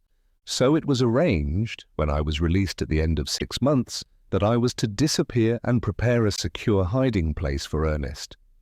To disappear was in itself no easy thing. No sooner did I get my freedom than my footsteps began to be dogged by the spies of the Iron Heel. It was necessary that they should be thrown off the track and that I should win to California. It is laughable the way this was accomplished. Already the passport system, modelled on the Russian, was developing. I dared not cross the continent in my own character. It was necessary that I should be completely lost if ever I was to see Ernest again, for by trailing me after he escaped, he would be caught once more. Again, I could not disguise myself as a proletarian and travel. There remained the disguise of a member of the oligarchy. While the arch-oligarchs were no more than a handful, there were myriads of lesser ones of the type, say, of Mr. Wixon, men worth a few millions who were adherents of the arch-oligarchs. The wives and daughters of these lesser oligarchs were legion, and it was decided that I should assume the disguise of such a one. A few years later, this would have been impossible because the passport system was to become so perfect that no man, woman, nor child in all the land was unregistered and unaccounted for in his or her movements. When the time was ripe, the spies were thrown off my track.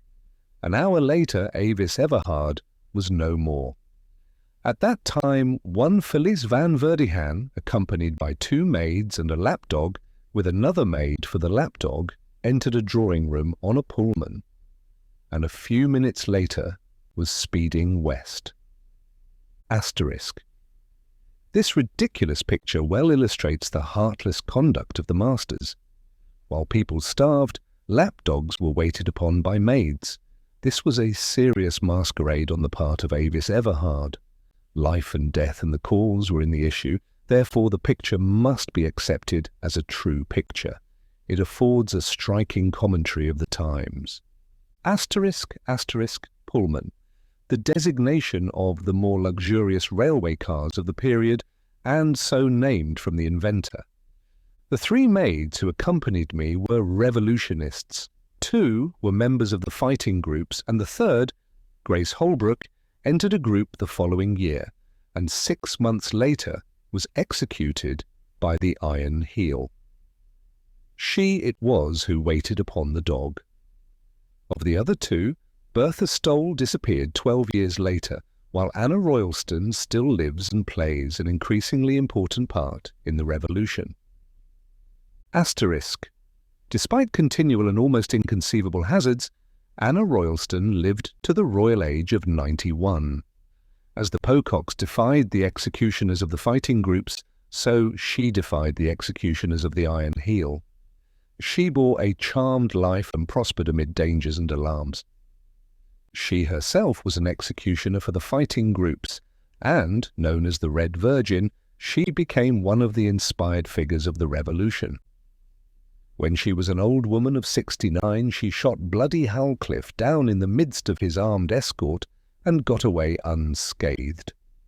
In the end, she died peaceably of old age in a secret refuge of the revolutionists in the Ozark Mountains. Without adventure, we crossed the United States to California. When the train stopped at 16th Street Station in Oakland, we alighted, and there Felice van Verdian, with her 2 maids, her lapdog, and her lapdog's maid, disappeared forever. The maids, guided by trusty comrades, were led away. Other comrades took charge of me.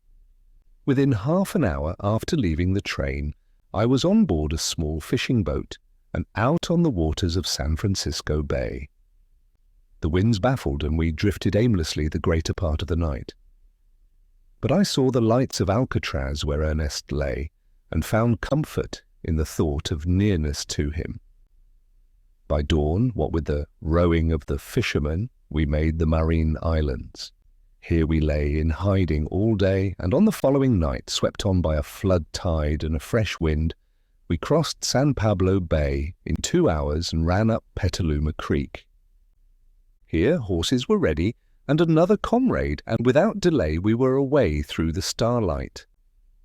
To the north I could see the loom of Sonoma Mountain, toward which we rode. We left the old town of Sonoma to the right and rode up a canyon that lay between outlying buttresses of the mountain. The wagon road became a wood road, the wood road became a cow path, and the cow path dwindled away and ceased among the upland pastures. Straight over Sonoma Mountain we rode. It was the safest route. There was no one to mark our passing. Dawn caught us on the northern brow, and in the grey light we dropped down through chaparral into redwood canyons deep and warm with the breath of passing summer. It was old country to me that I knew and loved, and soon I became the guide. The hiding place was mine. I had selected it. We let down the bars and crossed an upland meadow. Next, we went over a low oak-covered ridge and descended into a smaller meadow. Again we climbed a ridge, this time riding under red-limbed madronos and manzanitas of deeper red. The first rays of the sun streamed upon our backs as we climbed. A flight of quail thrummed off through the thickets. A big jackrabbit crossed our path, leaping swiftly and silently like a deer. And then a deer, a many-pronged buck, the sun flashing red gold from neck and shoulders, cleared the crest of the ridge before us and was gone. We followed in his wake a space, then dropped down a zigzag trail that he disdained into a group of noble redwoods that stood about a pool of water murky with minerals from the mountain's side. I knew every inch of the way. Once a writer friend of mine had owned the ranch, but he too had become a revolutionist, though more disastrously than I, for he was already dead and gone, and none knew where nor how. He alone in the days he had lived knew the secret of the hiding place for which I was bound. He had bought the ranch for beauty and paid a round price for it, much to the disgust of the local farmers. He used to tell with great glee how they were wont to shake their heads mournfully at the price, to accomplish ponderously a bit of mental arithmetic, and then to say, "But you can't make 6% on it." But he was dead now, nor did the ranch descend to his children. Of all men, it was now the property of Mr. Wixon, who owned the whole eastern and northern slopes of Sonoma Mountain, running from the Spreckles estate to the divide of Bennett Valley. Out of it he had made a magnificent deer park, where over thousands of acres of sweet slopes and glades and canyons the deer ran almost in primitive wildness. The people who had owned the soil had been driven away. A state home for the feeble-minded had also been demolished to make room for the deer. To cap it all, Wixon's hunting lodge was 1/4 of a mile from my hiding place.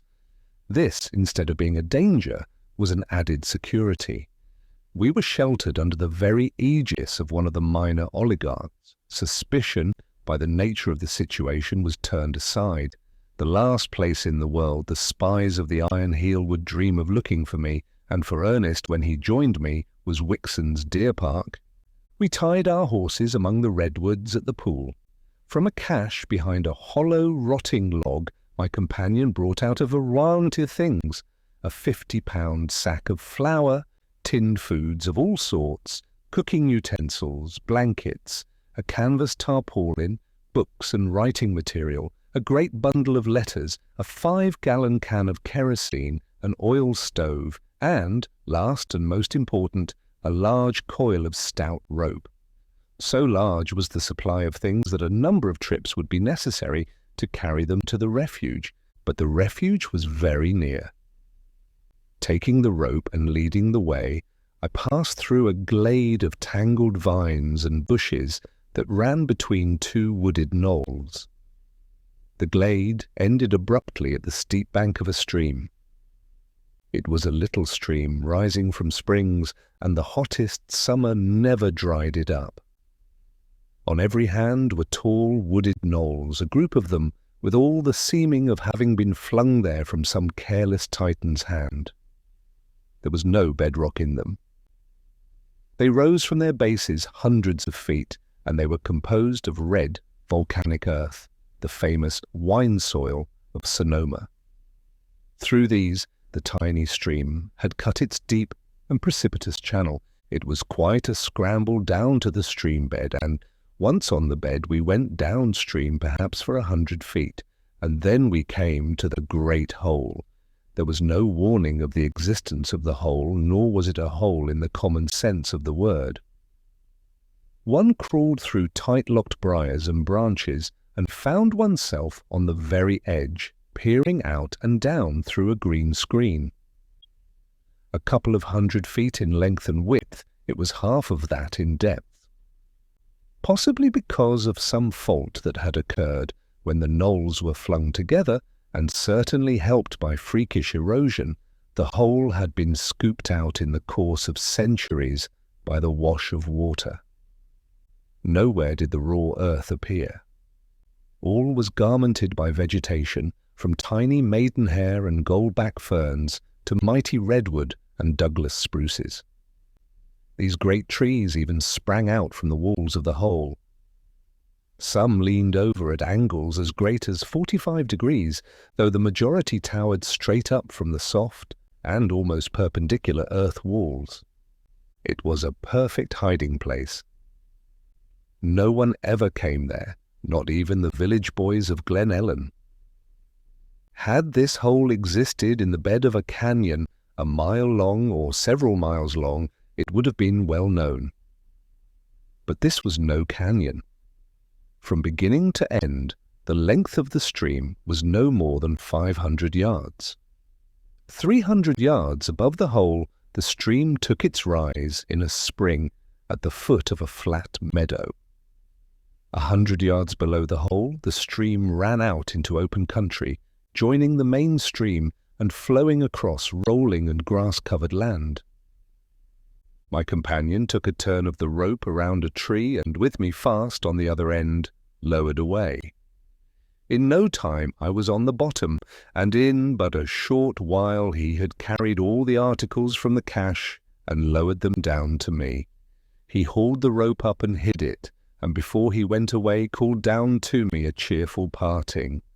Before I go on, I want to say a word for this comrade, John Carlson, a humble figure of the Revolution, one of the countless faithful ones in the ranks. He worked for Wixon in the stables near the hunting lodge. In fact, it was on Wixon's horses that we had ridden over Sonoma Mountain. For nearly 20 years now, John Carlson has been custodian of the refuge. No thought of disloyalty, I am sure, has ever entered his mind during all that time. To betray his trust would have been in his mind a thing undreamed.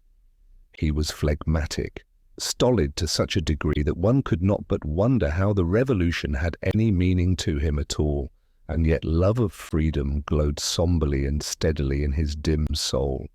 In ways it was indeed good that he was not flighty and imaginative.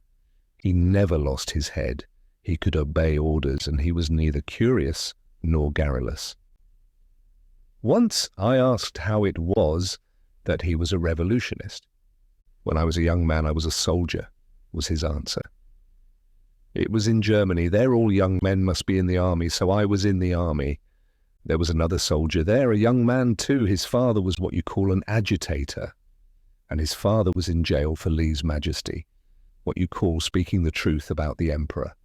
And the young man, the son, talked with me much about people and work and the robbery of the people by the capitalists.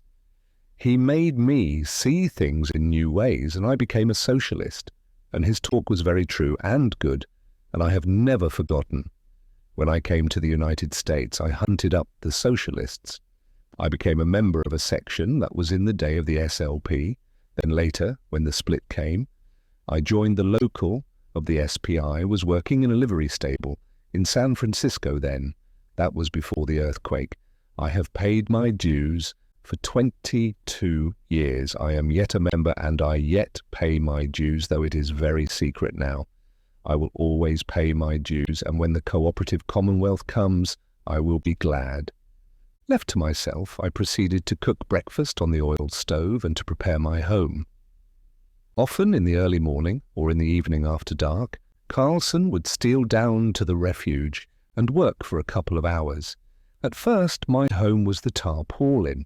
Later, a small tent was put up. And still later, when we became assured of the perfect security of the place, a small house was erected. This house was completely hidden from any chance eye that might peer down from the edge of the hole. The lush vegetation of that sheltered spot make a natural shield.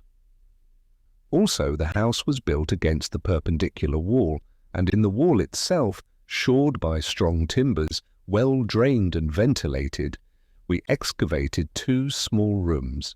Oh, believe me, we had many comforts.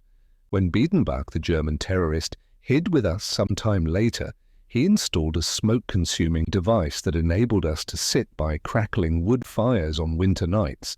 And here I must say a word for that gentle-souled terrorist, than whom there is no comrade in the revolution more fearfully misunderstood. Comrade Biedenbach did not betray the cause, nor was he executed by the comrades as is commonly supposed. This canard was circulated by the creatures of the oligarchy. Comrade Biedenbach was absent-minded, forgetful. He was shot by one of our lookouts at the cave refuge at Carmel through failure on his part to remember the secret signals. It was all a sad mistake, and that he betrayed his fighting group is an absolute lie. No truer, more loyal man ever laboured for the cause. Asterisk. Search. As we may, through all the material of those times that has come down to us, we can find no clue to the Biedenbach here referred to. No mention is made of him anywhere, save in the Everhard manuscript. Asterisk. For 19 years now, the refuge that I selected had been almost continuously occupied, and in all that time, with one exception, it has never been discovered by an outsider. And yet it was only a quarter of a mile from Wixon's hunting lodge and a short mile from the village of Glen Ellen. I was able always to hear the morning and evening trains arrive and depart, and I used to set my watch by the whistle at the brickyards. Asterisk. If the curious traveller will turn south from Glen Ellen, he will find himself on a boulevard that is identical with the old country road 7 centuries ago. A quarter of a mile from Glen Ellen, after the second bridge is passed, to the right will be noticed a barranca that runs like a scar across the rolling land toward a group of wooded knolls. The barranca is the site of the ancient right-of-way that in the time of private property in land ran across the holding of one Chauvet, a French pioneer of California who came from his native country in the fabled days of gold. The wooded knolls are the same knolls referred to by Avis Everhard. The great earthquake of 2368 AD broke off the side of one of these knolls and toppled it into the hole where the Everhards made their refuge. Since the finding of the manuscript, excavations have been made at the house, the 2 cave rooms, and all the accumulated rubbish of long occupancy have been brought to light. Many valuable relics have been found, among which, curious to relate, is the smoke-consuming device of Biedenbach's mentioned in the narrative. Students interested in such matters should read the brochure of Arnold Bentham, soon to be published.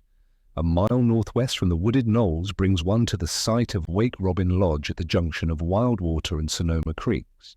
It may be noticed in passing that Wildwater was originally called Graham Creek and was so named on the early local maps. But the later name sticks. It was at Wake Robin Lodge that Avis Everhard later lived for short periods, when, disguised as an agent provocateur of the Iron Heel, she was enabled to play with impunity her part among men and events. The official permission to occupy Wake Robin Lodge is still on the records, signed by no less a man than Wixon, the minor oligarch of the manuscript. Chapter 19. Transformation. You must make yourself over again, Ernest wrote to me. You must cease to be. You must become another woman, and not merely in the clothes you wear, but inside your skin under the clothes. You must make yourself over again, so that even I would not know you, your voice, your gestures, your mannerisms, your carriage, your walk, everything.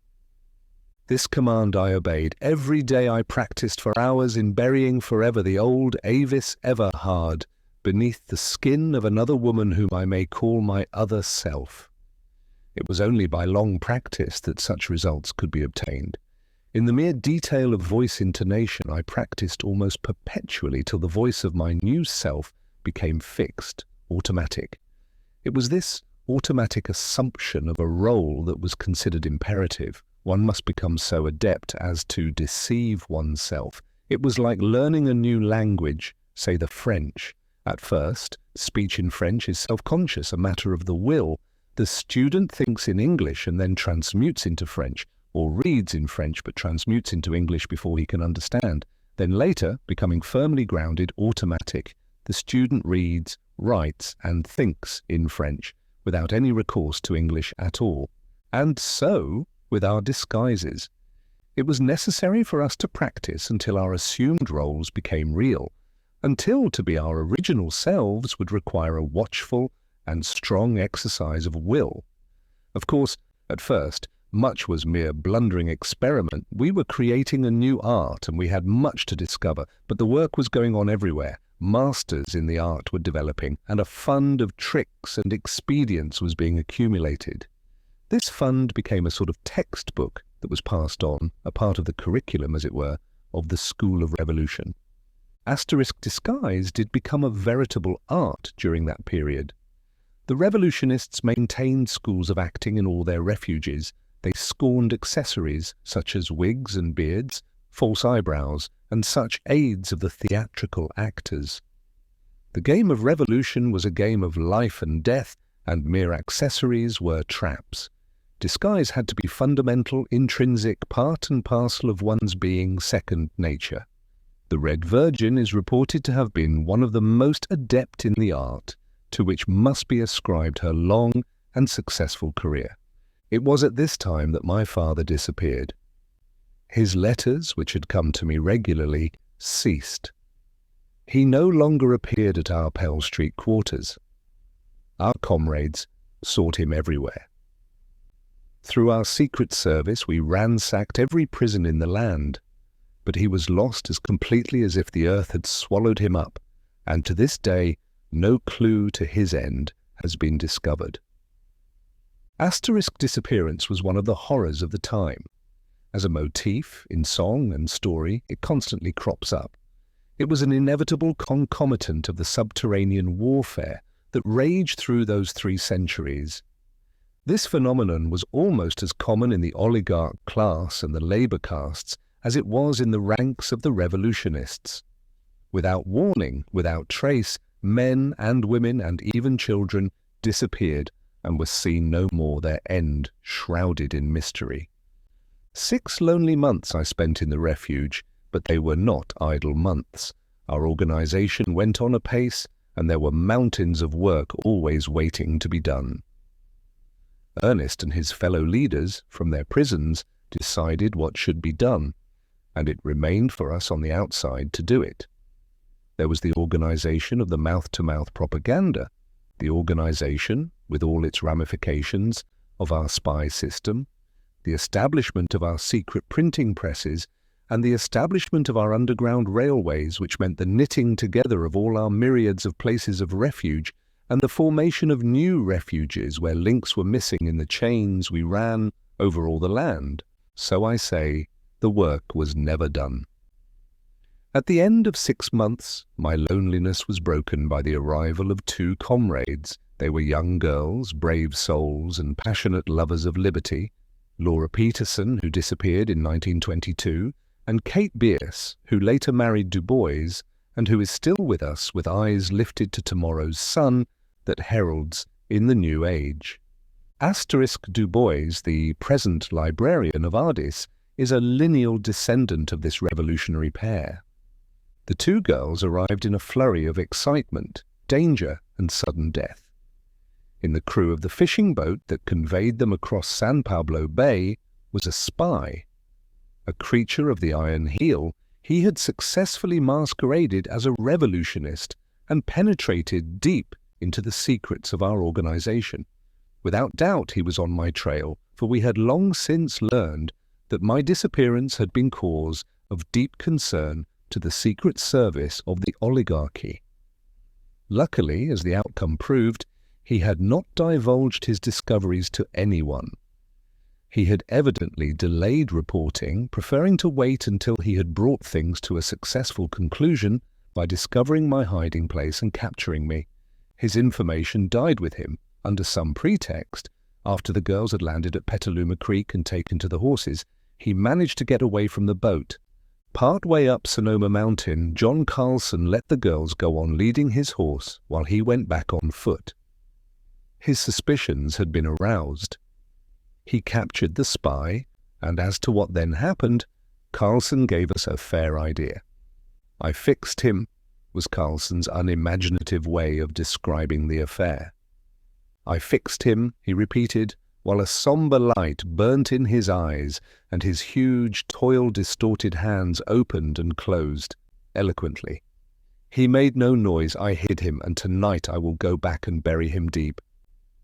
During that period, I used to marvel at my own metamorphosis. At times, it seemed impossible, either that I had ever lived a placid, peaceful life in a college town, or else that I had become a revolutionist inured to scenes of violence and death.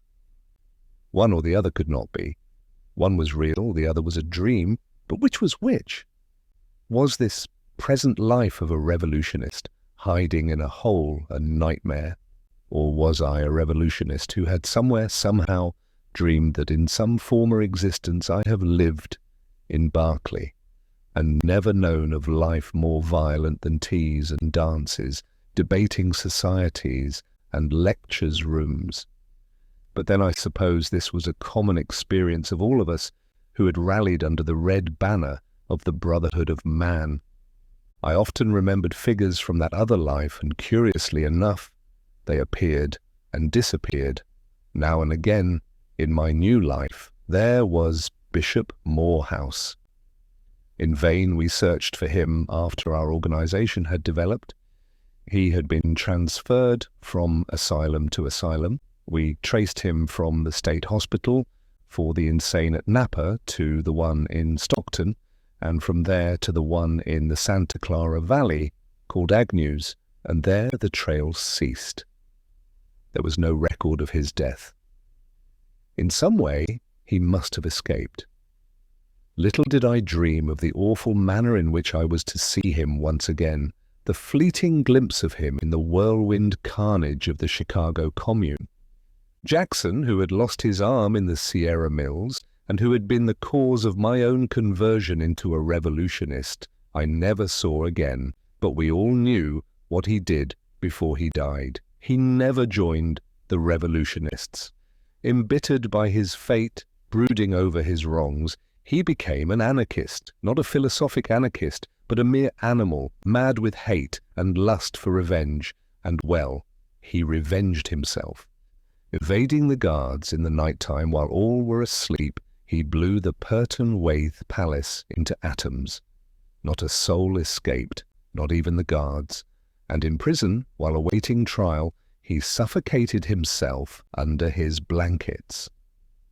Dr. Hammerfield and Dr. Ballingford achieved quite different fates from that of Jackson.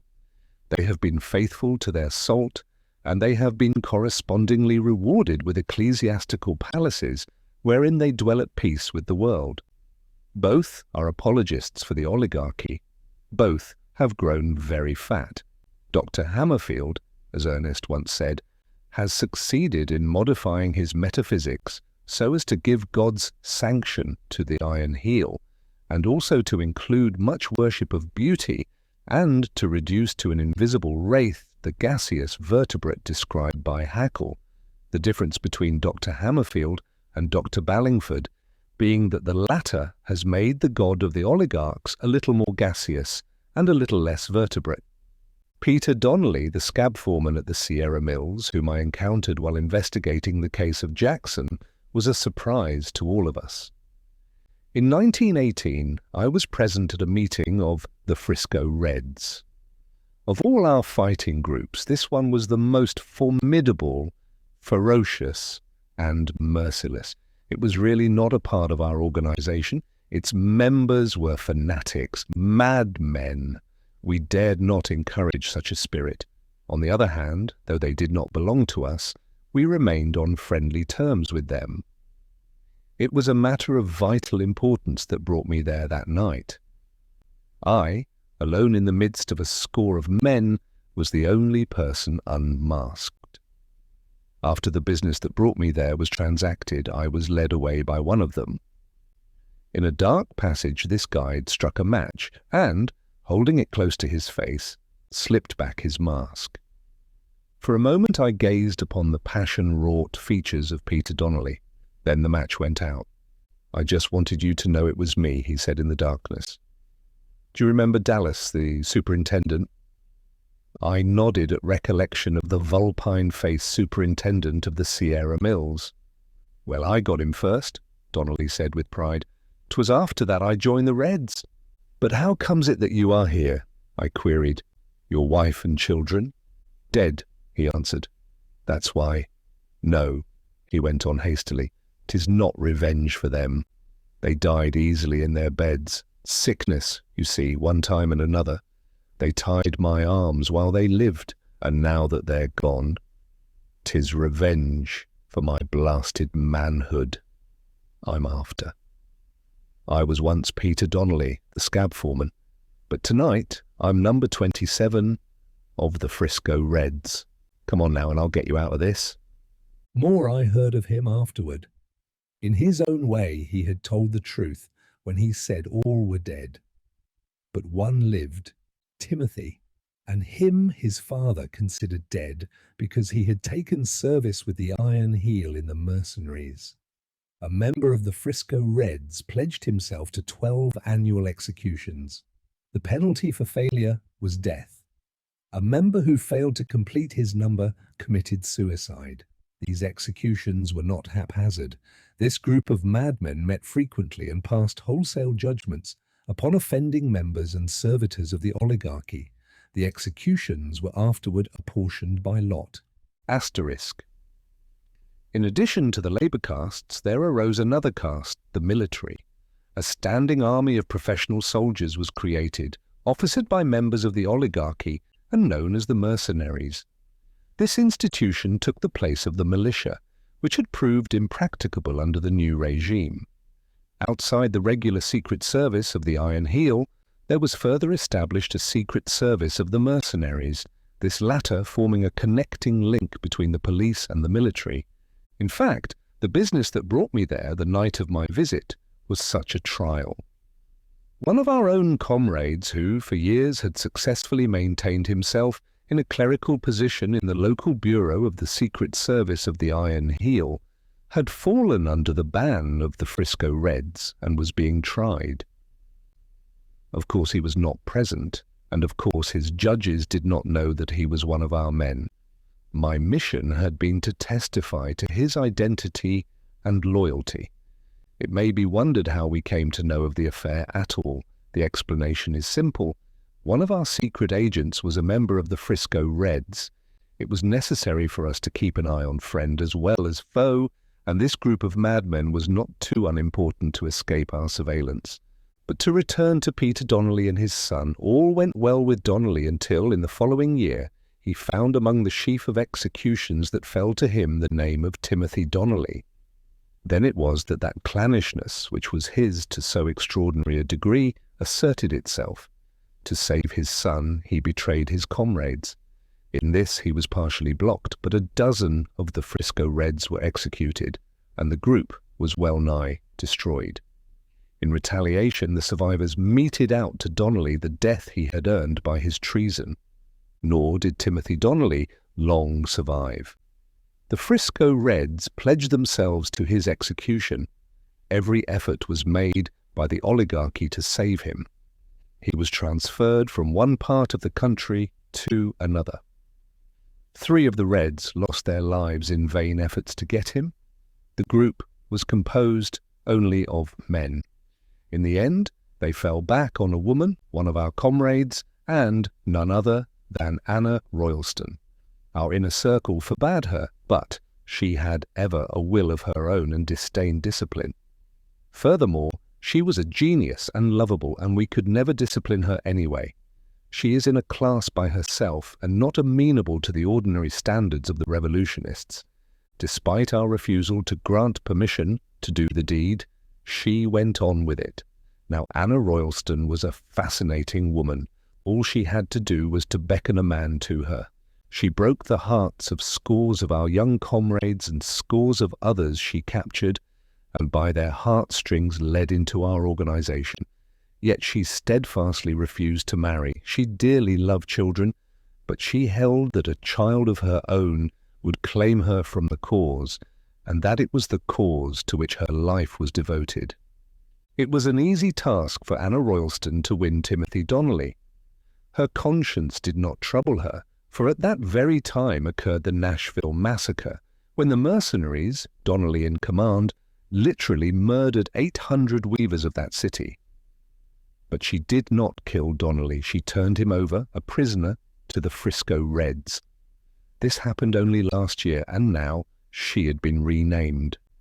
The revolutionists everywhere are calling her the Red Virgin, asterisk.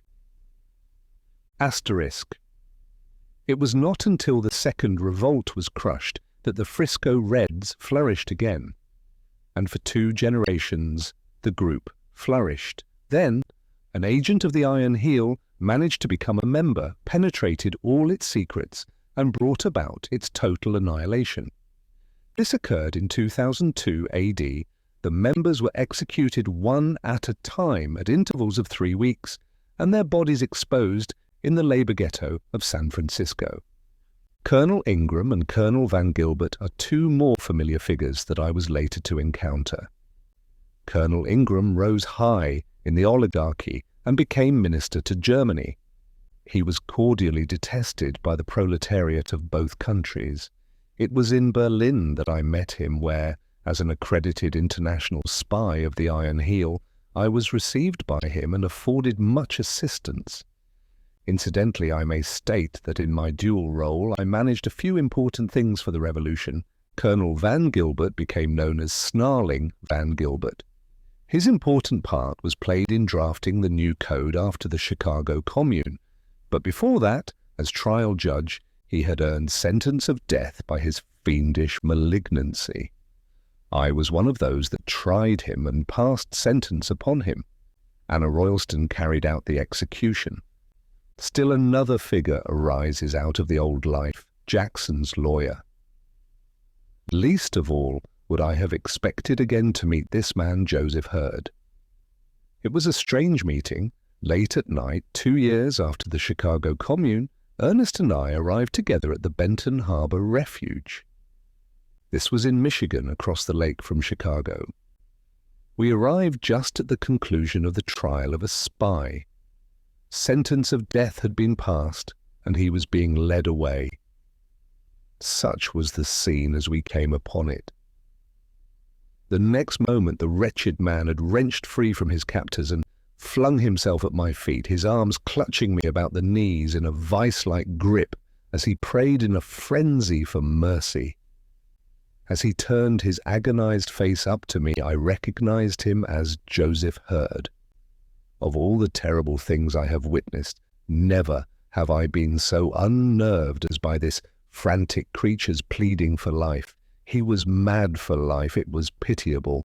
He refused to let go of me despite the hands of a dozen comrades, and when at last he was dragged shrieking away, I sank down fainting upon the floor. It is far easier to see brave men die than to hear a coward beg for life. Asterisk.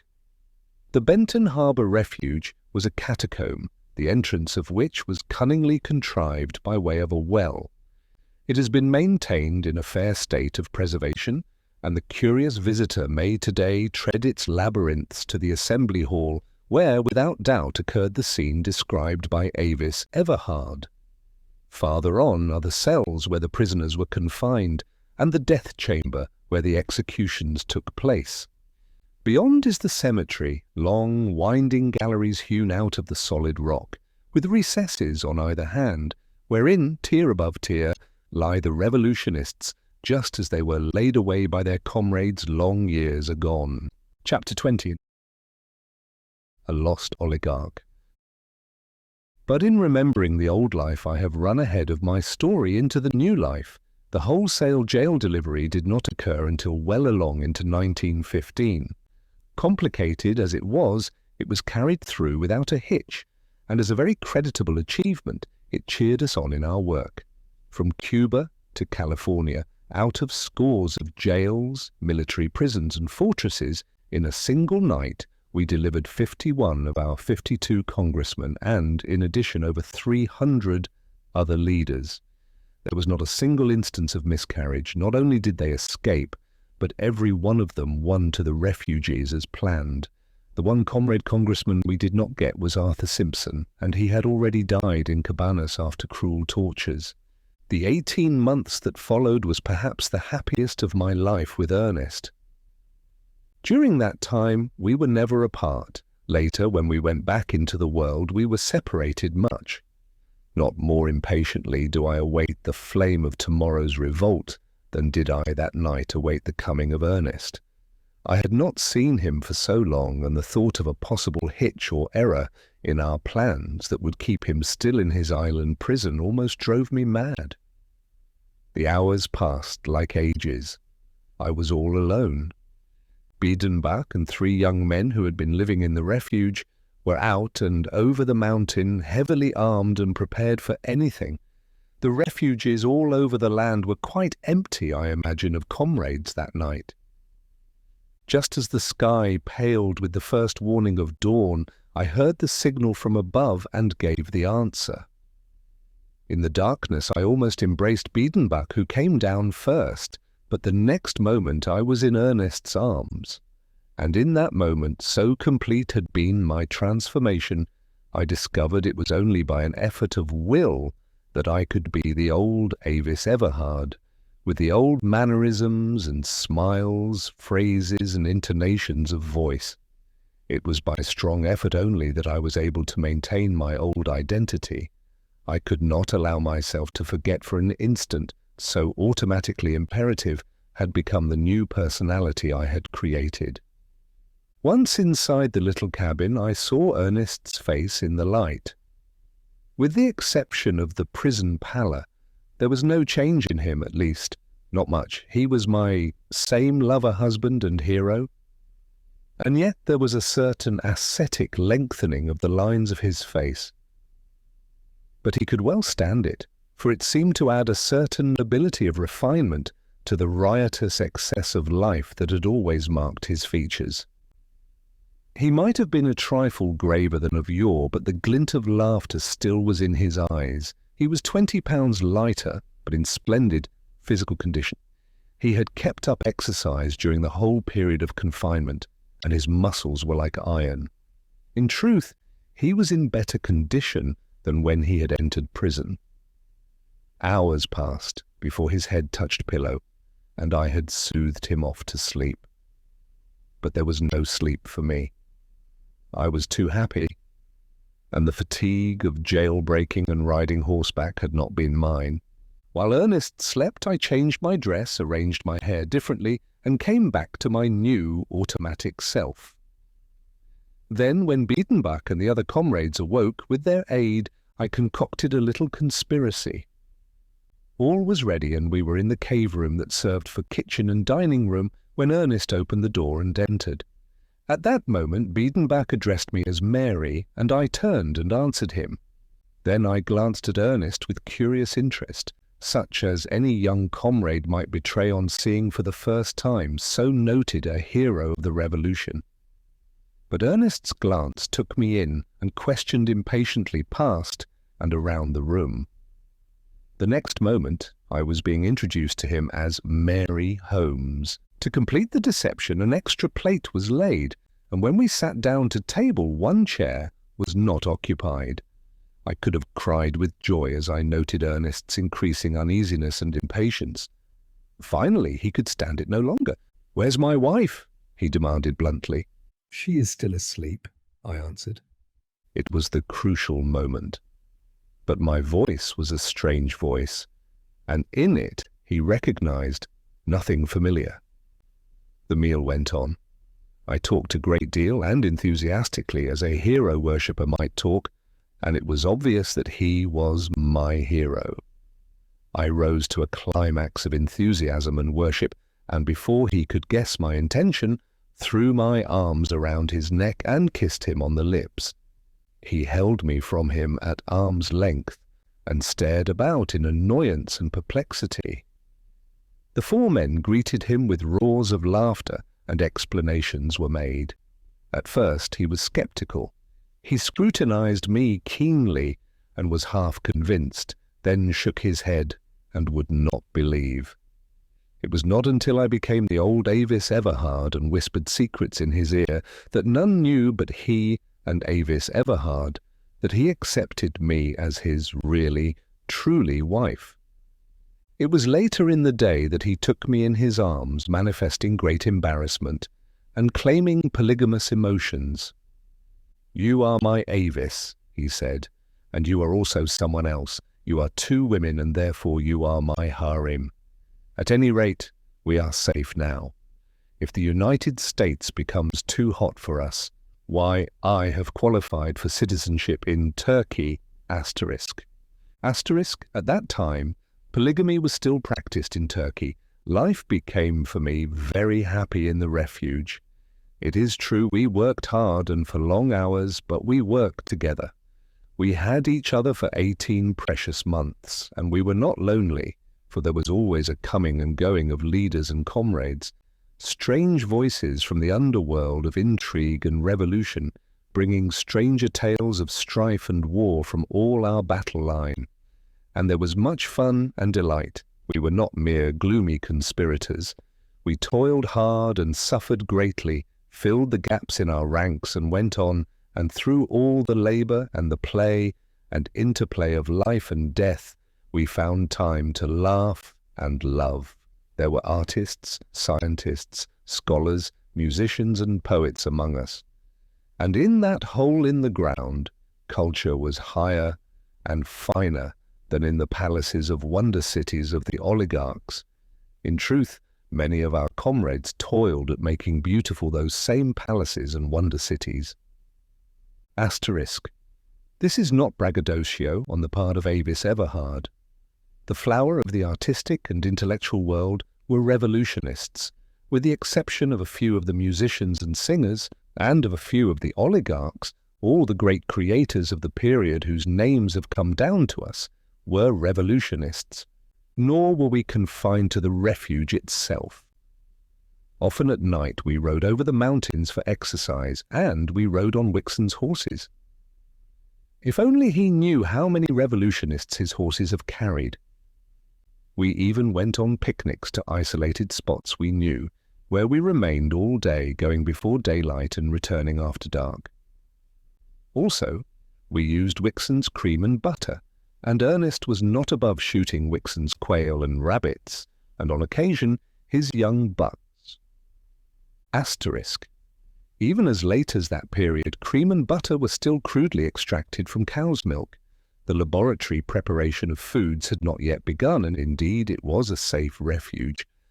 I have said that it was discovered only once, and this brings me to the clearing up of the mystery of the disappearance of young Wixon. Now that he is dead, I am free to speak. There was a nook on the bottom of the great hole, where the sun shone for several hours, and which was hidden from above. Here we had carried many loads of gravel from the creek bed, so that it was dry and warm, a pleasant basking place. And here, one afternoon, I was drowsing, half asleep, over a volume of Mendenhall.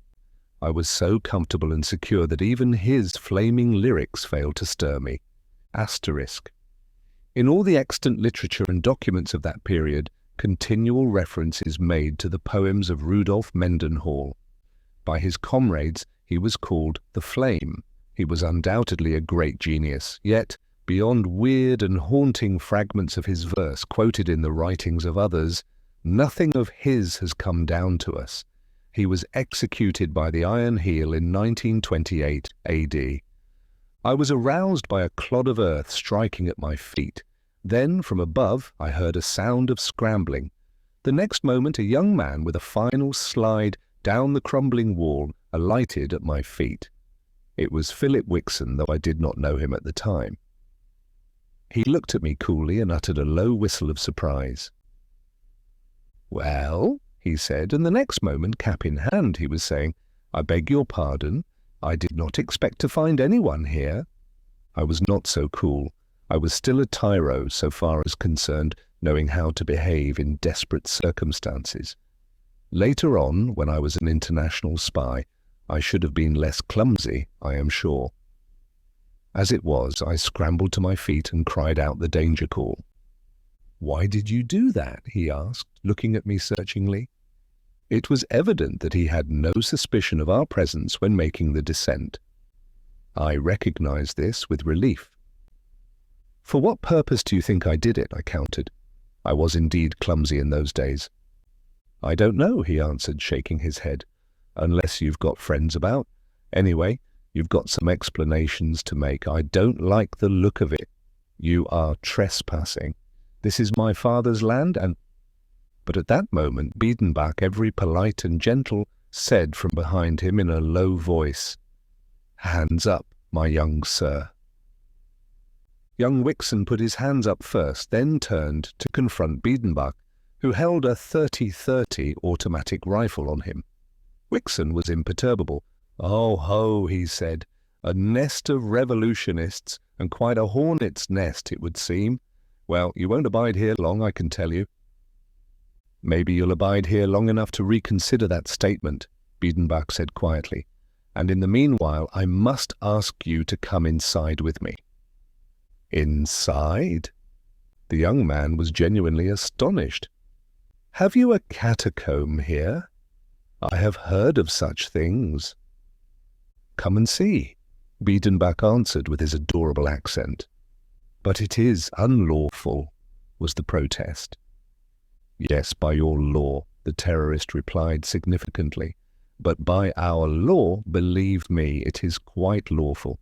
You must accustom yourself to the fact that you are in another world than the one of oppression and brutality in which you have lived." "There is room for argument there," Wixon muttered. "Then stay with us and discuss it." The young fellow laughed and followed his captor into the house.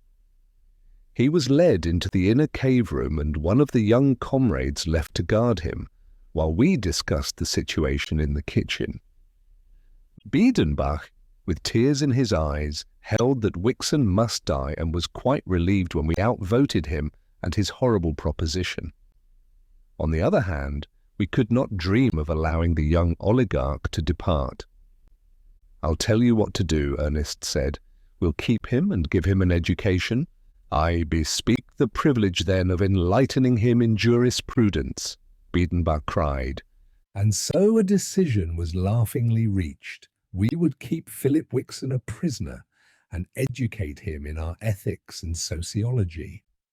But in the meantime, there was work to be done. All trace of the young oligarch must be obliterated.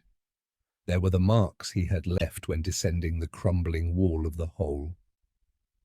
This task fell to Biedenbach, and slung on a rope from above, he toiled cunningly for the rest of the day till no sign remained.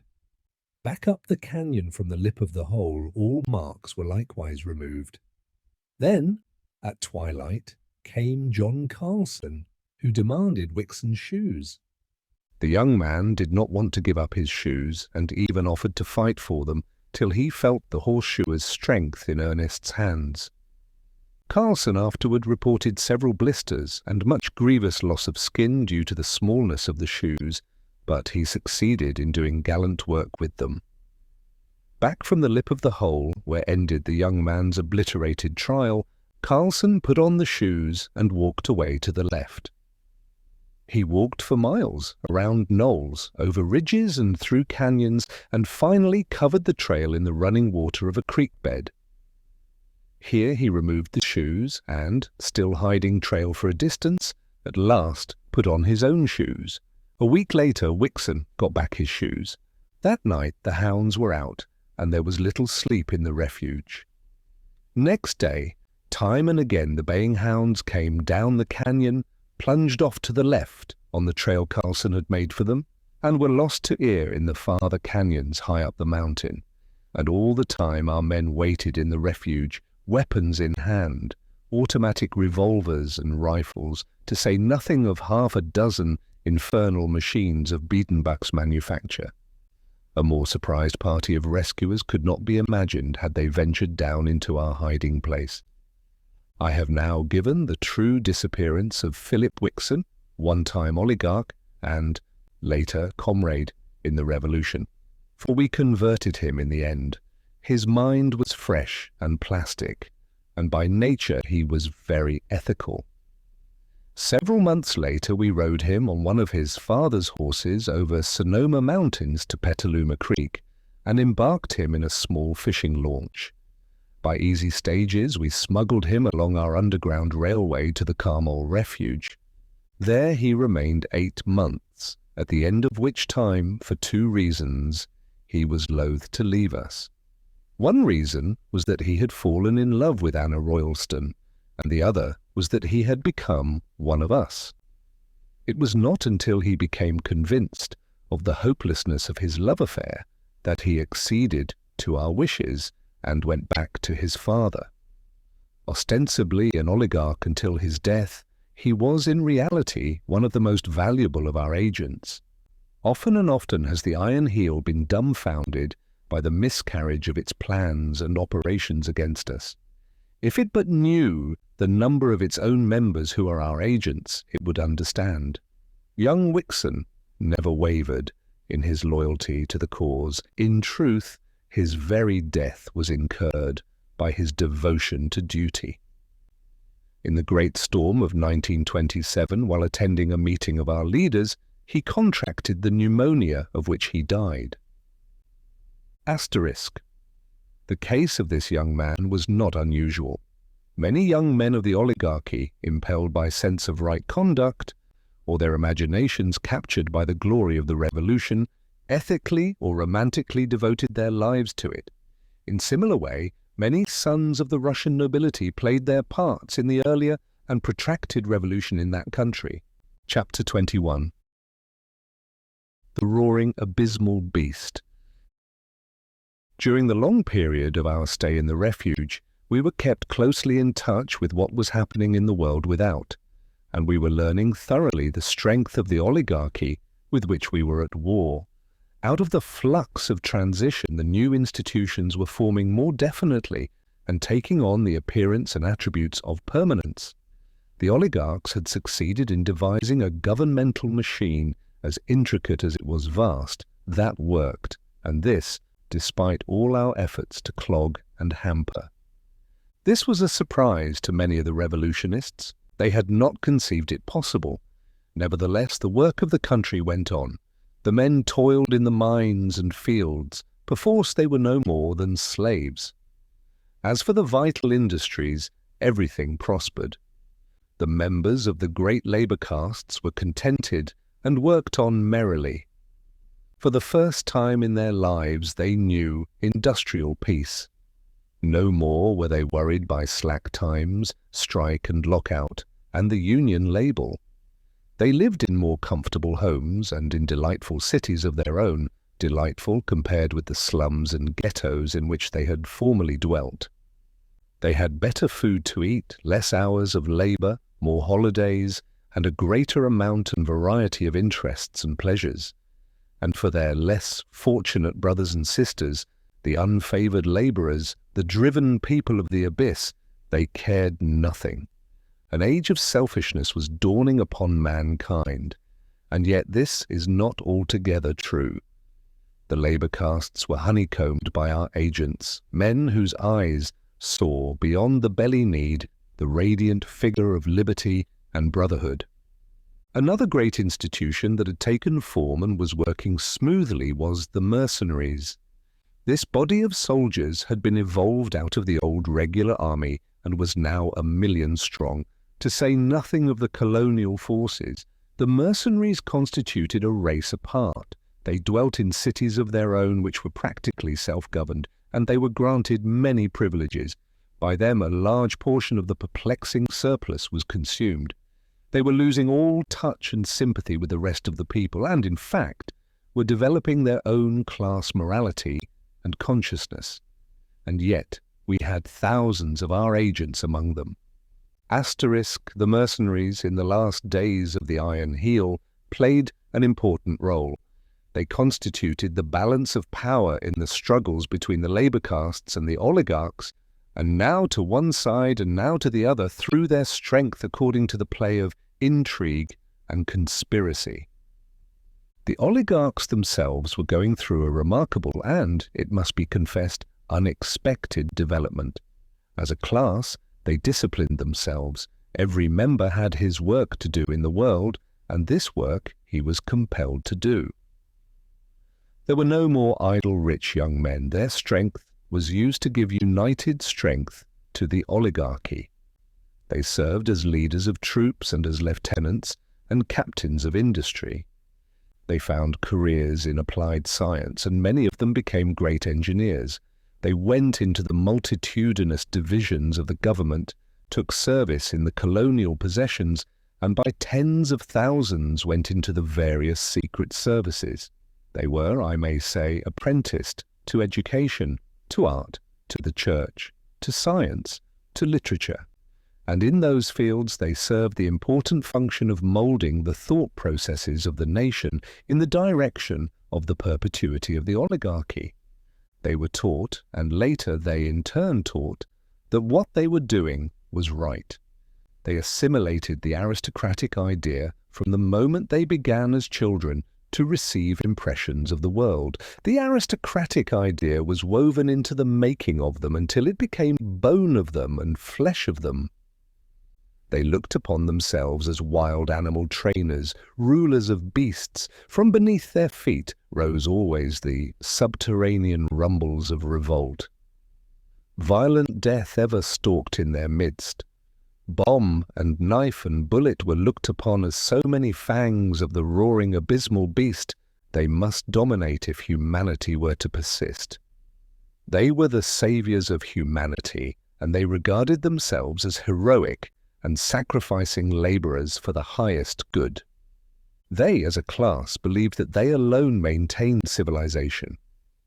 It was their belief that if ever they weakened, the great beast would engulf them, and everything of beauty and wonder and joy and good in its cavernous and slime-dripping maw. Without them, anarchy would reign, and humanity would drop backward into the primitive night out of which it had so painfully emerged. The horrid picture of anarchy was held always before their child's eyes, until they, in turn, obsessed by this cultivated fear, held the picture of anarchy before the eyes of the children that followed them. This was the beast to be stamped upon, and the highest duty of the aristocrat was to stamp upon it.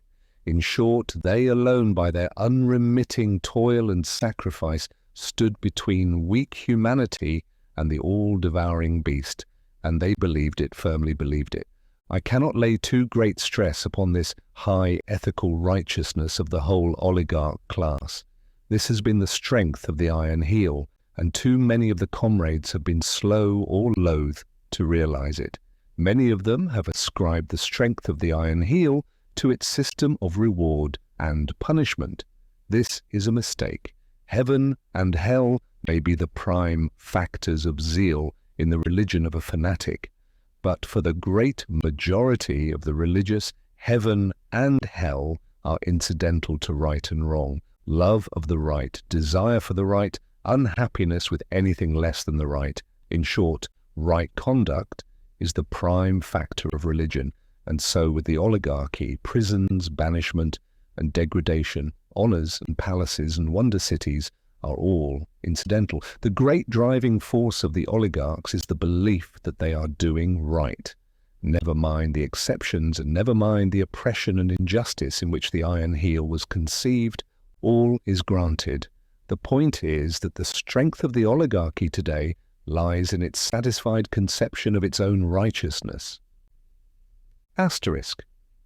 Out of the ethical incoherency and inconsistency of capitalism, the oligarchs emerged with a new ethics, coherent and definite, sharp and severe as steel, the most absurd and unscientific, and at the same time the most potent ever possessed by any tyrant class. The oligarchs believed their ethics in spite of the fact that biology and evolution gave them the lie, and, because of their faith, for 3 centuries they were able to hold back the mighty tide of human progress, a spectacle, profound, tremendous, puzzling to the metaphysical moralist, and one that to the materialist is the cause of many doubts and reconsiderations.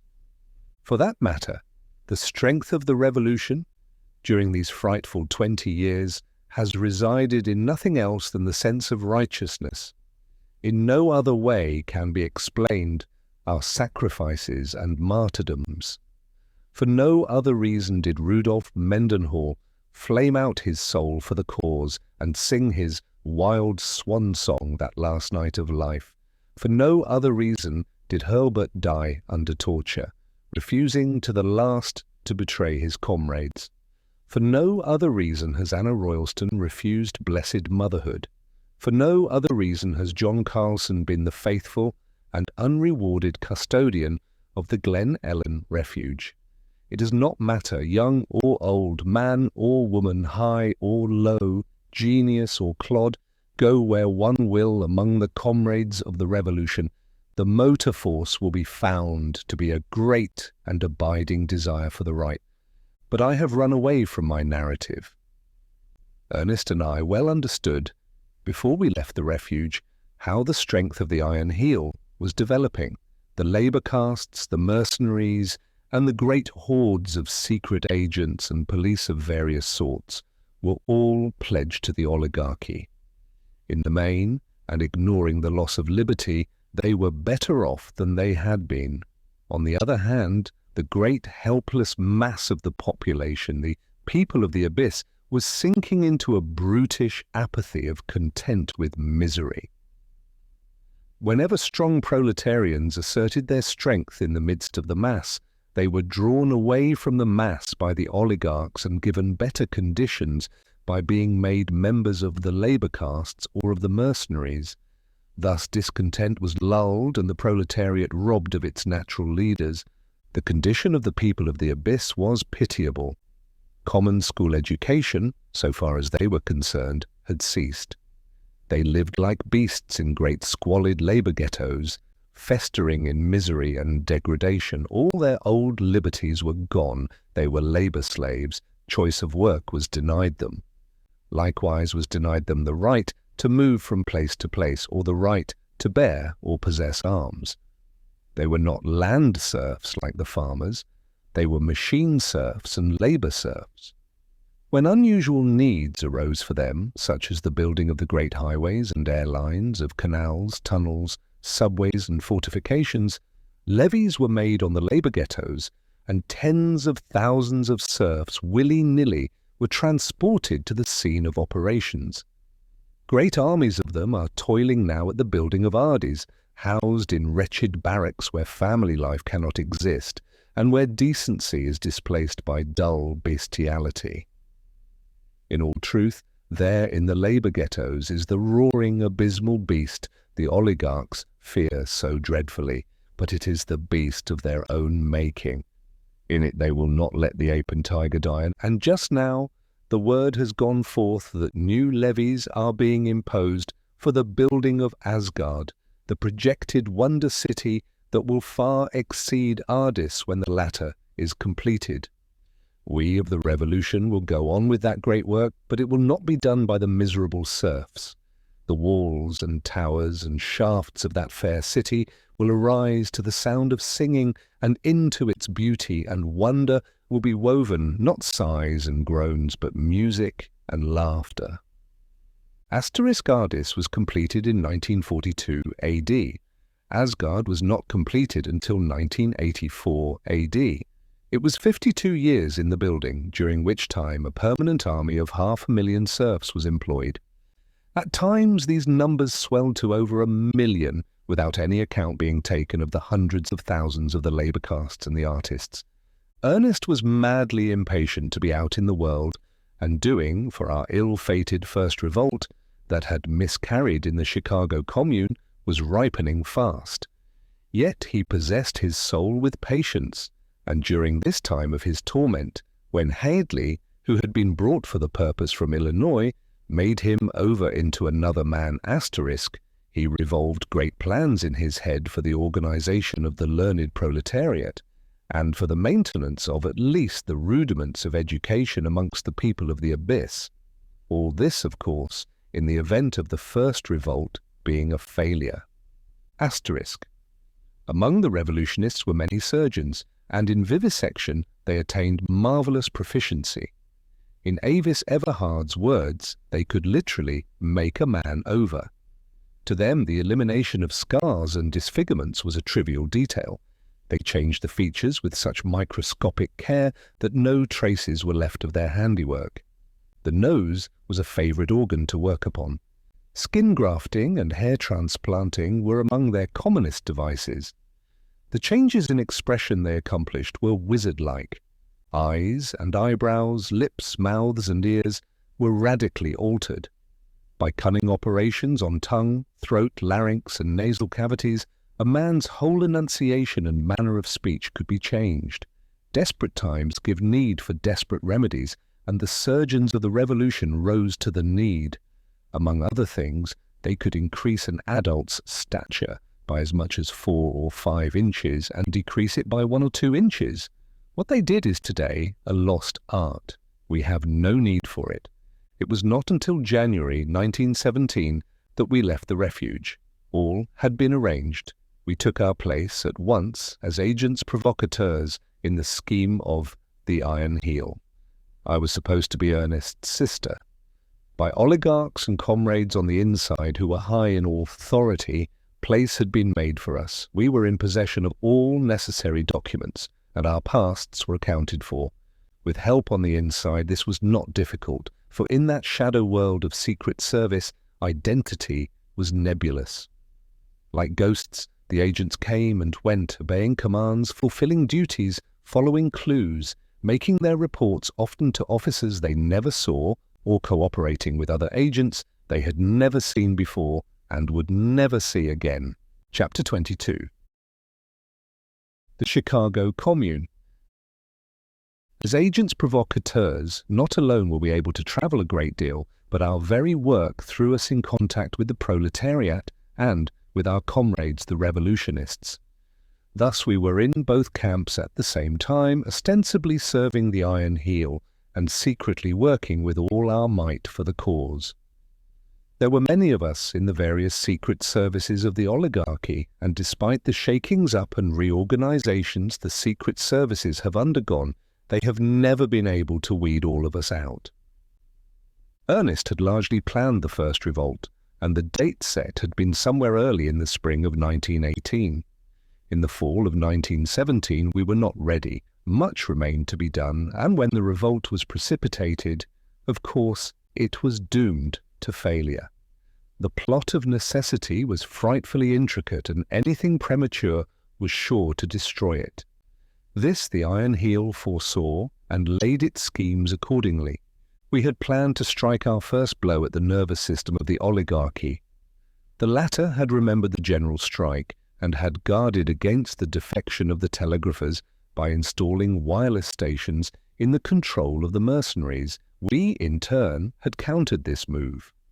When the signal was given from every refuge all over the land and from the cities and towns and barracks, devoted comrades were to go forth and blow up the wireless stations. Thus, at the first shock would the Iron Heel be brought to earth and lie practically dismembered. At the same moment, other comrades were to blow up the bridges and tunnels and disrupt the whole network of railroads. Still further, other groups of comrades at the signal were to seize the officers of the mercenaries and the police, as well as all oligarchs of unusual ability or who held executive positions. Thus would the leaders of the enemy be removed from the field of the local battles that would inevitably be fought all over the land. Many things were to occur simultaneously when the signal went forth. The Canadian and Mexican patriots, who were far stronger than the Iron Heel dreamed, were to duplicate our tactics. Then there were comrades, these were the women, for the men would be busy elsewhere, who were to post the proclamations from our secret presses. Those of us in the higher employ of the Iron Heel were to proceed immediately to make confusion and anarchy in all our departments.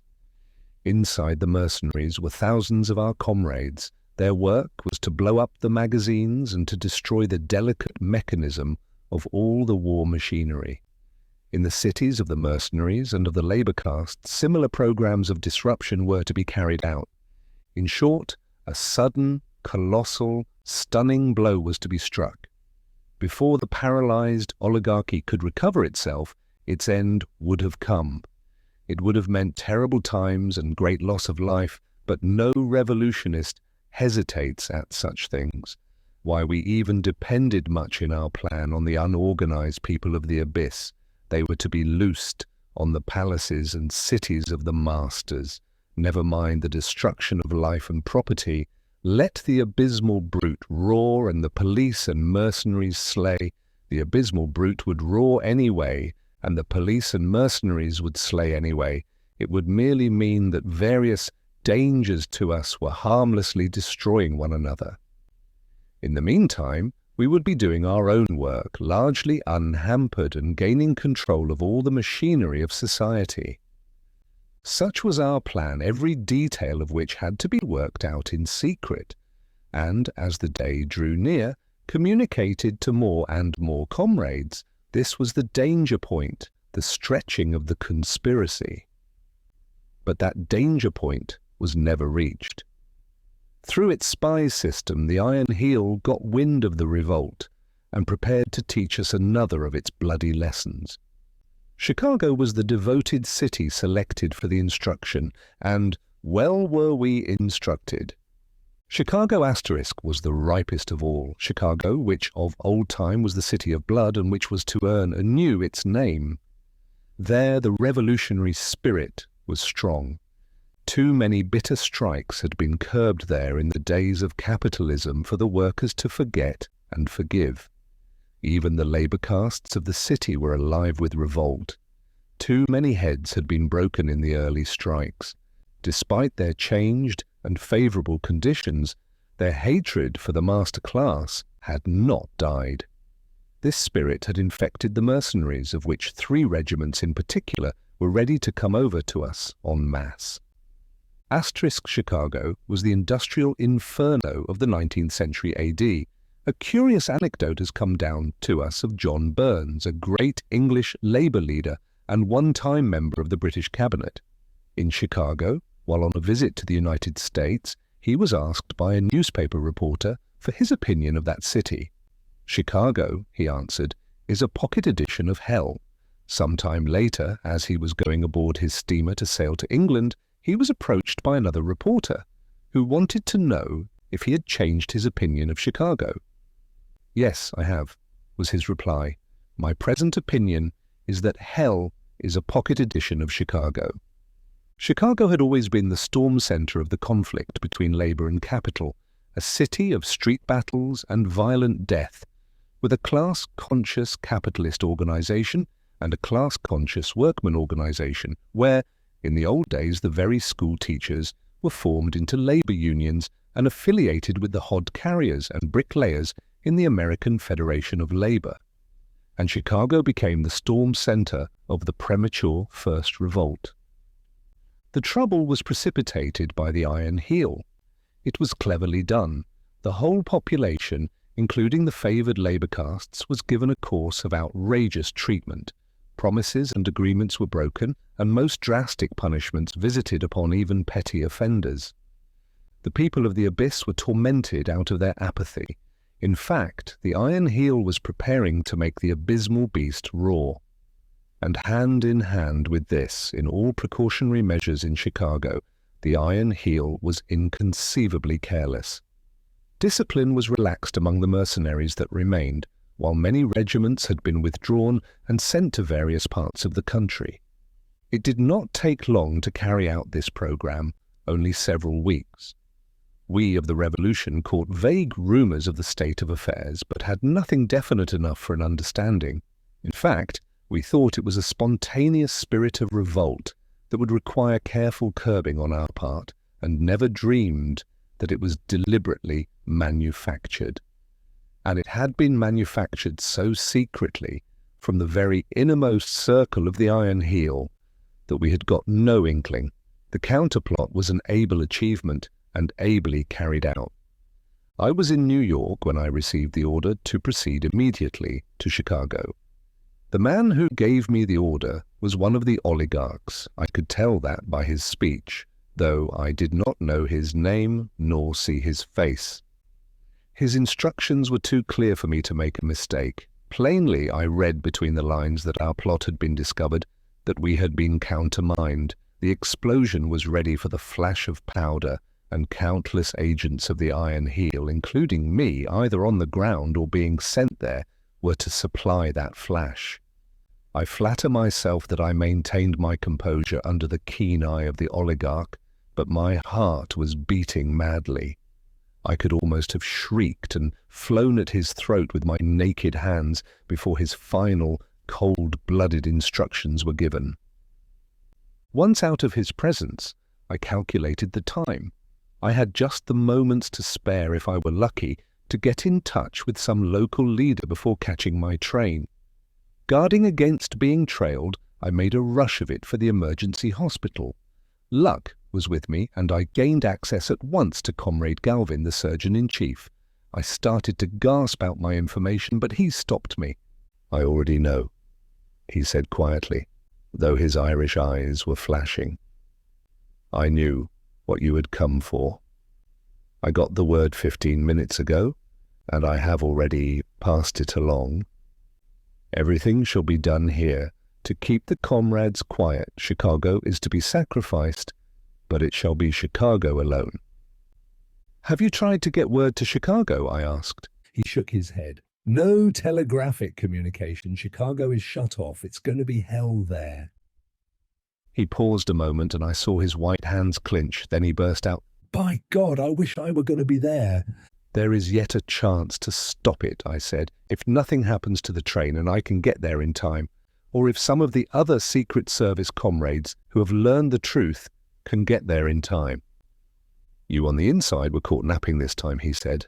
I nodded my head humbly. "It was very secret," I answered. "Only the inner chiefs could have known up to today. We haven't yet penetrated that far, so we couldn't escape being kept in the dark. If only Ernest were here. Maybe he is in Chicago now and all is well." Dr. Galvin shook his head. "The last news I heard of him was that he had been sent to Boston or New Haven. This secret service for the enemy must hamper him a lot, but it's better than lying in a refuge." I started to go, and Galvin wrung my hand. "Keep a stout heart," were his parting words. "What if the first revolt is lost? There will be a second, and we will be wiser then. Goodbye and good luck. I don't know whether I'll ever see you again. It's going to be hell there, but I'd give 10 years of my life for your chance to be in it." The 20th Century Asterisk left New York at 6 in the evening and was supposed to arrive at Chicago at 7 next morning, but it lost time that night. We were running behind another train. Among the travelers in my Pullman was Comrade Hartman, like myself, in the Secret Service of the Iron Heel. He it was who told me of the train that immediately preceded us. It was an exact duplicate of our train, though it contained no passengers. The idea was that the empty train should receive the disaster were an attempt made to blow up the 20th century. For that matter, there were very few people on the train, only a baker's dozen in our car. Asterisk. This was reputed to be the fastest train in the world then. It was quite a famous train. "There must be some big men on board," Hartman concluded. I noticed a private car on the rear. Night had fallen when we made our first change of engine, and I walked down the platform for a breath of fresh air and to see what I could see. Through the windows of the private car, I caught a glimpse of 3 men whom I recognized. Hartman was right. One of the men was General Altendorf, and the other 2 were Mason and Vanderbold, the brains of the inner circle of the oligarchy's secret service. It was a quiet moonlight night, but I tossed restlessly and could not sleep. At 5 in the morning I dressed and abandoned my bed. I asked the maid in the dressing room how late the train was, and she told me 2 hours. She was a mulatto woman, and I noticed that her face was haggard, with great circles under the eyes, while the eyes themselves were wide with some haunting fear. "What is the matter?" I asked. "Nothing, miss. I didn't sleep well, I guess," was her reply. I looked at her closely and tried her with one of our signals. She responded, and I made sure of her. "Something terrible is going to happen in Chicago," she said. "There's that fake asterisk train in front of us. That, and the troop trains have made us late. Asterisk false." "Troop trains?" I queried. She nodded her head. "The line is thick with them. We've been passing them all night, and they're all heading for Chicago and bringing them over the airline. That means business." "I've a lover in Chicago," she added apologetically, He's one of us, and he's in the mercenaries, and I'm afraid for him." Poor girl.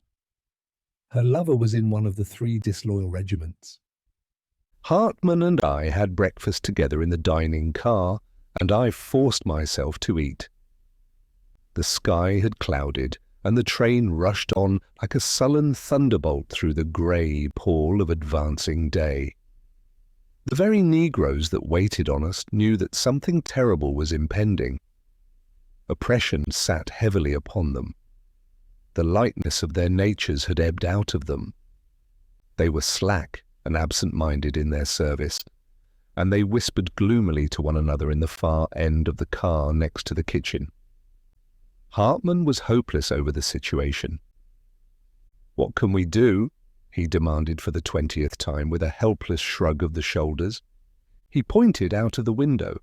"See, all is ready. You can depend upon it that they're holding them like this, 30 or 40 miles outside the city on every road." He had reference to troop trains on the sidetrack.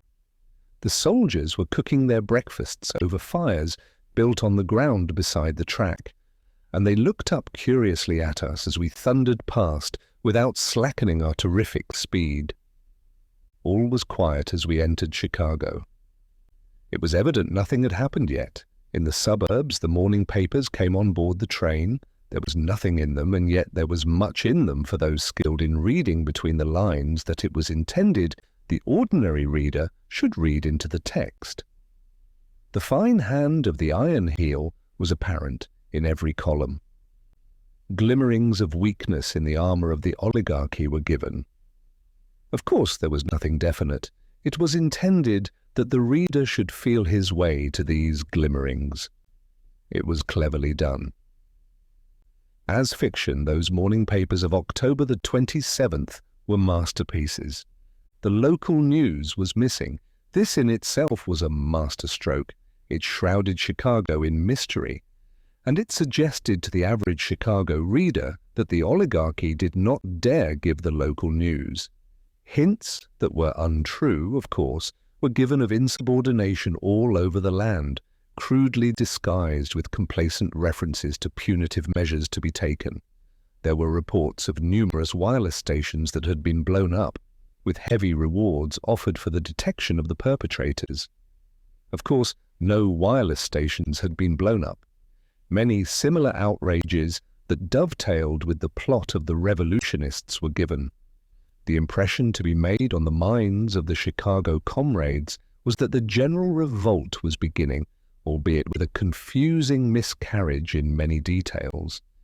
It was impossible for one uninformed to escape the vague yet certain feeling that all the land was ripe for the revolt that had already begun to break out. It was reported that the defection of the mercenaries in California had become so serious that half a dozen regiments had been disbanded and broken, and that their members with their families had been driven from their own city and on into the labor ghettos. And the California mercenaries were in reality the most faithful of all to their salt. But how was Chicago? Shut off from the rest of the world? To no. Then there was a ragged telegram describing an outbreak of the populace in New York City, in which the labor castes were joining, concluding with the statement, intended to be accepted as a bluff asterisk, that the troops had the situation in hand. Asterisk a lie, and as the oligarchs had done with the morning papers, so had they done in 1,000 other ways. These we learned afterward as, for example, the secret messages of the oligarchs sent with the express purpose of leaking to the ears of the revolutionists that had come over the wires now and again during the first part of the night. "I guess the Iron Heel won't need our services," Hartman remarked, putting down the paper he had been reading when the train pulled into the central depot. "They wasted their time sending us here. Their plans have evidently prospered better than they expected. Hell will break loose any second now." He turned and looked down the train as we alighted. "I thought so," he muttered. "They dropped that private car when the papers came aboard." Hartman was hopelessly depressed. I tried to cheer him up, But he ignored my effort and suddenly began talking very hurriedly in a low voice as we passed through the station. At first I could not understand. "I have not been sure," he was saying, "and I have told no one. I have been working on it for weeks, and I cannot make sure. Watch out for Knowlton. I suspect him. He knows the secrets of a score of our refugees. He carries the lives of hundreds of us in his hands, and I think he is a traitor. It's more a feeling on my part than anything else. But I thought I marked a change in him a short while back. There is the danger that he has sold us out, or is going to sell us out. I am almost sure of it. I wouldn't whisper my suspicions to a soul, but somehow I don't think I'll leave Chicago alive. Keep your eye on Knowlton. Trap him. Find out. I don't know anything more. It is only an intuition, and so far I have failed to find the slightest clue." We were just stepping out upon the sidewalk. "Remember," Hartman concluded earnestly, "keep your eyes upon Knowlton." And Hartman was right. Before a month went by, Knowlton paid for his treason with his life. He was formally executed by the comrades in Milwaukee. All was quiet on the streets. Too quiet. Chicago lay dead. There was no roar and rumble of traffic. There were not even cabs on the streets. The surface cars and the elevated were not running. Only occasionally on the sidewalks were there stray pedestrians, and these pedestrians did not loiter. They went their ways with great haste and definiteness. Withal, there was a curious indecision in their movements, as though they expected the buildings to topple over on them or the sidewalks to sink under their feet or fly up in the air. A few gamins, however, were around, in their eyes a suppressed eagerness in anticipation of wonderful and exciting things to happen. From somewhere far to the south, the dull sound of an explosion came to our ears. That was all. Then quiet again, though the gamins had startled and listened, like young deer, at the sound. The doorways to all the buildings were closed, the shutters to the shops were up. But there were many police and watchmen in evidence, and now and again automobile patrols of the mercenaries slipped swiftly past. Hartman and I agreed that it was useless to report ourselves to the local chiefs of the Secret Service. Our failure so to report would be excused, we knew, in the light of subsequent events. So we headed for the great labor ghetto on the south side in the hope of getting in contact with some of the comrades. Too late. We knew it, but we could not stand still and do nothing in those ghastly silent streets. Where was Ernest? I was wondering. What was happening in the cities of the labor castes and mercenaries, in the fortresses? As if in answer, a great screaming roar went up, dim with distance, punctuated with detonation after detonation. "It's the fortresses," Hartman said. "God pity those 3 regiments." At a crossing we noticed, in the direction of the stockyards, a gigantic pillar of smoke. At the next crossing, several similar smoke pillars were rising skyward in the direction of the west side. Over the city of the mercenaries we saw a great captive war balloon that burst even as we looked at it, and fell in flaming wreckage toward the earth. There was no clue to that tragedy of the air. We could not determine whether the balloon had been manned by comrades or enemies. A vague sound came to our ears, like the bubbling of a gigantic cauldron a long way off, and Hartman said it was machine guns and automatic rifles. And still we walked in immediate quietude. Nothing was happening where we were. The police and the automobile patrols went by, and once 6 fire engines, returning evidently from some conflagration. A question was called to the fireman by an officer in an automobile, and we heard one shout in reply, "No water! They've blown up the mains." "We've smashed the water supply," Hartman cried excitedly to me. "If we can do all this in a premature, isolated, abortive attempt, what can't we do in a concerted, ripened effort all over the land?" The automobile containing the officer who had asked the question darted on. Suddenly there was a deafening roar. The machine with its human freight lifted in an upburst of smoke and sank down a mass of wreckage and death. Hartman was jubilant.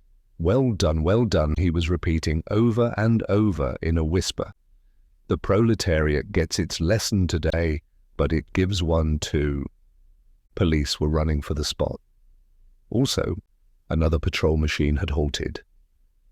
As for myself, I was in a daze. The suddenness of it was stunning. How had it happened? I knew not how, and yet I had been looking directly at it. So dazed was I for the moment that I was scarcely aware of the fact that we were being held up by the police. I abruptly saw that a policeman was in the act of shooting Hartman, but Hartman was cool and was giving the proper passwords. I saw the levelled revolver hesitate, then sink down, and heard the disgusted grunt of the policeman. He was very angry and was cursing the whole Secret Service. It was always in the way, he was averring, while Hartman was talking back to him and with fitting Secret Service pride, explaining to him the clumsiness of the police. The next moment, I knew how it had happened. There was quite a group about the wreck, and two men were just lifting up the wounded officer to carry him to the other machine. A panic seized all of them, and they scattered in every direction, running in blind terror, the wounded officer, roughly dropped, being left behind. The cursing policeman alongside of me also ran, and Hartman and I ran too, we knew not why, obsessed with the same blind terror to get away from that particular spot. Nothing really happened then, but everything was explained. The flying men were sheepishly coming back, but all the while their eyes were raised, apprehensively, to the many windowed, lofty buildings that towered like the sheer walls of a canyon on each side of the street. From one of those countless windows the bomb had been thrown, but which window? There had been no second bomb, only a fear of one. Thereafter we looked with speculative comprehension at the windows. Any of them contained possible death. Each building was a possible ambuscade. This was warfare in that modern jungle, a great city. Every street was a canyon, every building a mountain. We had not changed much from primitive man, despite the war automobiles that were sliding by. Turning a corner, we came upon a woman. She was lying on the pavement in a pool of blood. Hartman bent over and examined her. As for myself, I turned deathly sick. I was to see many dead that day, but the total carnage was not to affect me as did this first forlorn body lying there at my feet, abandoned on the pavement. Shot in the breast, was Hartman's report. Clasped in the hollow of her arm, as a child might be clasped, was a bundle of printed matter. Even in death she seemed loath to part with that which had caused her death. For when Hartman had succeeded in withdrawing the bundle, we found that it consisted of large printed sheets, the proclamations of the revolutionists. A comrade, I said. But Hartman only cursed the Iron Heel, and we passed on. Often we were halted by the police and patrols, but our passwords enabled us to proceed. No more bombs fell from the windows. The last pedestrians seemed to have vanished from the streets, and our immediate quietude grew more profound. Though the gigantic cauldron continued to bubble in the distance, dull roars of explosions came to us from all directions, and the smoke pillars were towering more ominously in the heavens. Chapter 23. The People of the Abyss. Suddenly a change came over the face of things. A tingle of excitement ran along the air. Automobiles fled past, 2, 3, a dozen, and from them warnings were shouted to us. One of the machines swerved wildly at high speed half a block down, and the next moment, already left well behind it, the pavement was torn into a great hole by a bursting bomb. We saw the police disappearing down the cross streets on the run, and knew that something terrible was coming. We could hear the rising roar of it. "Our brave comrades are coming," Hartman said. We could see the front of their column filling the street from gutter to gutter as the last war automobile fled past. The machine stopped for a moment just abreast of us. A soldier leapt from it, carrying something carefully in his hands. This, with the same care, he deposited in the gutter. Then he leapt back to his seat, and the machine dashed on, took the turn at the corner, and was gone from sight. Hartmann ran to the gutter and stooped over the object. "Keep back," he warned me. I could see he was working rapidly with his hands. When he returned to me, the sweat was heavy on his forehead.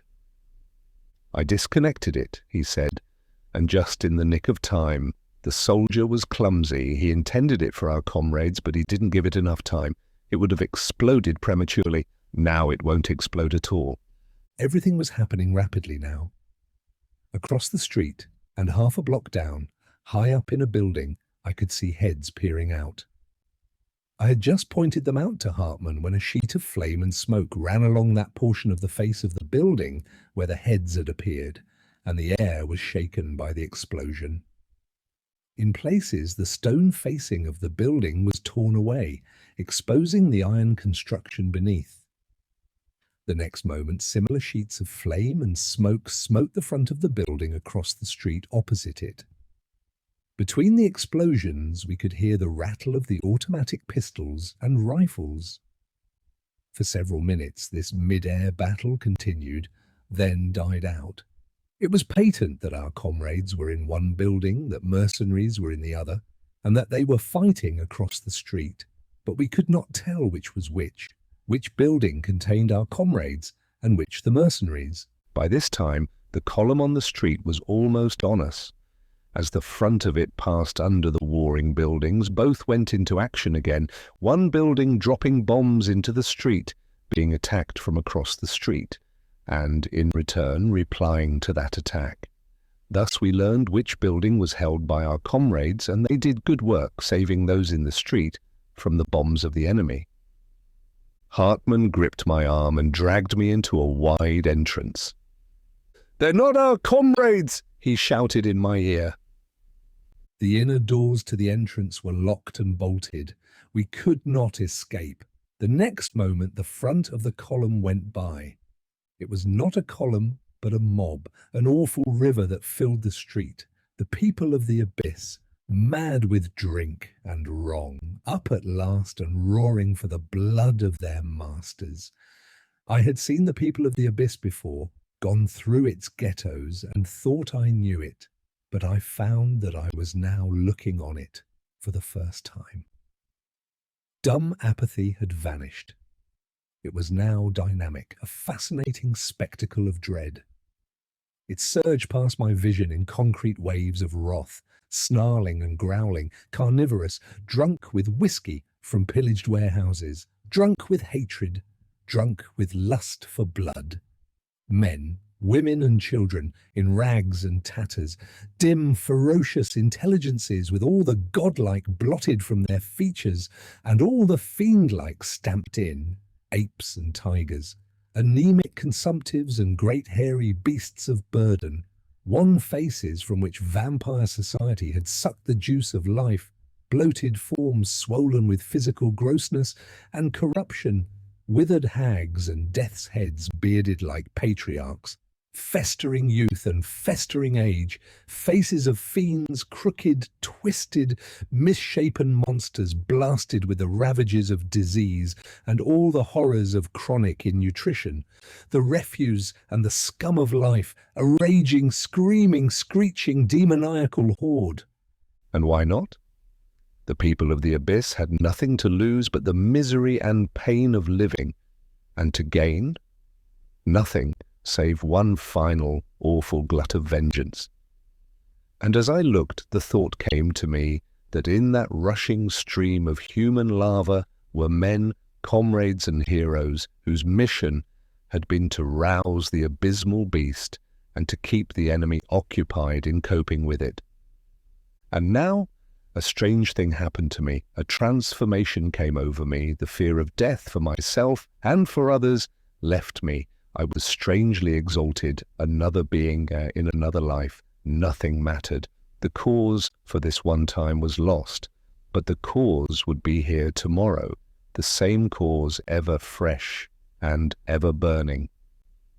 And thereafter, in the orgy of horror that raged through the succeeding hours, I was able to take a calm interest. Death meant nothing. Life meant nothing. I was an interested spectator of events, and sometimes, swept on by the rush, was myself a curious participant. For my mind had leaped to a star-cool altitude and grasped a passionless transvaluation of values. Had it not done this, I know that I should have died. Half a mile of the mob had swept by when we were discovered. A woman in fantastic rags, with cheeks cavernously hollow and with narrow black eyes like burning gimlets, caught a glimpse of Hartmann and me. She let out a shrill shriek and bore in upon us. A section of the mob tore itself loose and surged in after her. I can see her now as I write these lines, a leap in advance, her grey hair flying in thin tangled strings, the blood dripping down her forehead from some wound in the scalp, in her right hand a hatchet, her left hand, lean and wrinkled, a yellow talon gripping the air convulsively. Hartmann sprang in front of me. This was no time for explanations. We were well dressed, and that was enough. His fist shot out, striking the woman between her burning eyes. The impact of the blow drove her backward, but she struck the wall of her oncoming fellows and bounced forward again, dazed and helpless, the brandished hatchet falling feebly on Hartmann's shoulder. The next moment I knew not what was happening. I was overborne by the crowd. The confined space was filled with shrieks and yells and curses. Blows were falling on me. Hands were ripping and tearing at my flesh and garments. I felt that I was being torn to pieces. I was being borne down, suffocated. Some strong hand gripped my shoulder in the thick of the press and was dragging fiercely at me. Between pain and pressure, I fainted. Hartmann never came out of that entrance. He had shielded me and received the first brunt of the attack. This had saved me, for the jam had quickly become too dense for anything more than the mad gripping and tearing of hands. I came to in the midst of wild movement. All about me was the same movement. I had been caught up in a monstrous flood that was sweeping me I knew not whither. Fresh air was on my cheek and biting sweetly in my lungs. Faint and dizzy, I was vaguely aware of a strong arm around my body under the arms, and half lifting me and dragging me along. Feebly, my own limbs were helping me. In front of me I could see the moving back of a man's coat. It had been slit from top to bottom along the centre seam, and it pulsed rhythmically, the slit opening and closing regularly with every leap of the wearer. This phenomenon fascinated me for a time, while my senses were coming back to me. Next, I became aware of stinging cheeks and nose and could feel blood dripping on my face. My hat was gone, my hair was down and flying, and from the stinging of the scalp, I managed to recollect a hand in the press, of the entrance that had torn at my hair. My chest and arms were bruised and aching in a score of places. My brain grew clearer, and I turned as I ran and looked at the man who was holding me up. He it was who had dragged me out and saved me. He noticed my movement. "It's all right," he shouted hoarsely. "I knew you on the instant." I failed to recognize him. But before I could speak, I trod upon something that was alive and that squirmed under my foot. I was swept on by those behind and could not look down and see, and yet I knew that it was a woman who had fallen and who was being trampled into the pavement by thousands of successive feet. "It's all right," he repeated. "I'm Garthwaite." He was bearded and gaunt and dirty, but I succeeded in remembering him as the stalwart youth that had spent several months in our Glen Ellen refuge 3 years before. He passed me the signals of the Iron Heel's Secret Service, in token that he, too, was in its employ. "I'll get you out of this as soon as I can get a chance," he assured me, "but watch your footing, on your life, don't stumble, and go down. All things happened abruptly on that day, and with an abruptness that was sickening, the mob checked itself. I came in violent collision with a large woman in front of me. The man with the split coat had vanished, while those behind collided against me. A devilish pandemonium reigned, shrieks, curses, and cries of death, while above all rose the churning rattle of machine guns and the put-a-put, put-a-put of rifles. At first I could make out nothing. People were falling about me right and left. The woman in front doubled up and went down, her hands on her abdomen in a frenzied clutch. A man was quivering against my legs in a death struggle. It came to me that we were at the head of the column. Half a mile of it had disappeared. Where or how, I never learned. To this day, I do not know what became of that half mile of humanity, whether it was blotted out by some frightful bolt of war, whether it was scattered and destroyed piecemeal, or whether it escaped. But there we were, at the head of the column instead of in its middle, and we were being swept out of life by a torrent of shrieking lead. As soon as death had thinned the jam, Garthwaite, still grasping my arm, led a rush of survivors into the wide entrance of an office building. Here, at the rear, against the doors, we were pressed by a panting, gasping mass of creatures. For some time we remained in this position without a change in the situation. "I did it beautifully," Garthwaite was lamenting to me. "Ran you right into a trap. We had a gambler's chance in the street, but in here there is no chance at all. It's all over but the shouting. Vive la révolution." Then what he expected began. The mercenaries were killing without quarter. At first, the surge back upon us was crushing, but as the killing continued, the pressure was eased. The dead and dying went down and made room. Garthwaite put his mouth to my ear and shouted, but in the frightful din I could not catch what he said. He did not wait. He seized me and threw me down. Next, he dragged a dying woman over on top of me and, with much squeezing and shoving, crawled in beside me and partly over me. A mound of dead and dying began to pile up over us, and over this mound, pouring and moaning, crept those that still survived. But these too soon ceased, and a semi-silence settled down, broken by groans and sobs and sounds of strangulation. I should have been crushed had it not been for Garthwaite. As it was, it seemed inconceivable that I could bear the weight I did and live. And yet, outside of pain, the only feeling I possessed was one of curiosity. How was it going to end? What would death be like? Thus did I receive my red baptism in that Chicago shambles. Prior to that, death to me had been a theory, but ever afterward death has been a simple fact that does not matter. It is so easy. But the mercenaries were not content with what they had done. They invaded the entrance, killing the wounded, and searching out the unhurt that, like ourselves, were playing dead. I remember one man they dragged out of a heap, who pleaded abjectly until a revolver shot cut him short. Then there was a woman who charged from a heap, snarling and shooting. She fired 6 shots before they got her, though what damage she did, we could not know. We could follow these tragedies only by the sound. Every little while flurries like this occurred, each flurry culminating in the revolver shot that put an end to it. In the intervals we could hear the soldiers talking and swearing as they rummaged among the carcasses, urged on by their officers to hurry up. At last they went to work on our heap, and we could feel the pressure diminish as they dragged away the dead and wounded. Garthwaite began uttering aloud the signals. At first he was not heard. Then he raised his voice. "Listen to that," we heard a soldier say. And next the sharp voice of an officer. "Hold on there, careful as you go." Oh, that first breath of air as we were dragged out. Garthwaite did the talking at first, but I was compelled to undergo a brief examination to prove service with the iron heel. "Agents provocateurs, all right," was the officer's conclusion.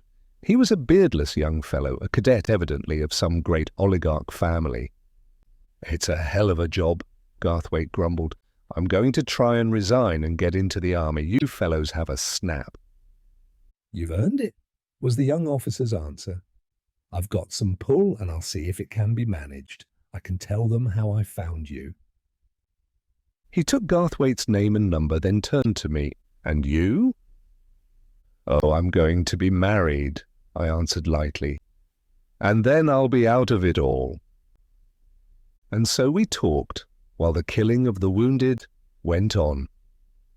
It is all a dream now as I look back on it.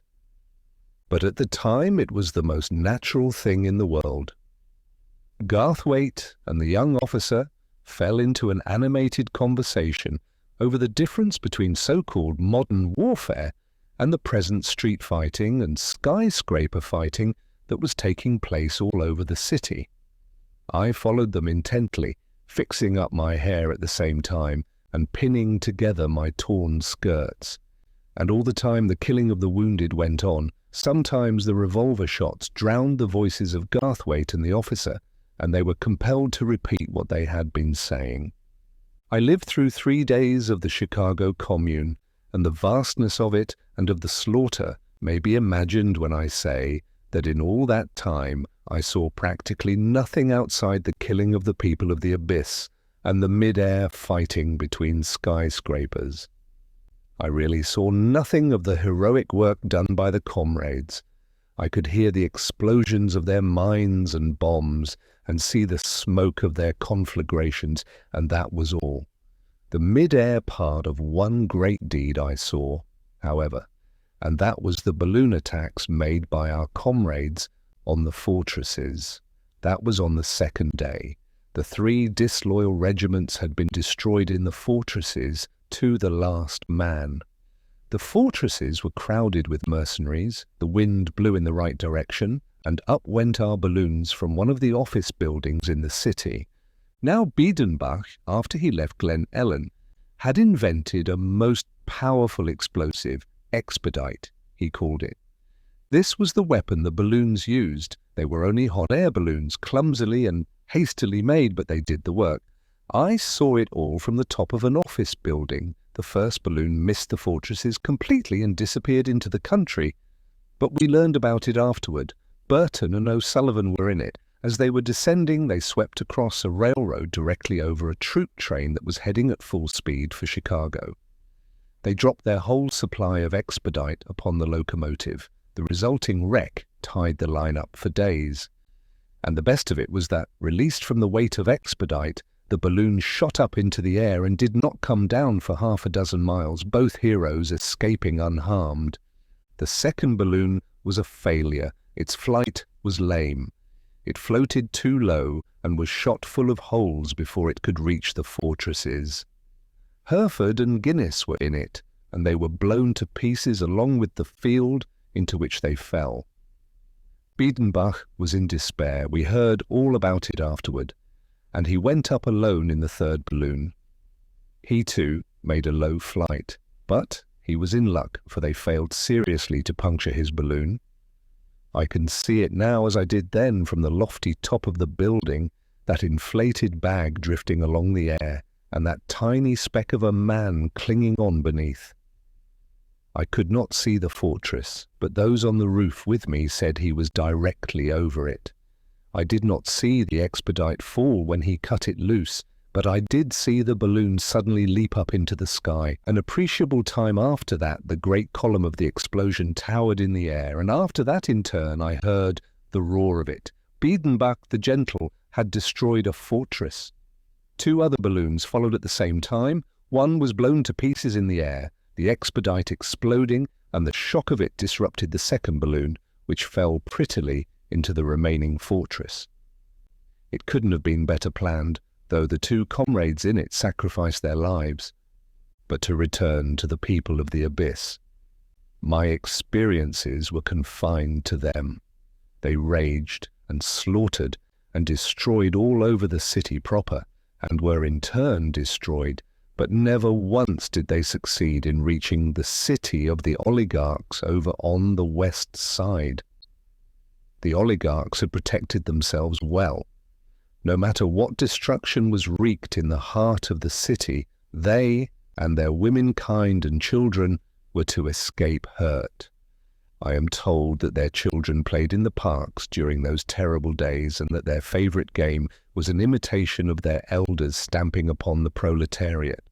But the mercenaries found it no easy task to cope with the people of the abyss and at the same time fight with the comrades. Chicago was true to her traditions, and though a generation of revolutionists was wiped out, it took along with it pretty close to a generation of its enemies.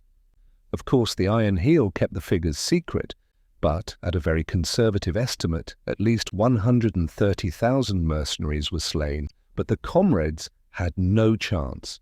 Instead of the whole country being hand in revolt, they were all alone, and the total strength of the oligarchy could have been directed against them if necessary. As it was, hour after hour, day after day, in endless trainloads by hundreds of thousands, the mercenaries were hurled into Chicago, and there were so many of the people of the abyss. Tiring of the slaughter, a great herding movement was begun by the soldiers, the intent of which was to drive the street mobs, like cattle, into Lake Michigan. It was at the beginning of this movement that Garthwaite and I had encountered the young officer. This herding movement was practically a failure thanks to the splendid work of the comrades. Instead of the great host the mercenaries had hoped to gather together, they succeeded in driving no more than 40,000 of the wretches into the lake. Time and again, when a mob of them was well in hand and being driven along the streets to the water, the comrades would create a diversion, and the mob would escape through the consequent hole, torn in the encircling net. Garthwaite and I saw an example of this shortly after meeting with the young officer. The mob of which we had been a part and which had been put in retreat was prevented from escaping to the south and east by strong bodies of troops. The troops we had fallen in with had held it back on the west. The only outlet was north, and north it went toward the lake, driven on from east and west and south by machine gun fire and automatics. Whether it divined that it was being driven toward the lake, or whether it was merely a blind squirm of the monster, I do not know. But at any rate, the mob took a cross street to the west, turned down the next street, and came back upon its track, heading south toward the Great Ghetto. Garthwaite and I at that time were trying to make our way westward to get out of the territory of street fighting, and we were caught right in the thick of it again. As we came to the corner, we saw the howling mob bearing down upon us. Garthwaite seized my arm, and we were just starting to run when he dragged me back from in front of the wheels of half a dozen war automobiles equipped with machine guns that were rushing for the spot. Behind them came the soldiers with their automatic rifles.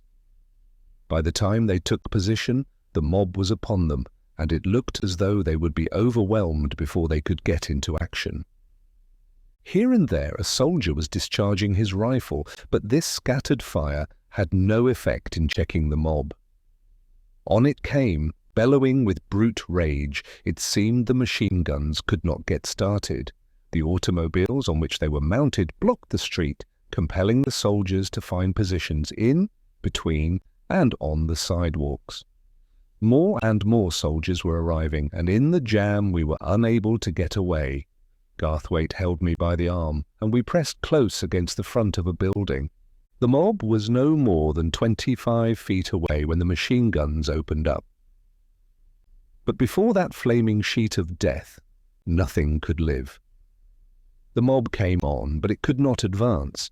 It piled up in a heap, a mound, a huge and growing wave of dead and dying. Those behind urged on, and the column from gutter to gutter telescoped upon itself.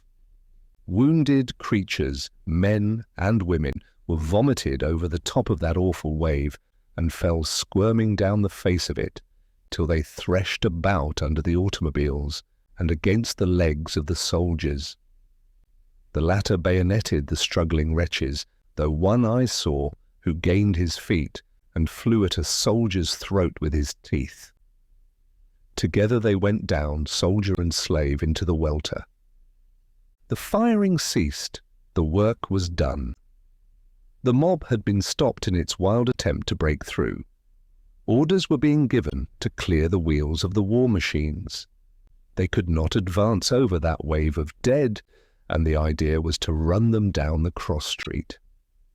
The soldiers were dragging the bodies away from the wheels when it happened. We learned afterward how it happened. A block distant, 100 of our comrades had been holding a building. Across roofs and through buildings they made their way till they found themselves looking down upon the close-packed soldiers. Then it was counter-massacre. Without warning, a shower of bombs fell from the top of the building. The automobiles were blown to fragments along with many soldiers. We, with the survivors, swept back in mad retreat. Half a block down, another building opened fire on us. As the soldiers had carpeted the street with dead slaves, so, in turn, did they themselves become carpet. Garthwaite and I bore charmed lives. As we had done before, so again we sought shelter in an entrance. But he was not to be caught napping this time. As the roar of the bombs died away, he began peering out. "The mob's coming back," he called to me. "We've got to get out of this."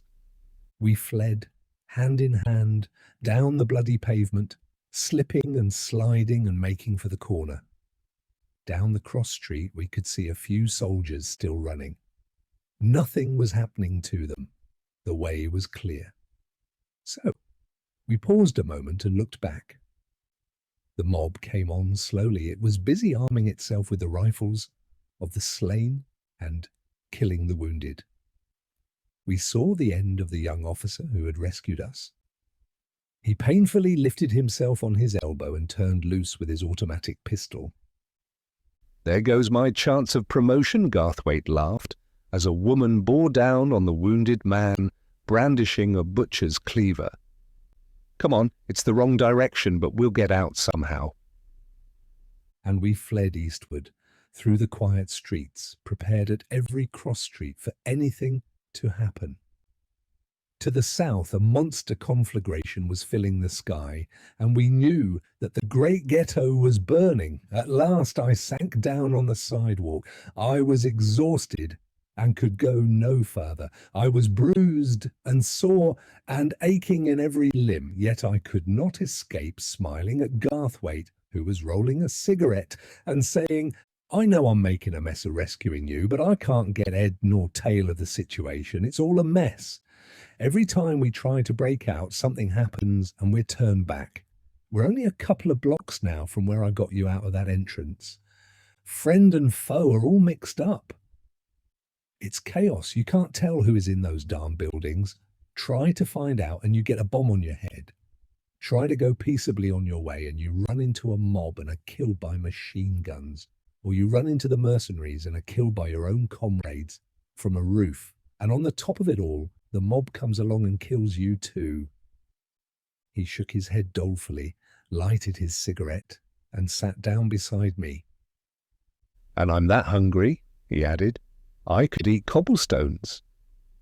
The next moment he was on his feet again and out in the street prying up a cobblestone. He came back with it and assaulted the window of a store behind us. "It's ground floor and no good," he explained as he helped me through the hole he had made. "But it's the best we can do. You get a nap and I'll reconnoiter. I'll finish this rescue all right, but I want time, lots of it, and something to eat." It was a harness store we found ourselves in, and he fixed me up a couch of horse blankets in the private office well to the rear. To add to my wretchedness, a splitting headache was coming on, and I was only too glad to close my eyes and try to sleep. "I'll be back," were his parting words. "I don't hope to get an auto, but I'll surely bring some grub. Anyway, food. And that was the last I saw of Garthwaite for 3 years. Instead of coming back, he was carried away to a hospital with a bullet through his lungs and another through the fleshy part of his neck. Chapter 24. Nightmare. I had not closed my eyes the night before in the 20th century, and what of that and of my exhaustion, I slept soundly. When I first awoke, it was night. Garthwaite had not returned. I had lost my watch and had no idea of the time. As I lay with my eyes closed, I heard the same dull sound of distant explosions. The inferno was still raging. I crept through the store to the front. The reflection from the sky of vast conflagrations made the street almost as light as day. One could have read the finest print with ease. From several blocks away came the crackle of small hand bombs and the churning of machine guns, and from a long way off came a long series of heavy explosions. I crept back to my horse blankets and slept again. When next I awoke, a sickly yellow light was filtering in on me. It was dawn of the second day. I crept to the front of the store. A smoke pall, shot through with lurid gleams, filled the sky. Down the opposite side of the street tottered a wretched slave. One hand he held tightly against his side, and behind him he left a bloody trail. His eyes roved everywhere, and they were filled with apprehension and dread. Once he looked straight across at me, and in his face was all the dumb pathos of the wounded and hunted animal. He saw me, but there was no kinship between us, and with him at least no sympathy of understanding, for he cowered perceptibly and dragged himself on. He could expect no aid in all God's world. He was a helot in the great hunt of helots that the masters were making. All he could hope for, all he sought, was some hole to crawl away in and hide like any animal. The sharp clang of a passing ambulance at the corner gave him a start. Ambulances were not for such as he. With a groan of pain, he threw himself into a doorway. A minute later, he was out again and desperately hobbling on. I went back to my horse blankets and waited an hour for Garthwaite. My headache had not gone away. On the contrary, it was increasing. It was by an effort of will only that I was able to open my eyes and look at objects, and with the opening of my eyes and the looking came intolerable torment. Also a great pulse was beating in my brain. Weak and reeling, I went out through the broken window and down the street, seeking to escape instinctively and gropingly from the awful shambles. And thereafter I lived nightmare. My memory of what happened in the succeeding hours is the memory one would have of nightmare. Many events are focused sharply on my brain, but between these indelible pictures I retain are intervals of unconsciousness. What occurred in those intervals I know not, and never shall know. I remember stumbling at the corner over the legs of a man. It was the poor hunted wretch that had dragged himself past my hiding place. How distinctly do I remember his poor, pitiful, gnarled hands as he lay there on the pavement, hands that were more hoof and claw than hands, all twisted and distorted by the toil of all his days, with on the palms a horny growth of callus a half-inch thick. And as I picked myself up and started on, I looked into the face of the thing and saw that it still lived, for the eyes, dimly intelligent, were looking at me and seeing me. After that came a kindly blank. I knew nothing, saw nothing, merely tottered on in my quest for safety. My next nightmare vision was a quiet street of the dead. I came upon it abruptly as a wanderer in the country would come upon a flowing stream. Only this stream I gazed upon did not flow. It was congealed in death. From pavement to pavement and covering the sidewalks, it lay there, spread out quite evenly, with only here and there a lump or mound of bodies to break the surface. Poor driven people of the abyss, hunted helots, they lay there as the rabbits in California after a drive. Up the street and down I looked. There was no movement, no sound. The quiet buildings looked down upon the scene from their many windows, and once only, I saw an arm that moved in that dead stream, I swear I saw it move with a strange, writhing gesture of agony, and with it lifted a head, gory with nameless horror, that gibbered at me and then lay down again and moved no more. Asterisk. In those days, so sparsely populated was the land that wild animals often became pests. In California, the custom of rabbit driving obtained. On a given day, all the farmers in a locality would assemble and sweep across the country in converging lines, driving the rabbits by scores of thousands into a prepared enclosure, where they were clubbed to death by men and boys. I remember another street with quiet buildings on either side, and the panic that smote me into consciousness, as again I saw the people of the abyss, but this time in a stream that flowed and came on. And then I saw there was nothing to fear. The stream moved slowly, while from it arose groans and lamentations, cursings, babblings of senility, hysteria, and insanity.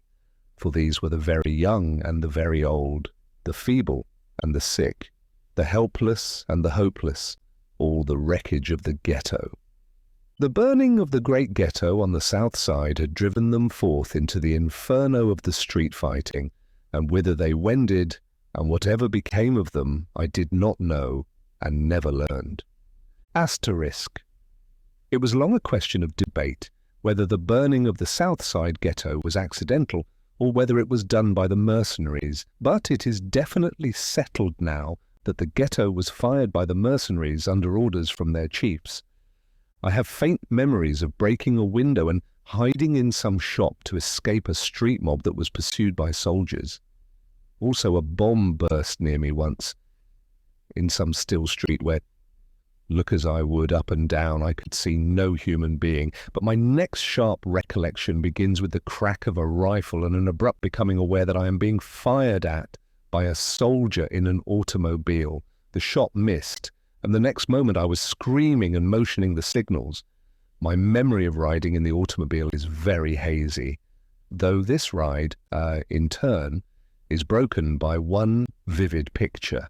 The crack of the rifle of the soldier sitting beside me made me open my eyes, and I saw George Milford, whom I had known in the Pell Street days, sinking slowly down to the sidewalk.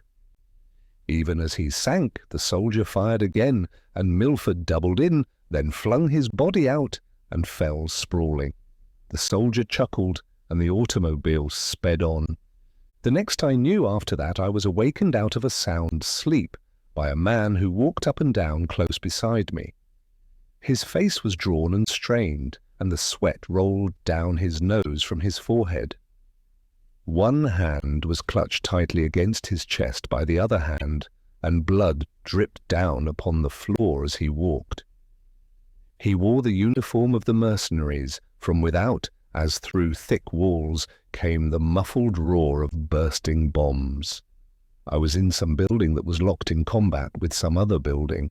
A surgeon came in to dress the wounded soldier, and I learned that it was 2 p.m.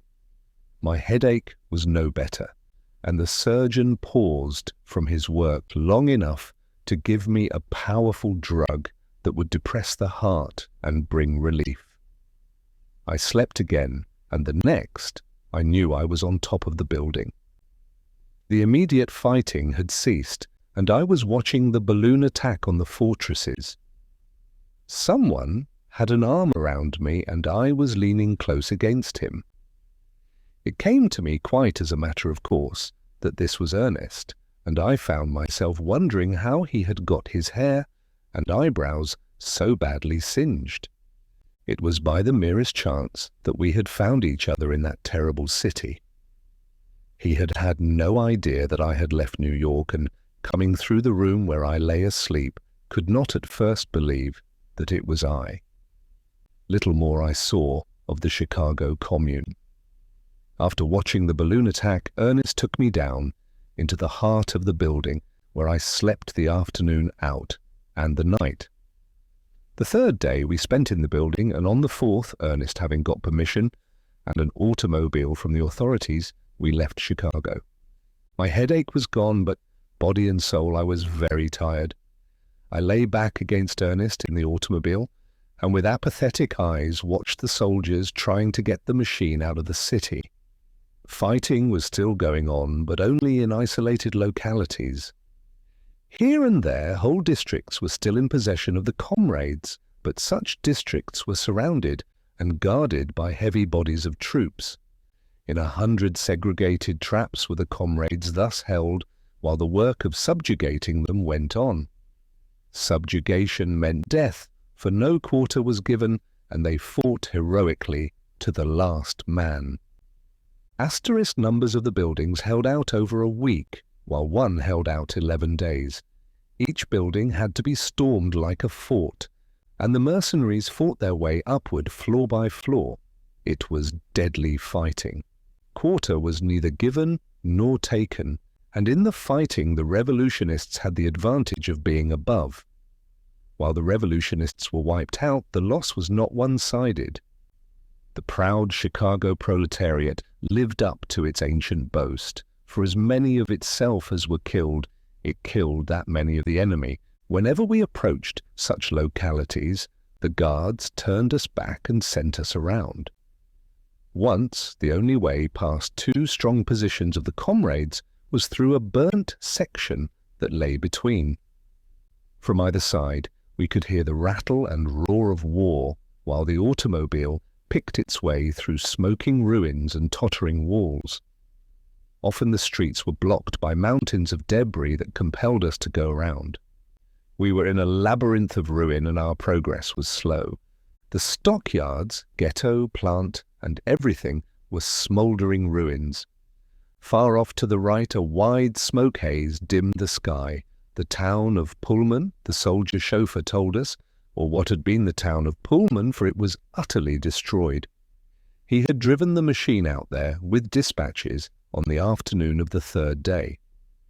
Some of the heaviest fighting had occurred there, he said, many of the streets being rendered impassable by the heaps of the dead.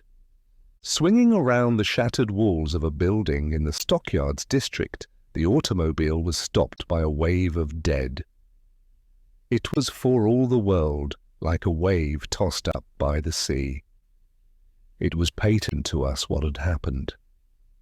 As the mob charged past the corner, it had been swept at right angles and point-blank range by the machine guns drawn up on the cross street, but disaster had come to the soldiers. A chance bomb must have exploded among them, for the mob, checked until its dead and dying formed the wave, had white-capped and flung forward its foam of living, fighting slaves. Soldiers and slaves lay together, torn and mangled, around and over the wreckage of the automobiles and guns. Ernest sprang out, a familiar pair of shoulders in a cotton shirt, and a familiar fringe of white hair had caught his eye. I did not watch him, and it was not until he was back beside me and we were speeding on that he said, "It was Bishop Morehouse." Soon we were in the green country, and I took one last glance back at the smoke-filled sky. Faint and far came the low thud of an explosion.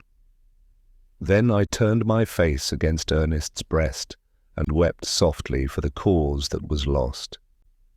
Ernest's arm about me was eloquent with love.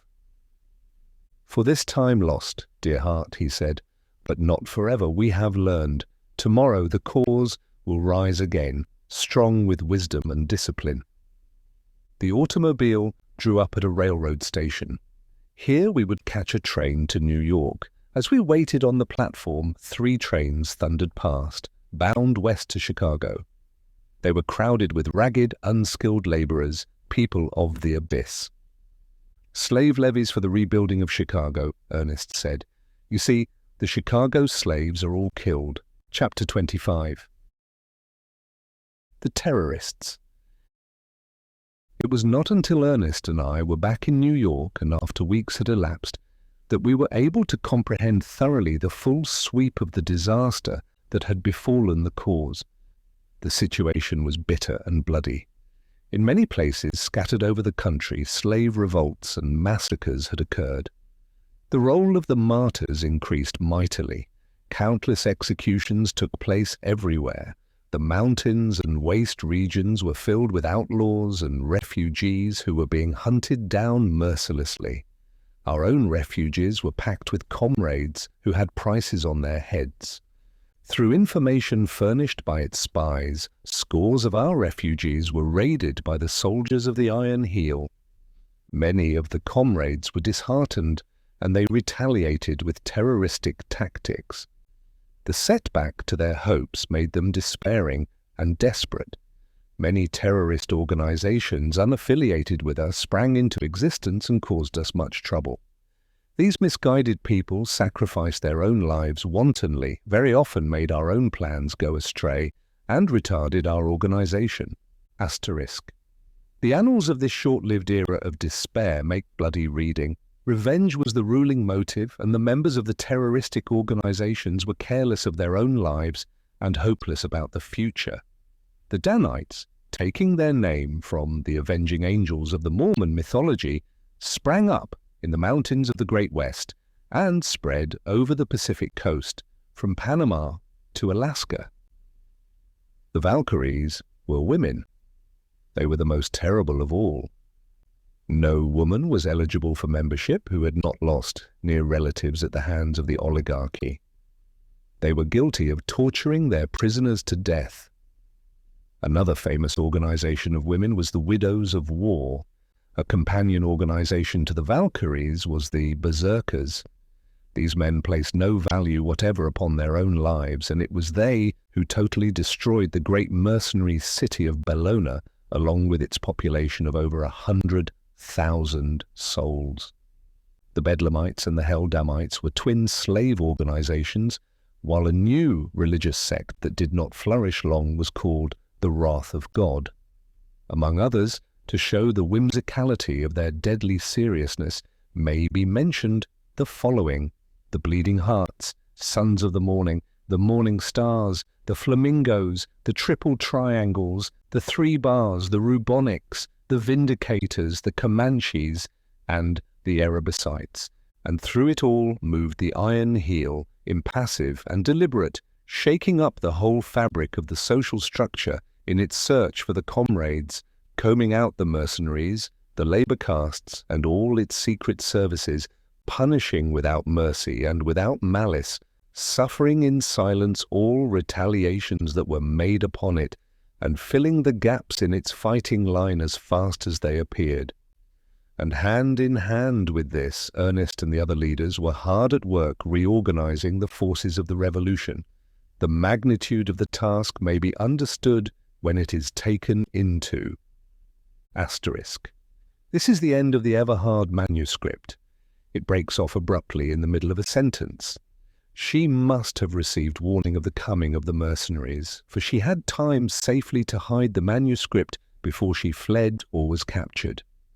It is to be regretted that she did not live to complete her narrative, for then, undoubtedly, would have been cleared away the mystery that has shrouded for 7 centuries the execution of Ernest Everhard.